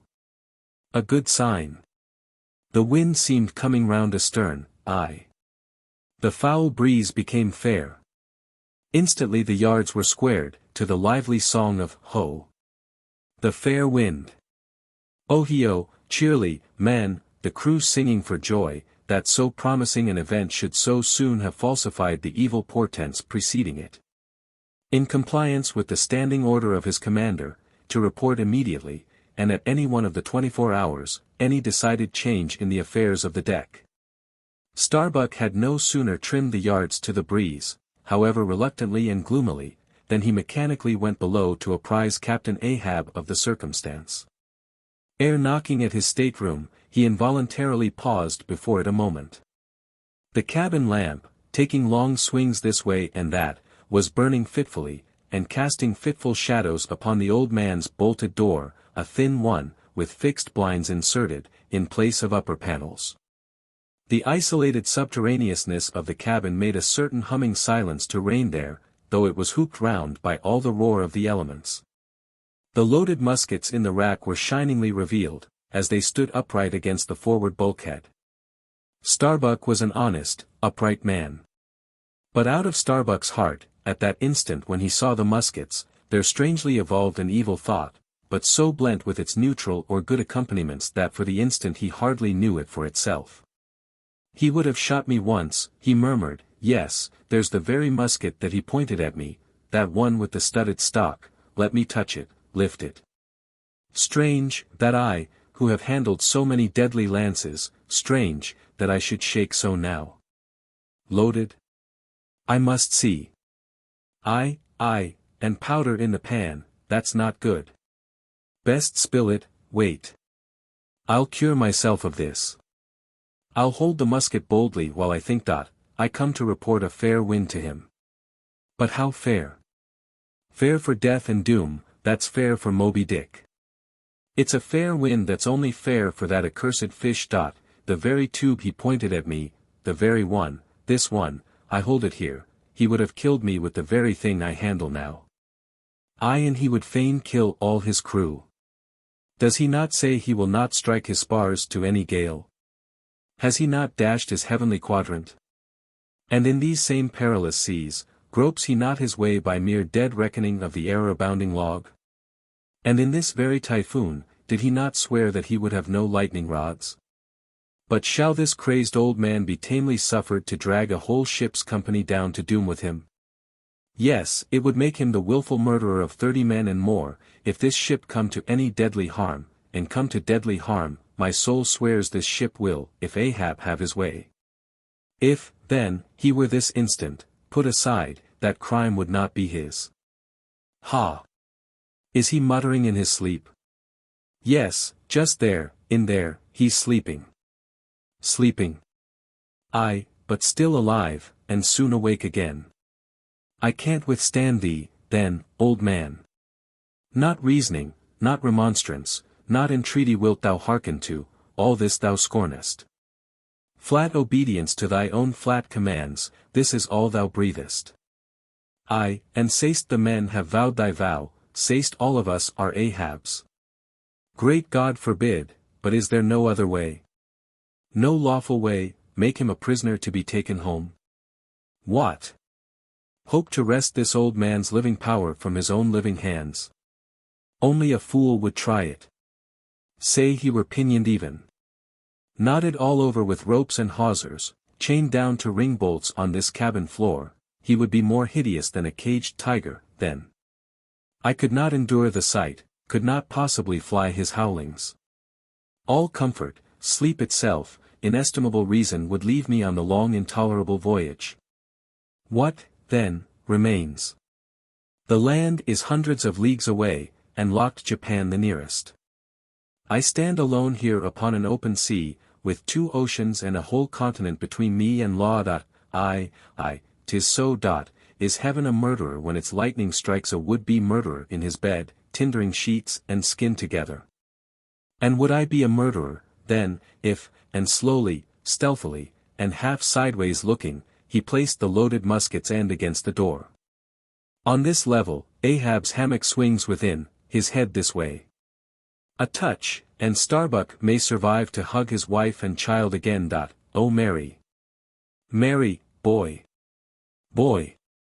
Boy, but if I wake thee not to death, old man, who can tell to what unsound deep Starbuck's body this day week may sink, with all the crew? Great God, where art thou? Shall I? Shall I? The wind has gone down and shifted, sir, the fore and main topsails are reefed and set, she heads her course. Stern all. O Moby Dick, I clutch thy heart at last. Such were the sounds that now came hurtling from out the old man's tormented sleep, as if Starbuck's voice had caused the long dumb dream to speak. The yet levelled musket shook like a drunkard's arm against the panel. Starbuck seemed wrestling with an angel, but turning from the door, he placed the death tube in its rack, and left the place. He's too sound asleep, Mr. Stubb, go thou down, and wake him, and tell him. I must see to the deck here. Thou knowst what to say. 124, The Needle. Next morning the not yet subsided sea rolled in long slow billows of mighty bulk, and striving in the Pequod's gurgling track, pushed her on like giants' palms outspread. The strong, unstaggering breeze abounded so, that sky and air seemed vast outbellying sails, the whole world boomed before the wind. Muffled in the full morning light, the invisible sun was only known by the spread intensity of his place. Where his bayonet rays moved on in stacks. Emblazonings, as of crowned Babylonian kings and queens, reigned over everything. The sea was as a crucible of molten gold, that bubblingly leaps with light and heat. Long maintaining an enchanted silence, Ahab stood apart, and every time the teetering ship loweringly pitched down her bowsprit, he turned to eye the bright sun's rays produced ahead. And when she profoundly settled by the stern, he turned behind, and saw the sun's rearward place, and how the same yellow rays were blending with his undeviating wake. Ha, ha, my ship! Thou mightest well be taken now for the sea chariot of the sun. Ho, ho! All ye nations before my prow, I bring the sun to ye. Yoke on the further billows, hullo! A tandem, I drive the sea. But suddenly reined back by some counter thought, he hurried towards the helm, huskily demanding how the ship was heading. East so east, sir, said the frightened steersman. Thou least, smiting him with his clenched fist. Heading east at this hour in the morning, and the sun astern. Upon this every soul was confounded, for the phenomenon just then observed by Ahab had unaccountably escaped every one else. But its very blinding palpableness must have been the cause. Thrusting his head halfway into the binnacle, Ahab caught one glimpse of the compasses, his uplifted arms slowly fell, for a moment he almost seemed to stagger. Standing behind him Starbuck looked, and lo! The two compasses pointed east, and the Pequod was as infallibly going west. But ere the first wild alarm could get out abroad among the crew, the old man with a rigid laugh exclaimed, "I have it. It has happened before. Mr. Starbuck, last night's thunder turned our compasses, that's all. Thou hast before now heard of such a thing, I take it." "Aye, but never before has it happened to me, sir," said the pale mate, gloomily. Here, it must needs be said, that accidents like this have in more than one case occurred to ships in violent storms. The magnetic energy, as developed in the mariner's needle, is, as all know, essentially one with the electricity beheld in heaven. Hence it is not to be much marveled at, that such things should be. In instances where the lightning has actually struck the vessel, so as to smite down some of the spars and rigging, the effect upon the needle has at times been still more fatal. All its lodestone virtue being annihilated, so that the before magnetic steel was of no more use than an old wife's knitting needle. But in either case, the needle never again, of itself, recovers the original virtue thus marred or lost. And if the binnacle compasses be affected, the same fate reaches all the others that may be in the ship, even were the lowermost one inserted into the kelson. Deliberately standing before the binnacle, and eyeing the transpointed compasses, the old man, with the sharp of his extended hand, now took the precise bearing of the sun, and satisfied that the needles were exactly inverted, shouted out his orders for the ship's course to be changed accordingly. The yards were hard up, and once more the Pequod thrust her undaunted bows into the opposing wind, for the supposed fair one had only been juggling her. Meanwhile, whatever were his own secret thoughts, Starbuck said nothing, but quietly he issued all requisite orders, while Stubb and Flask, who in some small degree seemed then to be sharing his feelings, likewise unmurmuringly acquiesced. As for the men, though some of them lowly rumbled, their fear of Ahab was greater than their fear of fate. But as ever before, the pagan harpooneers remained almost wholly unimpressed. Or if impressed, it was only with a certain magnetism shot into their congenial hearts from inflexible Ahab's. For a space the old man walked the deck in rolling reveries. But chancing to slip with his ivory heel, he saw the crushed copper sight tubes of the quadrant he had the day before dashed to the deck. "Thou poor, proud heaven-gazer and sun's pilot! Yesterday I wrecked thee, and today the compasses would fain have wrecked me. So. But Ahab is lord over the level lodestone yet. Mr. Starbuck, a lance without a pole, a top-maul, and the smallest of the sailmaker's needles. Quick! Accessory, perhaps, to the impulse dictating the thing he was now about to do, were certain prudential motives, whose object might have been to revive the spirits of his crew by a stroke of his subtle skill. In a matter so wondrous as that of the inverted compasses. Besides, the old man well knew that to steer by transpointed needles, though clumsily practicable, was not a thing to be passed over by superstitious sailors, without some shudderings and evil portents. "Men," said he, steadily turning upon the crew, as the mate handed him the things he had demanded, "my men, the thunder turned old Ahab's needles, but out of this bit of steel Ahab can make one of his own, that will point as true as any." Abashed glances of servile wonder were exchanged by the sailors, as this was said, and with fascinated eyes they awaited whatever magic might follow. But Starbuck looked away. With a blow from the topmaul Ahab knocked off the steel head of the lance, and then handing to the mate the long iron rod remaining, bade him hold it upright, without its touching the deck. Then, with the maul, after repeatedly smiting the upper end of this iron rod, he placed the blunted needle endwise on the top of it, and less strongly hammered that, several times, the mate still holding the rod as before. Then going through some small strange motions with it, whether indispensable to the magnetizing of the steel, or merely intended to augment the awe of the crew, is uncertain, he called for linen thread. And moving to the binnacle, slipped out the two reversed needles there, and horizontally suspended the sail needle by its middle, over one of the compass cards. At first, the steel went round and round, quivering and vibrating at either end. But at last it settled to its place, when Ahab, who had been intently watching for this result, stepped frankly back from the binnacle, and pointing his stretched arm towards it, exclaimed, "Look ye, for yourselves. If Ahab be not the lord of the level lodestone. The sun is east, and that compass swears it." One after another they peered in, for nothing but their own eyes could persuade such ignorance as theirs, and one after another they slunk away. In his fiery eyes of scorn and triumph, you then saw Ahab in all his fatal pride. 125. The Log and Line. While now the fated Pequod had been so long afloat this voyage, the log and line had but very seldom been in use.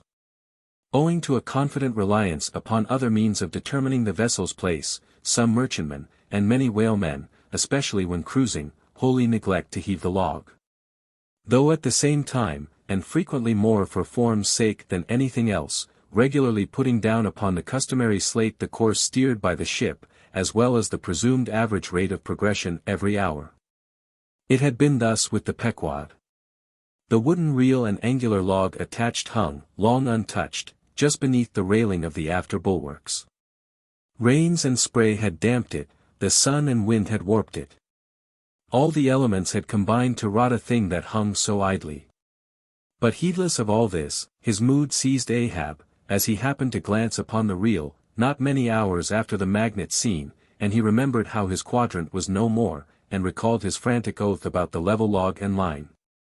The ship was sailing plungingly, astern the billows rolled in riots. Forward, there! Heave the log!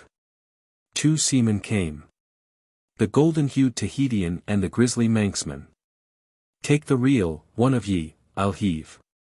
They went towards the extreme stern, on the ship's lee side, where the deck, with the oblique energy of the wind, was now almost dipping into the creamy, sidelong rushing sea. The Manxman took the reel, and holding it high up, by the projecting handle ends of the spindle, round which the spool of line revolved, so stood with the angular log hanging downwards, till Ahab advanced to him. Ahab stood before him, and was lightly unwinding some 30 or 40 turns to form a preliminary hand coil to toss overboard, when the old Manxman, who was intently eyeing both him and the line, made bold to speak. "Sir, I mistrust it. This line looks far gone, long heat and wet have spoiled it. 'Twill hold, old gentleman. Long heat and wet, have they spoiled thee? Thou seemst to hold. Or, truer perhaps, life holds thee, not thou it. I hold the spool, sir. But just as my captain says. With these grey hairs of mine 'tis not worth while disputing, specially with a superior, who'll ne'er confess. What's that? There now's a patched professor in Queen Nature's granite-founded college. But methinks he's too subservient. Where wert thou born? In the little rocky Isle of Man, sir. Excellent. Thou'st hit the world by that. I know not, sir, but I was born there. In the Isle of Man, hey. Well, the other way, it's good. Here's a man from Man, a man born in once independent man, and now unmanned of man, which is sucked in, by what? Up with the reel. The dead, blind wall butts all inquiring heads at last. Up with it. So. The log was heaved. The loose coils rapidly straightened out in a long dragging line astern, and then, instantly, the reel began to whirl. In turn, jerkingly raised and lowered by the rolling billows, the towing resistance of the log caused the old reelman to stagger strangely. Hold hard. Snap.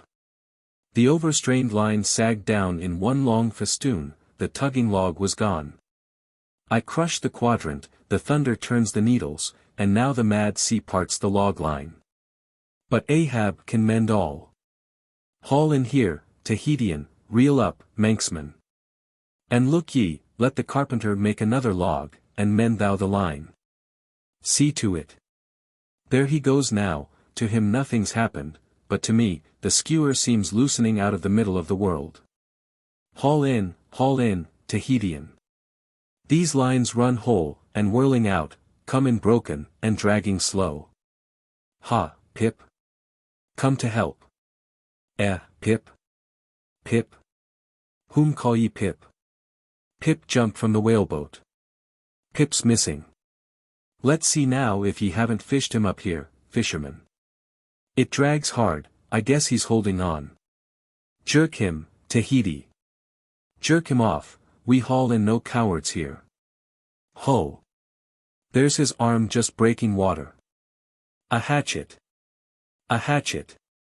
Cut it off, we haul in no cowards here. Captain Ahab. Sir, sir. Here's Pip, trying to get on board again. Peace, thou crazy loon, cried the Manxman, seizing him by the arm. Away from the quarter-deck. The greater idiot ever scolds the lesser, muttered Ahab, advancing. Hands off from that holiness. Where sayest thou Pip was, boy? Astern there, sir, astern. Lo, lo. And who art thou, boy? I see not my reflection in the vacant pupils of thy eyes.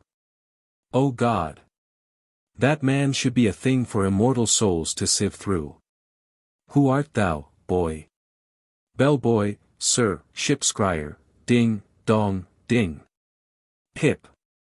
Pip. Pip. 100 pounds of clay reward for Pip, 5 feet high, looks cowardly, quickest known by that. Ding, dong, ding. Who's seen Pip the coward? There can be no hearts above the snow line. Oh, ye frozen heavens! Look down here. Ye did beget this luckless child, and have abandoned him, ye creative libertines. Here, boy, Ahab's cabin shall be Pip's home henceforth, while Ahab lives. Thou touchest my inmost centre, boy, thou art tied to me by cords woven of my heartstrings. Come, let's down. What's this? Here's velvet shark skin, intently gazing at Ahab's hand, and feeling it. Ah, now, had poor Pip but felt so kind a thing as this, perhaps he had ne'er been lost. This seems to me, sir, as a man-rope. Something that weak souls may hold by. Oh, sir, let old Perth now come and rivet these two hands together, the black one with the white, for I will not let this go. Oh, boy, nor will I thee, unless I should thereby drag thee to worse horrors than are here. Come, then, to my cabin. Lo! Ye believers in God's all goodness, and in man all ill, lo you! See the omniscient God's oblivious of suffering man. And man, though idiotic, and knowing not what he does, yet full of the sweet things of love and gratitude. Come! I feel prouder leading thee by thy black hand, than though I grasped an emperor's. There go two daft ones now, muttered the old Manxman. One daft with strength, the other daft with weakness. But here's the end of the rotten line, all dripping, too. Mend it, eh? I think we had best have a new line altogether. I'll see Mr. Stubb about it. 126, the Life-Buoy. Steering now southeastward by Ahab's leveled steel, and her progress solely determined by Ahab's level log and line, the Pequod held on her path towards the equator. Making so long a passage through such unfrequented waters, descrying no ships, and ere long, sideways impelled by unvarying trade winds, over waves monotonously mild. All these seemed the strange calm things preluding some riotous and desperate scene. At last, when the ship drew near to the outskirts, as it were, of the equatorial fishing ground, and in the deep darkness that goes before the dawn, was sailing by a cluster of rocky islets. The watch, then headed by Flask, was startled by a cry so plaintively wild and unearthly, like half-articulated wailings of the ghosts of all Herod's murdered innocents, that one and all, they started from their reveries. And for the space of some moments stood, or sat, or leaned all transfixedly listening, like the carved Roman slave, while that wild cry remained within hearing. The Christian or civilized part of the crew said it was mermaids, and shuddered, but the pagan harpooneers remained unappalled. Yet the grey Manxman, the oldest mariner of all, declared that the wild thrilling sounds that were heard, were the voices of newly drowned men in the sea. Below in his hammock, Ahab did not hear of this till grey dawn, when he came to the deck. It was then recounted to him by Flask, not unaccompanied with hinted dark meanings. He hollowly laughed, and thus explained the wonder. Those rocky islands the ship had passed were the resort of great numbers of seals, and some young seals that had lost their dams, or some dams that had lost their cubs, must have risen nigh the ship and kept company with her, crying and sobbing with their human sort of wail. But this only the more affected some of them, because most mariners cherish a very superstitious feeling about seals, arising not only from their peculiar tones when in distress, but also from the human look of their round heads and semi-intelligent faces, seen peeringly uprising from the water alongside. In the sea, under certain circumstances, seals have more than once been mistaken for men. But the bodings of the crew were destined to receive a most plausible confirmation in the fate of one of their number that morning. At sunrise this man went from his hammock to his masthead at the fore. And whether it was that he was not yet half waked from his sleep, for sailors sometimes go aloft in a transition state, whether it was thus with the man, there is now no telling. But, be that as it may, he had not been long at his perch, when a cry was heard, a cry and a rushing, and looking up, they saw a falling phantom in the air, and looking down, a little tossed heap of white bubbles in the blue of the sea. The life-buoy, a long slender cask, was dropped from the stern, where it always hung obedient to a cunning spring. But no hand rose to seize it, and the sun having long beat upon this casket had shrunken, so that it slowly filled, and the parched wood also filled at its every pore. And the studded iron-bound cask followed the sailor to the bottom, as if to yield him his pillow, though in sooth but a hard one. And thus the first man of the Pequod that mounted the mast to look out for the white whale, on the white whale's own peculiar ground, that man was swallowed up in the deep.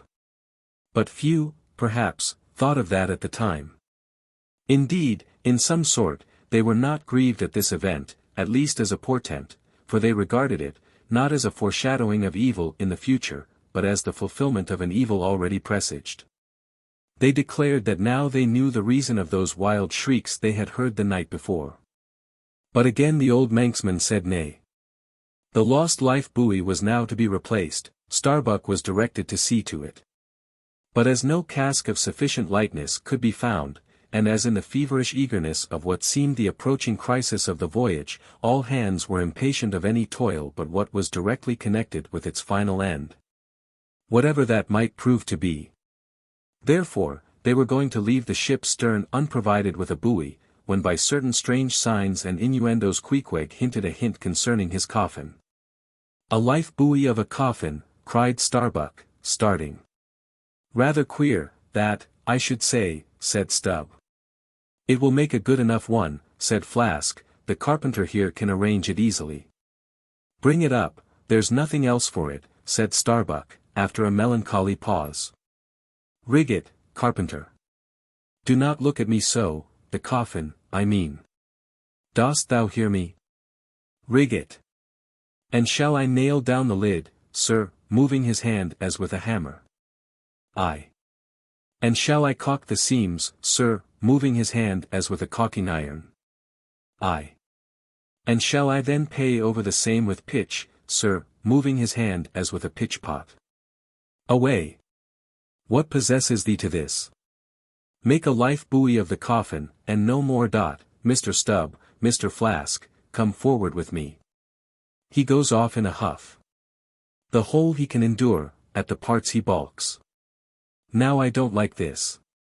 I make a leg for Captain Ahab, and he wears it like a gentleman, but I make a bandbox for Queequeg, and he won't put his head into it. Are all my pains to go for nothing with that coffin? And now I'm ordered to make a life-buoy of it. It's like turning an old coat, going to bring the flesh on the other side now. I don't like this cobbling sort of business, I don't like it at all. It's undignified, it's not my place. Let tinkers' brats do tinkerings, we are their betters. I like to take in hand none but clean, virgin, fair and square mathematical jobs, something that regularly begins at the beginning, and is at the middle when midway, and comes to an end at the conclusion. Not a cobbler's job, that's at an end in the middle, and at the beginning at the end. It's the old woman's tricks to be giving cobbling jobs. Lord! What an affection all old women have for tinkers. I know an old woman of 65 who ran away with a bald-headed young tinker once. And that's the reason I never would work for lonely widow old women ashore, when I kept my job shop in the vineyard. They might have taken it into their lonely old heads to run off with me. But hi-ho. There are no caps at sea but snow caps. Let me see. Nail down the lid, caulk the seams, pay over the same with pitch. Batten them down tight, and hang it with the snap spring over the ship's stern. Were ever such things done before with a coffin?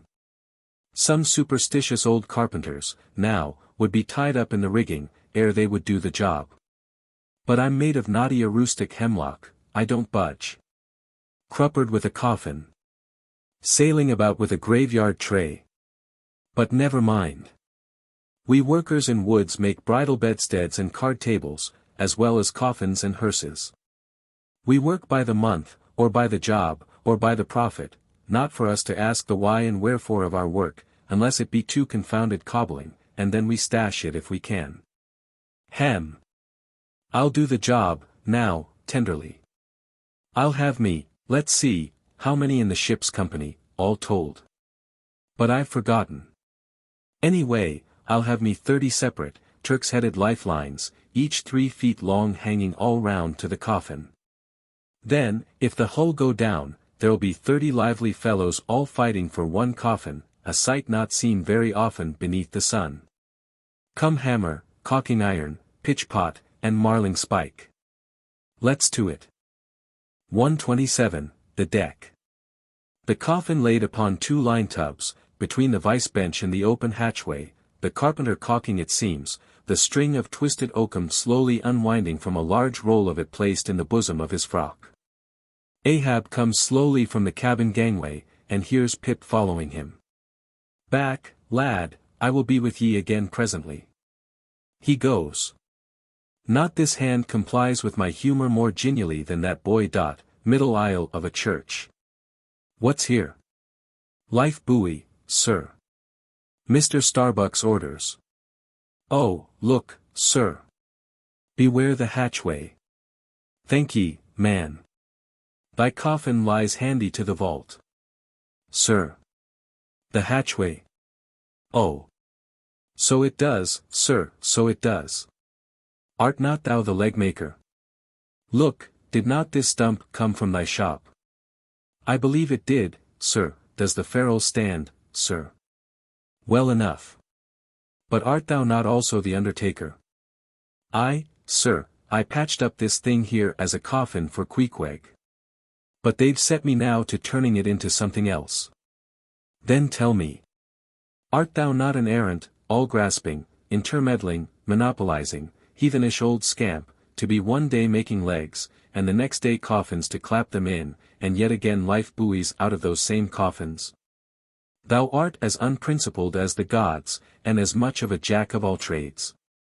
But I do not mean anything, sir. I do as I do. The gods again.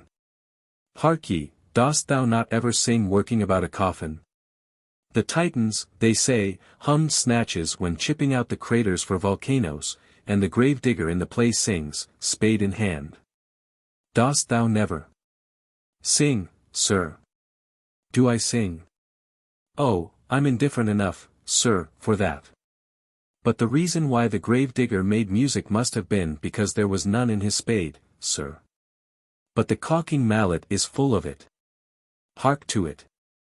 Aye, and that's because the lid there's a sounding board. And what in all things makes the sounding board is this, there's naught beneath.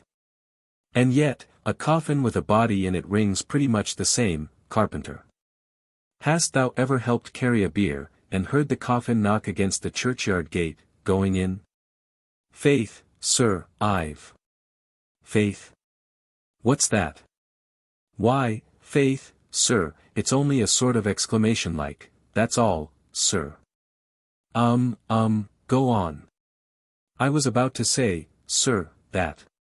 Art thou a silkworm? Dost thou spin thy own shroud out of thyself?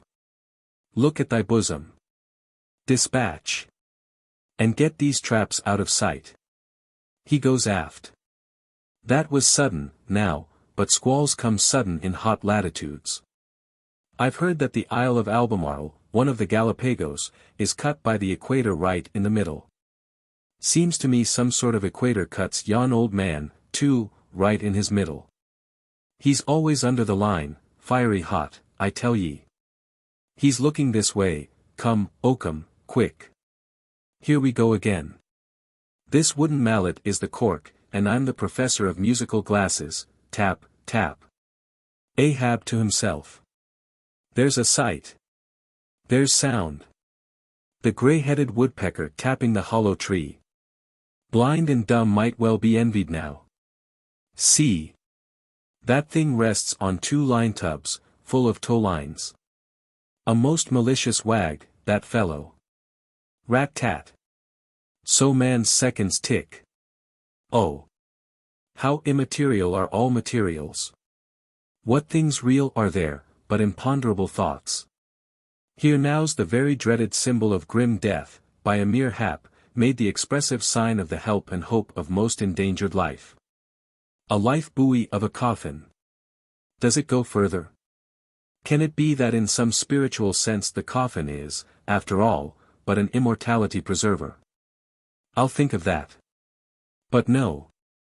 So far gone am I in the dark side of earth, that its other side, the theoretic bright one, seems but uncertain twilight to me. Will ye never have done, carpenter, with that accursed sound? I go below, let me not see that thing here when I return again. Now, then, Pip, we'll talk this over, I do suck most wondrous philosophies from thee. Some unknown conduits from the unknown worlds must empty into thee. 128, the Pequod meets the Rachel.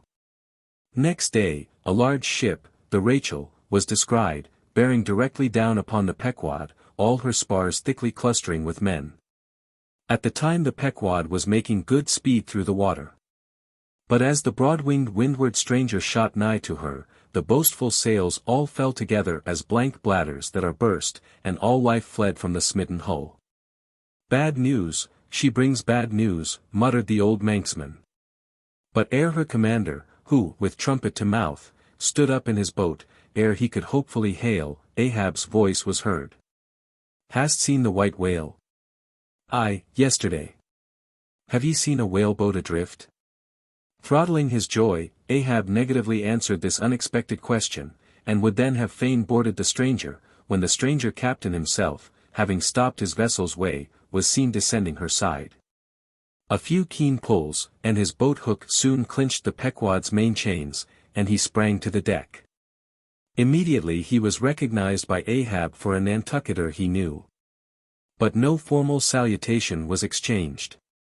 Where was he? Not killed, not killed, cried Ahab, closely advancing. How was it? It seemed that somewhat late on the afternoon of the day previous, while 3 of the stranger's boats were engaged with a shoal of whales, which had led them some 4 or 5 miles from the ship. And while they were yet in swift chase to windward, the white hump and head of Moby Dick had suddenly loomed up out of the blue water, not very far to leeward, whereupon, the 4th rigged boat, a reserved one, had been instantly lowered in chase. After a keen sail before the wind, this 4th boat, the swiftest keeled of all, seemed to have succeeded in fastening, at least, as well as the man at the masthead could tell anything about it. In the distance he saw the diminished dotted boat. And then a swift gleam of bubbling white water, and after that nothing more, whence it was concluded that the stricken whale must have indefinitely run away with his pursuers, as often happens. There was some apprehension, but no positive alarm, as yet. The recall signals were placed in the rigging, darkness came on.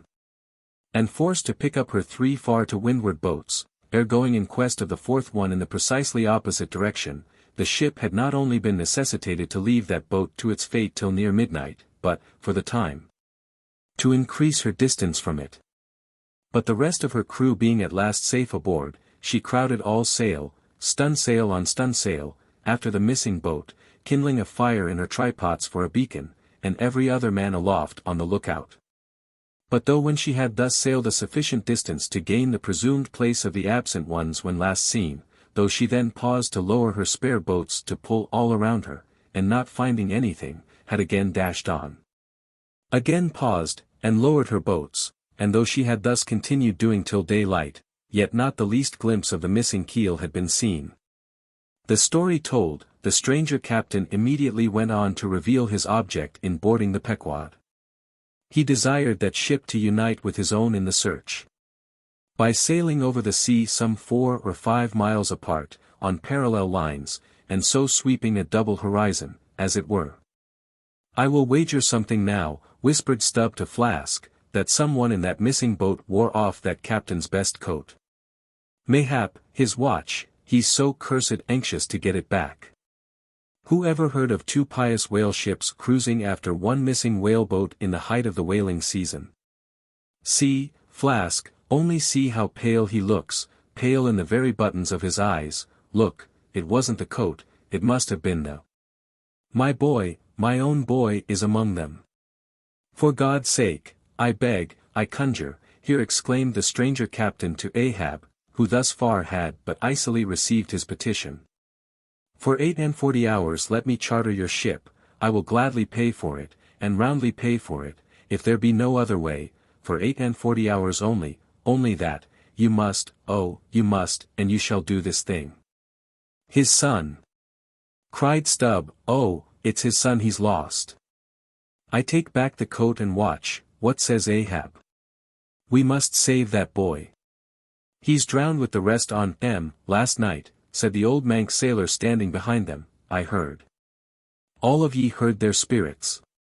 Now, as it shortly turned out, what made this incident of the Rachels the more melancholy, was the circumstance, that not only was one of the captain's sons among the number of the missing boat's crew, but among the number of the other boat's crews, at the same time, but on the other hand, separated from the ship during the dark vicissitudes of the chase, there had been still another son.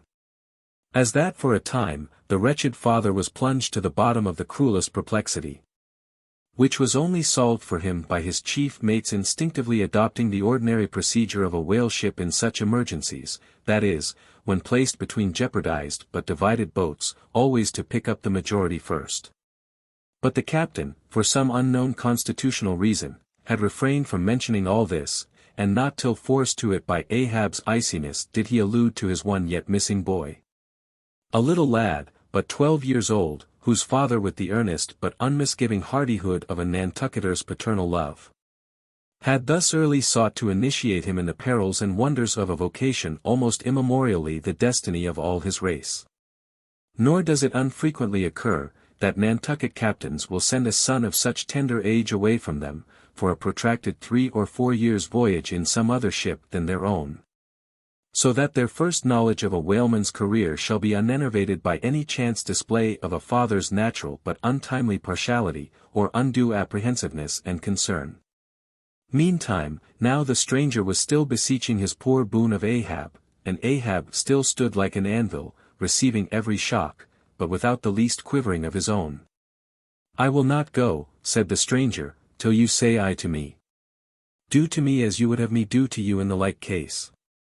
For you too have a boy, Captain Ahab, though but a child, and nestling safely at home now, a child of your old age too. Yes, yes, you relent. I see it. Run, run, men, now, and stand by to square in the yards."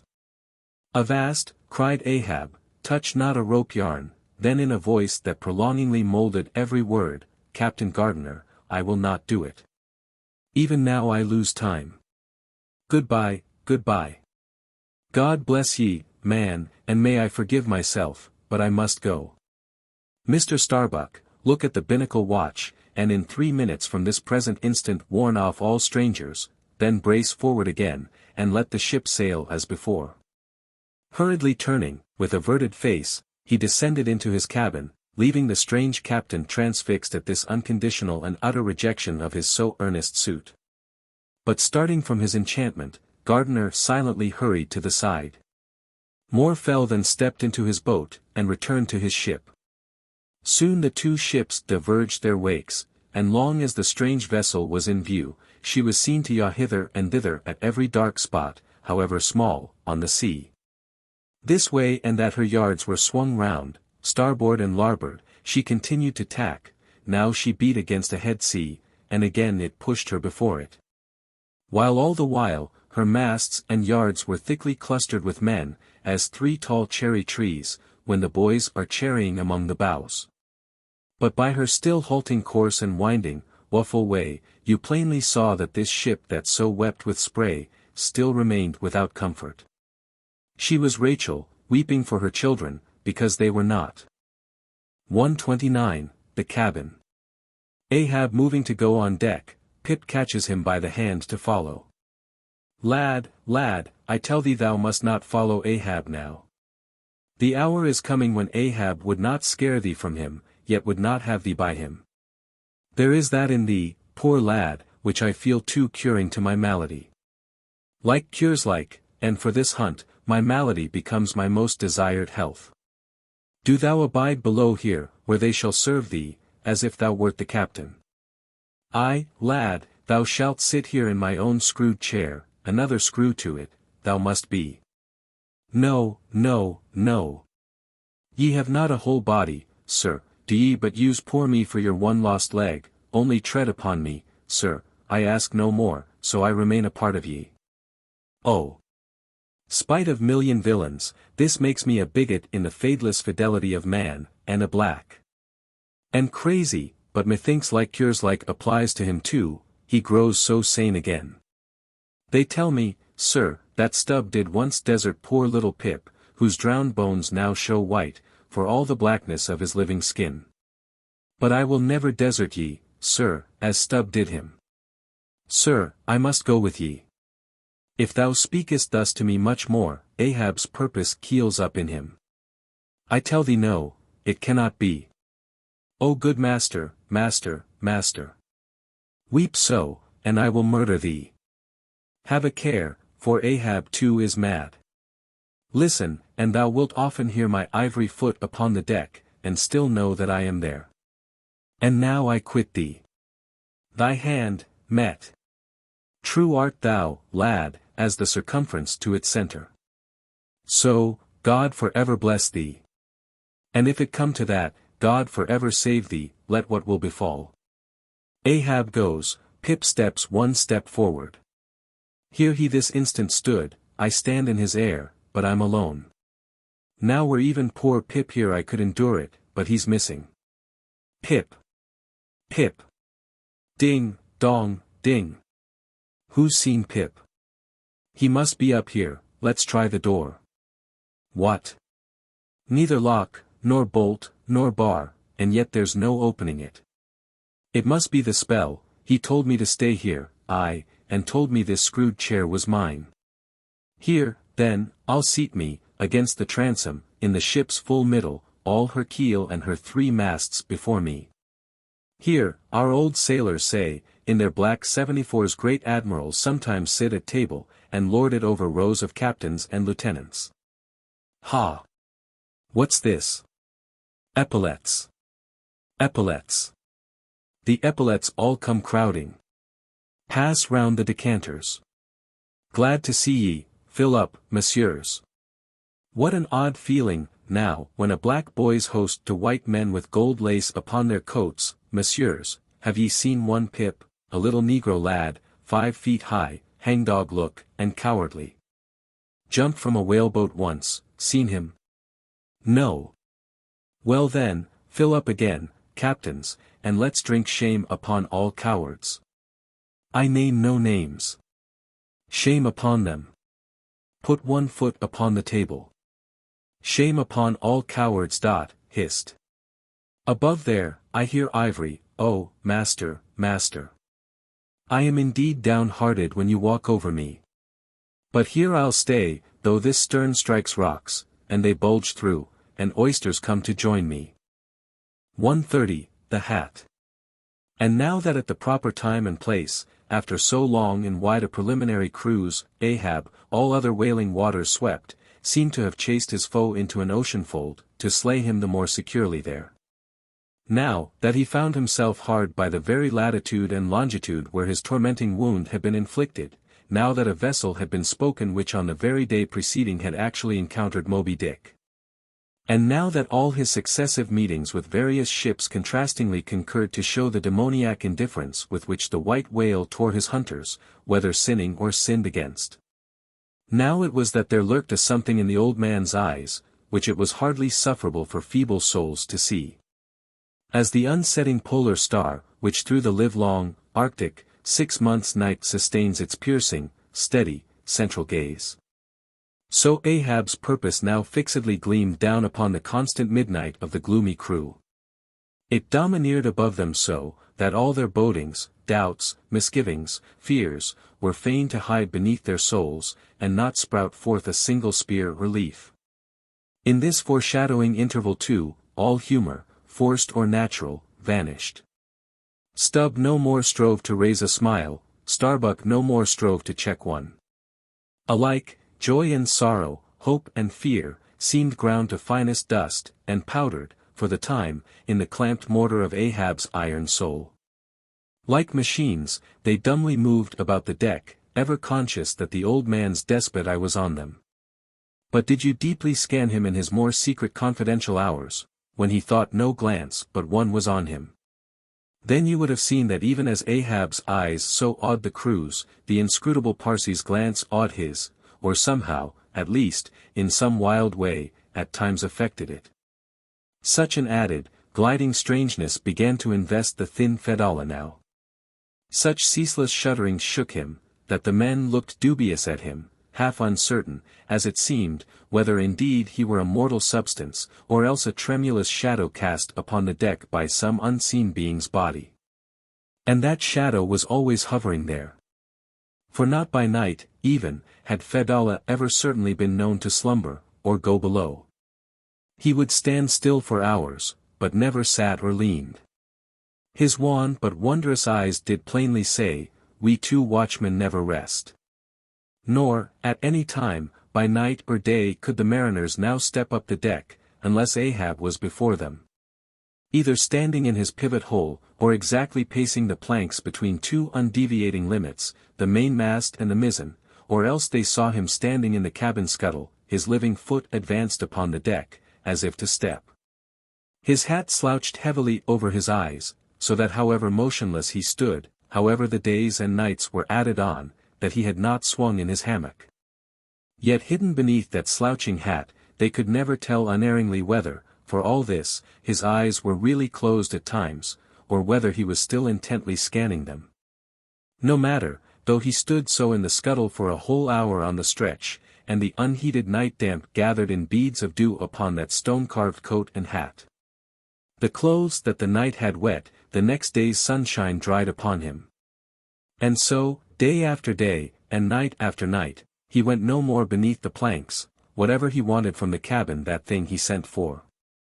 He ate in the same open air, that is, his two only meals, breakfast and dinner, supper he never touched. Nor reaped his beard, which darkly grew all gnarled, as unearthed roots of trees blown over, which still grow idly on at naked base, though perished in the upper verdure. But though his whole life was now become one watch on deck, and though the Parsi's mystic watch was without intermission as his own, yet these two never seemed to speak, one man to the other, unless at long intervals some passing unmomentous matter made it necessary. Though such a potent spell seemed secretly to join the twain, openly, and to the awestruck crew, they seemed pole-like asunder. If by day they chanced to speak one word, by night, dumb men were both, so far as concerned the slightest verbal interchange. At times, for longest hours, without a single hail, they stood far parted in the starlight, Ahab in his scuttle, the Parsi by the mainmast. But still fixedly gazing upon each other, as if in the Parsi Ahab saw his forthrown shadow, in Ahab the Parsi his abandoned substance. And yet, somehow, did Ahab, in his own proper self, as daily, hourly, and every instant, commandingly revealed to his subordinates, Ahab seemed an independent lord, the Parsi but his slave. Still again both seemed yoked together, and an unseen tyrant driving them, the lean shade siding the solid rib. For be this Parsi what he may, all rib and keel was solid Ahab. At the first faintest glimmering of the dawn, his iron voice was heard from aft, "Man the mastheads." And all through the day, till after sunset and after twilight, the same voice every hour, at the striking of the helmsman's bell, was heard, "What d'ye see, sharp? Sharp." But when 3 or 4 days had slided by, after meeting the children seeking Rachel, and no spout had yet been seen, the monomaniac old man seemed distrustful of his crew's fidelity, at least, of nearly all except the pagan harpooneers.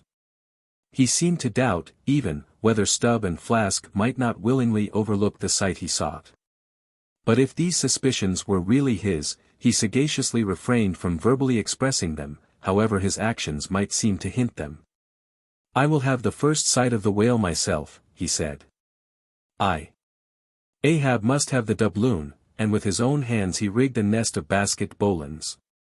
And sending a hand aloft, with a single sheaved block, to secure to the mainmast head, he received the 2 ends of the downward reeved rope, and attaching one to his basket prepared a pin for the other end, in order to fasten it at the rail. This done, with that end yet in his hand and standing beside the pin, he looked round upon his crew, sweeping from one to the other, pausing his glance long upon Daggoo, Queequeg, Tashtego, but shunning Fedallah. And then settling his firm relying eye upon the chief mate, said, "Take the rope, sir, I give it into thy hands, Starbuck." Then arranging his person in the basket, he gave the word for them to hoist him to his perch, Starbuck being the one who secured the rope at last, and afterwards stood near it. And thus, with one hand clinging round the royal mast, Ahab gazed abroad upon the sea for miles and miles, ahead, astern, this side, and that, within the wide expanded circle commanded at so great a height.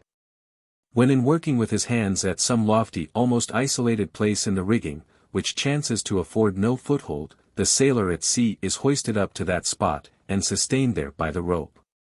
Under these circumstances, its fastened end on deck is always given in strict charge to some one man who has the special watch of it.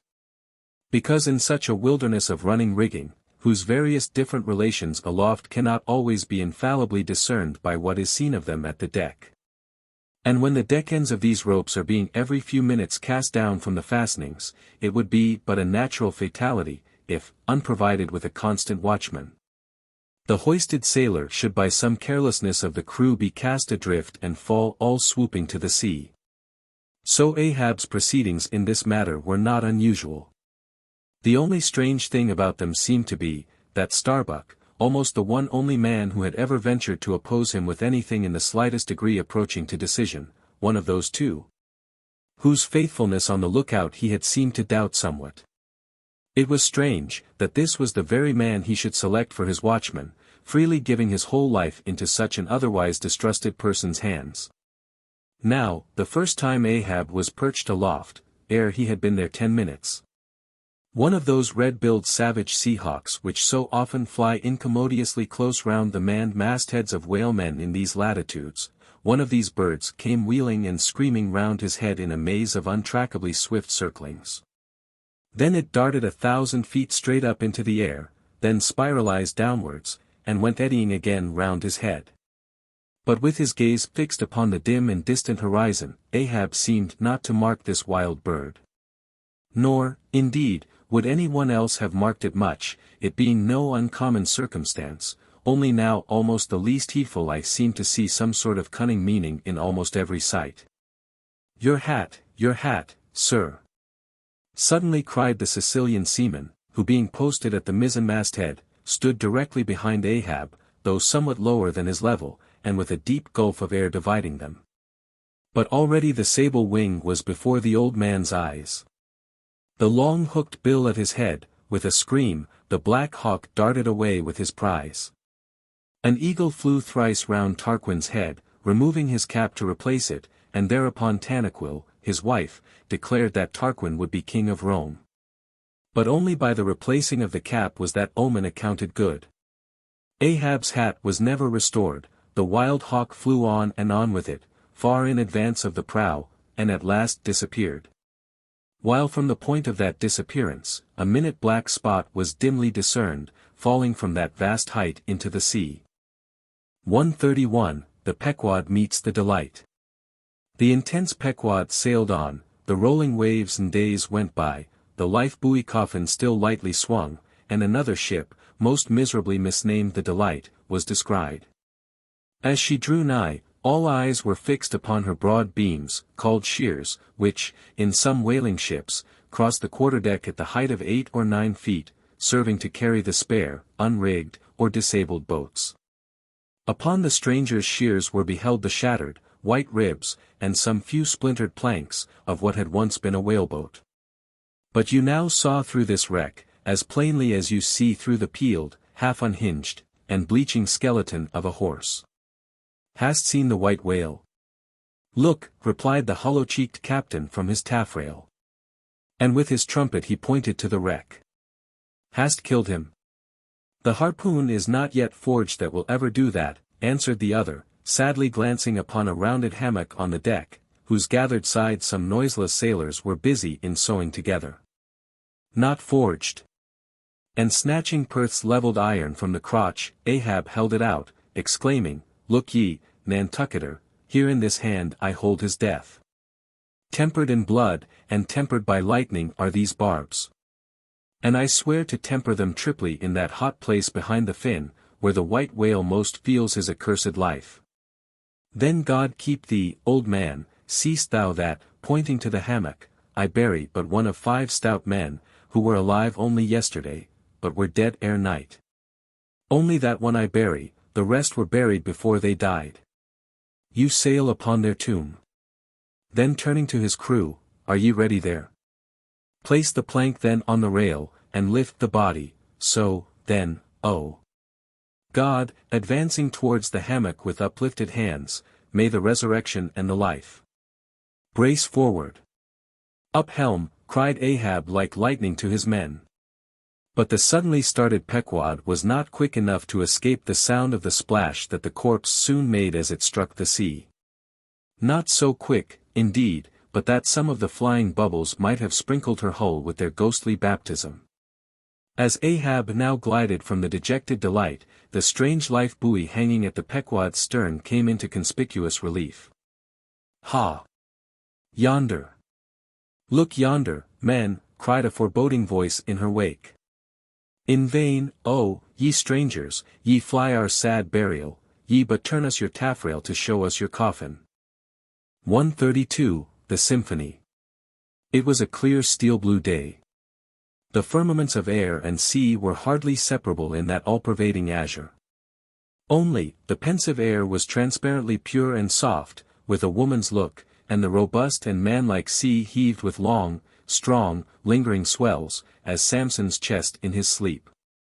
Hither, and thither, on high, glided the snow-white wings of small, unspeckled birds, these were the gentle thoughts of the feminine air. But to and fro in the deeps, far down in the bottomless blue, rushed mighty leviathans, sword-fish, and sharks, and these were the strong, troubled, murderous thinkings of the masculine sea. But though thus contrasting within, the contrast was only in shades and shadows without, those two seemed one, it was only the sex, as it were, that distinguished them. Aloft, like a royal czar and king, the sun seemed giving this gentle air to this bold and rolling sea, even as bride to groom. And at the girdling line of the horizon, a soft and tremulous motion, most seen here at the equator, denoted the fond, throbbing trust, the loving alarms, with which the poor bride gave her bosom away. Tied up and twisted. Gnarled and knotted with wrinkles, haggardly firm and unyielding, his eyes glowing like coals, that still glow in the ashes of ruin, untottering Ahab stood forth in the clearness of the morn. Lifting his splintered helmet of a brow to the fair girl's forehead of heaven. Oh, immortal infancy, and innocency of the azure! Invisible winged creatures that frolic all round us! Sweet childhood of air and sky! How oblivious were ye of old Ahab's close-coiled woe! But so have I seen little Miriam and Martha, laughing-eyed elves, heedlessly gambol around their old sire. Sporting with the circle of singed locks which grew on the marge of that burnt-out crater of his brain. Slowly crossing the deck from the scuttle, Ahab leaned over the side, and watched how his shadow in the water sank and sank to his gaze, the more and the more that he strove to pierce the profundity. But the lovely aromas in that enchanted air did at last seem to dispel, for a moment, the cankerous thing in his soul. That glad, happy air, that winsome sky, did at last stroke and caress him. The stepmother world, so long cruel, forbidding, now threw affectionate arms round his stubborn neck, and did seem to joyously sob over him, as if over one, that however wilful and erring, she could yet find it in her heart to save and to bless. From beneath his slouched hat Ahab dropped a tear into the sea, nor did all the Pacific contain such wealth as that one we drop. Starbuck saw the old man, saw him, how he heavily leaned over the side. And he seemed to hear in his own true heart the measureless sobbing that stole out of the center of the serenity around. Careful not to touch him, or be noticed by him, he yet drew near to him, and stood there. Ahab turned. Starbuck. Sir. Oh, Starbuck. It is a mild, mild wind, and a mild-looking sky. On such a day, very much such a sweetness as this, I struck my first whale, a boy harpooner of 18. 40 years ago. 40 years of continual whaling. 40 years of privation, and peril, and storm time. 40 years on the pitiless sea. For 40 years has Ahab forsaken the peaceful land, for 40 years to make war on the horrors of the deep. Aye and yes, Starbuck, out of those 40 years I have not spent 3 ashore. When I think of this life I have led, the desolation of solitude it has been. The mass-owned, walled town of a captain's exclusiveness, which admits but small entrance to any sympathy from the green country without, oh, weariness. Heaviness. Guinea Coast slavery of solitary command, when I think of all this. Only half suspected, not so keenly known to me before, and how for 40 years I have fed upon dry salted fare, fit emblem of the dry nourishment of my soul, when the poorest landsman has had fresh fruit to his daily hand. And broken the world's fresh bread to my mouldy crusts, away, whole oceans away, from that young girl wife I wedded past 50, and sailed for Cape Horn the next day, leaving but one dent in my marriage pillow, wife. Wife, rather a widow with her husband alive. I widowed that poor girl when I married her, Starbuck. And then, the madness, the frenzy, the boiling blood and the smoking brow, with which, for 1,000 lowerings old Ahab has furiously, foamingly chased his prey, more a demon than a man, I. What a 40 years fool, old fool, has old Ahab been. Why this strife of the chase? Why weary, and palsy the arm at the oar, and the iron, and the lance? How the richer or better is Ahab now? Behold. Oh, Starbuck. Is it not hard, that with this weary load I bear, one poor leg should have been snatched from under me? Here, brush this old hair aside, it blinds me, that I seem to weep. Locks so grey did never grow but from out some ashes. But do I look very old, so very, very old, Starbuck? I feel deadly faint, bowed, and humped, as though I were Adam, staggering beneath the piled centuries since paradise. God! Crack my heart, stave my brain, mockery. Bitter, biting mockery of grey hairs, have I lived enough joy to wear ye, and seem and feel thus intolerably old? Close.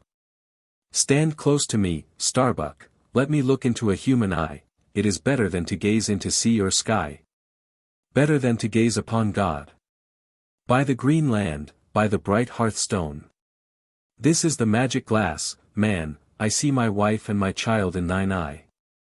No, stay on board, lower not when I do, when branded Ahab gives chase to Moby Dick. That hazard shall not be thine. No. Not with the far-away home I see in that eye. Oh, my captain. Noble soul. Grand old heart, after all. Why should any one give chase to that hated fish? Away with me. Let us fly these deadly waters. Let us home. Wife and child, too, are Starbuck's, wife and child of his brotherly, sisterly, playfellow youth, even as thine, sir, are the wife and child of thy loving, longing, paternal old age. Away. Let us away. This instant let me alter the course. How cheerily, how hilariously, O my captain, would we bowl on our way to see old Nantucket again. I think, sir, they have some such mild blue days, even as this, in Nantucket. They have. I have seen them, some summer days in the morning. About this time, yes, it is his noon nap now, the boy vivaciously wakes, sits up in bed, and his mother tells him of me, of cannibal old me. How I am abroad upon the deep, but will yet come back to dance him again. 'Tis my Mary herself. She promised that my boy, every morning, should be carried to the hill to catch the first glimpse of his father's sail. Yes. No more. It is done. We head for Nantucket. Come, my captain, study out the course, and let us away. See. The boy's face from the window. The boy's hand on the hill. But Ahab's glance was averted. Like a blighted fruit tree he shook, and cast his last, cindered apple to the soil. What is it, what nameless, inscrutable, unearthly thing is it, what cozening, hidden lord and master, and cruel, remorseless emperor commands me? That against all natural lovings and longings, I so keep pushing, and crowding, and jamming myself on all the time, recklessly making me ready to do what in my own proper, natural heart, I durst not so much as dare. Is Ahab? Is it I, God, or who, that lifts this arm?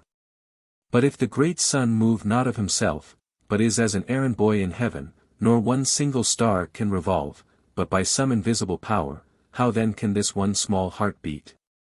This one small brain think thoughts, unless God does that beating, does that thinking, does that living, and not I. By heaven, man, we are turned round and round in this world, like yonder windlass, and fate is the handspike. And all the time, lo! That smiling sky, and this unsound sea. Look! See yon albacore. Who put it into him to chase and fong that flying fish? Where do murderers go, man? Who's to doom, when the judge himself is dragged to the bar? But it is a mild wind, and a mild-looking sky, and the air smells now, as if it blew from a faraway meadow.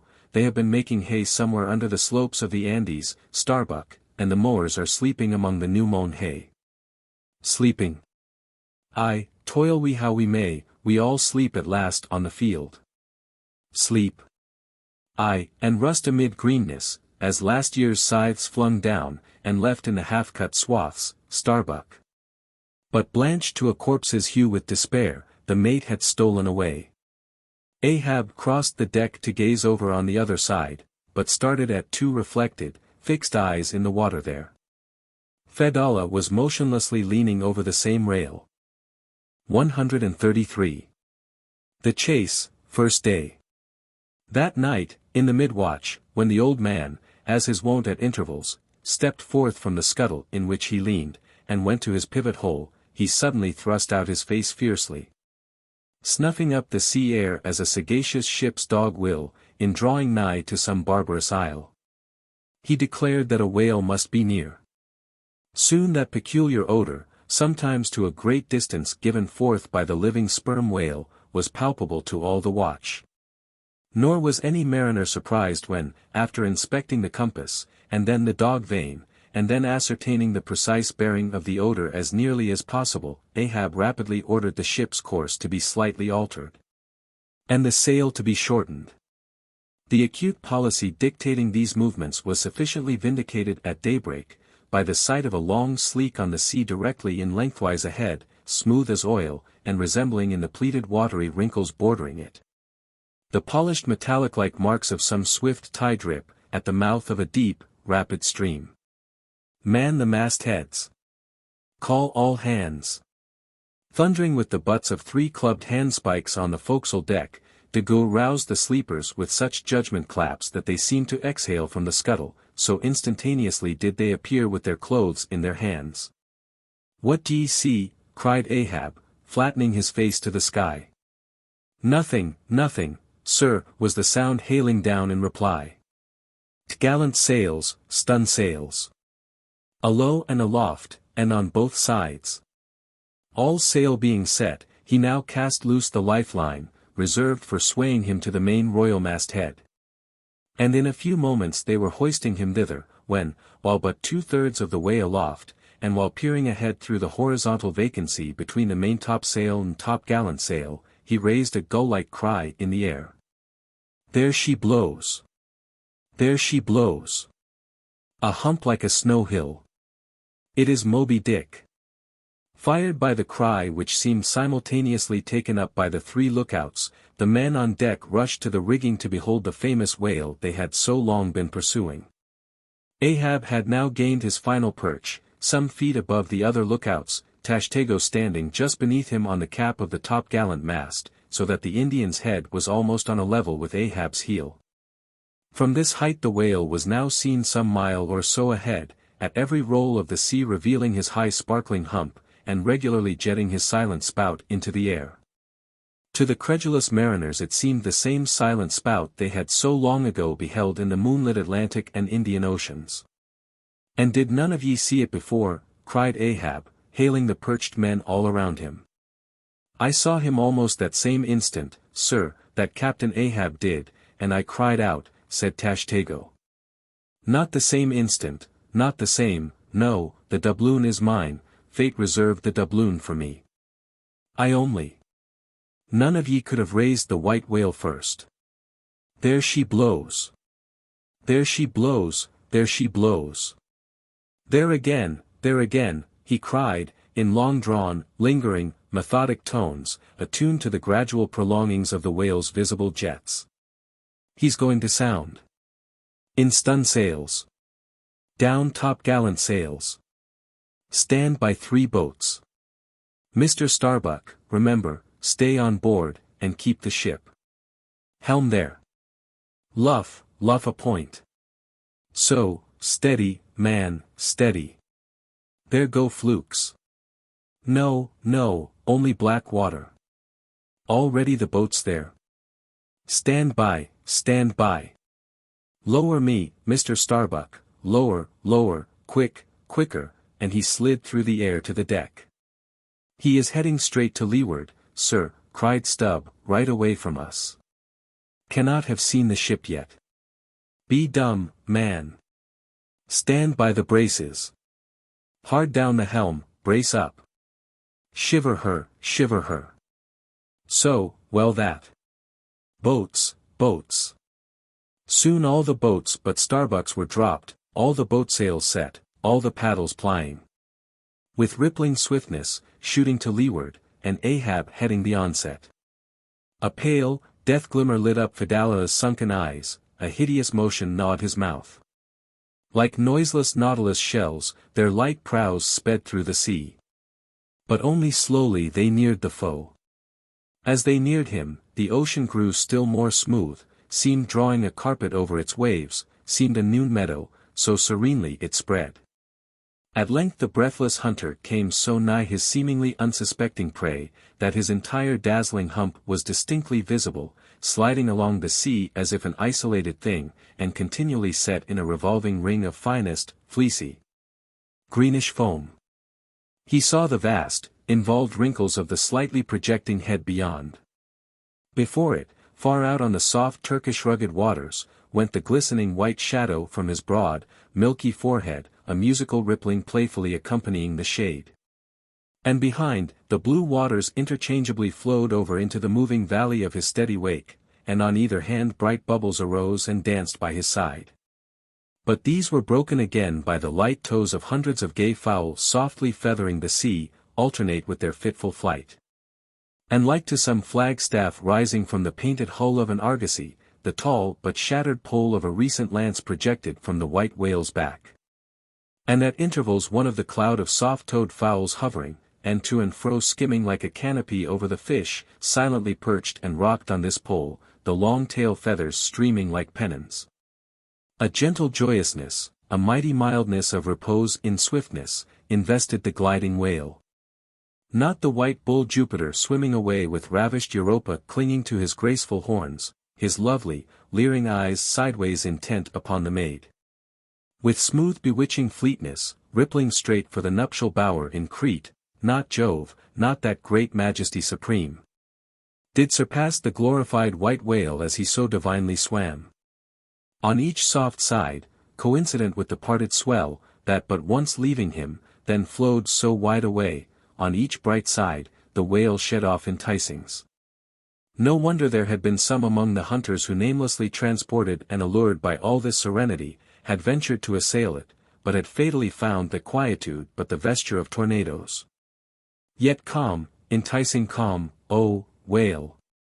Thou glidest on, to all who for the first time eye thee, no matter how many in that same way thou mayst have bejuggled and destroyed before.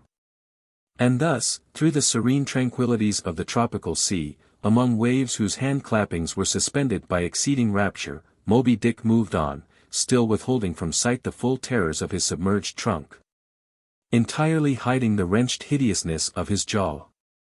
But soon the fore part of him slowly rose from the water. For an instant his whole marbleized body formed a high arch, like Virginia's natural bridge, and warningly waving his bannered flukes in the air, the grand god revealed himself, sounded, and went out of sight. Hoveringly halting, and dipping on the wing, the white seafowls longingly lingered over the agitated pool that he left. With oars apeak, and paddles down, the sheets of their sails adrift, the three boats now stilly floated, awaiting Moby Dick's reappearance. "An hour," said Ahab, standing rooted in his boat's stern. And he gazed beyond the whale's place, towards the dim blue spaces and wide wooing vacancies to leeward. It was only an instant, for again his eyes seemed whirling round in his head as he swept the watery circle. The breeze now freshened. The sea began to swell. The birds," cried Tashtego. In long Indian file, as when herons take wing, the white birds were now all flying towards Ahab's boat. And when within a few yards began fluttering over the water there, wheeling round and round, with joyous, expectant cries. Their vision was keener than man's. Ahab could discover no sign in the sea. But suddenly as he peered down and down into its depths, he profoundly saw a white living spot no bigger than a white weasel, with wonderful celerity uprising, and magnifying as it rose, till it turned. And then there were plainly revealed two long crooked rows of white, glistening teeth, floating up from the undiscoverable bottom. It was Moby Dick's open mouth and scrolled jaw, his vast, shadowed bulk still half blending with the blue of the sea. The glittering mouth yawned beneath the boat like an open-doored marble tomb. And giving one sidelong sweep with his steering oar, Ahab whirled the craft aside from this tremendous apparition. Then, calling upon Fedallah to change places with him, went forward to the bows, and seizing Perth's harpoon, commanded his crew to grasp their oars and stand by to stern. Now, by reason of this timely spinning round the boat upon its axis, its bow, by anticipation, was made to face the whale's head while yet under water. But as if perceiving this stratagem, Moby Dick, with that malicious intelligence ascribed to him, sidelingly transplanted himself, as it were, in an instant, shooting his pleated head lengthwise beneath the boat. Through and through. Through every plank and each rib, it thrilled for an instant, the whale obliquely lying on his back, in the manner of a biting shark, slowly and feelingly taking its bows full within his mouth, so that the long, narrow, scrolled lower jaw curled high up into the open air, and one of the teeth caught in a rowlock. The bluish pearl white of the inside of the jaw was within 6 inches of Ahab's head, and reached higher than that. In this attitude the white whale now shook the slight cedar as a mildly cruel cat her mouse. With unastonished eyes Fedallah gazed, and crossed his arms, but the tiger-yellow crew were tumbling over each other's heads to gain the uttermost stern. And now, while both elastic gunwales were springing in and out, as the whale dallied with the doomed craft in this devilish way. And from his body being submerged beneath the boat, he could not be darted at from the bows, for the bows were almost inside of him, as it were. And while the other boats involuntarily paused, as before a quick crisis impossible to withstand, then it was that monomaniac Ahab, furious with this tantalizing vicinity of his foe, which placed him all alive and helpless in the very jaws he hated. Frenzied with all this, he seized the long bone with his naked hands, and wildly strove to wrench it from its gripe. As now he thus vainly strove, the jaw slipped from him. The frail gunwales bent in, collapsed, and snapped, as both jaws, like an enormous shears, sliding further aft, bit the craft completely in twain, and locked themselves fast again in the sea, midway between the two floating wrecks. These floated aside, the broken ends drooping, the crew at the stern wreck clinging to the gunwales, and striving to hold fast to the oars to lash them across. At that preluding moment, ere the boat was yet snapped, Ahab, the first to perceive the whale's intent, by the crafty upraising of his head, a movement that loosed his hold for the time. At that moment his hand had made one final effort to push the boat out of the bight. But only slipping further into the whale's mouth, and tilting over sideways as it slipped, the boat had shaken off his hold on the jaw. Spilled him out of it, as he leaned to the push, and so he fell flat-faced upon the sea. Ripplingly withdrawing from his prey, Moby Dick now lay at a little distance, vertically thrusting his oblong white head up and down in the billows. And at the same time slowly revolving his whole spindled body, so that when his vast wrinkled forehead rose, some 20 or more feet out of the water, the now rising swells, with all their confluent waves, dazzlingly broke against it, vindicatively tossing their shivered spray still higher into the air. 21 So, in a gale, the but half-baffled channel billows only recoil from the base of the Eddystone, triumphantly to overleap its summit with their scud. But soon resuming his horizontal attitude, Moby Dick swam swiftly round and round the wrecked crew, sideways churning the water in his vengeful wake, as if lashing himself up to still another and more deadly assault. The sight of the splintered boat seemed to madden him, as the blood of grapes and mulberries cast before Antiochus's elephants in the book of Maccabees. Meanwhile Ahab, half smothered in the foam of the whale's insolent tail, and too much of a cripple to swim, though he could still keep afloat, even in the heart of such a whirlpool as that. Helpless Ahab's head was seen, like a tossed bubble which the least chance shock might burst. From the boat's fragmentary stern, Fedallah incuriously and mildly eyed him. The clinging crew, at the other drifting end, could not succor him. More than enough was it for them to look to themselves. For so revolvingly appalling was the white whale's aspect, and so planetarily swift the ever-contracting circles he made, that he seemed horizontally swooping upon them.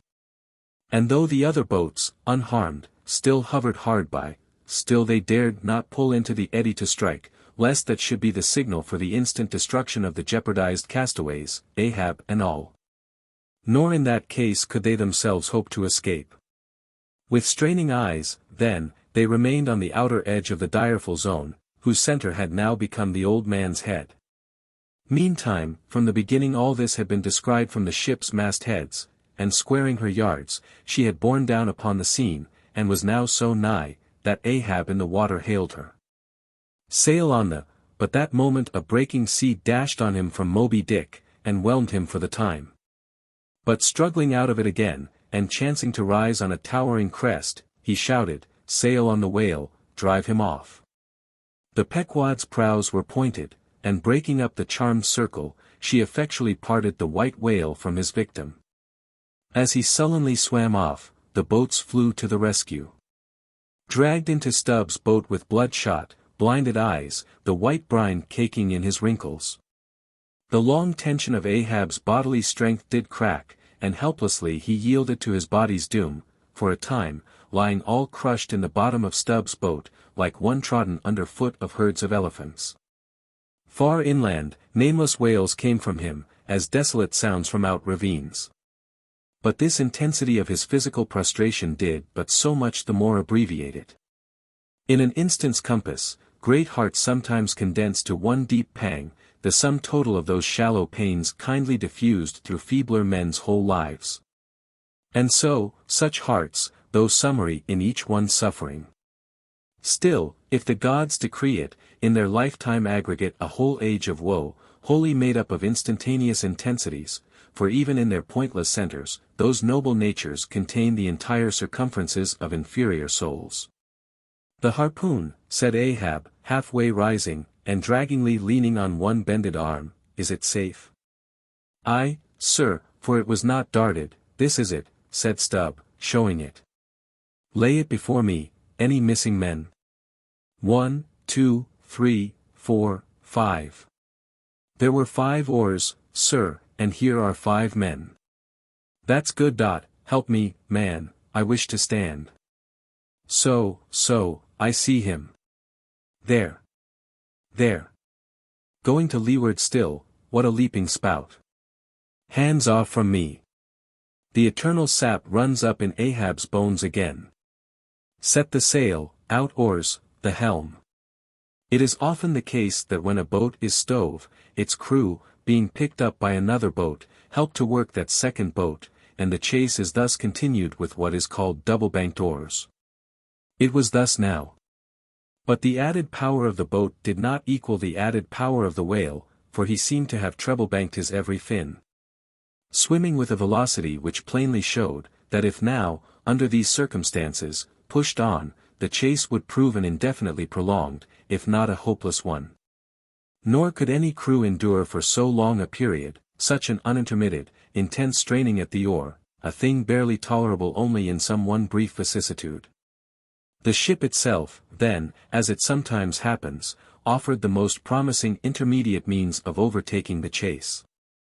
Accordingly, the boats now made for her, and were soon swayed up to their cranes, the 2 parts of the wrecked boat having been previously secured by her, and then hoisting everything to her side, and stacking her canvas high up, and sideways outstretching it with stunsails, like the double-jointed wings of an albatross. The Pequod bore down in the leeward wake of Moby Dick. At the well-known, methodic intervals, the whale's glittering spout was regularly announced from the manned mastheads. And when he would be reported as just gone down, Ahab would take the time, and then pacing the deck, binnacle watch in hand, so soon as the last second of the allotted hour expired, his voice was heard. Whose is the doubloon now? D'ye see him? And if the reply was, no, sir, straightway he commanded them to lift him to his perch. In this way the day wore on, Ahab, now aloft and motionless, anon, unrestingly pacing the planks. As he was thus walking, uttering no sound, except to hail the men aloft, or to bid them hoist a sail still higher, or to spread one to a still greater breadth, thus to and fro pacing, beneath his slouched hat. At every turn he passed his own wrecked boat, which had been dropped upon the quarter-deck, and lay there reversed. Broken bow to shattered stern. At last he paused before it, and as in an already overclouded sky fresh troops of clouds will sometimes sail across, so over the old man's face there now stole some such added gloom as this. Stubb saw him pause. And perhaps intending, not vainly, though, to evince his own unabated fortitude, and thus keep up a valiant place in his captain's mind, he advanced, and eyeing the wreck exclaimed, the thistle the ass refused, it pricked his mouth too keenly, sir. Ha! Ha! What soulless thing is this that laughs before a wreck? Man, man! Did I not know thee brave as fearless fire, and as mechanical, I could swear thou wert a poltroon. Groan nor laugh should be heard before a wreck. Aye, sir, said Starbuck drawing near, 'tis a solemn sight, an omen, and an ill one. Omen? Omen, the dictionary. If the gods think to speak outright to man, they will honorably speak outright. Not shake their heads, and give an old wives' darkling hint. Begone. Ye two are the opposite poles of one thing, Starbuck is Stubb reversed, and Stubb is Starbuck, and ye two are all mankind. And Ahab stands alone among the millions of the peopled earth, nor gods nor men his neighbors. Cold, cold, I shiver, how now? Aloft there. D'ye see him? Sing out for every spout, though he spout 10 times a second. The day was nearly done. Only the hem of his golden robe was rustling. Soon, it was almost dark, but the lookout men still remained unset. Can't see the spout now, sir, too dark, cried a voice from the air. How heading when last seen? As before, sir, straight to leeward. Good. He will travel slower now 'tis night. Down royals and topgallant stunsails, Mr. Starbuck. We must not run over him before morning, He's making a passage now, and may heave to a while. Helm there. Keep her full before the wind, aloft. Come down, Mr. Stubb, send a fresh hand to the foremast head, and see it manned till morning. Then advancing towards the doubloon in the mainmast, men, this gold is mine, for I earned it. But I shall let it abide here till the white whale is dead, and then, whosoever of ye first raises him, upon the day he shall be killed, this gold is that man's. And if on that day I shall again raise him, then, 10 times its sum shall be divided among all of ye. Away now, the deck is thine, sir. And so saying, he placed himself halfway within the scuttle, and slouching his hat, stood there till dawn, except when at intervals rousing himself to see how the night wore on. 134, The Chase, Second Day. At daybreak, the 3 mastheads were punctually manned afresh. "D'ye see him?" cried Ahab, after allowing a little space for the light to spread. "See nothing, sir." "Turn up all hands and make sail." "He travels faster than I thought for, the top-gallant sails, aye, they should have been kept on her all night. But no matter, 'tis but resting for the rush." Here be it said, that this pertinacious pursuit of one particular whale, continued through day into night, and through night into day, is a thing by no means unprecedented in the South Sea fishery. For such is the wonderful skill, prescience of experience, and invincible confidence acquired by some great natural geniuses among the Nantucket commanders, that from the simple observation of a whale when last descried, they will, under certain given circumstances, pretty accurately foretell both the direction in which he will continue to swim for a time, while out of sight, as well as his probable rate of progression during that period. And, in these cases, somewhat as a pilot, when about losing sight of a coast, whose general trending he well knows, and which he desires shortly to return to again, but at some further point. Like as this pilot stands by his compass, and takes the precise bearing of the cape at present visible, in order the more certainly to hit aright the remote, unseen headland, eventually to be visited, so does the fisherman, at his compass, with the whale. For after being chased, and diligently marked, through several hours of daylight, then, when night obscures the fish, the creature's future wake through the darkness is almost as established to the sagacious mind of the hunter, as the pilot's coast is to him. So that to this hunter's wondrous skill, the proverbial evanescence of a thing writ in water, a wake, is to all desired purposes well nigh as reliable as the steadfast land. And as the mighty iron leviathan of the modern railway is so familiarly known in its every pace, that, with watches in their hands, men time his rate as doctors that of a baby's pulse, and lightly say of it, the up train or the down train will reach such or such a spot, at such or such an hour. Even so, almost, there are occasions when these Nantucketers time that other leviathan of the deep, according to the observed humor of his speed, and say to themselves, so many hours hence this whale will have gone 200 miles, will have about reached this or that degree of latitude or longitude. But to render this acuteness at all successful in the end, the wind and the sea must be the whaleman's allies. For of what present avail to the becalmed or wind-bound mariner is the skill that assures him he is exactly 93 leagues and a quarter from his port? Inferable from these statements, are many collateral subtle matters touching the chase of whales. The ship tore on, leaving such a furrow in the sea as when a cannonball, missent, becomes a ploughshare and turns up the level field. "By salt and hemp," cried Stubb, but this swift motion of the deck creeps up one's legs and tingles at the heart.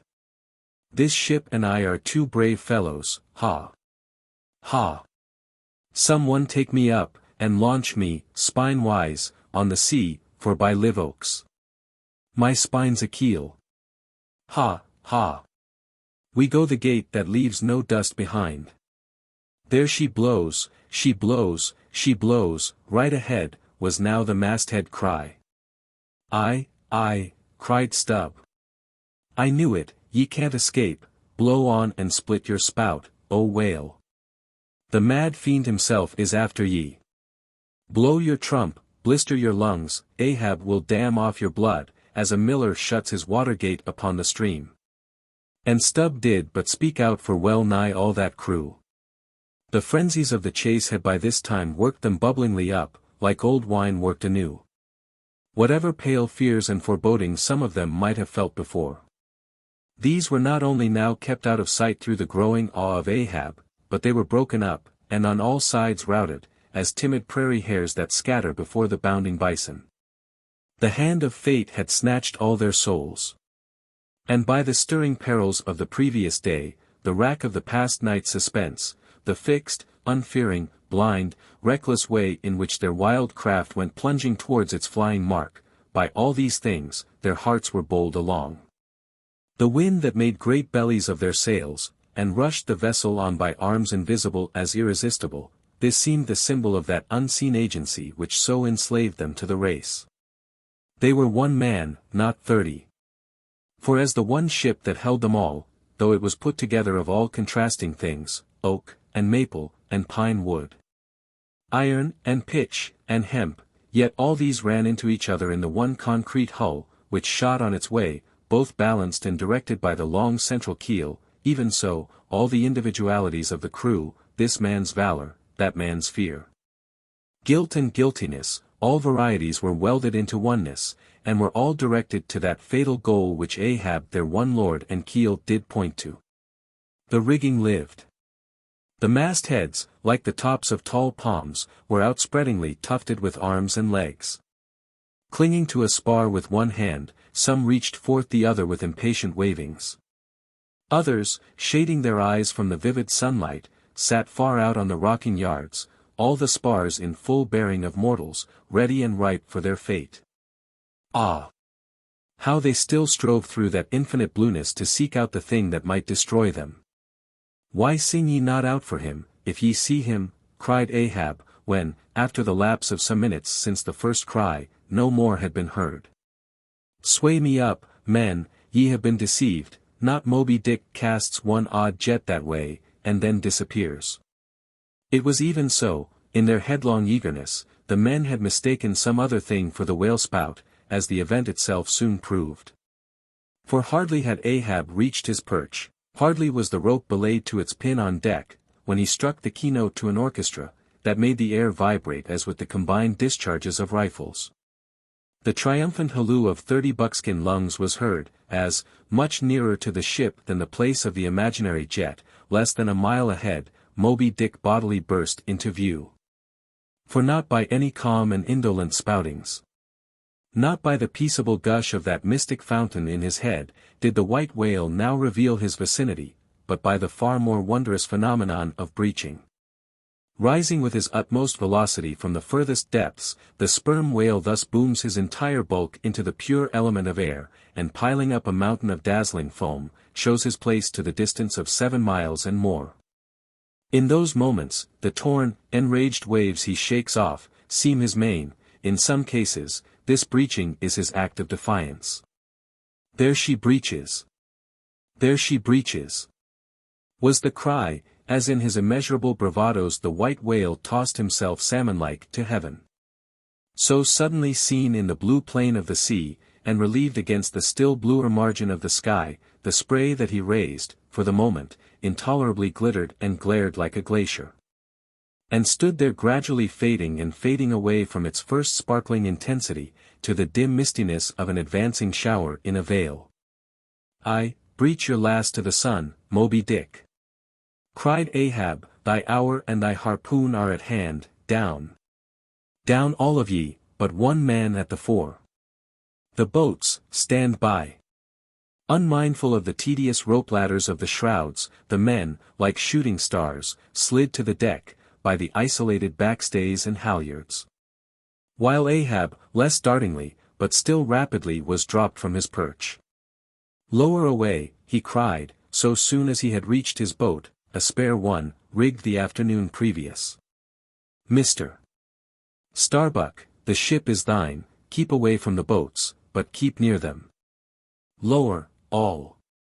As if to strike a quick terror into them, by this time being the first assailant himself, Moby Dick had turned, and was now coming for the 3 crews. Ahab's boat was central, and cheering his men, he told them he would take the whale head and head, that is, pull straight up to his forehead, a not uncommon thing. For when within a certain limit, such a course excludes the coming onset from the whale's sidelong vision. But ere that close limit was gained, and while yet all three boats were plain as the ship's three masts to his eye, the white whale churning himself into furious speed, almost in an instant as it were, rushing among the boats with open jaws, and a lashing tail, offered appalling battle on every side.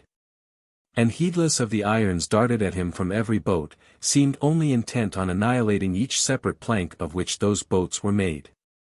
But skillfully maneuvered, incessantly wheeling like trained chargers in the field. The boats for a while eluded him, though, at times, but by a plank's breadth, while all the time, Ahab's unearthly slogan tore every other cry but his to shreds. But at last in his untraceable evolutions, the white whale so crossed and recrossed, and in 1,000 ways entangled the slack of the three lines now fast to him, that they foreshortened, and, of themselves, warped the devoted boats towards the planted irons in him. Though now for a moment the whale drew aside a little, as if to rally for a more tremendous charge. Seizing that opportunity, Ahab first paid out more line, and then was rapidly hauling and jerking in upon it again, hoping that way to disencumber it of some snarls, when lo, a sight more savage than the embattled teeth of sharks. Caught and twisted, corkscrewed in the mazes of the line, loose harpoons and lances, with all their bristling barbs and points, came flashing and dripping up to the chocks in the bows of Ahab's boat. Only one thing could be done. Seizing the boat knife, he critically reached within, through, and then, without, the rays of steel. Dragged in the line beyond, past it, inboard, to the bowsman, and then, twice sundering the rope near the chocks, dropped the intercepted faggot of steel into the sea, and was all fast again. That instant, the white whale made a sudden rush among the remaining tangles of the other lines, by so doing, irresistibly dragged the more involved boats of Stubb and Flask towards his flukes. Dashed them together like two rolling husks on a surf-beaten beach, and then, diving down into the sea, disappeared in a boiling maelstrom, in which, for a space, the odorous cedar chips of the wrecks danced round and round, like the grated nutmeg in a swiftly stirred bowl of punch. While the two crews were yet circling in the waters, reaching out after the revolving line tubs, oars, and other floating furniture, while a slope little Flask bobbed up and down like an empty vial, twitching his legs upwards to escape the dreaded jaws of sharks. And Stubb was lustily singing out for someone to ladle him up, and while the old man's line, now parting, admitted of his pulling into the creamy pool to rescue whom he could. In that wild simultaneousness of 1,000 concreted perils, Ahab's yet unstricken boat seemed drawn up towards heaven by invisible wires, as, arrow-like, shooting perpendicularly from the sea. The white whale dashed his broad forehead against its bottom, and sent it, turning over and over, into the air, till it fell again, gunwale downwards, and Ahab and his men struggled out from under it, like seals from a seaside cave. The first uprising momentum of the whale, modifying its direction as he struck the surface, involuntarily launched him along it, to a little distance from the center of the destruction he had made.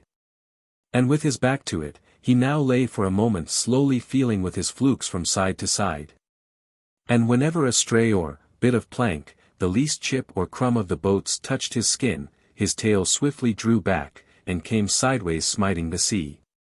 But soon, as if satisfied that his work for that time was done, he pushed his pleated forehead through the ocean, and trailing after him the intertangled lines, continued his leeward way at a traveller's methodic pace. As before, the attentive ship having descried the whole fight, again came bearing down to the rescue, and dropping a boat, picked up the floating mariners, tubs, oars, and whatever else could be caught at, and safely landed them on her decks. Some sprained shoulders, wrists, and ankles, livid contusions, wrenched harpoons and lances, inextricable intricacies of rope, shattered oars and planks, all these were there, but no fatal or even serious ill seemed to have befallen any one.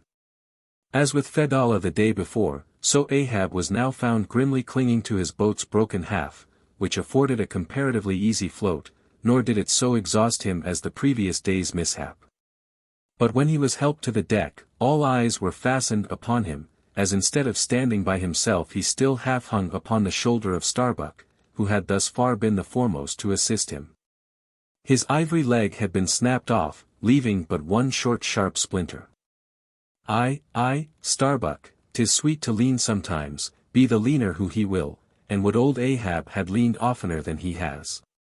The ferrule has not stood, sir, said the carpenter, now coming up, I put good work into that leg. But no bones broken, sir, I hope, said Stubb with true concern. Aye.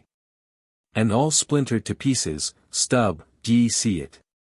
But even with a broken bone, old Ahab is untouched, and I account no living bone of mine one jot more me, than this dead one that's lost. Nor white whale, nor man, nor fiend, can so much as graze old Ahab in his own proper and inaccessible being. Can any lead touch yonder floor, any mast scrape yonder roof, aloft there? Which way? Dead to leeward, sir. Up helm, then, pile on the sail again, ship keepers. Down the rest of the spare boats and rig them, Mr. Starbuck away, and muster the boat's crews. Let me first help thee towards the bulwarks, sir. Oh, how this splinter gores me now. Accursed fate! That the unconquerable captain in the soul should have such a craven mate. Sir. My body, man, not thee. Give me something for a cane, there, that shivered lance will do. Muster the men. Surely I have not seen him yet. By heaven it cannot be, missing, quick. Call them all. The old man's hinted thought was true. Upon mustering the company, the Parsee was not there. The Parsee, cried Stubb, he must have been caught in the black vomit wrench thee, run all of ye above, alow, cabin, forecastle, find him, not gone, not gone. But quickly they returned to him with the tidings that the Parsee was nowhere to be found. Aye, sir, said Stubb, caught among the tangles of your line, I thought I saw him dragging under. My line. My line. Gone, gone.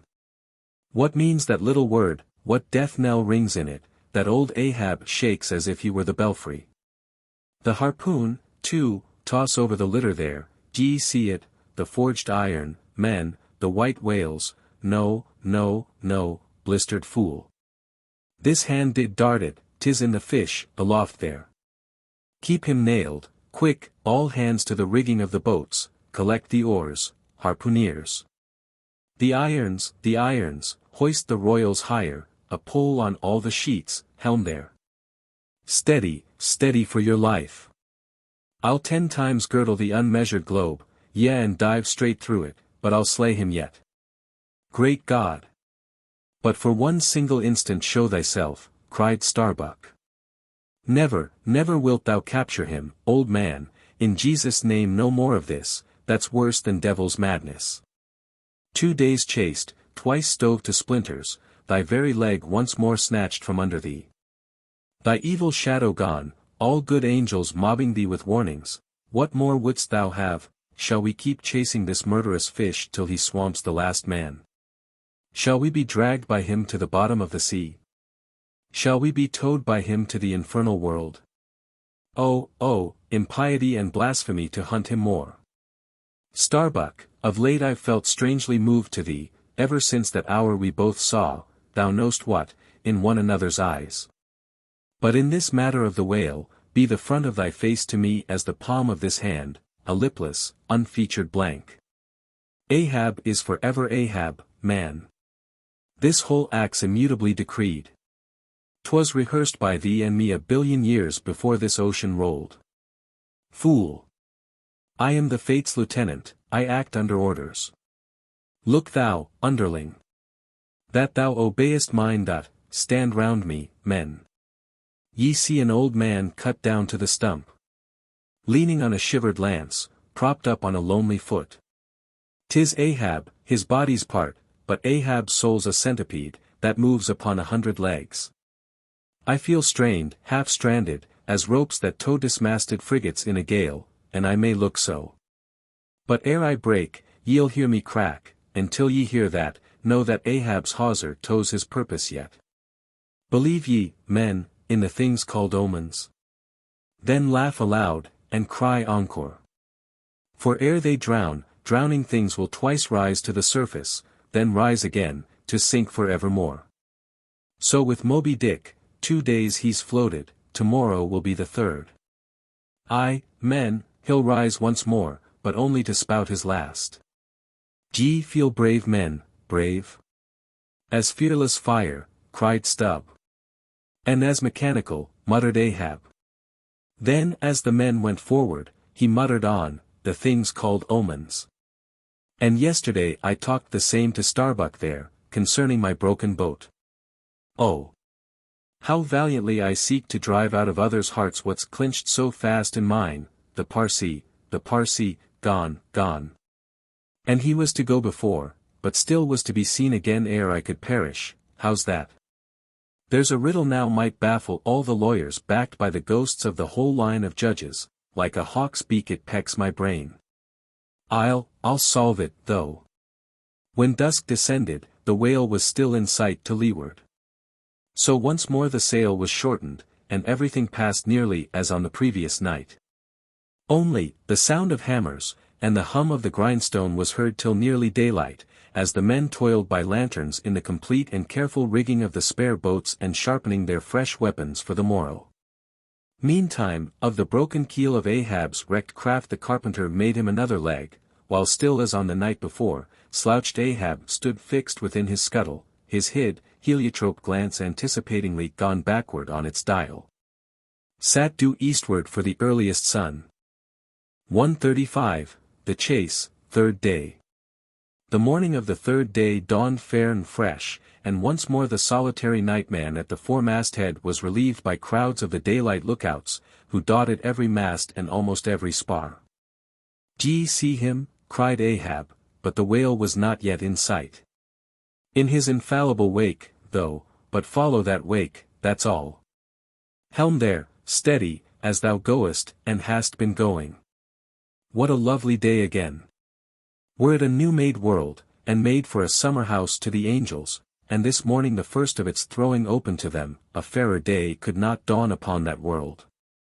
Here's food for thought, had Ahab time to think, but Ahab never thinks. He only feels, that's tingling enough for mortal man. To think's audacity. God only has that right and privilege. Thinking is, or ought to be, a coolness and a calmness. And our poor hearts throb, and our poor brains beat too much for that. And yet, I've sometimes thought my brain was very calm, frozen calm, this old skull cracks so, like a glass in which the contents turn to ice, and shiver it. And still this hair is growing now, this moment growing, and heat must breed it, but no, it's like that sort of common grass that will grow anywhere, between the earthy clefts of Greenland ice or in Vesuvius lava. How the wild winds blow it! They whip it about me as the torn shreds of split sails lash the tossed ship they cling to.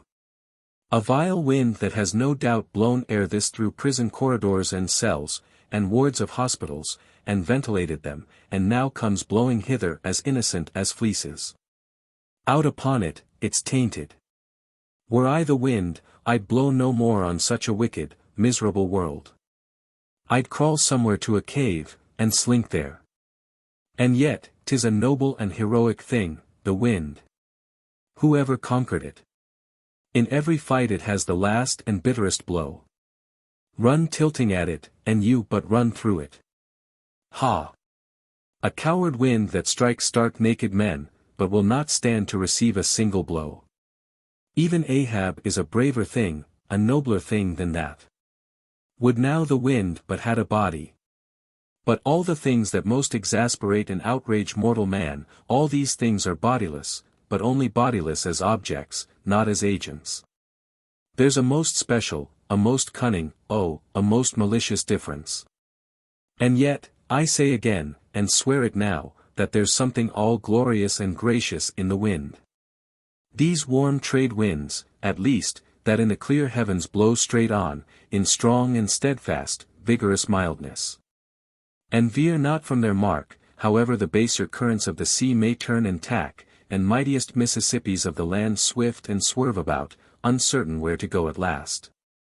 And by the eternal poles, these same trades that so directly blow my good ship on, these trades, or something like them, something so unchangeable, and full as strong, blow my keeled soul along to it.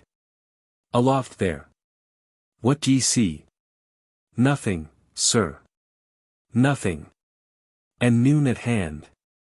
The doubloon goes a-begging. See the sun. Aye, it must be so. I've oversailed him. How, got the start? Aye, he's chasing me now, not I, him, that's bad, I might have known it, too. Fool. The lines, the harpoons he's towing. I have run him by last night. About. Come down, all of ye, but the regular lookouts. Man the braces. Steering as she had done, the wind had been somewhat on the Pequod's quarter, so that now being pointed in the reverse direction, the braced ship sailed hard upon the breeze as she rechurned the cream in her own white wake. Against the wind he now steers for the open jaw, murmured Starbuck to himself, as he coiled the new-hauled main-brace upon the rail. God keep us, but already my bones feel damp within me, and from the inside wet my flesh. I misdoubt me that I disobey my God in obeying him.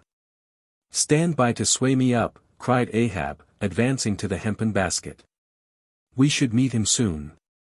Aye, sir, and straightway Starbuck did Ahab's bidding, and once more Ahab swung on high. A whole hour now passed, gold beaten out to ages. Time itself now held long breaths with keen suspense. But at last, some 3 points off the weather bow, Ahab descried the spout again, and instantly from the 3 mastheads 3 shrieks went up as if the tongues of fire had voiced it. Forehead to forehead I meet thee, this third time, Moby Dick. On deck there, brace sharper up, crowd her into the wind's eye. He's too far off to lower yet, Mr. Starbuck. The sails shake. Stand over that helmsman with a topmaul. So, he travels fast, and I must down. But let me have one more good round look aloft here at the sea, there's time for that. An old sight, and yet somehow so young, and not changed a wink since I first saw it, a boy, from the sandhills of Nantucket. The same to Noah as to me. There's a soft shower to leeward. Such lovely leewardings. They must lead somewhere, to something else than common land, more palmy than the palms. Leeward. The white whale goes that way, look to windward, then. The better if the bitter a quarter. But goodbye, old masthead. What's this, green? Aye, tiny mosses in these warped cracks. No such green weather stains on Ahab's head. There's the difference now between man's old age and matters. But old mast, we both grow old together, sound in our hulls, though, are we not, my ship? Minus a leg, that's all. By heaven this dead wood has the better of my live flesh every way. I can't compare with it. And I've known some ships made of dead trees outlast the lives of men made of the most vital stuff of vital fathers. What's that he said? He should still go before me, my pilot, and yet to be seen again. But where? Will I have eyes at the bottom of the sea, supposing I descend those endless stairs? And all night I've been sailing from him, wherever he did sink to. Like many more thou toldst direful truth as touching thyself, O Parsee. But, Ahab, there thy shot fell short. Goodbye, masthead, keep a good eye upon the whale, the while I'm gone. We'll talk tomorrow, nay, tonight, when the white whale lies down there, tied by head and tail. He gave the word. And still gazing round him, was steadily lowered through the cloven blue air to the deck. In due time the boats were lowered, but as standing in his shallop stern, Ahab just hovered upon the point of the descent, he waved to the mate, who held one of the tackle ropes on deck, and bade him pause. Starbuck. Sir. For the third time my soul's ship starts upon this voyage, Starbuck. Aye, sir, thou wilt have it so. Some ships sail from their ports, and ever afterwards are missing, Starbuck. Truth, sir, saddest truth. Some men die at ebb tide. Some at low water, some at the full of the flood, and I feel now like a billow that's all one crested comb, Starbuck. I am old, shake hands with me, man. Their hands met, their eyes fastened, Starbuck's tears the glue. Oh, my captain, noble heart, go not, see, it's a brave man that weeps, how great the agony of the persuasion then. Lower away, cried Ahab, tossing the mate's arm from him. Stand by the crew. In an instant the boat was pulling round close under the stern. The sharks! The sharks! Cried a voice from the low cabin window there, "O master, my master, come back." But Ahab heard nothing, for his own voice was high lifted then. And the boat leaped on. Yet the voice spake true. For scarce had he pushed from the ship, when numbers of sharks, seemingly rising from out the dark waters beneath the hull, maliciously snapped at the blades of the oars, every time they dipped in the water. And in this way accompanied the boat with their bites. It is a thing not uncommonly happening to the whaleboats in those swarming seas. The sharks at times apparently following them in the same prescient way that vultures hover over the banners of marching regiments in the east. But these were the first sharks that had been observed by the Pequod since the white whale had been first descried. And whether it was that Ahab's crew were all such tiger-yellow barbarians, and therefore their flesh more musky to the senses of the sharks, a matter sometimes well known to affect them, however it was. They seemed to follow that one boat without molesting the others. Heart of wrought steel, murmured Starbuck gazing over the side, and following with his eyes the receding boat, canst thou yet ring boldly to that sight, lowering thy keel among ravening sharks, and followed by them open-mouthed to the chase. And this the critical third day, for when 3 days flow together in one continuous intense pursuit, be sure the first is the morning, the second the noon, and the third the evening and the end of that thing, be that end what it may. Oh! My God! What is this that shoots through me, and leaves me so deadly calm, yet expectant, fixed at the top of a shutter? Future things swim before me, as in empty outlines and skeletons, all the past is somehow grown dim. Mary, girl! Thou fadest in pale glories behind me, boy. I seem to see but thy eyes grown wondrous blue. Strangest problems of life seem clearing, but clouds sweep between. Is my journey's end coming? My legs feel faint, like his who has footed it all day. Feel thy heart, beats it yet? Stir thyself, Starbuck, stave it off, move, move. Speak aloud, masthead there. See ye my boy's hand on the hill, crazed, aloft there, keep thy keenest eye upon the boats, mark well the whale, ho! Again. Drive off that hawk. See! He pecks, he tears the vane, pointing to the red flag flying at the main truck, ha! He soars away with it, where's the old man now? Seest thou that sight, O Ahab, shudder, shudder. The boats had not gone very far, when by a signal from the mastheads, a downward pointed arm, Ahab knew that the whale had sounded, but intending to be near him at the next rising, he held on his way a little sideways from the vessel. The becharmed crew maintaining the profoundest silence, as the head-beat waves hammered and hammered against the opposing bow. Drive, drive in your nails, O ye waves! To their uttermost heads, drive them in. Ye but strike a thing without a lid. And no coffin and no hearse can be mine, and hemp only can kill me. Ha! Ha! Suddenly the waters around them slowly swelled in broad circles, then quickly upheaved, as if sideways sliding from a submerged berg of ice, swiftly rising to the surface.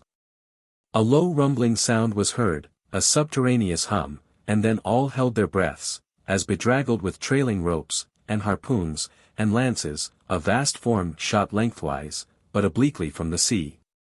Shrouded in a thin drooping veil of mist, it hovered for a moment in the rainbowed air, and then fell swamping back into the deep. Crushed 30 feet upwards, the waters flashed for an instant like heaps of fountains, then brokenly sank in a shower of flakes, leaving the circling surface creamed like new milk round the marble trunk of the whale. "Give way!" cried Ahab to the oarsmen, and the boats darted forward to the attack, but maddened by yesterday's fresh irons that corroded in him, Moby Dick seemed combinedly possessed by all the angels that fell from heaven. The wide tiers of welded tendons overspreading his broad white forehead, beneath the transparent skin, looked knitted together, as head-on, he came churning his tail among the boats, and once more flailed them apart. Spilling out the irons and lances from the two mates' boats, and dashing in one side of the upper part of their bows, but leaving Ahab's almost without a scar. While Peleg and Queequeg were stopping the strained planks. And as the whale swimming out from them, turned, and showed one entire flank as he shot by them again, at that moment a quick cry went up. Lashed round and round to the fish's back. Pinioned in the turns upon turns in which, during the past night, the whale had reeled the involutions of the lines around him, the half-torn body of the Parsee was seen, his sable raiment frayed to shreds. His distended eyes turned full upon old Ahab. The harpoon dropped from his hand. Befooled, befooled. Drawing in a long lean breath, "I, Parsee. I see thee again. I, and thou goest before. And this then is the hearse that thou didst promise. But I hold thee to the last letter of thy word. Where is the second hearse? Away, mates, to the ship. Those boats are useless now, repair them if ye can in time, and return to me. If not, Ahab is enough to die. Down, men. The first thing that but offers to jump from this boat I stand in, that thing I harpoon. Ye are not other men, but my arms and my legs, and so obey me. Where's the whale? Gone down again?" But he looked too nigh the boat, for as if bent upon escaping with the corpse he bore, and as if the particular place of the last encounter had been but a stage in his leeward voyage, Moby Dick was now again steadily swimming forward. And had almost passed the ship, which thus far had been sailing in the contrary direction to him, though for the present her headway had been stopped. He seemed swimming with his utmost velocity, and now only intent upon pursuing his own straight path in the sea. "Oh! Ahab," cried Starbuck, "not too late is it, even now, the third day, to desist. See! Moby Dick seeks thee not. It is thou, that madly seekest him." Setting sail to the rising wind, the lonely boat was swiftly impelled to leeward, by both oars and canvas. And at last when Ahab was sliding by the vessel, so near as plainly to distinguish Starbuck's face as he leaned over the rail, he hailed him to turn the vessel about, and follow him, not too swiftly, at a judicious interval. Glancing upwards, he saw Tashtego, Queequeg, and Peleg eagerly mounting to the three mastheads, while the oarsmen were rocking in the two staved boats which had but just been hoisted to the side, and were busily at work in repairing them. One after the other, through the portholes, as he sped, he also caught flying glimpses of Stubb and Flask, busying themselves on deck among bundles of new irons and lances. As he saw all this, as he heard the hammers in the broken boats, far other hammers seemed driving a nail into his heart. But he rallied. And now marking that the vane or flag was gone from the mainmast head, he shouted to Tashtego, who had just gained that perch, to descend again for another flag, and a hammer and nails, and so nail it to the mast. Whether fatigued by the 3 days' running chase, and the resistance to his swimming in the knotted hamper he bore, or whether it was some latent deceitfulness and malice in him, whichever was true, the white whale's way now began to abate, as it seemed, from the boat so rapidly nearing him once more. Though indeed the whale's last start had not been so long a one as before. And still as Ahab glided over the waves the unpitying sharks accompanied him, and so pertinaciously stuck to the boat. And so continually bit at the plying oars, that the blades became jagged and crunched, and left small splinters in the sea, at almost every dip. Heed them not. Those teeth but give new rowlocks to your oars. Pull on. 'Tis the better rest, the shark's jaw than the yielding water. But at every bite, sir, the thin blades grow smaller and smaller. They will last long enough. Pull on. But who can tell, he muttered, whether these sharks swim to feast on the whale or on Ahab, but pull on. Aye, all alive, now, we near him. The helm. Take the helm.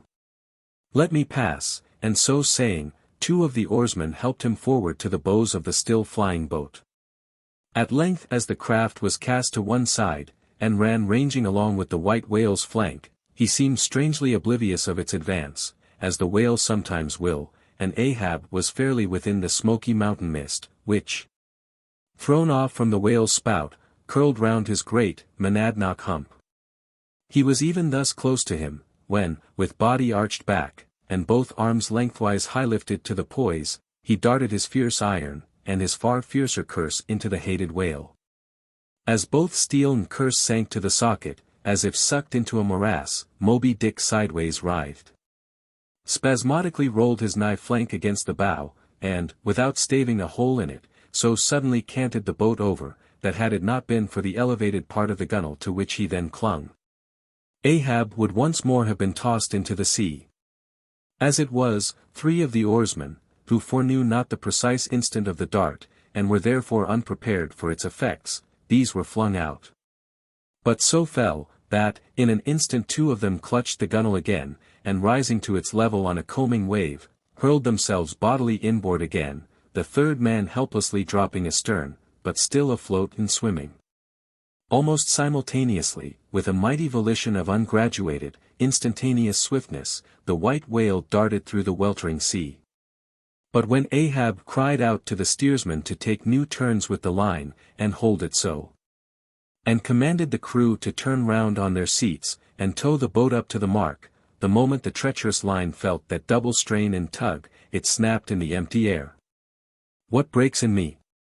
Some sinew cracks, 'tis whole again, oars. Oars! Burst in upon him.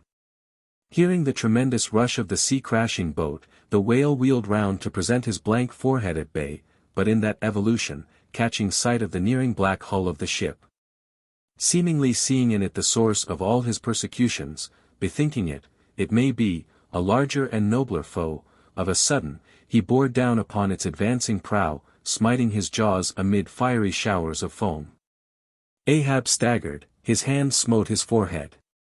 I grow blind, hands. Stretch out before me that I may yet grope my way. Is't night? The whale. The ship, cried the cringing oarsman. Oars. Oars slope downwards to thy depths, O sea, that ere it be for ever too late, Ahab may slide this last time upon his mark. I see, the ship. The ship. Dash on, my men. Will ye not save my ship? But as the oarsmen violently forced their boat through the sledge-hammering seas, the before whale-smitten bow ends of two planks burst through, and in an instant almost, the temporarily disabled boat lay nearly level with the waves. Its half-waiting, splashing crew, trying hard to stop the gap and bail out the pouring water. Meantime, for that one beholding instant, Tashtego's masthead hammer remained suspended in his hand. And the red flag, half wrapping him as with a plaid, then streamed itself straight out from him, as his own forward-flowing heart. While Starbuck and Stubb, standing upon the bowsprit beneath, caught sight of the downcoming monster just as soon as he. The whale, the whale. Up helm, up helm. Oh, all ye sweet powers of air, now hug me close.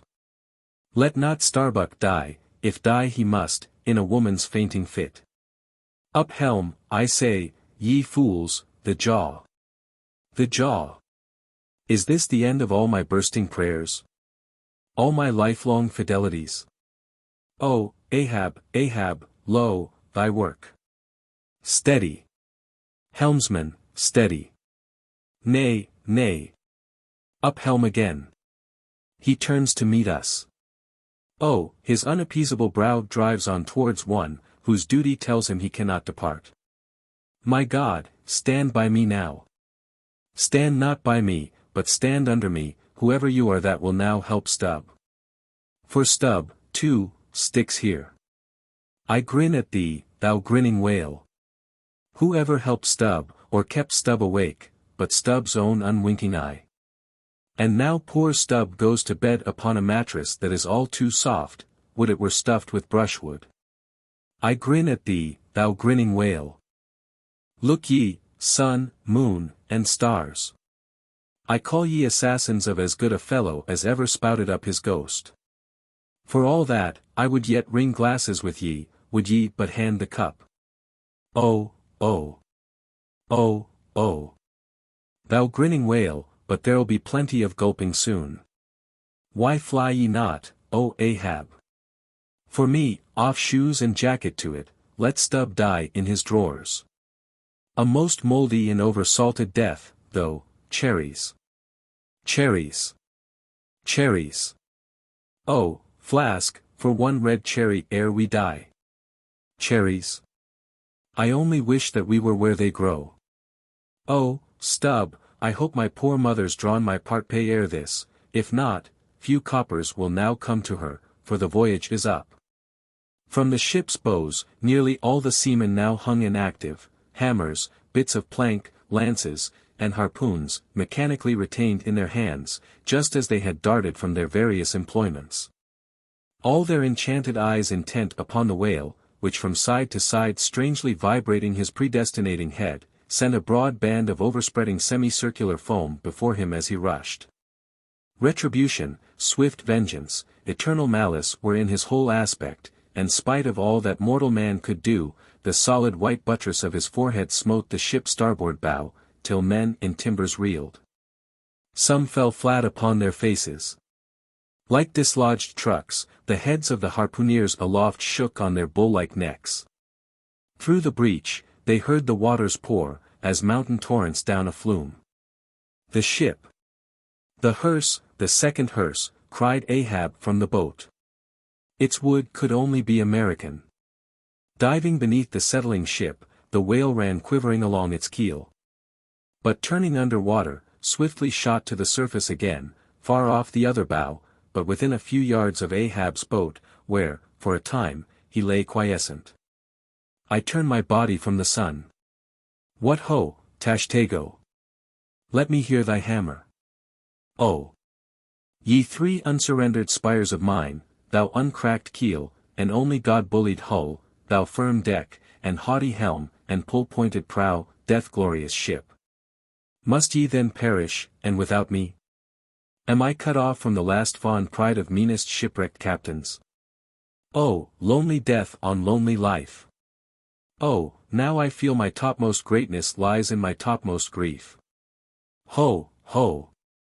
From all your furthest bounds, pour ye now in, ye bold billows of my whole foregone life, and top this one piled comber of my death.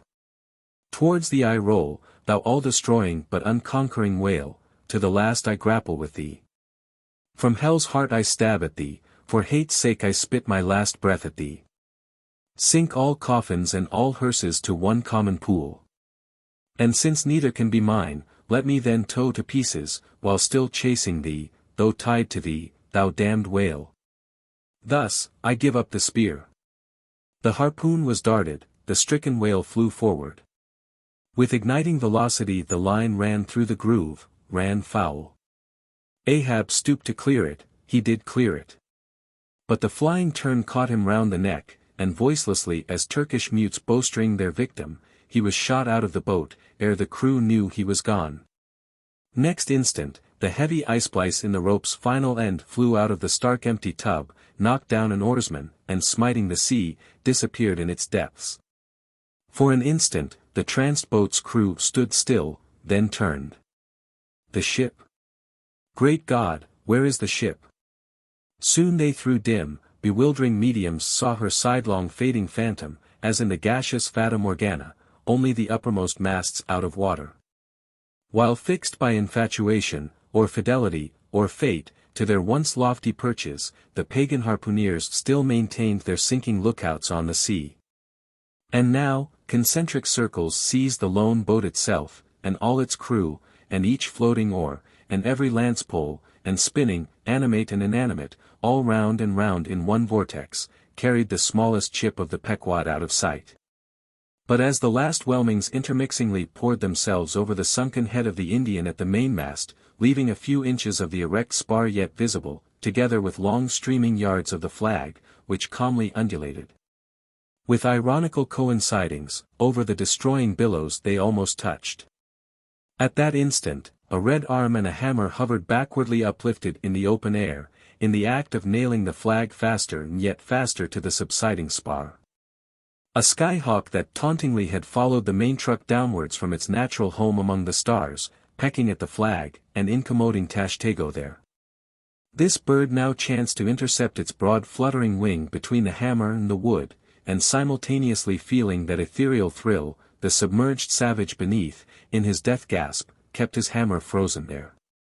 And so the bird of heaven, with archangelic shrieks, and his imperial beak thrust upwards, and his whole captive form folded in the flag of Ahab, went down with his ship, which, like Satan, would not sink to hell till she had dragged a living part of heaven along with her, and helmeted herself with it.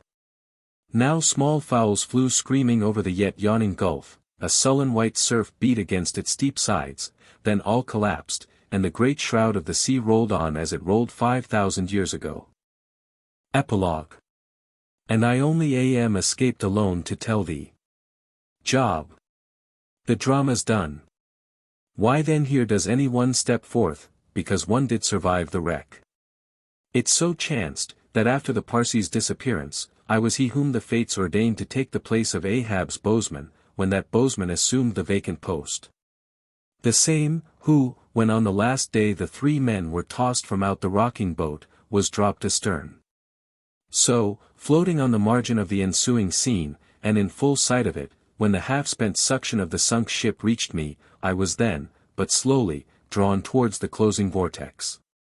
When I reached it, it had subsided to a creamy pool.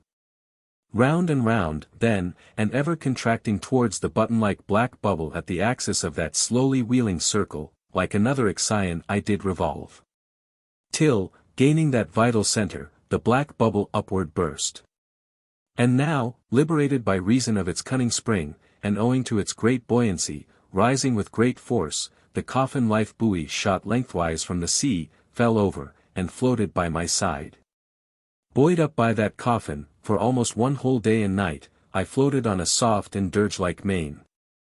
The unharming sharks, they glided by as if with padlocks on their mouths, the savage sea-hawks sailed with sheathed beaks.